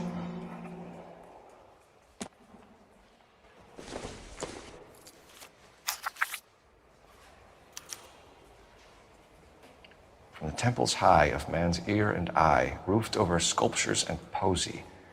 Where have I seen that?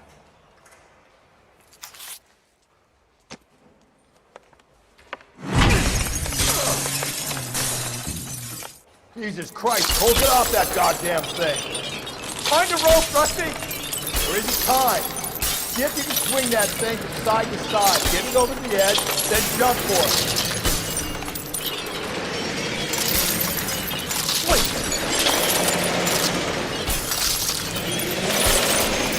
Come on.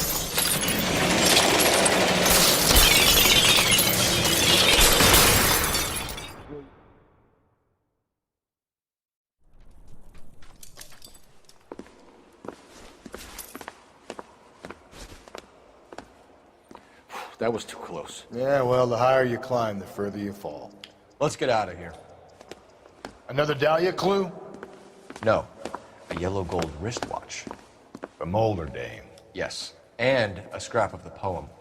Another location. If I can work it out.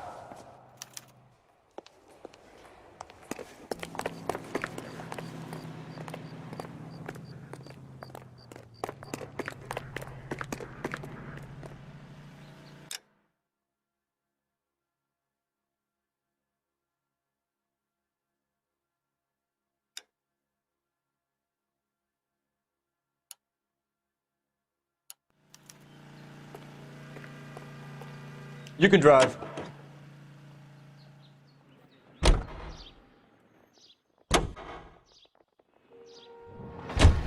He keeps mementos from all his victims. This guy needs to be taken out of circulation. He takes pleasure at stringing us along, demonstrating how much smarter he is. You can enjoy it while it lasts.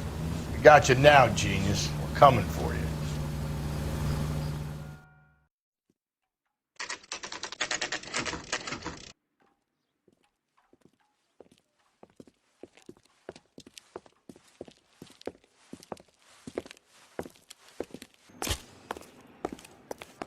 I'm pulling rank here, Cole. I'm not hauling myself up there. Go get him, Tiger. You'd slow me down anyway, old-timer.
Sometimes a step backwards is a step in the right direction.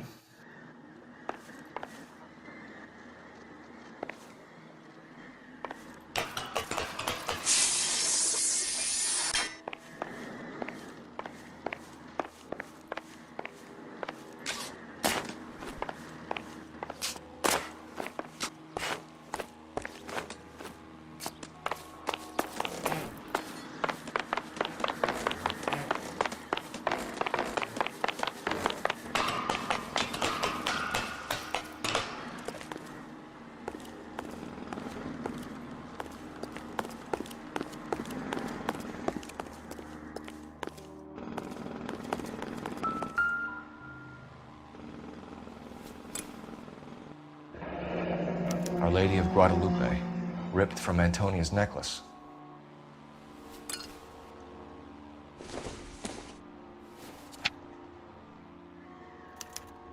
Round which death laughed, sepulchred emblems of dead destruction, ruin within ruin.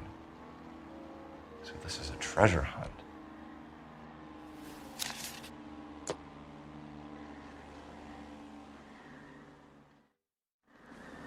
What is it this time? The religious medal from the Maldonado case. The Dahlia, Moeller, Maldonado. When this gets out... We still have to find the guy, Rusty. Another poem. Well, you must have some idea, right? Come on, Phelps. We're on a roll here. Don't let me down.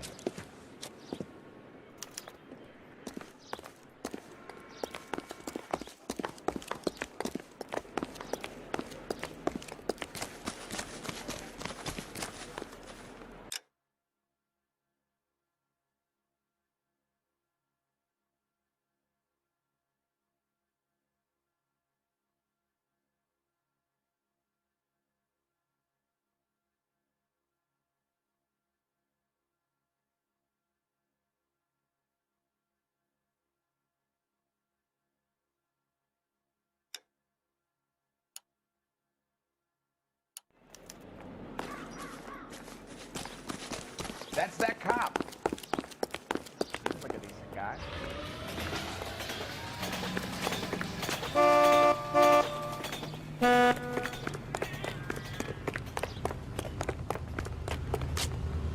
You know the way. You can drive.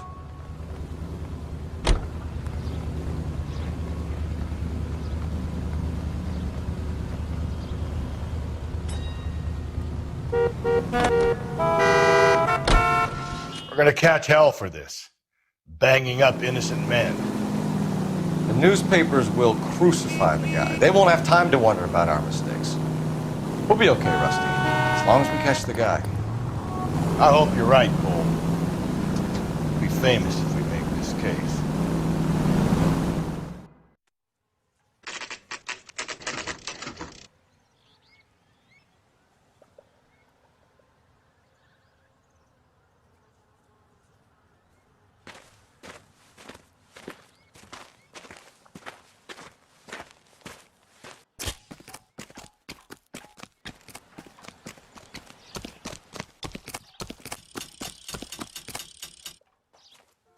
These are my best shoes, Phelps. I'll leave you to it.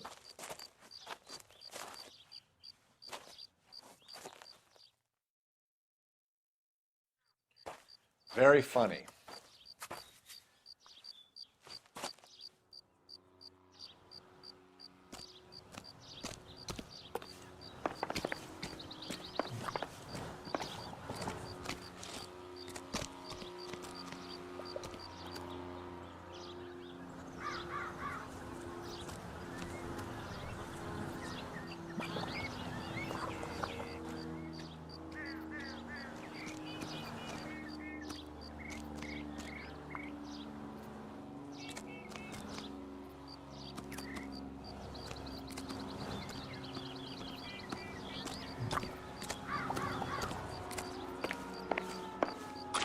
Whoa! Get a move on, Cole. Those boards are sinking. You want to end up like the other fossils?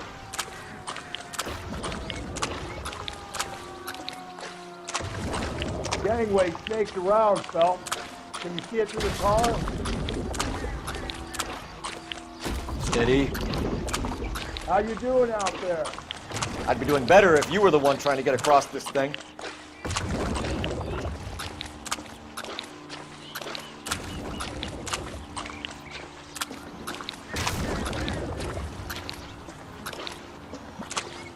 Whoa!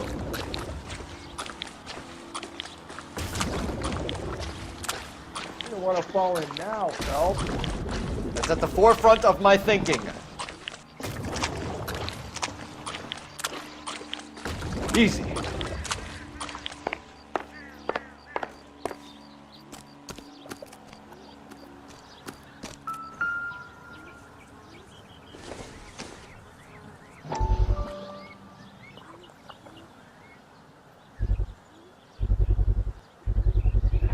One of Teresa Terrelson's shoes.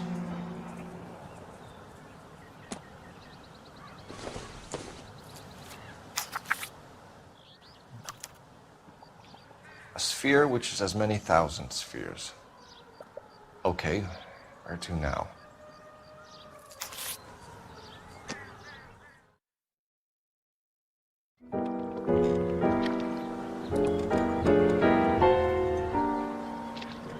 What is it? An open-toed white shoe, and another stanza from a poem. Oh, I really thought that hobo bum did the Terrelson broad. Confessions from the insane aren't the most credible evidence, Rusty. Is this thing over? It's all part of his power over us, making us run around all over the city for the crumbs he's leaving us. So if we keep this up, we can find the guy?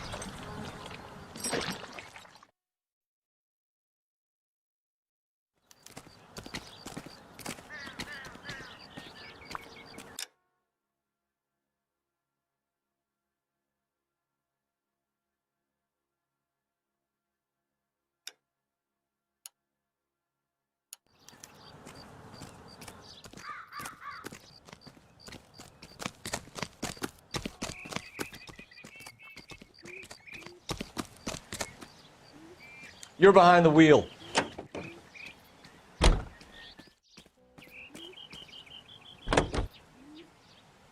So this guy looks out for women in bars who've had too much to drink. Who are emotionally disturbed. Need a shoulder to cry on, he plies them with booze. Probably offers them a lift home. Then beats their brains out and strangles them.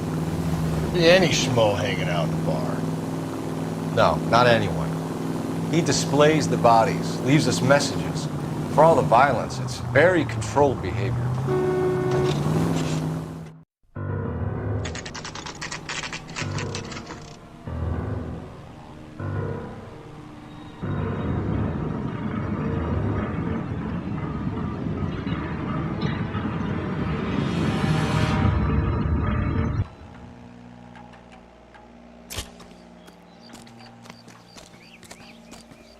On it goes. When do you think we'll reach the end of this thing? The center of the proverbial labyrinth? How long is a piece of string? How many unsolved murders have we got in this city? How many solved ones? Hey, isn't that the cop who solved the big case and got promoted?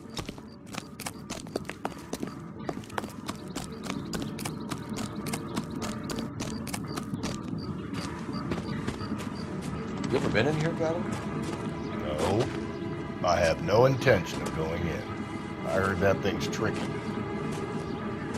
I'm gonna wait here and have a quiet smoke. Think about hidden meetings.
belonging to Celine Axford Henry.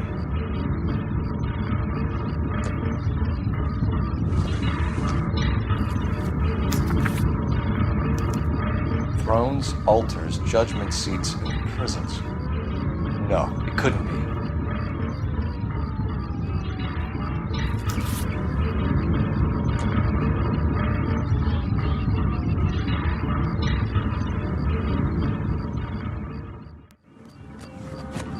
See?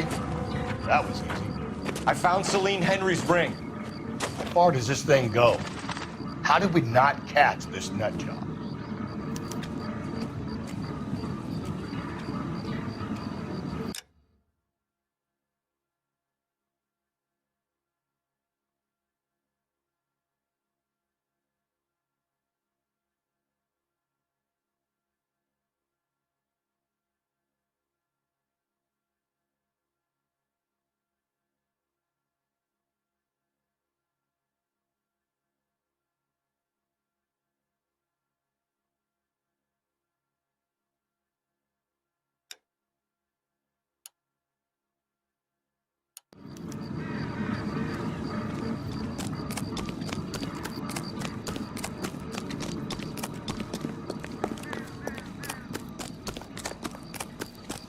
That's that cop. Seems like a decent guy.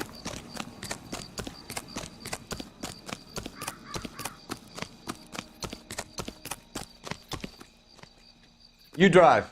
I need to go over the case notes.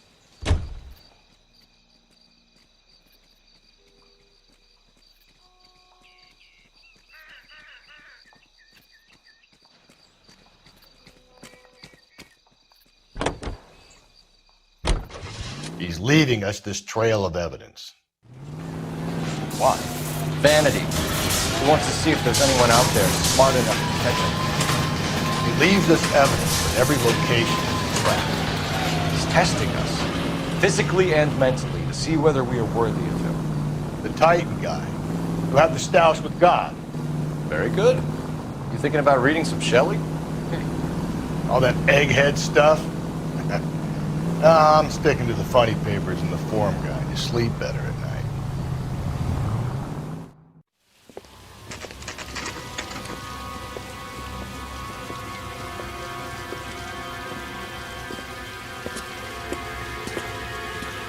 There's the throne up there. Now it's just a matter of getting to it.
Jesus, now look what you did. Hang on, Cole. I'll get you off of there.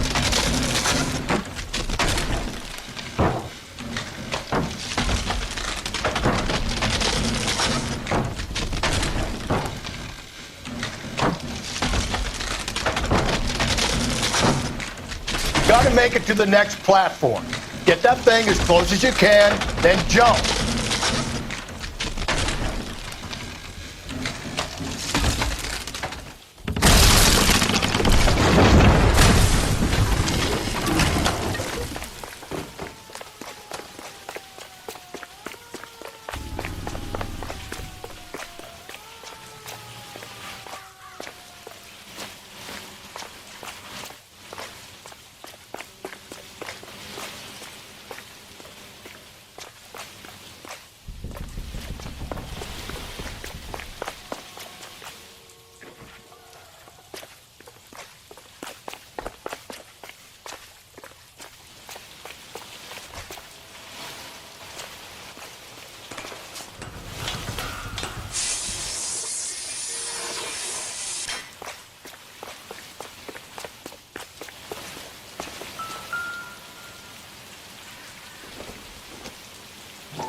typewriter rang. Evelyn Summers.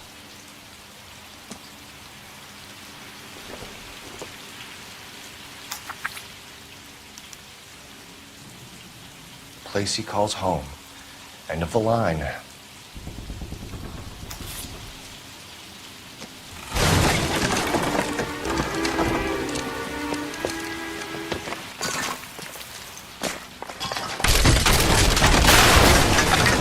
No, no, no, no, no, no!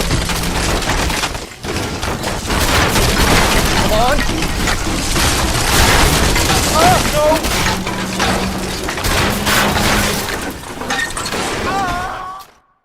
I thought the whole thing was gonna come crashing down on him. I thought so too. He murdered Evelyn Summers, Rusty. The last trophy was her ring. Did you find another piece of the poem? Yes. The last piece. You sure, Cole? Let's find out.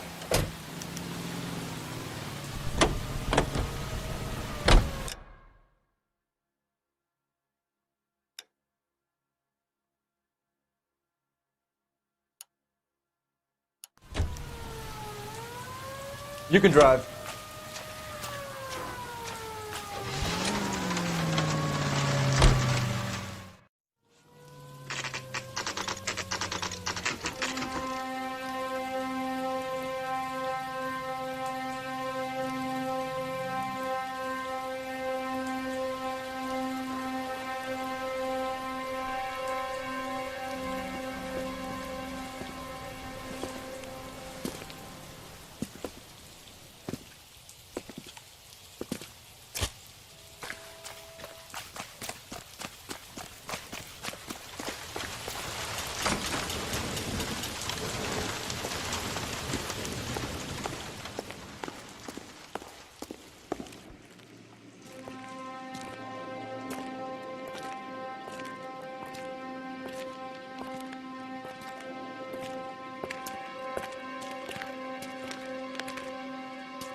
Reminds me of my days as an altar boy.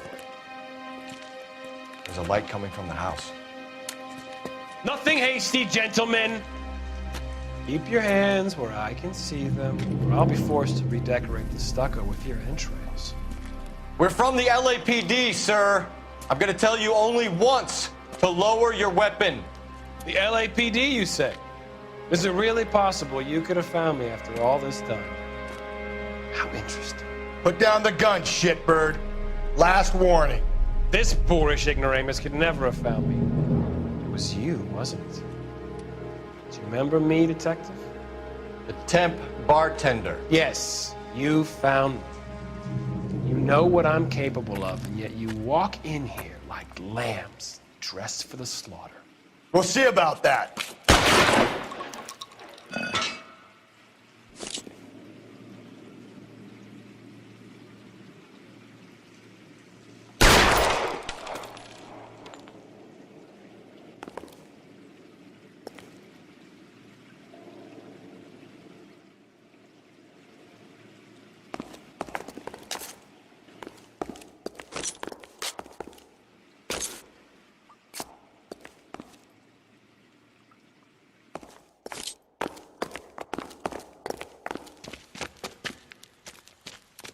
Where did he go? Down the tunnel? We can't let the son of a bitch get away. The house, Rusty. There must be another entrance into the house.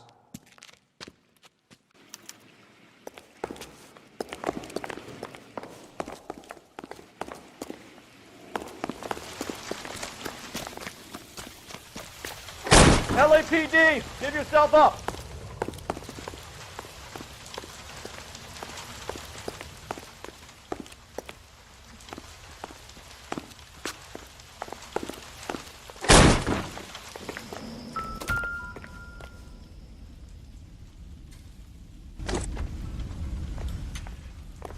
We're going down there.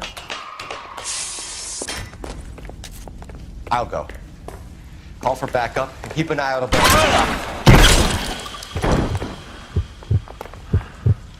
You're an interesting man, detective. Why the police force? You're obviously overqualified. Reinforcements are on the way. Cease and desist.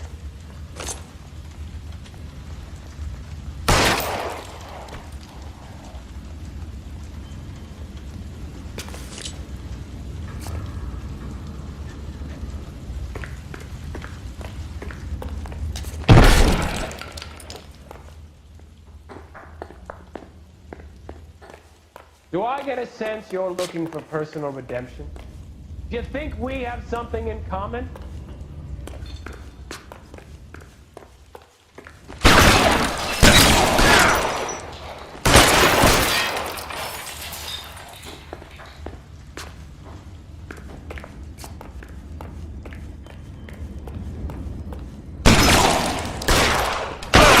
Surrender now, or I will use deadly force.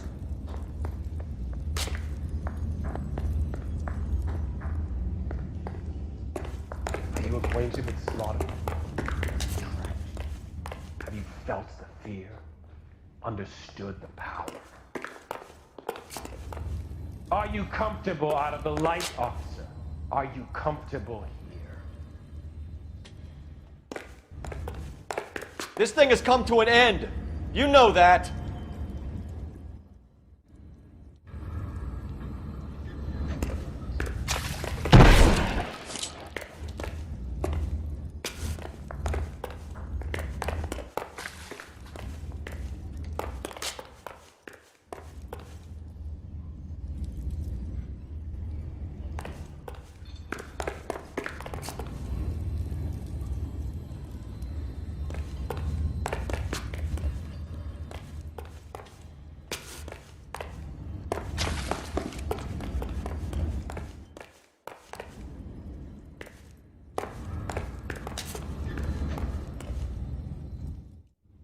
You're exactly what I expected. We were looking for a low achiever.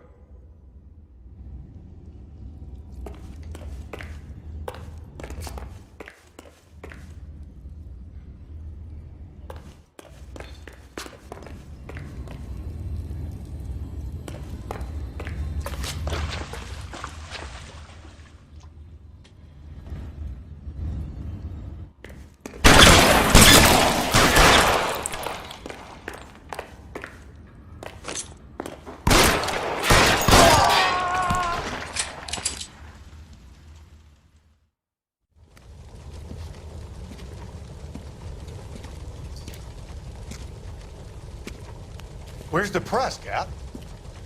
I think Phelps and I should get a medal for this. This has got to be the case of the year, right? The case of the century when you think about it. Are you finished? Yes, Skipper. Good. Because there won't be any press briefings or commendations. What are you talking about? We got the werewolf, the guy who killed the Dahlia, killed all the other broads. You got no one. Mason was a ghost. Can you at least tell us why, Captain? Mason is the half-brother of one of the most highly elected officials in this country. How high?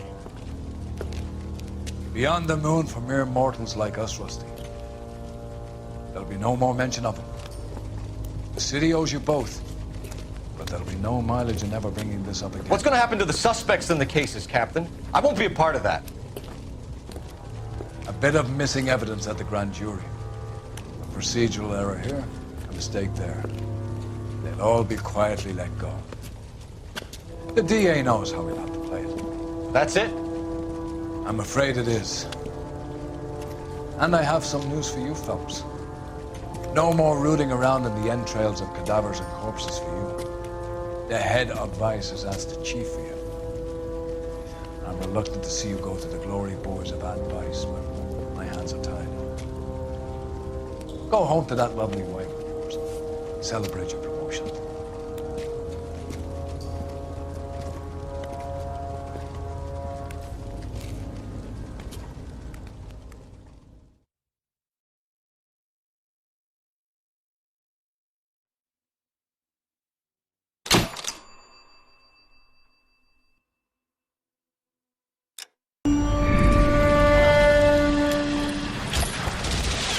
Breathe out, kid. You'll go purple.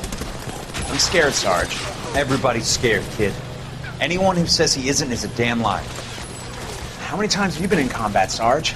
I was with Raider Battalion on Peleliu my first time. Was it bad? It's always bad. Will this be bad? As bad as it gets, kid. But you stick by the Marine next to you, and he will stick by you. So, some of the guys, they aren't very friendly, Sarge. They've lost a lot of their friends in the last couple of days, kid. They think if they don't get to know you, that they won't have to grieve for you if you get killed. They're wrong. It doesn't work that way. Don't worry. No Marine in this company will let you down.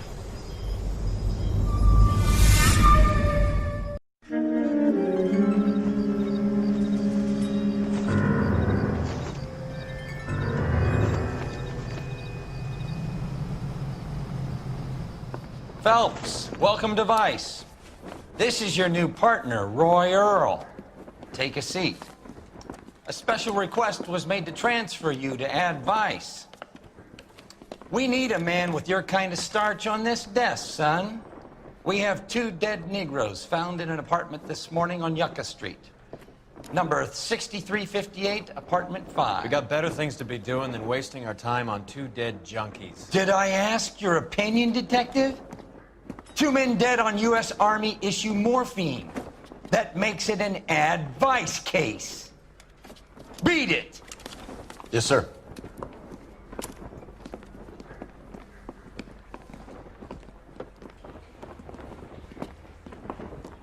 You and the lieutenant have some history? You could say that. We used to be partners.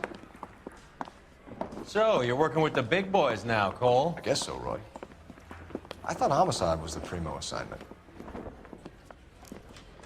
That may be the case. I asked for you personally, Phelps. I had to pull a few strings to get you over to Ad Vice. How does it feel? The lieutenant seems to think I'm doing okay. Okay? Don't get humble on me, Phelps. You're doing great. You're the department pinup boy. War hero and crime fighter. What a combination. I can assure you I'm no war hero, detective. Let's rouse some hopheads. You can drive. Nice car, Roy. Is it department issue? No, this is my sled. You can't be seen slumming it in a Nash if you're in Vice, Cole. Meanwhile, we got needle freaks kissing it goodbye all over Central Avenue.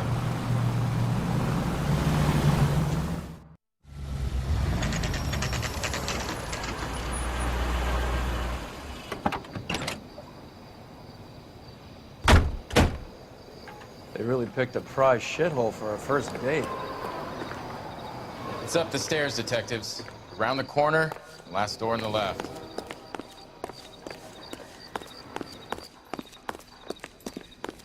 I'm all done. Your show now. Carruthers. Phelps? I've been reassigned to Ad Vice. What have we got? 2 stiffs, overdosed, been dead a couple of days. Government issue morphine. We use the same syrettes in Okinawa. Fucking Negro junkies can't take supply this pure. You know these guys? I know of them. The younger one's a 2-bit horn player by the name of Cornell Tyree. The other one works in distribution. Started using a little too much of his own product, and Jack D took exception. He wasn't born that ugly. His name's Lamont. Tyrone Lamont. So who's supplying the drugs? That's easy. Whoever knocked off the wharves in San Pedro. Jack Dragna, Mickey Cohen. Dope's been all upside down ever since Jimmy Utley started the long walk at Quentin. You talk about it like it's a system. It was a system. But those days are long gone. We are supposed to uphold the law. Yeah, and we do. But we can't change people. The truth is, everyone wants a license to get a little dirty now and then. Our job is to keep it manageable. That's how you see it? See it any other way, and you better forget about being a vice cop. Can we get on with this? Today, preferably?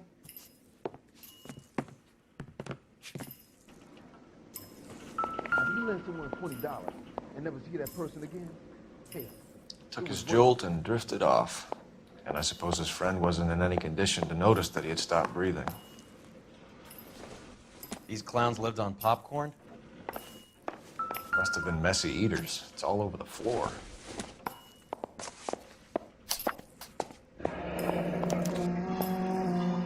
Some kind of fruit, a bell, and win.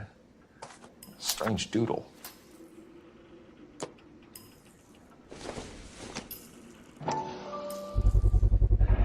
Black Caesar from the joint across the street.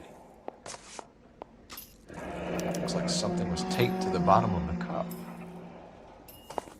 You catch all the good ones, Phelps.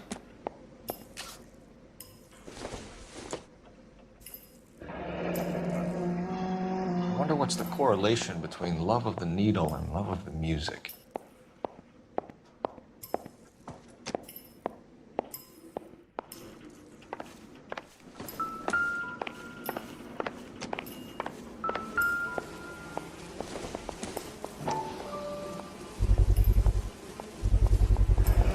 Heavy for an empty cup.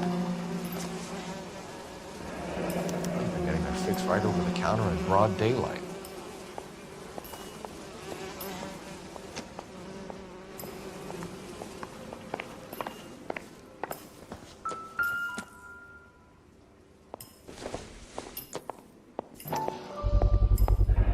Another special order from the Caesar.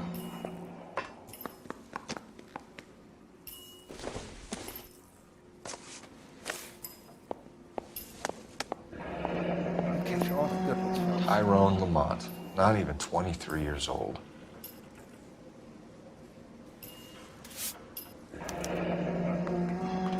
Small chance in life is probably better than no chance.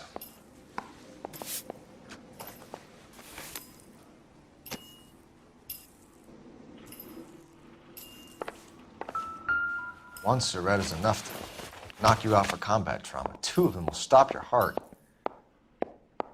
Find anything interesting?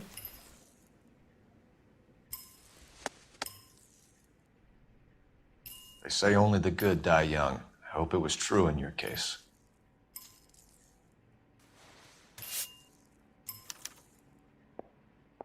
Who was JJ? And why do these two care about his taste in music?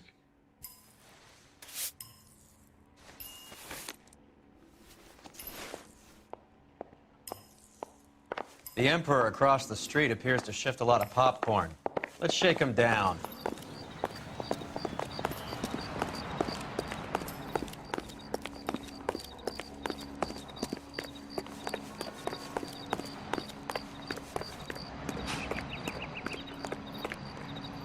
You know the way. You can drive. Where are we going?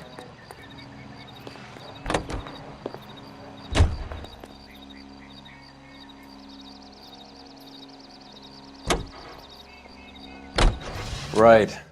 Let's wrap this up before I actually have to work overtime instead of just claiming for it.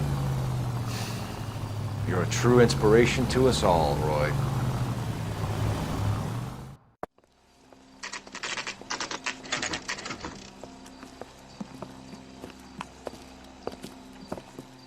Help you? Detectives Phelps and Earl, LAPD. We're inquiring into the deaths. Hand over the popcorn, numbskull, before we kick the door in.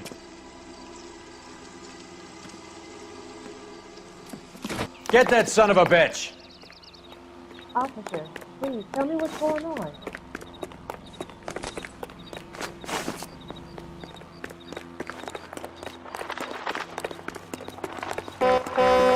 Stay on him.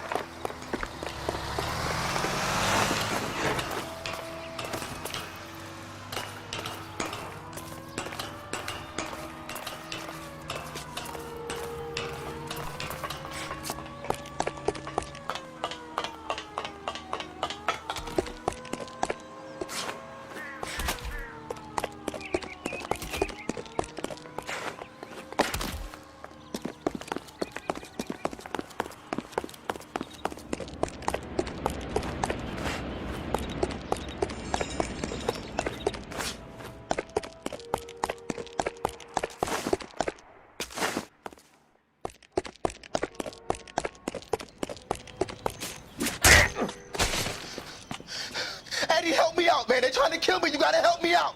What the hell going on here? Morgan! That you? You picked the wrong cop, you fucking animals.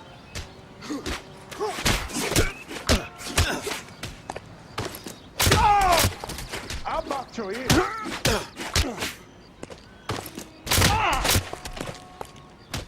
Knock him back.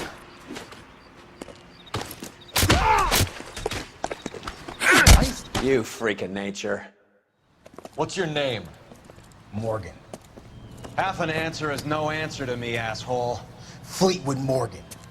Keep an eye on him, Roy, while I take a look around.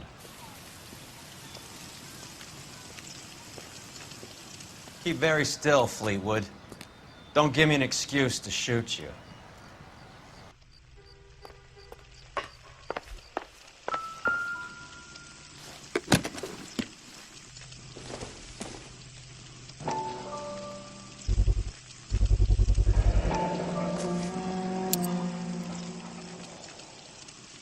These number slips might affect your tone, Fleetwood.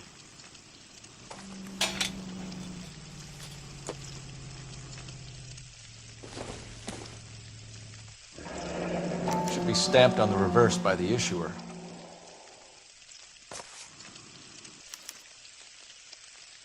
Maybe Morgan can give us something on this Jones character.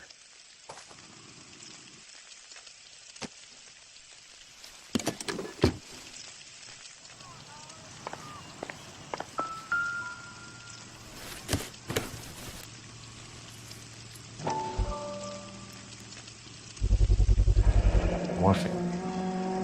Might not be filling, but I'm sure it's satisfying.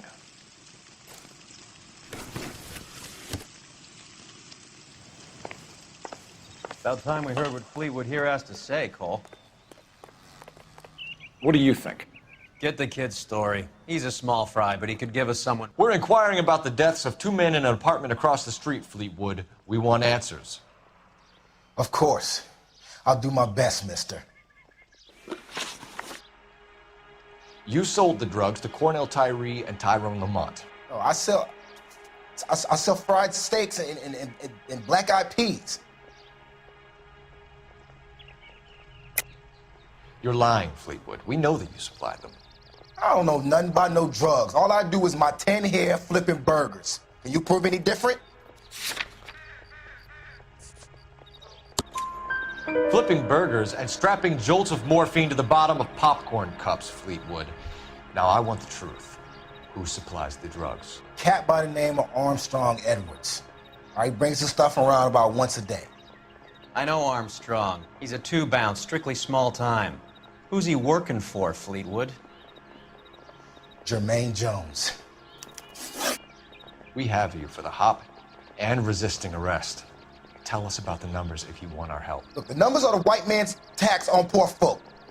All right, now what else you want to know? We have an address on the slips. We're gonna go down there now and rat you out, Fleetwood. Tell whoever it is that you rolled over and gave them up. No. Look, I've been cooperative, okay? Now you gotta help me some. Fleetwood, I'm gonna speak personally to the judge on your behalf. A name, Fleetwood. Look, he's a real slick dude. Wears a hat and swings a cane. Goes by the name of Merlin. All right, I ain't got a last name. See you at the station, Fleetwood. Wait, you're gonna help me, right? Of course, kid. You helped us out. We always like to repay a favor. Can you see that Fleetwood gets a nice cell, Wallace? One with a window and a nice fresh pillow.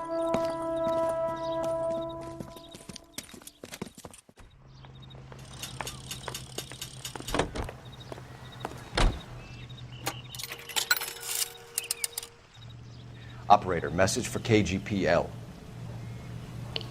Putting you through now. Phelps, badge 1247. How can I help, Detective? I need an address on a Jermaine Jones musical booking agency. Just a moment, Detective.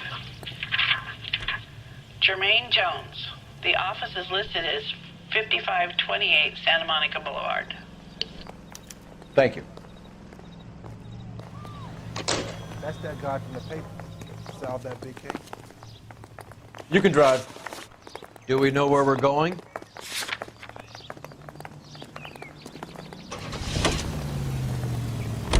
I heard you were in the Blue Room the other night. Shouldn't you have been at home?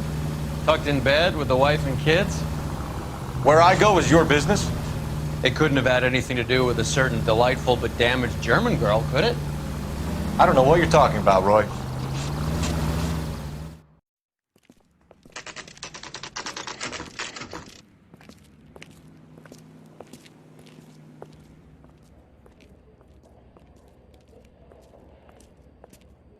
Look at this place. I'm guessing not much talent comes out of this talent agency.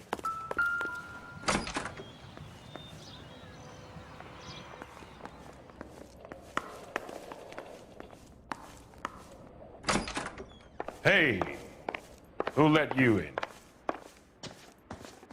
Jermaine Jones. Don't bother getting up. Your flunky Fleetwood Morgan just snitched you out. I wasn't planning to. Now, you think you could tell me who the hell you are? LAPD. We'd like to take a look around. The hell you will, motherfucker. You carrying a warrant? No, do we need one? Search the place, Cole. What do you think you're gonna find, policeman? Huh?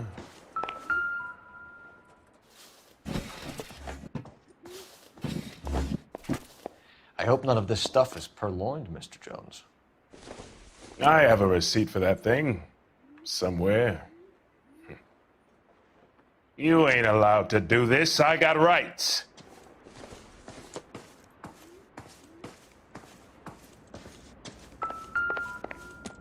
Scott Phantom. Fine radio. Shortwave, AM and FM. My father has a Scott.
Who supplies the morphine?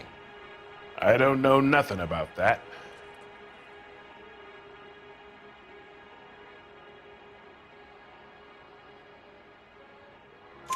So we make you for all of it. You're the fall guy from Mickey Cohen. In case you haven't noticed, I'm a colored man. You see any Jew boys running around here? I collect my cut. Lenny the Fink controls the action. Lenny who? Lenny Finkelstein, Mickey's dipshit brother-in-law.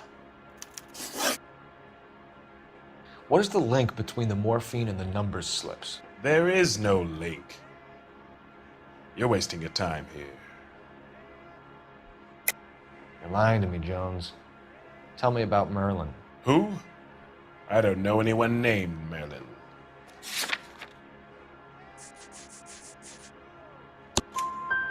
Fleetwood Morgan will testify that you and Merlin are expanding out of illegal gambling and into drugs. Okay, so I buy from a cat goes by the name of Merlin Oddie. Merlin runs the lottery for the Jew boy. The Fink has a new line in drugs. You squeal me out, I deny ever telling you. Tell us about Oddie. Oddie's a gambler. Fronts points on football games, fights, the horses, numbers, chicken crossing the road. Motherfucker will take the odds on anything. What's the score with Ramez removals? I brought a radio from there. That's all. So when we visit Ramez removals and tell them that we want a special bookcase or wardrobe to hide our dope in, they're gonna be copacetic? And when we tell them their good friend Jermaine sent us and said they could do a nice deal for the LAPD. I could use an act like you two.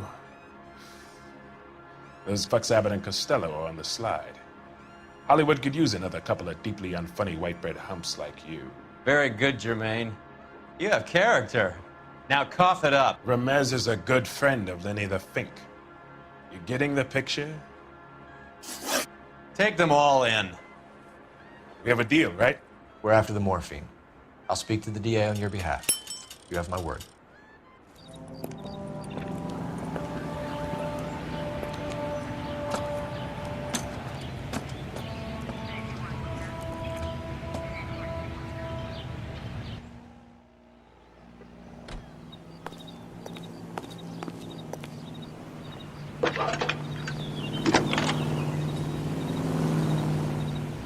Cole Phelps, badge 1247.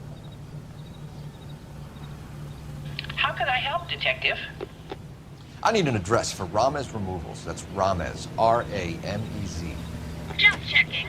Ramez Removals, corner Sunset and Wilton. Owned by a Jose Victor Ramez. Thanks.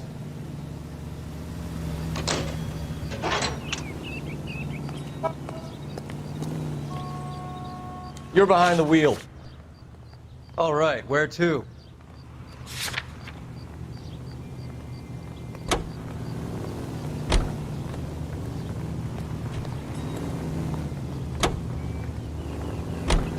How was Hopgood doing, Roy?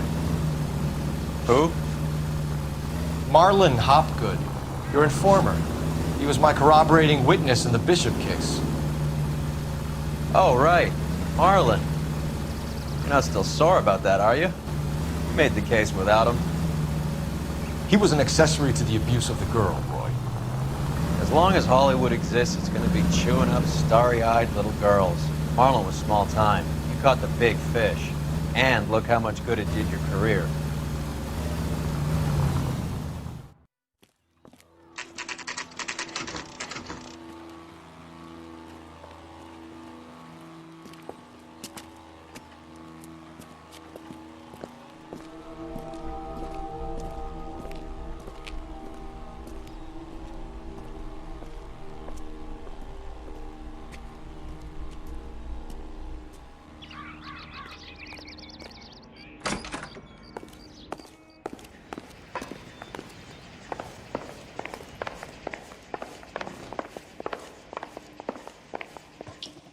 Detectives Phelps and Earl, LAPD. The name's Merlin Odie. I run a strictly legitimate bookmaker's detective. So that's not an illegal wire service that your colleagues are running? And the number slips that I've been picking up all morning with this address on them have nothing to do with you? I pay my kick to the Wops, and they pay their cut to the LAPD. You can't go shaking me down. You're a loudmouth motherfucker, aren't you? Anyone ever tell you that criminals are supposed to keep their mouths shut? Stay where you are while we look around.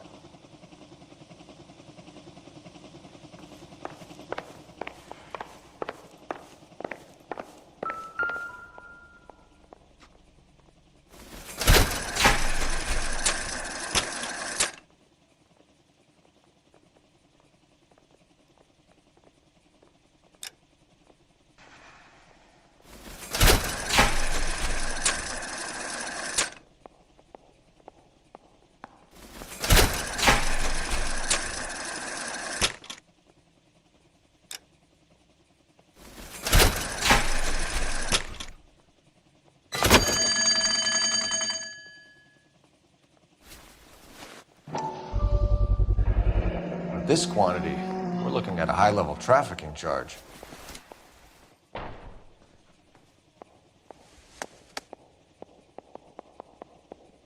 I think Ramez's place is our next stop.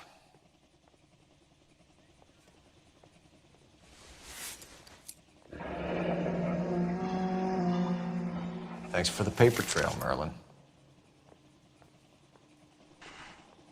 Oh, that's quite a win for a dime, Merlin. You better God start talking. damn it. Get after him, Phelps. Give it up, Artie.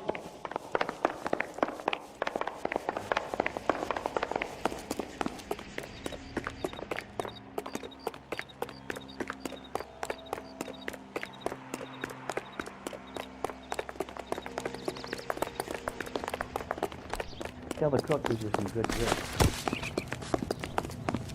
Isn't that the cop who solved the big case and got promoted? Hey, Cole, not in public, huh? He drove me up to Mulholland. He's only a writer, so he can't really. All right, relax, motherfucker, you got me. Nice wand, Merlin. Too bad you couldn't pull off your vanishing act. Make your joke, smart guy, but don't damage that. That there's a valuable antique. You don't say. Maybe you ought to have a look at this, Cole.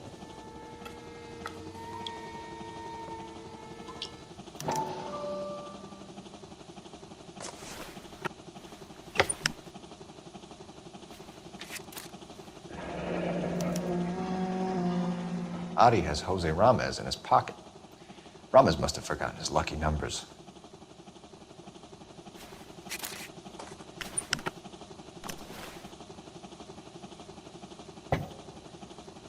Would you like to calculate the odds on you going to prison for a very long time, Merlin? I'm not going nowhere. I paid my contributions, and I'm not getting hustled by you. We're only interested in morphine. Army surplus morphine. What do you have to say about that? I heard about that. Big robbery on the ship. Ain't my line of work. I prefer something with a sporting outcome. You distribute for Lenny Finkelstein. You're a patsy for those gangsters. I don't know what you're talking about. I distribute for the LAPD, motherfucker.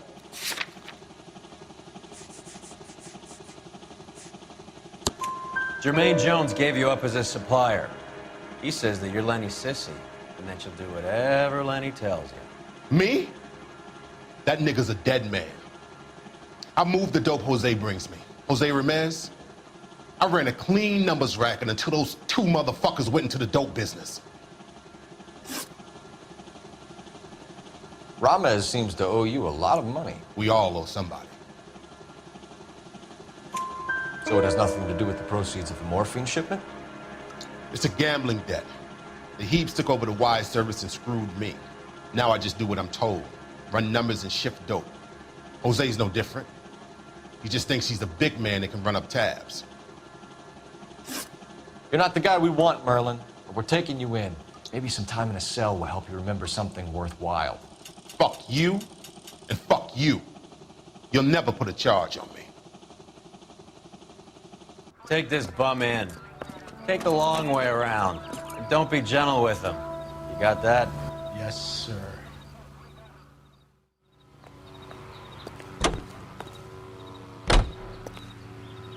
You drive. I need to go over the case notes. Fine. Where are we headed?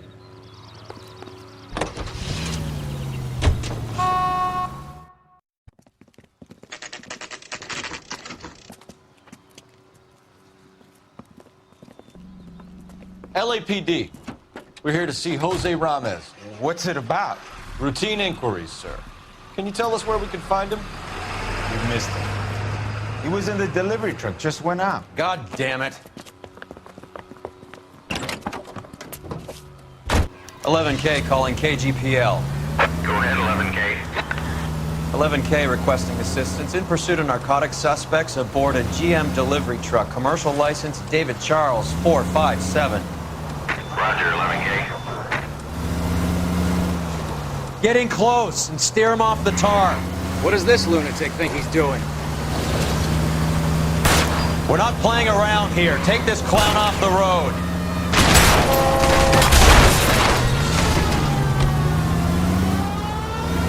What's next? The kitchen sink?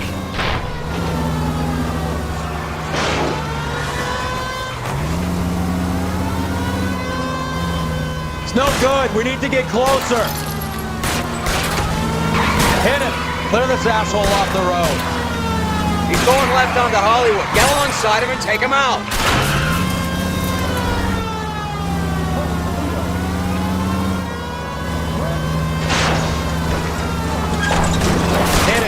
Spin him out. I'll try for the tires. Keep your foot down. That's it, Cole. You did it. It's Chuck's history. Pull him out of there. Out of my way. Jesus, Mary and Joe. Hands behind your head. Jose Ramos, you're being arrested on suspicion of supplying illegal drugs, resisting arrest, and for malicious damage to LAPD property. Hey, hold your horses. I supply furniture, not drugs. And that thing back there, that was an accident. Some furniture came loose. That's all. Save it for the DA, Chico. Keep an eye on him. We're gonna take a look around inside.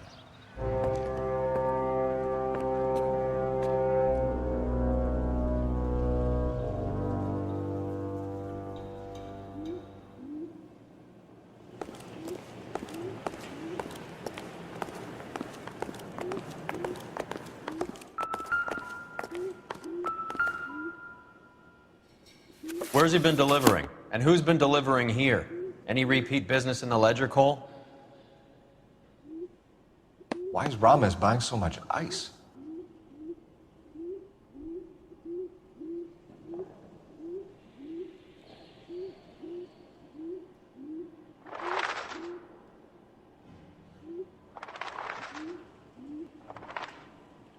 Merlinotti is buying a lot of furniture.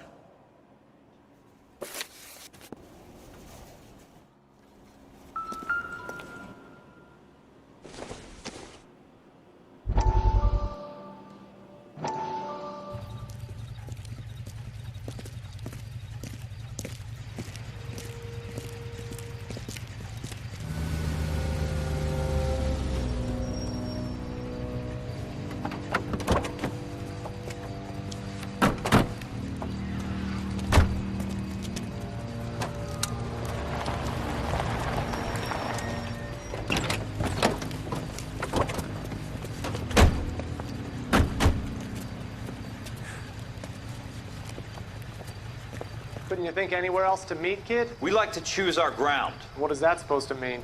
Huh? It's something Wellington said at Waterloo. The guys who win normally choose where to fight. We're gonna fight, kid? The two of you versus my boys here? I love the fight game. I went a few rounds myself. You and your friend, he looks tough, but I don't like your chances. Nah. We don't have to fight, Mr. Cohen. We have you an enfilade. What the fuck is that?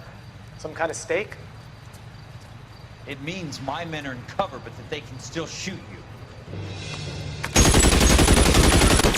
If those were my orders, you would all be dead now. Are you kidding me? This is a $200 coat. You got some balls. Kelso. I hope you didn't scratch the paint of my new Lincoln. Mm-mm. These guys are getting out of the dope business, Mr. Cohen. You'll have no more problems from them. The morphine is going to disappear back into the sea. Hang on. You're getting hasty. There's a lot of dough on offer here. Thanks for the offer, Mr. Cohen, but we are going to have to politely decline. After today, the morphine is no more. This isn't the way we normally do business. I'm aware of that, Mr. Cohen. Call me Mickey. Are you aware of the risk, huh? I'm giving it to you straight, Mr. Cohen. There will be no more morphine. We made a mistake and would like to back out gracefully. If you come after us, we will be forced to come after you. You've been polite up till now, so don't stop making threats. I don't make threats, Mr. Cohen. I'd like to thank you for your time. Is that guy your idea of muscle, kid? There's something you should know about Jack, Mr. Cohen. He killed 6 Japs hand to hand with just a bayonet and a K-bar knife. His outfit, the 6 Marines, killed over 100,000 Japs in 3 months in Okinawa, and he was in the thick of it. Those Japs are little guys, right? Yes, Mr. Cohen. About your size.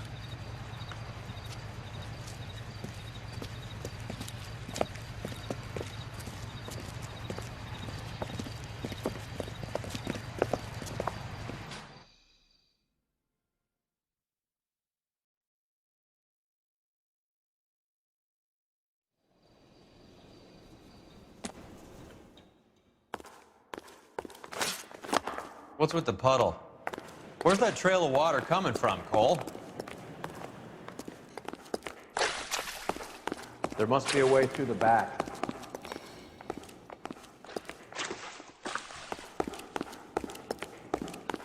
Welcome to Furniture Village, where taste comes to die.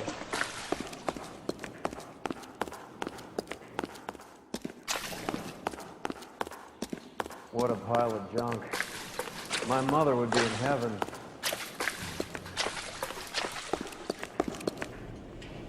I bet this is the kind of crap you love, Cole. 20 years out of fashion.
Get down here. There's a cold room in the back.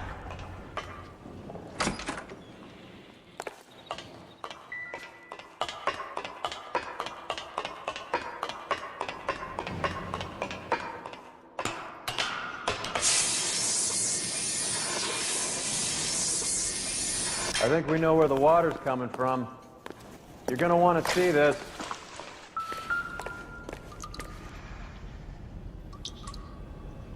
There's something frozen inside.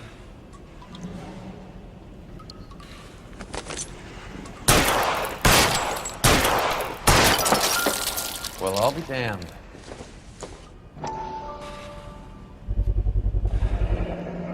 This must be how they transport the morphine.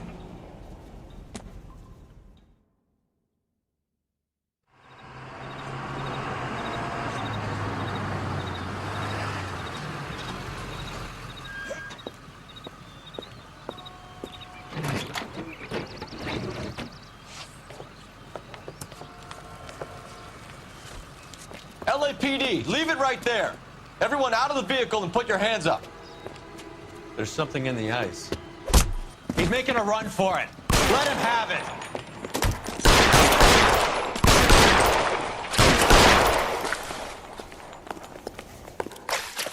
Give me some goddamn cover.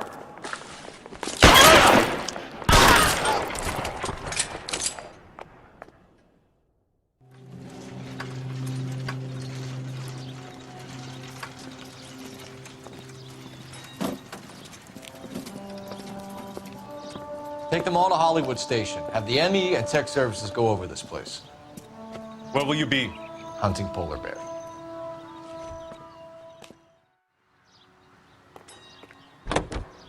Can you drive to this one? Where are we going?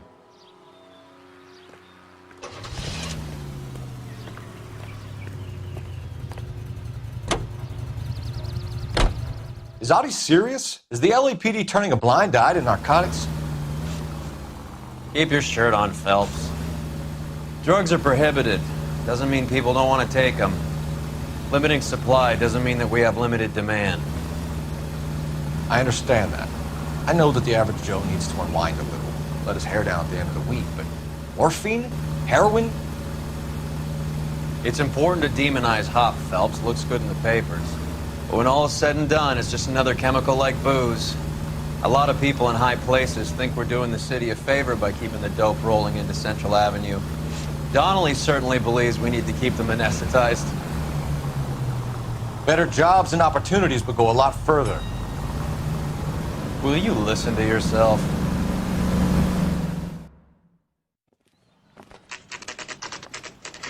The factory is closed. Has been for years. Not much call for ice anymore with all those newfangled refrigerators. Save it for someone who wants to hear it. How many janitors carry a gat? That's one way of announcing we're here.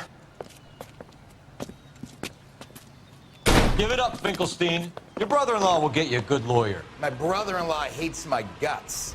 Come and get me if you want some daylight with that suit of yours.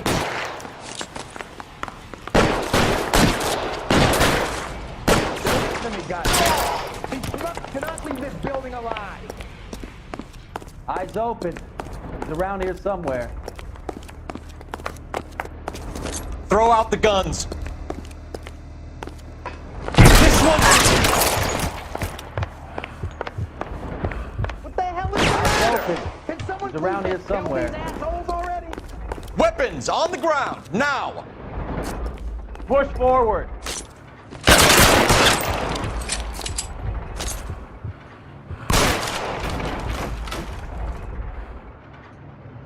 Keep moving. Find some cover.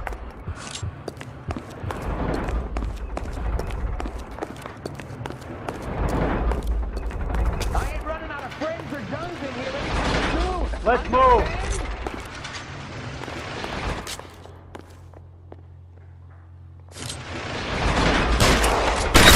Stay in cover. Get behind something, Phelps.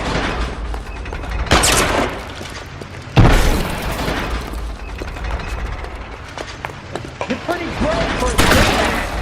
Stay down. You're covered, Phelps.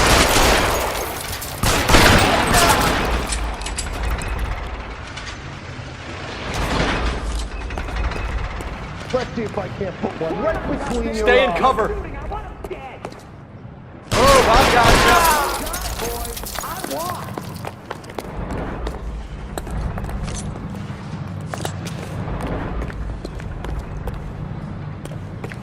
Are you trying to get yourself killed? He's there, right there! Kill him! Take cover, you lunatic.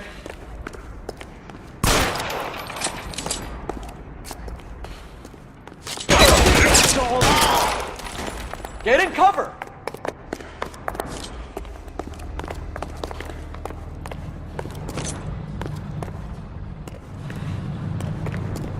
I'm wide open here.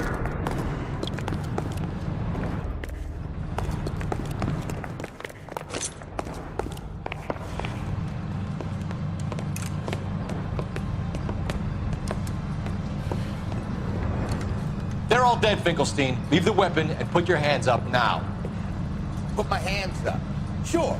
Then what?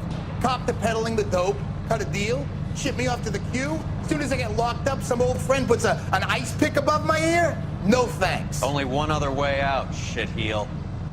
So it comes down to this. If I go to...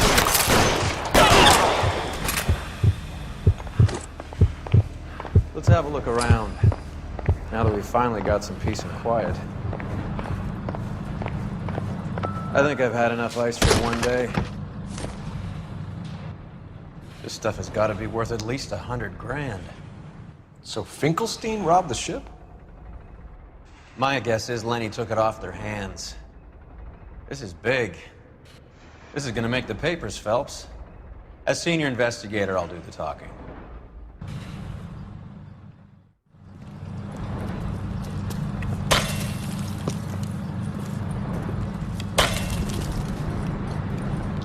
Well, well. Who would have thought that Roy Earl's handpicked new partner would have turned out to be such a great case man? This is a good result, Phelps. As far as we can tell, Lenny the Fink was moving the morphine across the city and as far north as Frisco. This makes the feds very happy, and it makes Mickey Cohen look bad. I won't lie to you, kid. I like the headlines. I like them a lot. You keep this squad in the papers, and we'll get along just fine.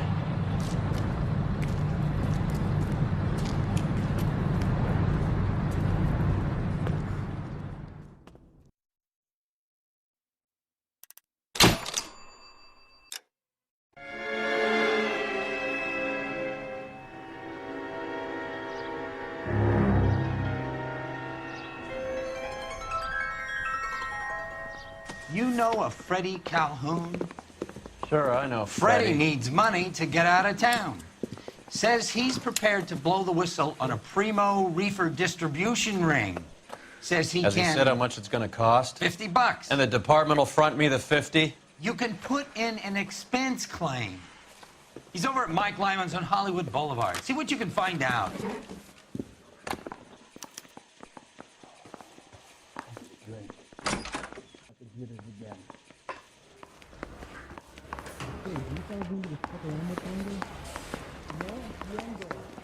$50? Do they think I'm made of money? No, you just look like you're made of money. Oh, very good. The kid's on form. I'd say on a scale of dull to scintillating, you're a solid tedious today, which you can be pleased with. Do you ever listen to yourself? I don't have the same voices in my head as you do, Cole. You ought to meet Joe's buddy. He's nice, really. I want to make homicide. You know you made it. Get that guy. You know the way. You can drive.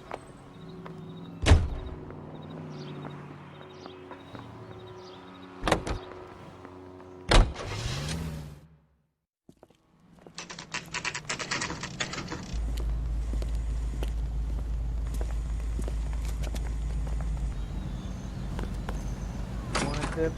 Fill my coffee faster next time, honey. There's a little sneak. That's him in the back, Cole. I'm going up to the lakes to watch the races on Saturday. What do you think? Take a seat with Freddie, Cole. I'll do all the talking. That cherry pie was delish.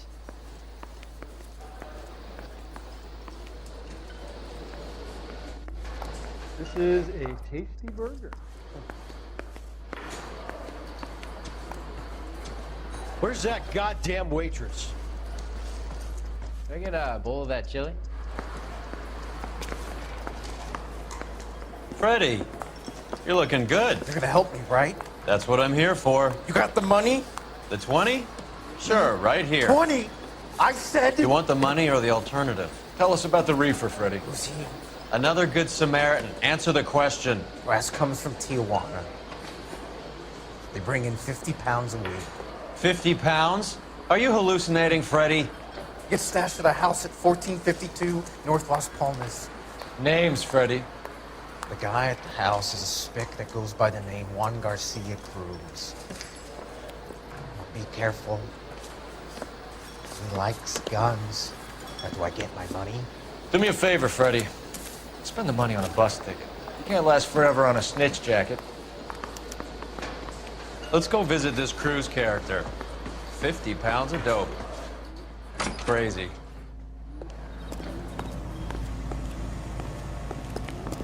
He wants a 5-star goddamn wedding.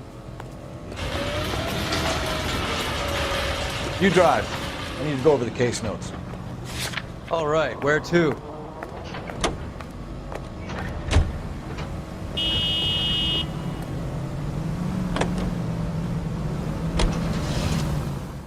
You believe his story? Sure. A hophead like Freddie would raffle his sister for his next score.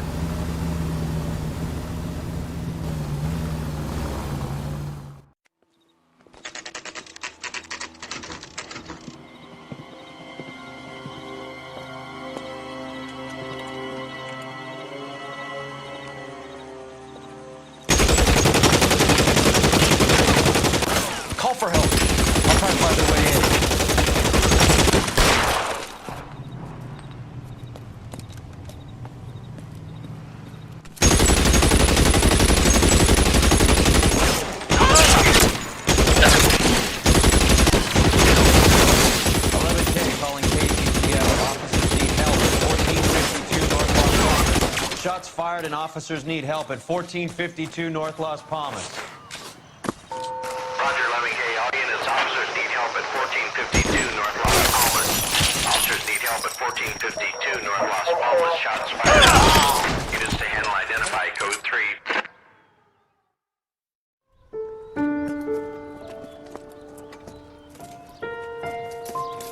I'll ask you politely to move on. Next time I won't be so nice.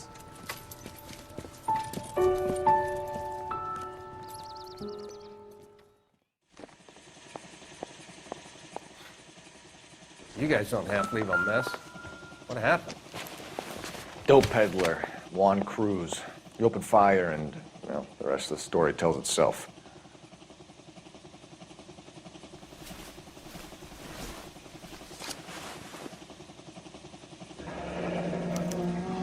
A silver dollar. I thought they took these things out of circulation.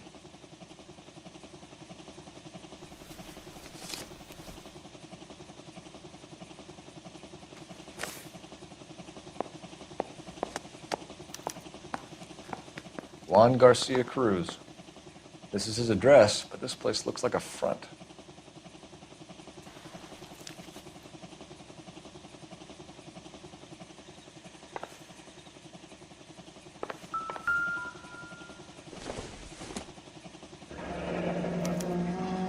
Is this a drug or a village in Borneo? Doesn't appear to be in Spanish.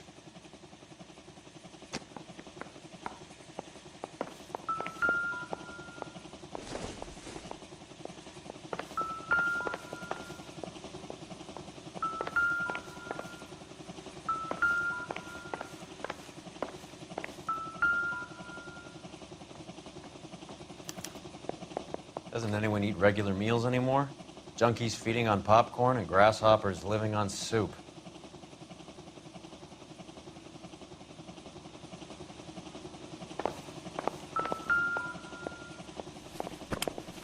You catch all the good ones, Phelps.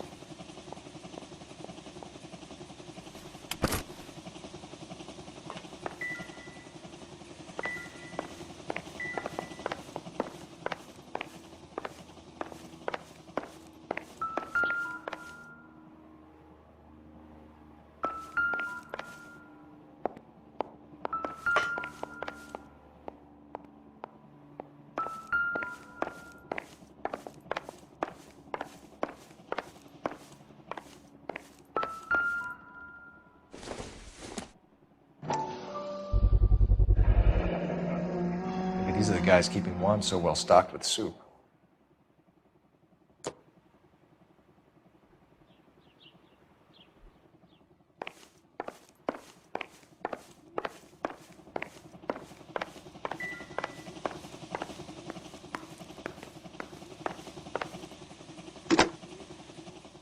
Operator, give me dispatch. Putting you through now. Phelps, 1247. How could I help, Detective? I need an address on a Parnell Soup Company, a head office or factory in the Los Angeles area. Just a second, Detective. Only one address listed. 6310 Fountain Avenue. Thanks for your help.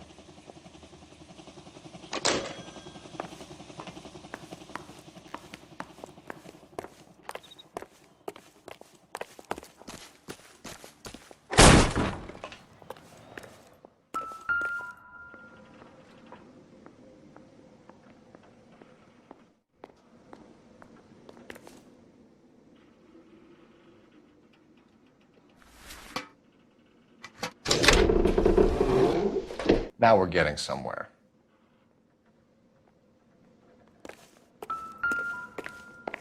More soup? Who in the hell keeps a secret stash of soup?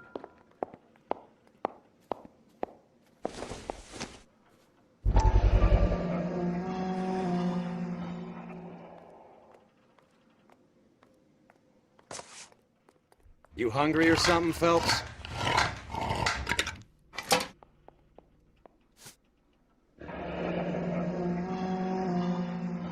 I'd say that's pretty good value for 12 cents. Factory sealed. Someone at the cannery has a lot of explaining to do.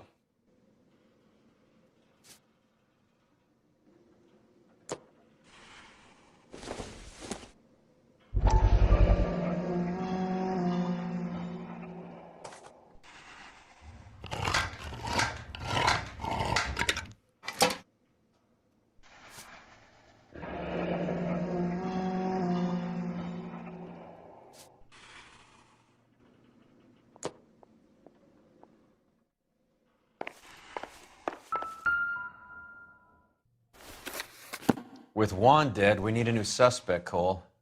Is there a pattern to the deliveries?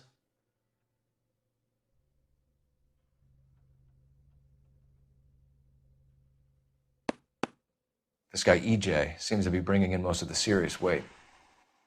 The dates and times seem pretty regular. We should notify the border crossing. Those fuckers are probably in on it. Let's wait and see how this plays out.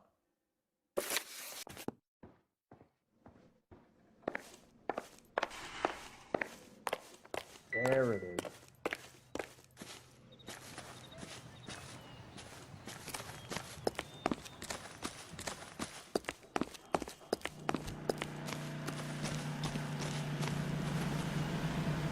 Can you drive to this one? Fine. Where are we headed?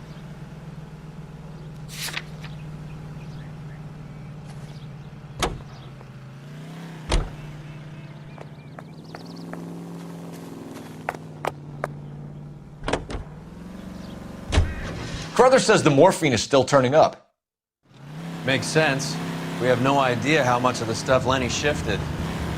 There's been no comeback from the owners yet. Maybe Confidential Magazine is right, and Bugsy is on the slide. You read that stuff? I wouldn't say it to his face if I was you. That is one hot-tempered son of a bitch.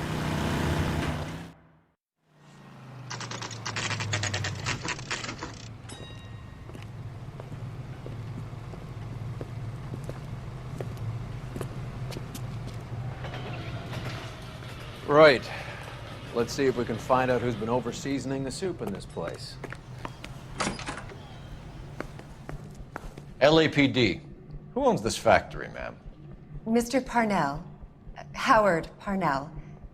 I'll let him know you're here. Please, take a seat. If you don't mind, we'll come with you. If you must.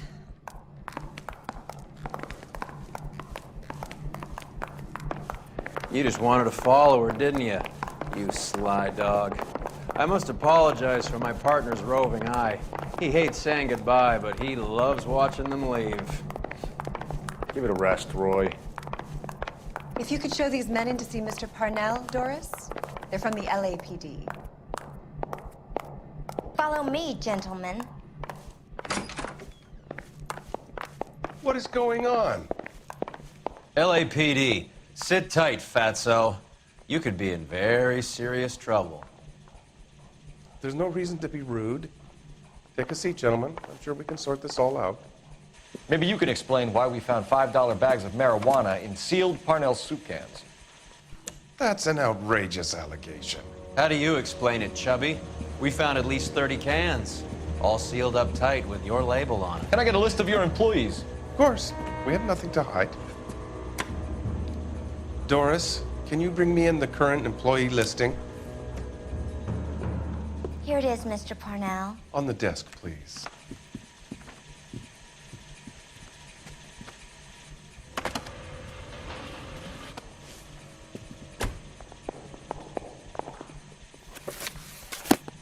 Any name on that list that rings a bell?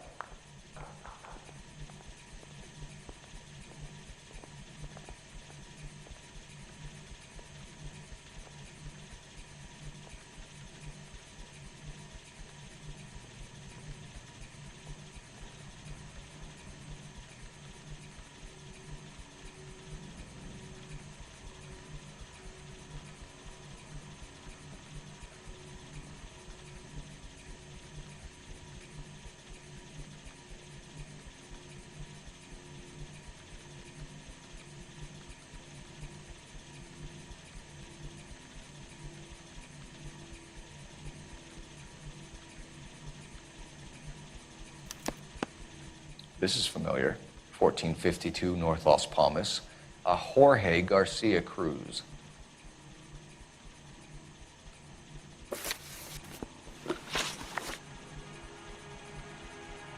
The factory sealed cans we found suggest a very professional operation, Mr. Parnell. We're looking for an inside man. I know nothing about this. I want this stopped as much as you do. Tell me what I want to know, Parnell, or I will have half the LAPD down here tearing this place apart. You're hiding something. Am I right in thinking you would not want to pursue misdemeanors outside your drug case? Depending on what you call a misdemeanor, we might be prepared to turn a blind eye. The truth is, I employ a lot of illegals. No one wants to do menial work anymore. Most of my factory staff are wetbacks. The local blacks and Chicanos all want jobs in aircraft factories. Presumably because the pay is a lot better. How are your sales, Mr. Parnell? Just fine and dandy, son. We're entering a new era of prosperity. I hope you're both big soup eaters. Mr. Parnell, do you know what kind of trouble you're in? Come clean with us. Okay, so things are a little flat. We're deciding whether to lower production. It's taken a while to adjust to not having any military contracts. You know, we sold Uncle Sam 5 million cans of minestrone. Ever heard of Juan Garcia Cruz? Not that I know of. He has a brother employed here. You know him? We employ large numbers of Mexicans. I'm not familiar with them all. That's funny, Parnell. He has the same address as his brother Juan, who we shot dead less than an hour ago. You better give me something. Look, I'm not involved in this. I'm getting enough grief from Washington. There's an investigation going on into profiteering. Like a guy shouldn't be able to turn a buck while the war is on. I'm sure thousands of dead Marines sleep soundly knowing that you did okay. Tell us about Jorge Garcia Cruz. Jorge? I had no idea of his last name. His team does daily maintenance on the conveyor belts and cookers. So he's here now? No, maintenance is at night. Night shift finishes around midnight. He would usually come in around 9 p.m. and have everything ready for the morning shift at 6. We'd like to take a look around the factory floor, Mr. Parnell. I hope we won't have to shut down the line. No, nothing like that. Thank you. I'm grateful for that. I'll show you around myself. I hate seeing how things are made. This is gonna be like that time I went to the slaughterhouse and couldn't eat steak for a week.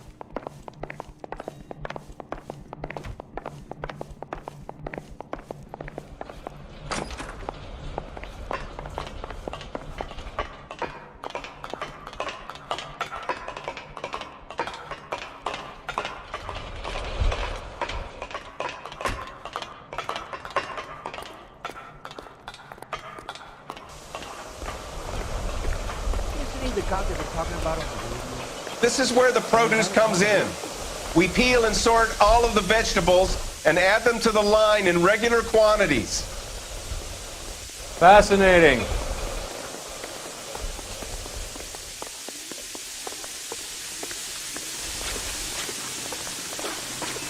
Why don't you keep quiet? Might learn something. Oh, good God. This really is turning into some nightmare school trip flashback. Wow, that sure looks like a beauty. Remember the dead lady that found under the train? We saw that. Look some ball caps. This is the hopper, which boils and purees the vegetables. The other hopper is for the pasta. This way, please. You're loving this, aren't you, Phelps? The soup is ladled automatically into cans. Next stage is labeling. I'd like to see the packing and dispatch area, if you don't mind. Sure. It's over here. Follow me.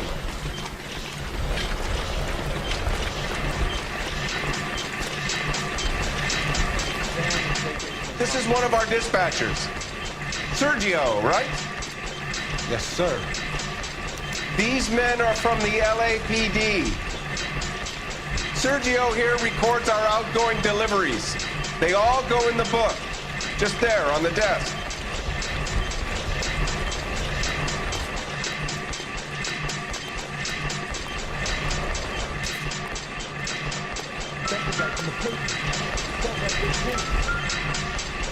We're looking for repeat business in large amounts, Cole.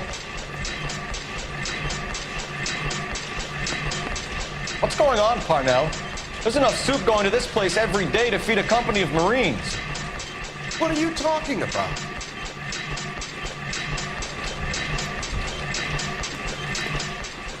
Can I have a look at that coin? Sure, why not? Silver dollar, right? Yeah, that's right. The markings on it say it's been taken out of circulation. Maybe. I'm not trying to buy anything with it. I like it. Brings me luck.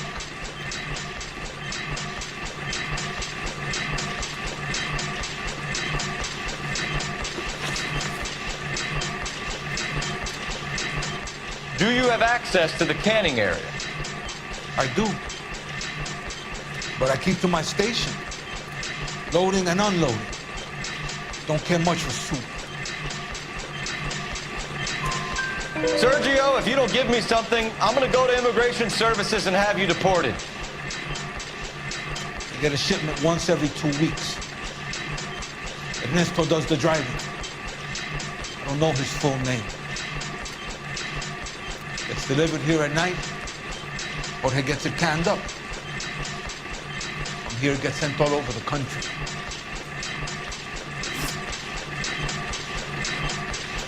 What do you know about the 20th century market? Nada.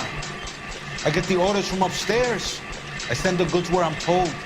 And you don't know Juan Garcia Cruz? No, not me. You're a liar, Sergio. You're in it, and I'm gonna break you for it. You're loco, Placa. I got nothing to do with Juan Garcia.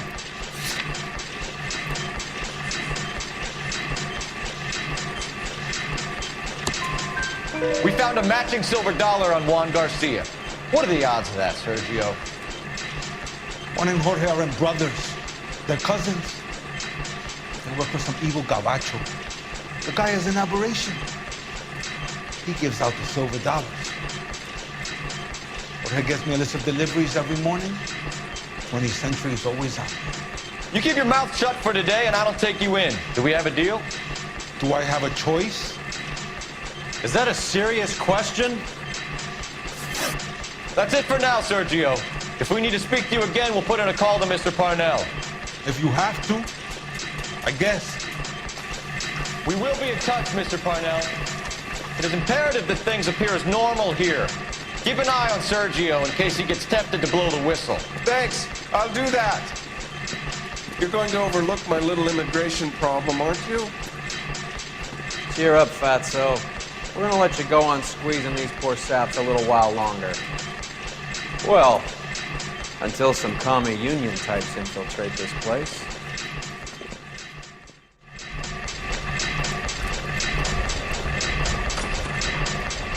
I am glad to be out of that place.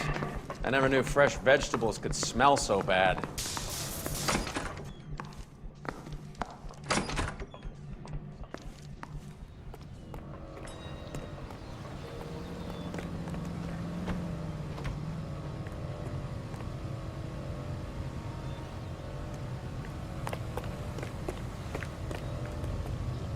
You can drive. Do we know where we're going?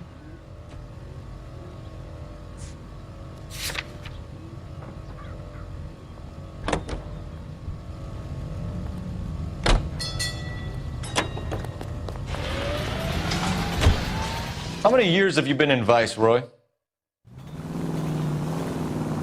More years than I want to own up to, Phelps. You have any idea who Rojas was talking about? The gringo runs the operation? Could be anybody. You don't expect those morons to be running the show, do you? You asked Rojas how much a silver dollar was worth, he'd probably say 50 cents.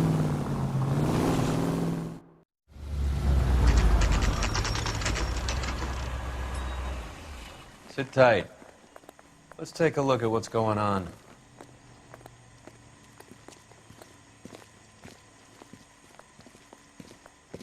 Either these customers are serious soup lovers, or I think we found our middleman.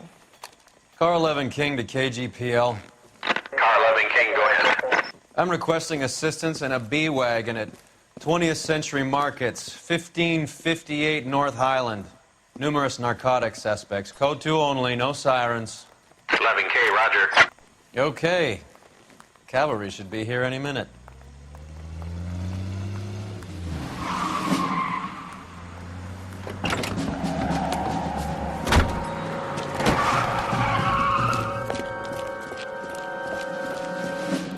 LAPD, nobody move! I'll take my chances.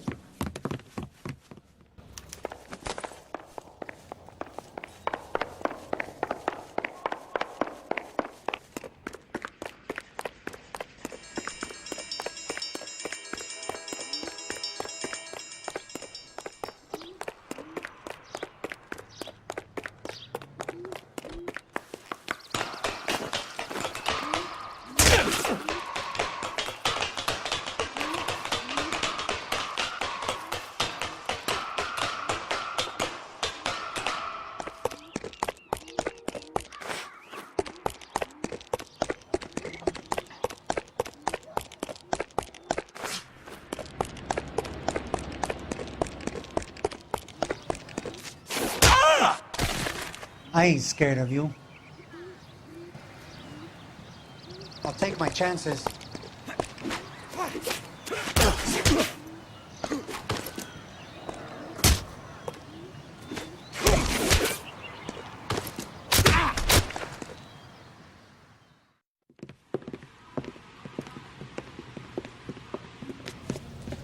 Whatever you're carrying, hand it over.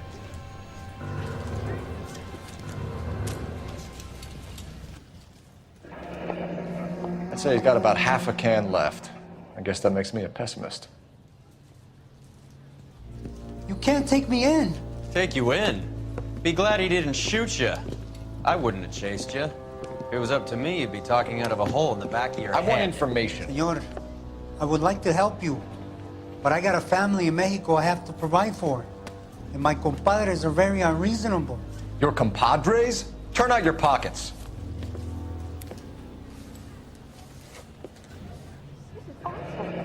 I need Ray to run down these silver dollars. I need to make a deal. I need guarantees. You have identification?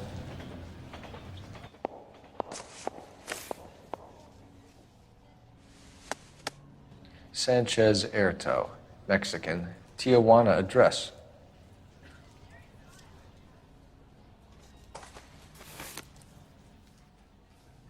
Here's the deal, Erto. You give me information, and I won't give you to immigration. Give me EJ, the driver bringing in the shipments, or I'll make you for it. I run the shop. That's all I do.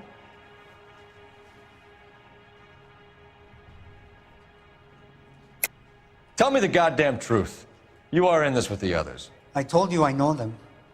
I told you my family's at risk. What makes me part of their gang?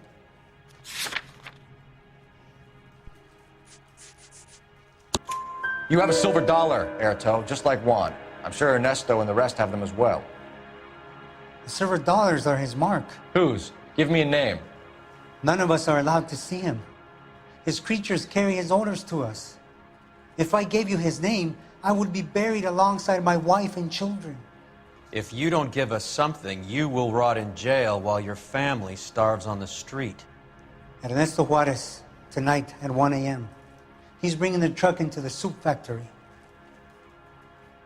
Please help me, sir. Ernesto can be very cruel.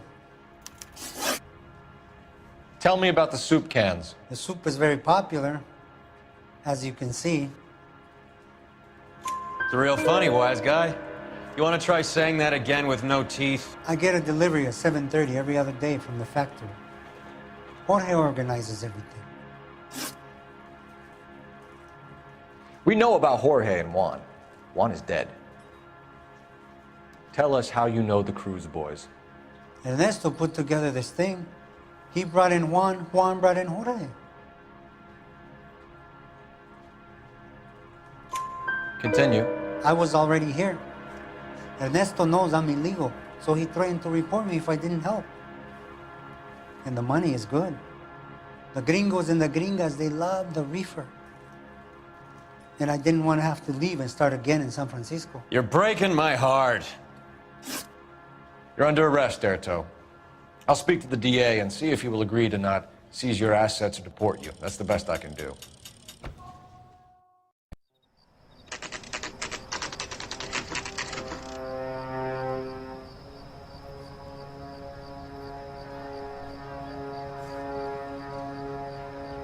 Freddie said they were moving 50 pounds a week. That's a lot of soup cans. I think this is an interstate operation. Moving dope around the country to selected grasshoppers. Local weed gets distributed in the usual way, through Pachuco street punks. Someone must know something about this drug baron character. Here they come.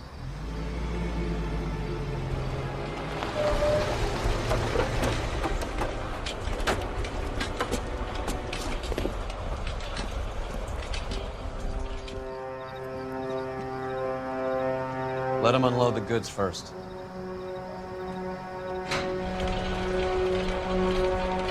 Now? Let's get them.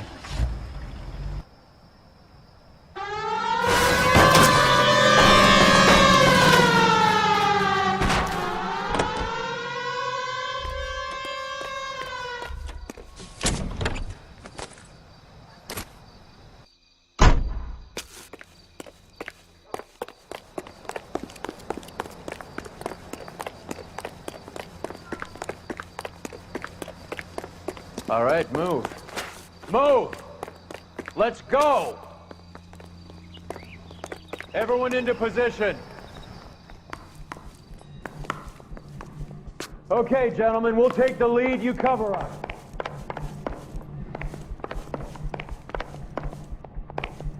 Going hard. The whole place. LAPD, put your hands where we can see them. Weapons on the ground, now! Go, Phelps. Get in there.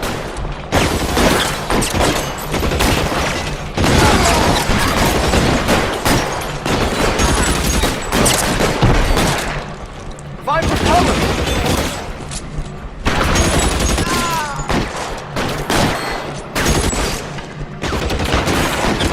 Get, fucker. Stay in cover!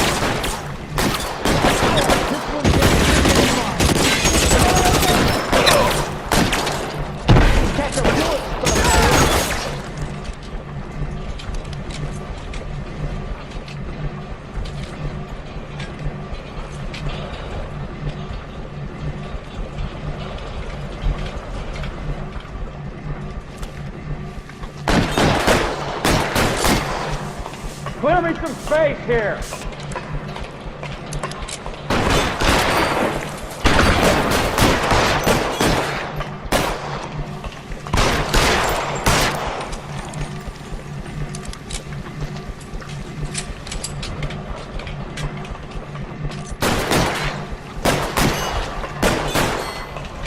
He's there, right there! Kill him! How long do you think you can hold out?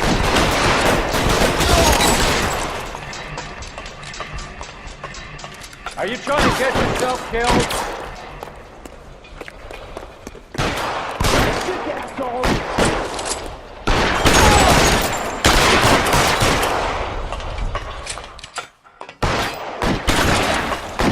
I'm wide open here.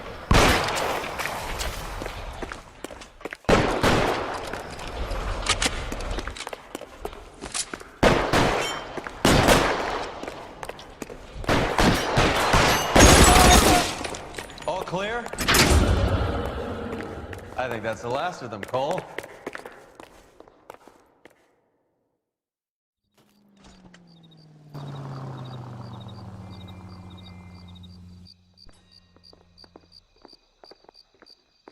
Detectives, found something here you probably want to see.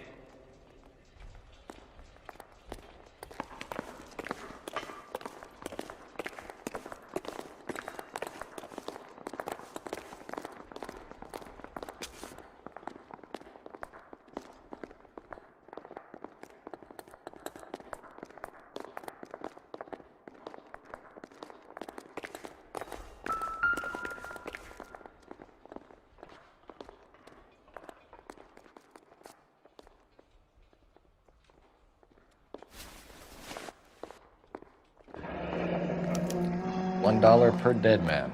Doesn't seem like much for a human life.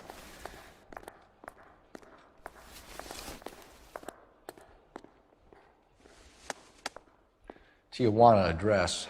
We should see what the federales have on him.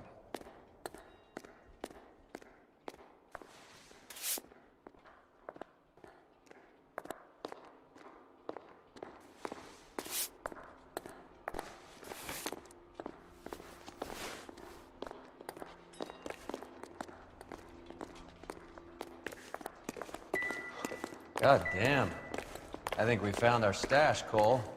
Take a look in these boxes.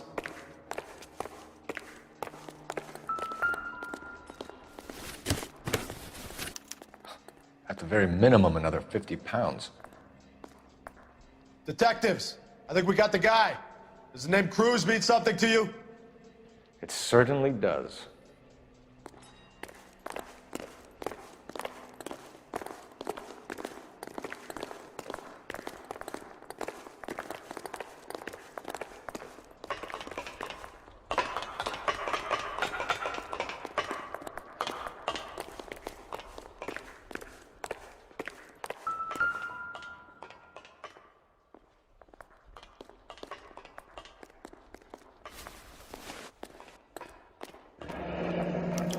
Yet another silver dollar.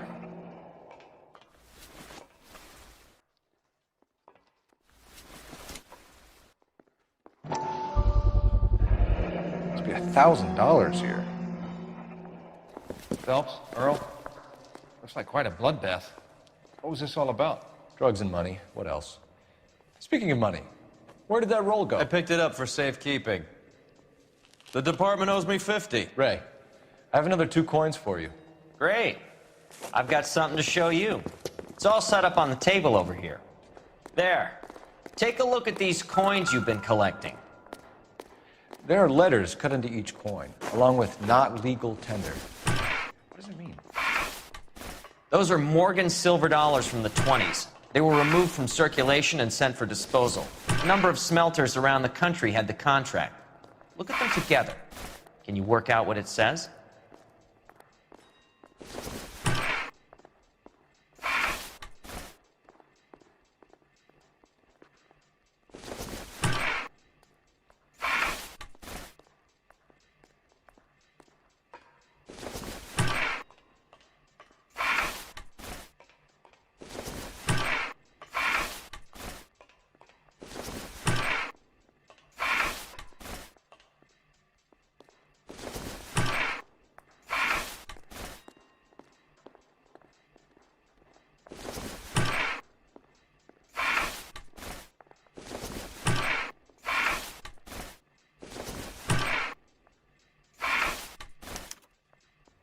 The first coin, MAS. The second, ANG. The third, KAY. The fourth, MET. The fifth, ALS. Masanke Metals. A metal foundry. Would you like the address? Would I ever? 1034 Vine Street, Hollywood. We'll finish up here. It's already been a long night, Phelps. See if you can talk them into giving themselves up.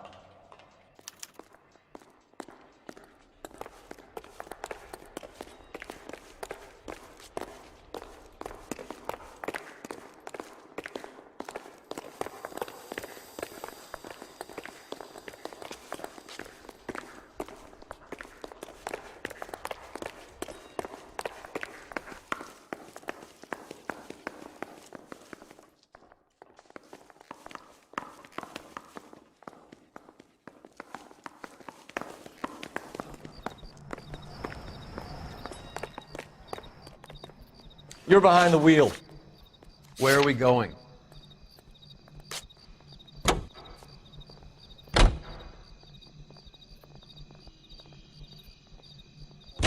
I hope that big wad of cash doesn't weigh you down. Get your priorities straight, Phelps.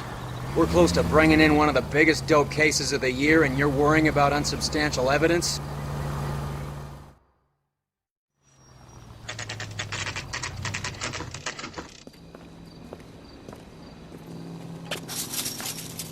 Locked. We need another way in.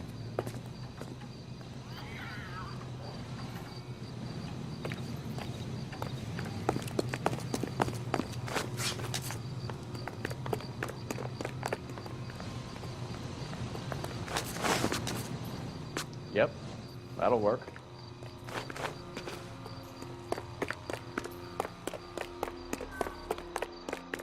Full house. Cover the back door, Roy. God damn it. You win one more hand, Andy. I'm taking my money and going home. And fuck whose turn it is to mind shop. Hey, what can I say? I got lucky. Bullshit. You're cheating, and I'm gonna catch you at it before the night is out. Now deal. Hey! Reinforcements are on the way.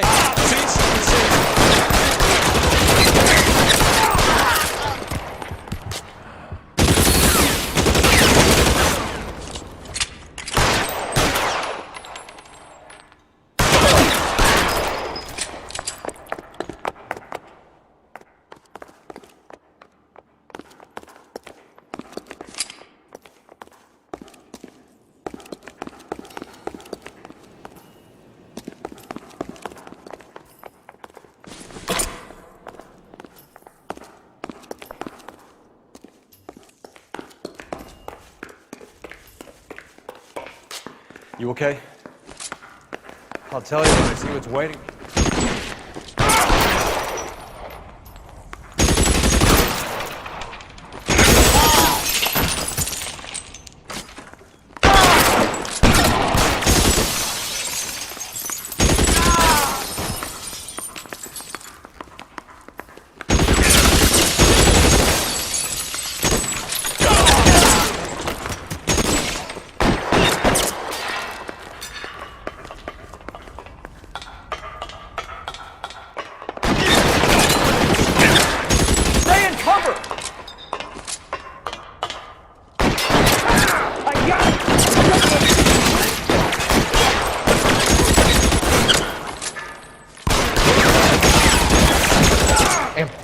Just what I need.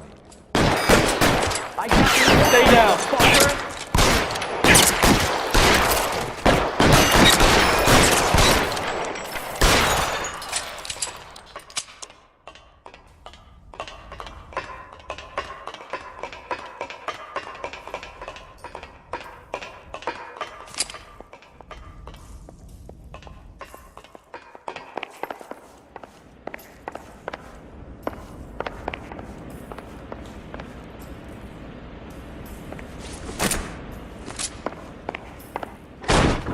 LAPD, hands up! Victor Sanders. You know this guy? I should have known. Of course I know Roy. Roy and I have had an arrangement for Get many up. years. You're under arrest. Am I? We have a mountain of prima facie evidence, as well as the You'd testimony. be surprised how things have a habit of sorting themselves out. Evidence disappearing. Witnesses that can't be found. Policemen that forget. The impossible becomes probable when you have a client list like mine. Shut your mouth! Turn around and put your hands behind your back.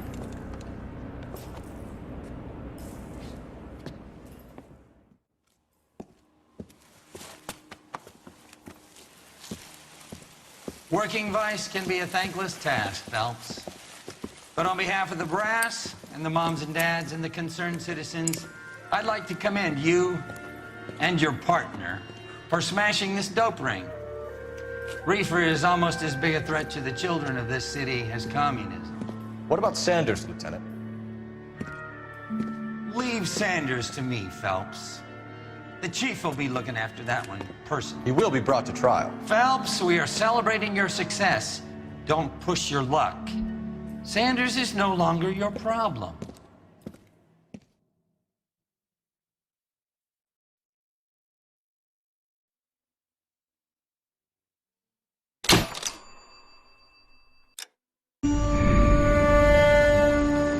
Your platoon is what remains of recon. I'm folding you into the 22nd. You'll be going up that damned hill tonight. We're intelligence gathering, sir. I don't need intelligence, son. I need men who can hold rifles and kill Japs. Tonight, you're a rifle company. We've got cooks, mechanics, and stretcher bearers all going into the line. We aim to break them tonight, Lieutenant.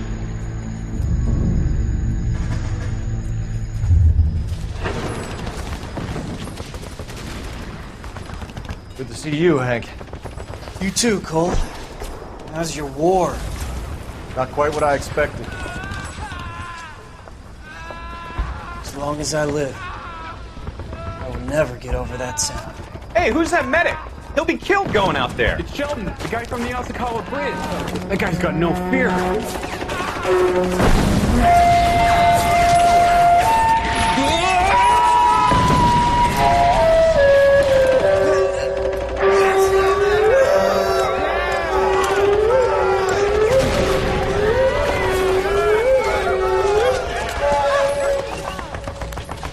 He didn't make it. I didn't go out there to save him. What are you saying, man? I went out there to put him out of his misery, to ease his pain. Do you have a problem with that? Murder, Corman. That's war, Lieutenant. Smell the stench. Feel the horse's breath on your neck. You need help, man. Call for me tonight, Lieutenant. When you're up on that hill. I've been up there 3 times already. The circles of hell have nothing on Sugarloaf Hill. Get this madman out of my sight!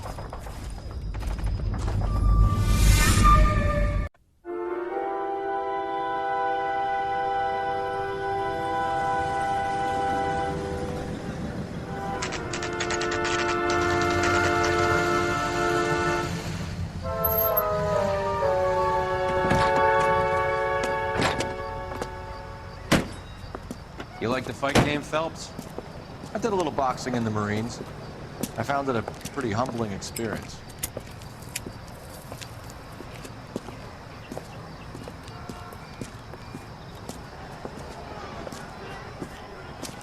Fix you a sandwich, buddy? Corned beef and egg salad, 12 cents. Bologna and ham and cheese, 10.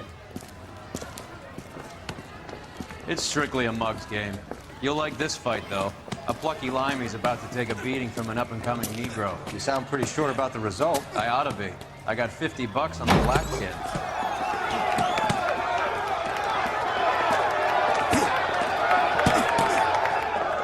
Let's get a ringside seat.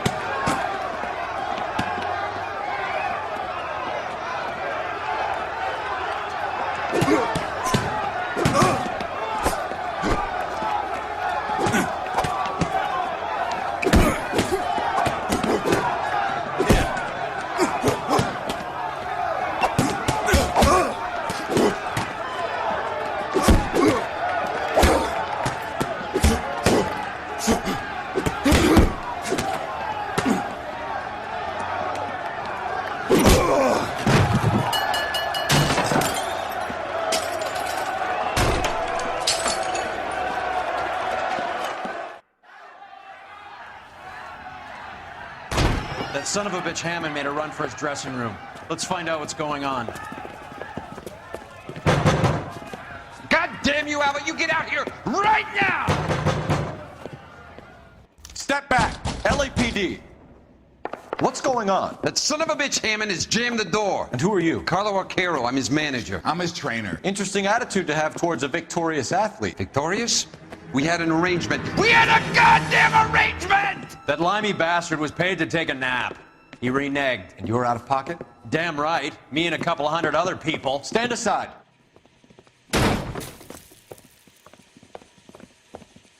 He squeezed out the window. I'll put an APB out on him.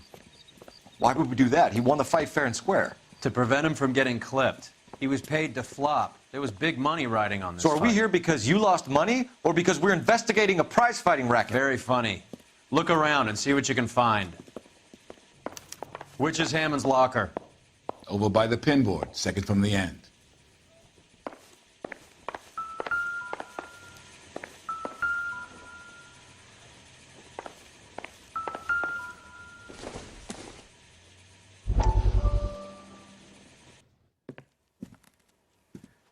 You look troubled. I'm in a jam, Doctor. Can I help, Courtney? Is it money? No, Doctor. That's okay. Do I have your professional confidence? Whatever you say, we'll never leave this room.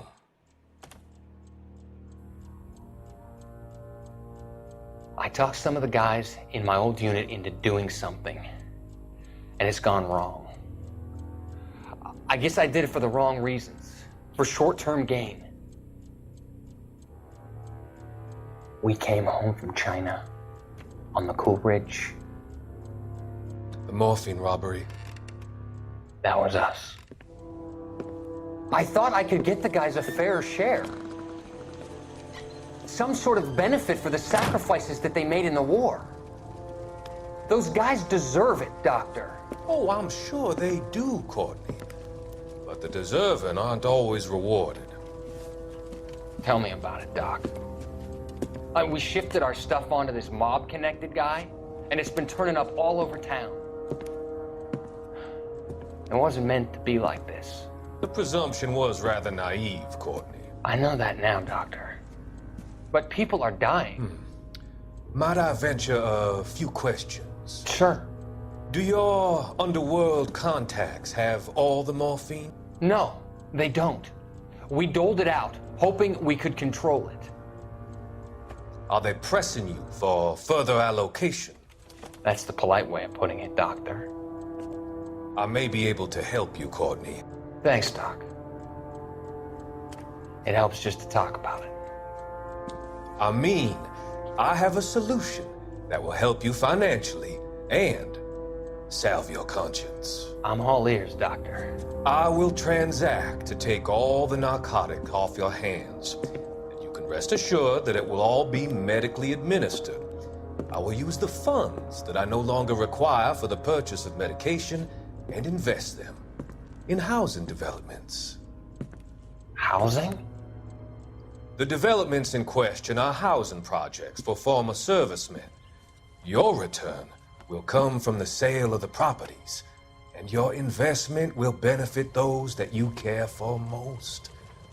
Does this arrangement meet with your approval? You're a magician, Doctor.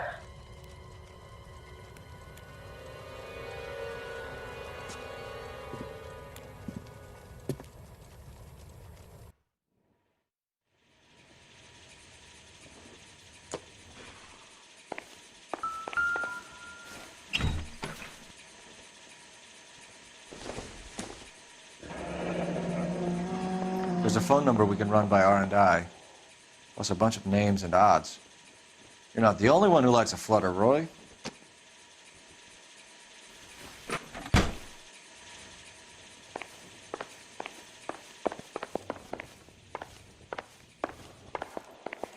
You better find that cocksucker and you bring him to me. I feel bad too, Mickey. He guaranteed me he would take the flop. I guarantee that you will be fish food if you don't bring me... Roy, you out of pocket too? Mickey? Seems that way. Don't worry about it. My boys are out looking for him. Well, you'd better call them off. This is a police matter now. If anything happens to Hammond, I'll testify that you made threats against him. Who's the Greyhound? He's a frisky one, isn't he? Cole Phelps?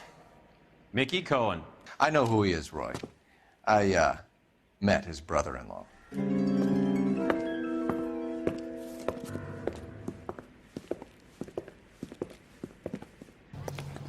I think you had the mixture pretty scared back there.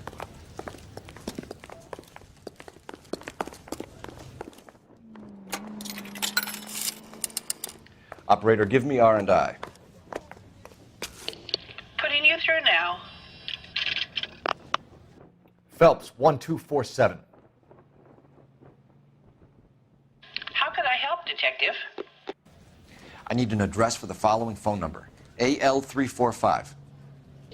The address for the phone number is the Hotel El Mar, 6294 Leland Way, Hollywood.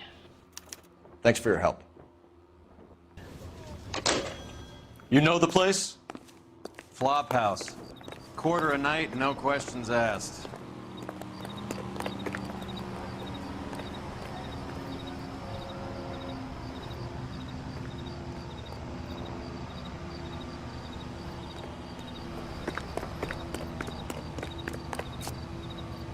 You drive. I need to go over the case notes. All right, where to?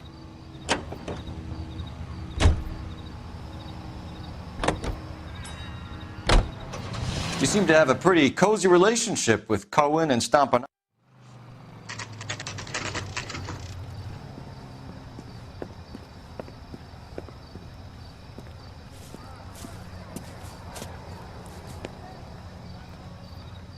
Extra, extra, read all about it.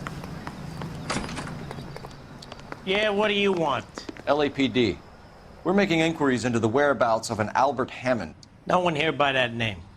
You sure? Sure, I'm sure. This isn't the sort of place where people use their real names. Take a look at the register if you don't believe me. I don't need this?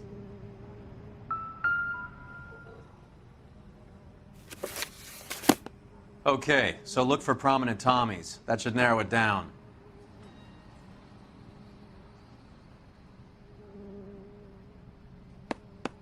Winston Churchill.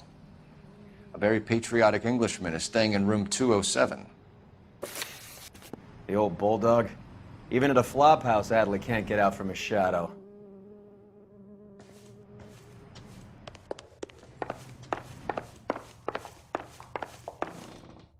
This guy's got a screw loose.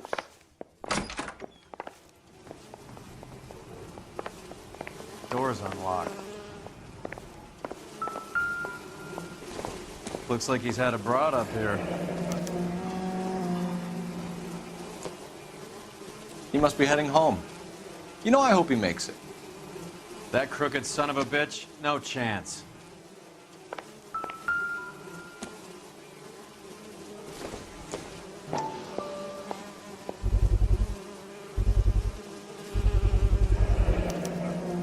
I guess a fighter has plenty of time on his hands between bouts.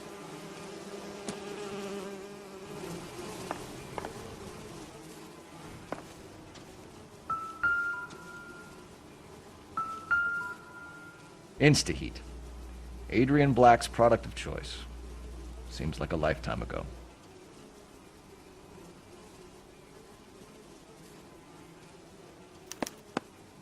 Candy has expensive taste.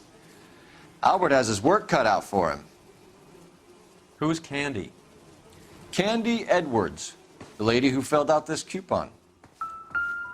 All right, let's go after his girl. See if that gets us closer. Looks like Albert has been doing some homework. 11 grand would be a nice little nest egg.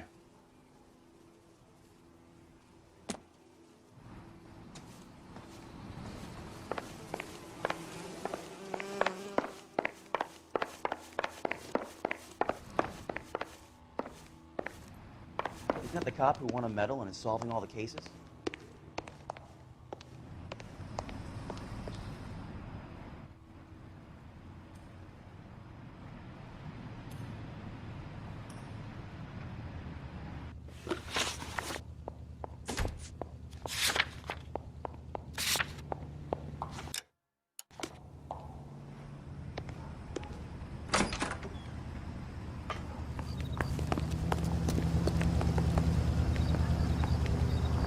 You can drive.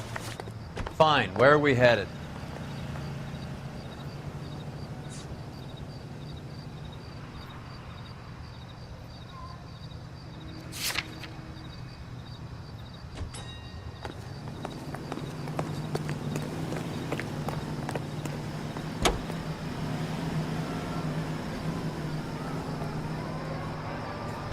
So, you boxed in the Marines? We all did.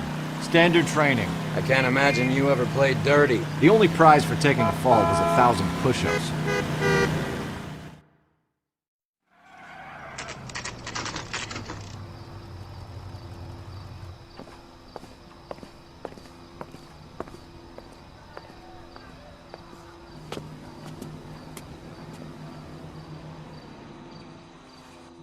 We need to know which room is Candy's. Here's what Can I do. help you? LAPD, ma'am. We're looking for Candy Edwards. Apartment 7. You take the outside stairs by the parking lot and turn left at the top. You friends of the Italian guy? Italian guy? Yeah. Sleazy type? Gave his name as Carlo. I didn't like the look of him, but Candy has some funny friends. Thanks. This Candy broad must be as sweet as she sounds. All these gentlemen callers.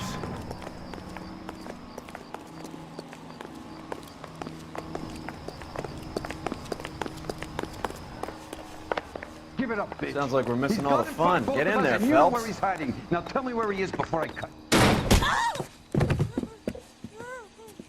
Like hitting women, do you?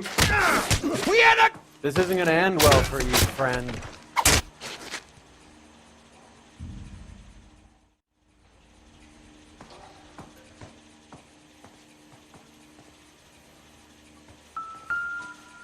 Out cold, but breathing. Give her a minute and take a look around. Single ticket. One way. I guess there isn't a lot for Albert in Ohio.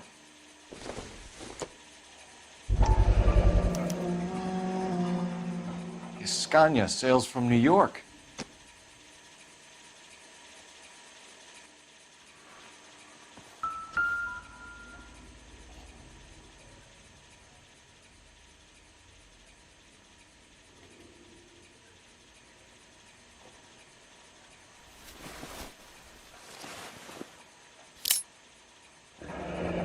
Nasty weapon. All the Italians carry them. A real man uses his fists or a gun.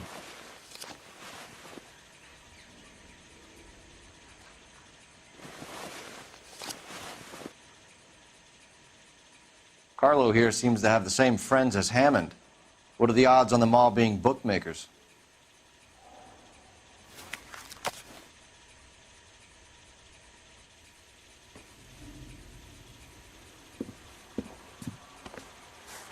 Take a seat, Miss Edwards. We have some questions for you to answer. Look, I haven't done anything wrong. Ever? I find that pretty hard to believe. Can you answer some questions now, Miss Edwards? Sure, I've had worse. I'll shake it off. We're trying to track down Albert Hammond. We have reason to believe he might be in danger. Do you know where he is? No, I don't. I'm over Albert. I haven't seen him. You're lying, Candy. You were in his hotel room. He came back after the fight and you weren't there. What happened? You can't prove that I was in the room.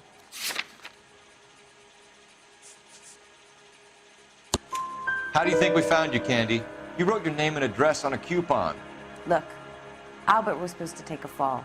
We were all supposed to make a little money out of it. But Albert got too goddamn stubborn. Said his pride was all he had left. So I told him, shove it. Let's see his pride keep him warm at night. So you walked out before the fight? Yes, I did. What's the problem? I didn't take anything. Do the names Harry, Mervyn, or Ray mean anything to you?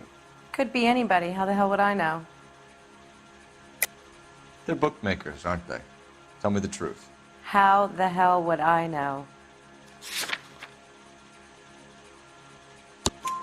Albert wrote his winnings down on a notepad in the hotel room.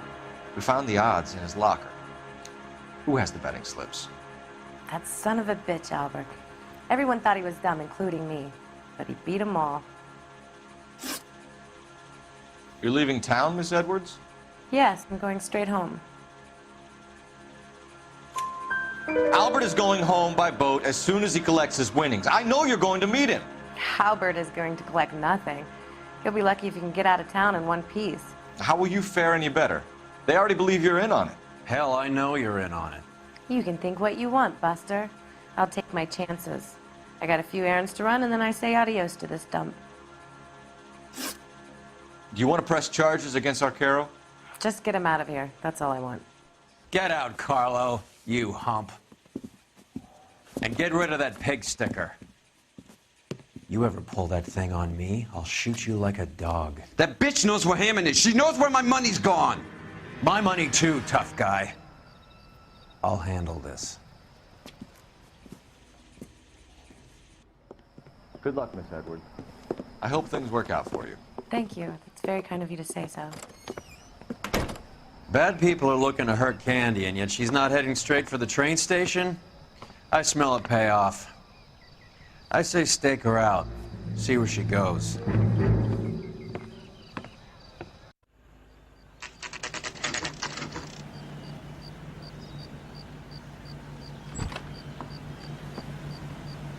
Tail this broad. Don't let her get away, but don't get spotted. I'll bring up the car behind you.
Too much slack. Gotta get closer.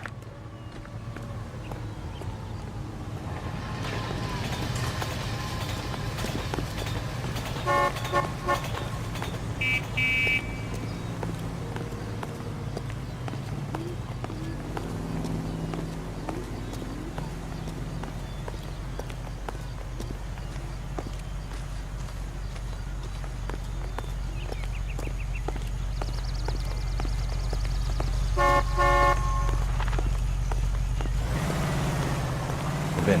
Can't risk losing the trail.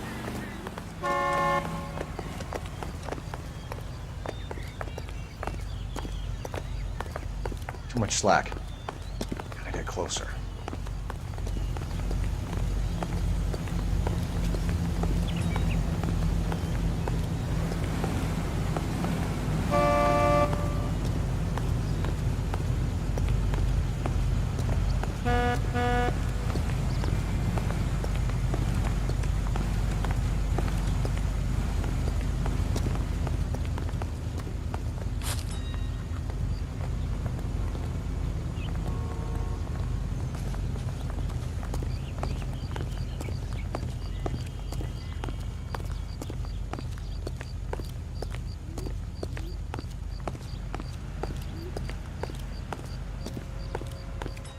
Move in. Can't risk losing the trail.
Bookmakers? Yes. Surprise, surprise.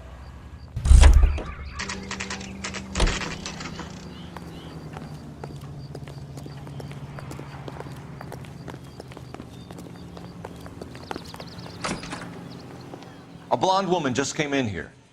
She went out the back way. Said she was being watched. How much did she collect? $3,600. She cleaned me out. On the Hammond Kid Galahad fight? You got it. I'm not complaining. We all made a lot of money on that one. Huge plunge on Galahad, and then Hammond knocks the bum out. So she collected the money and went out through the back door? Nope. She made a phone call over there, wrote something on a notepad, and then left.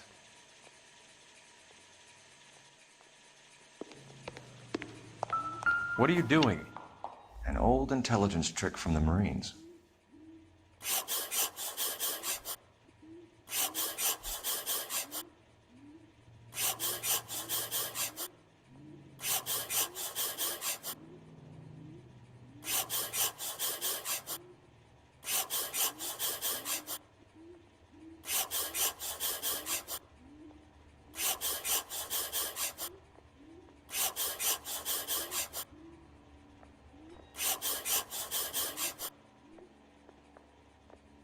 We know where she's headed. Let's get moving.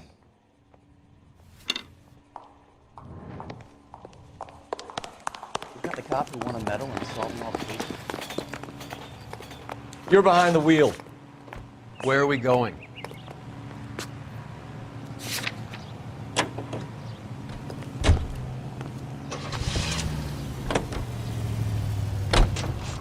Hammond backed himself to win. And Candy is picking up the winnings. Smart play. Question is Candy collecting on Albert's behalf, or is she cheating him too? Car 11K, 11 King. Further to your request, Bumco Fraud has 3 known bookmakers operating out of storefronts in the Hollywood area. Thrifty Liquor, 6106 Santa Monica, the Examiner Drugstore, and a Max Spirits at 1658 North Cherokee. GGPL clear.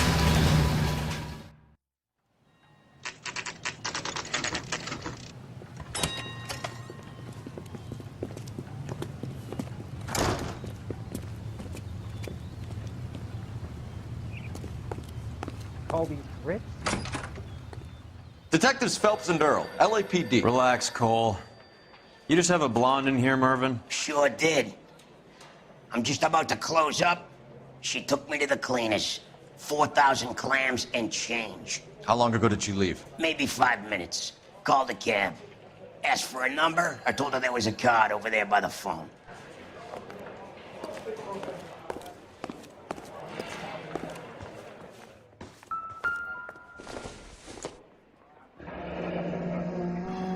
Yellow cab. We need to get after her, fast.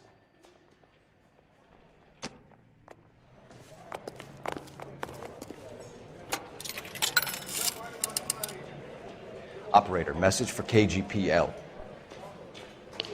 Putting you through now. Can you connect me to the Yellow Cab Company? Hollywood 2187, please. This is Detective Phelps, LAPD. You dispatched a cab to 1487 Ivar Avenue, Hollywood. Yes, sir. Send 1 round from the pool. Do you have the number of that cab? Number 179. Thanks. We're done playing around. Get Mervyn to give us an address on Ray's place.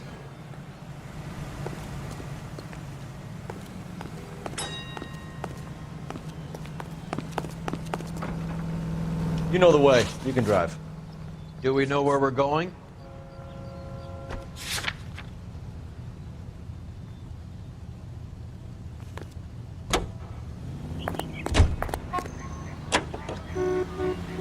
This broad's planning on cleaning out every bookmaker in town. Hammond needed to make sure he was getting a bigger payday than if he'd taken the flop. Never trust the limeys, especially where a fight's concerned. A mistake we can't seem to stop making.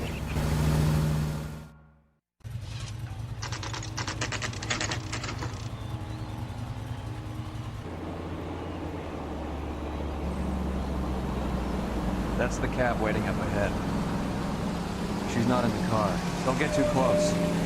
She must be inside.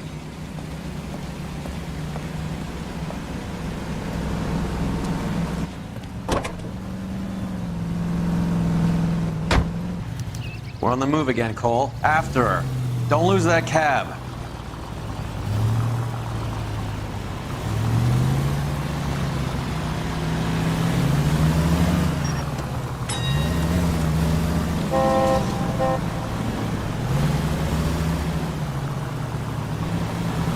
How many stops is she gonna make?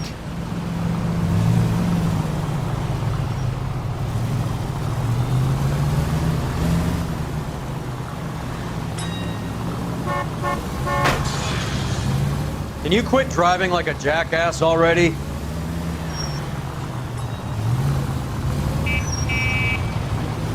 Hammond was full of himself, being this sure he was gonna win.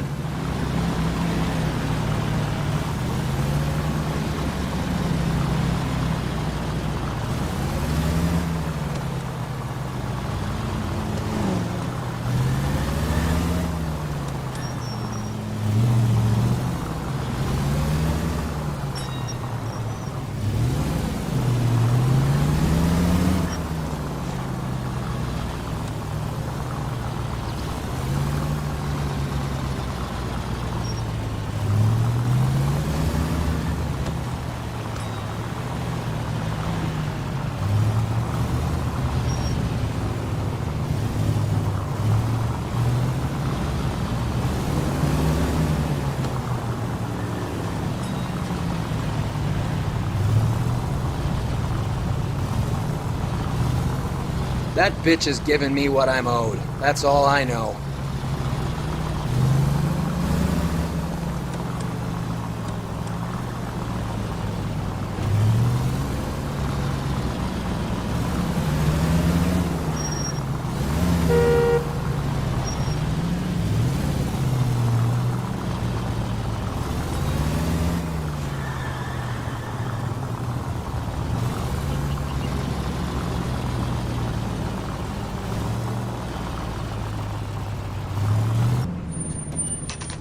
Pull over. He's heading inside.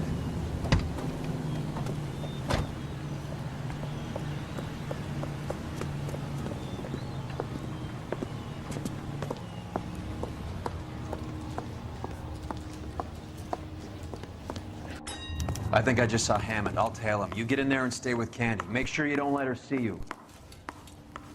What the heck?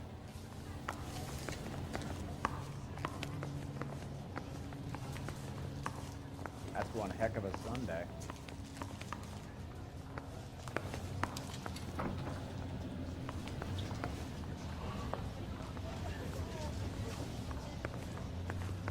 When is America going to understand it's about It's giving? cut from the newspapers.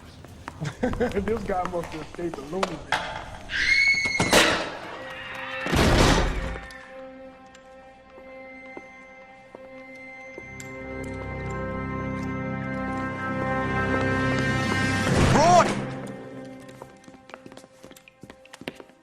Call an ambulance. Hammond got away. He said, Just try and sit still, Candy. Make Who shot you? Was it Albert? car.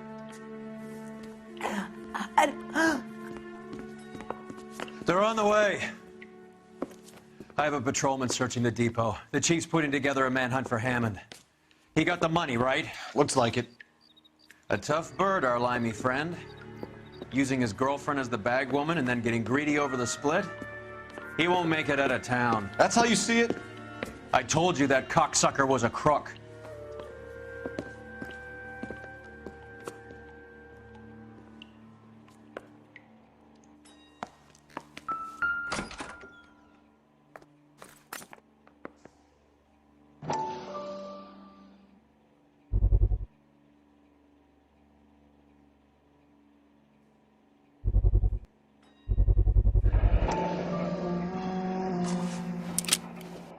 .32 caliber.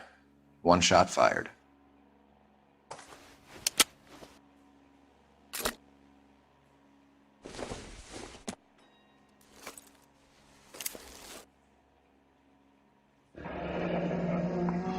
The Egyptian Theater.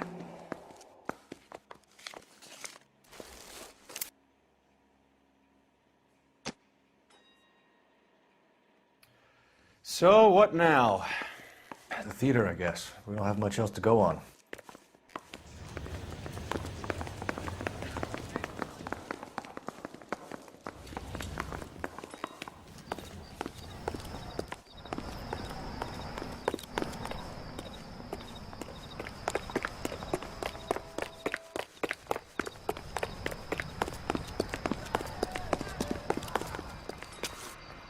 Can you drive to this one? Where are we going?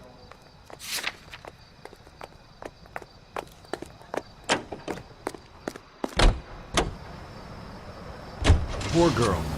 She didn't deserve that. Poor girl. Half the precinct aren't taking a vacation this year because of her. You need to leave town a lot quicker than that if you decide to screw over Mickey C.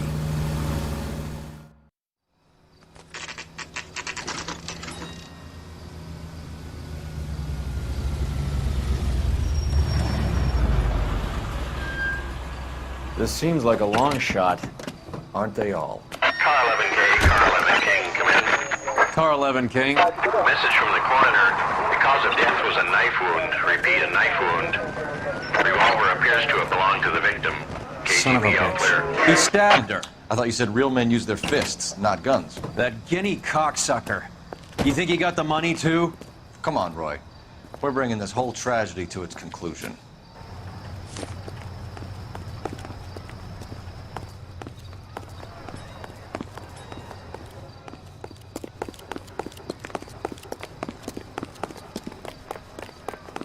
Why'd you kill her, Carlos? Your gripe was with me. She was collecting the money for you. Mickey made it clear it was either me or you, and I intend to keep on living.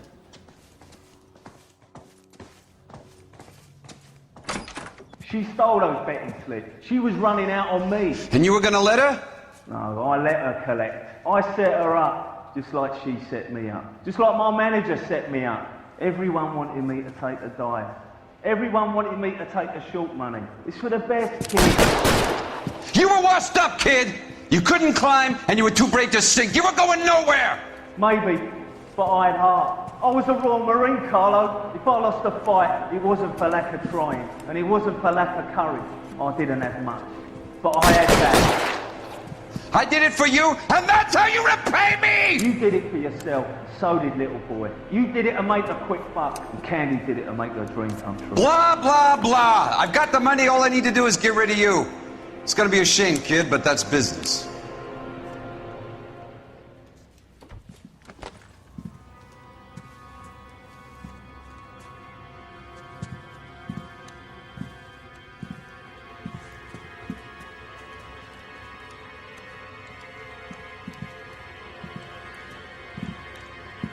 We've heard enough, Arcaro. Put down your weapon. You're making a big mistake, Arcaro.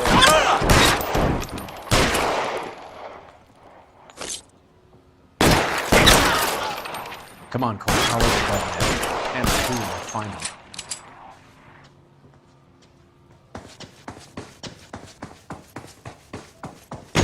Find some cover!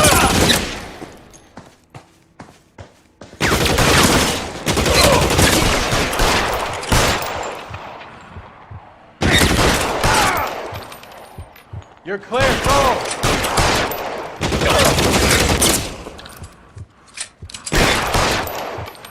Where are you? You limey cocksucker.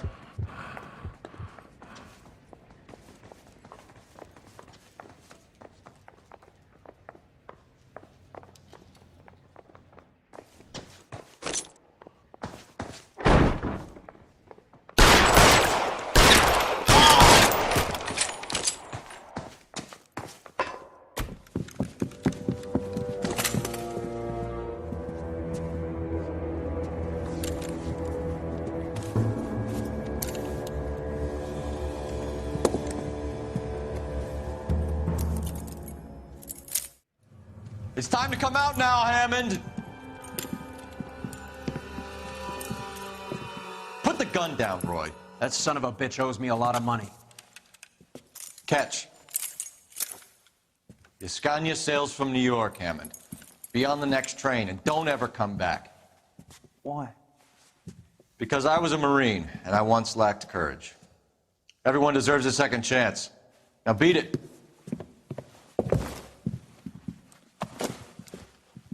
Fuck you!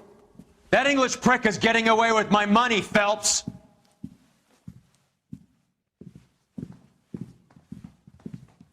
Donnelly and the homicide squad send their best, Phelps. They're more than pleased that you wrapped up the Edwards killing. They're a little mystified about the motive. You have any ideas on that? Crime of passion, sir. Looks like some sort of love triangle between the manager, the fighter, and his girlfriend. No sign of the scrapper? No, sir. Looks like he left town after the fight. Okay. It's homicide's problem now. Good work, gentlemen.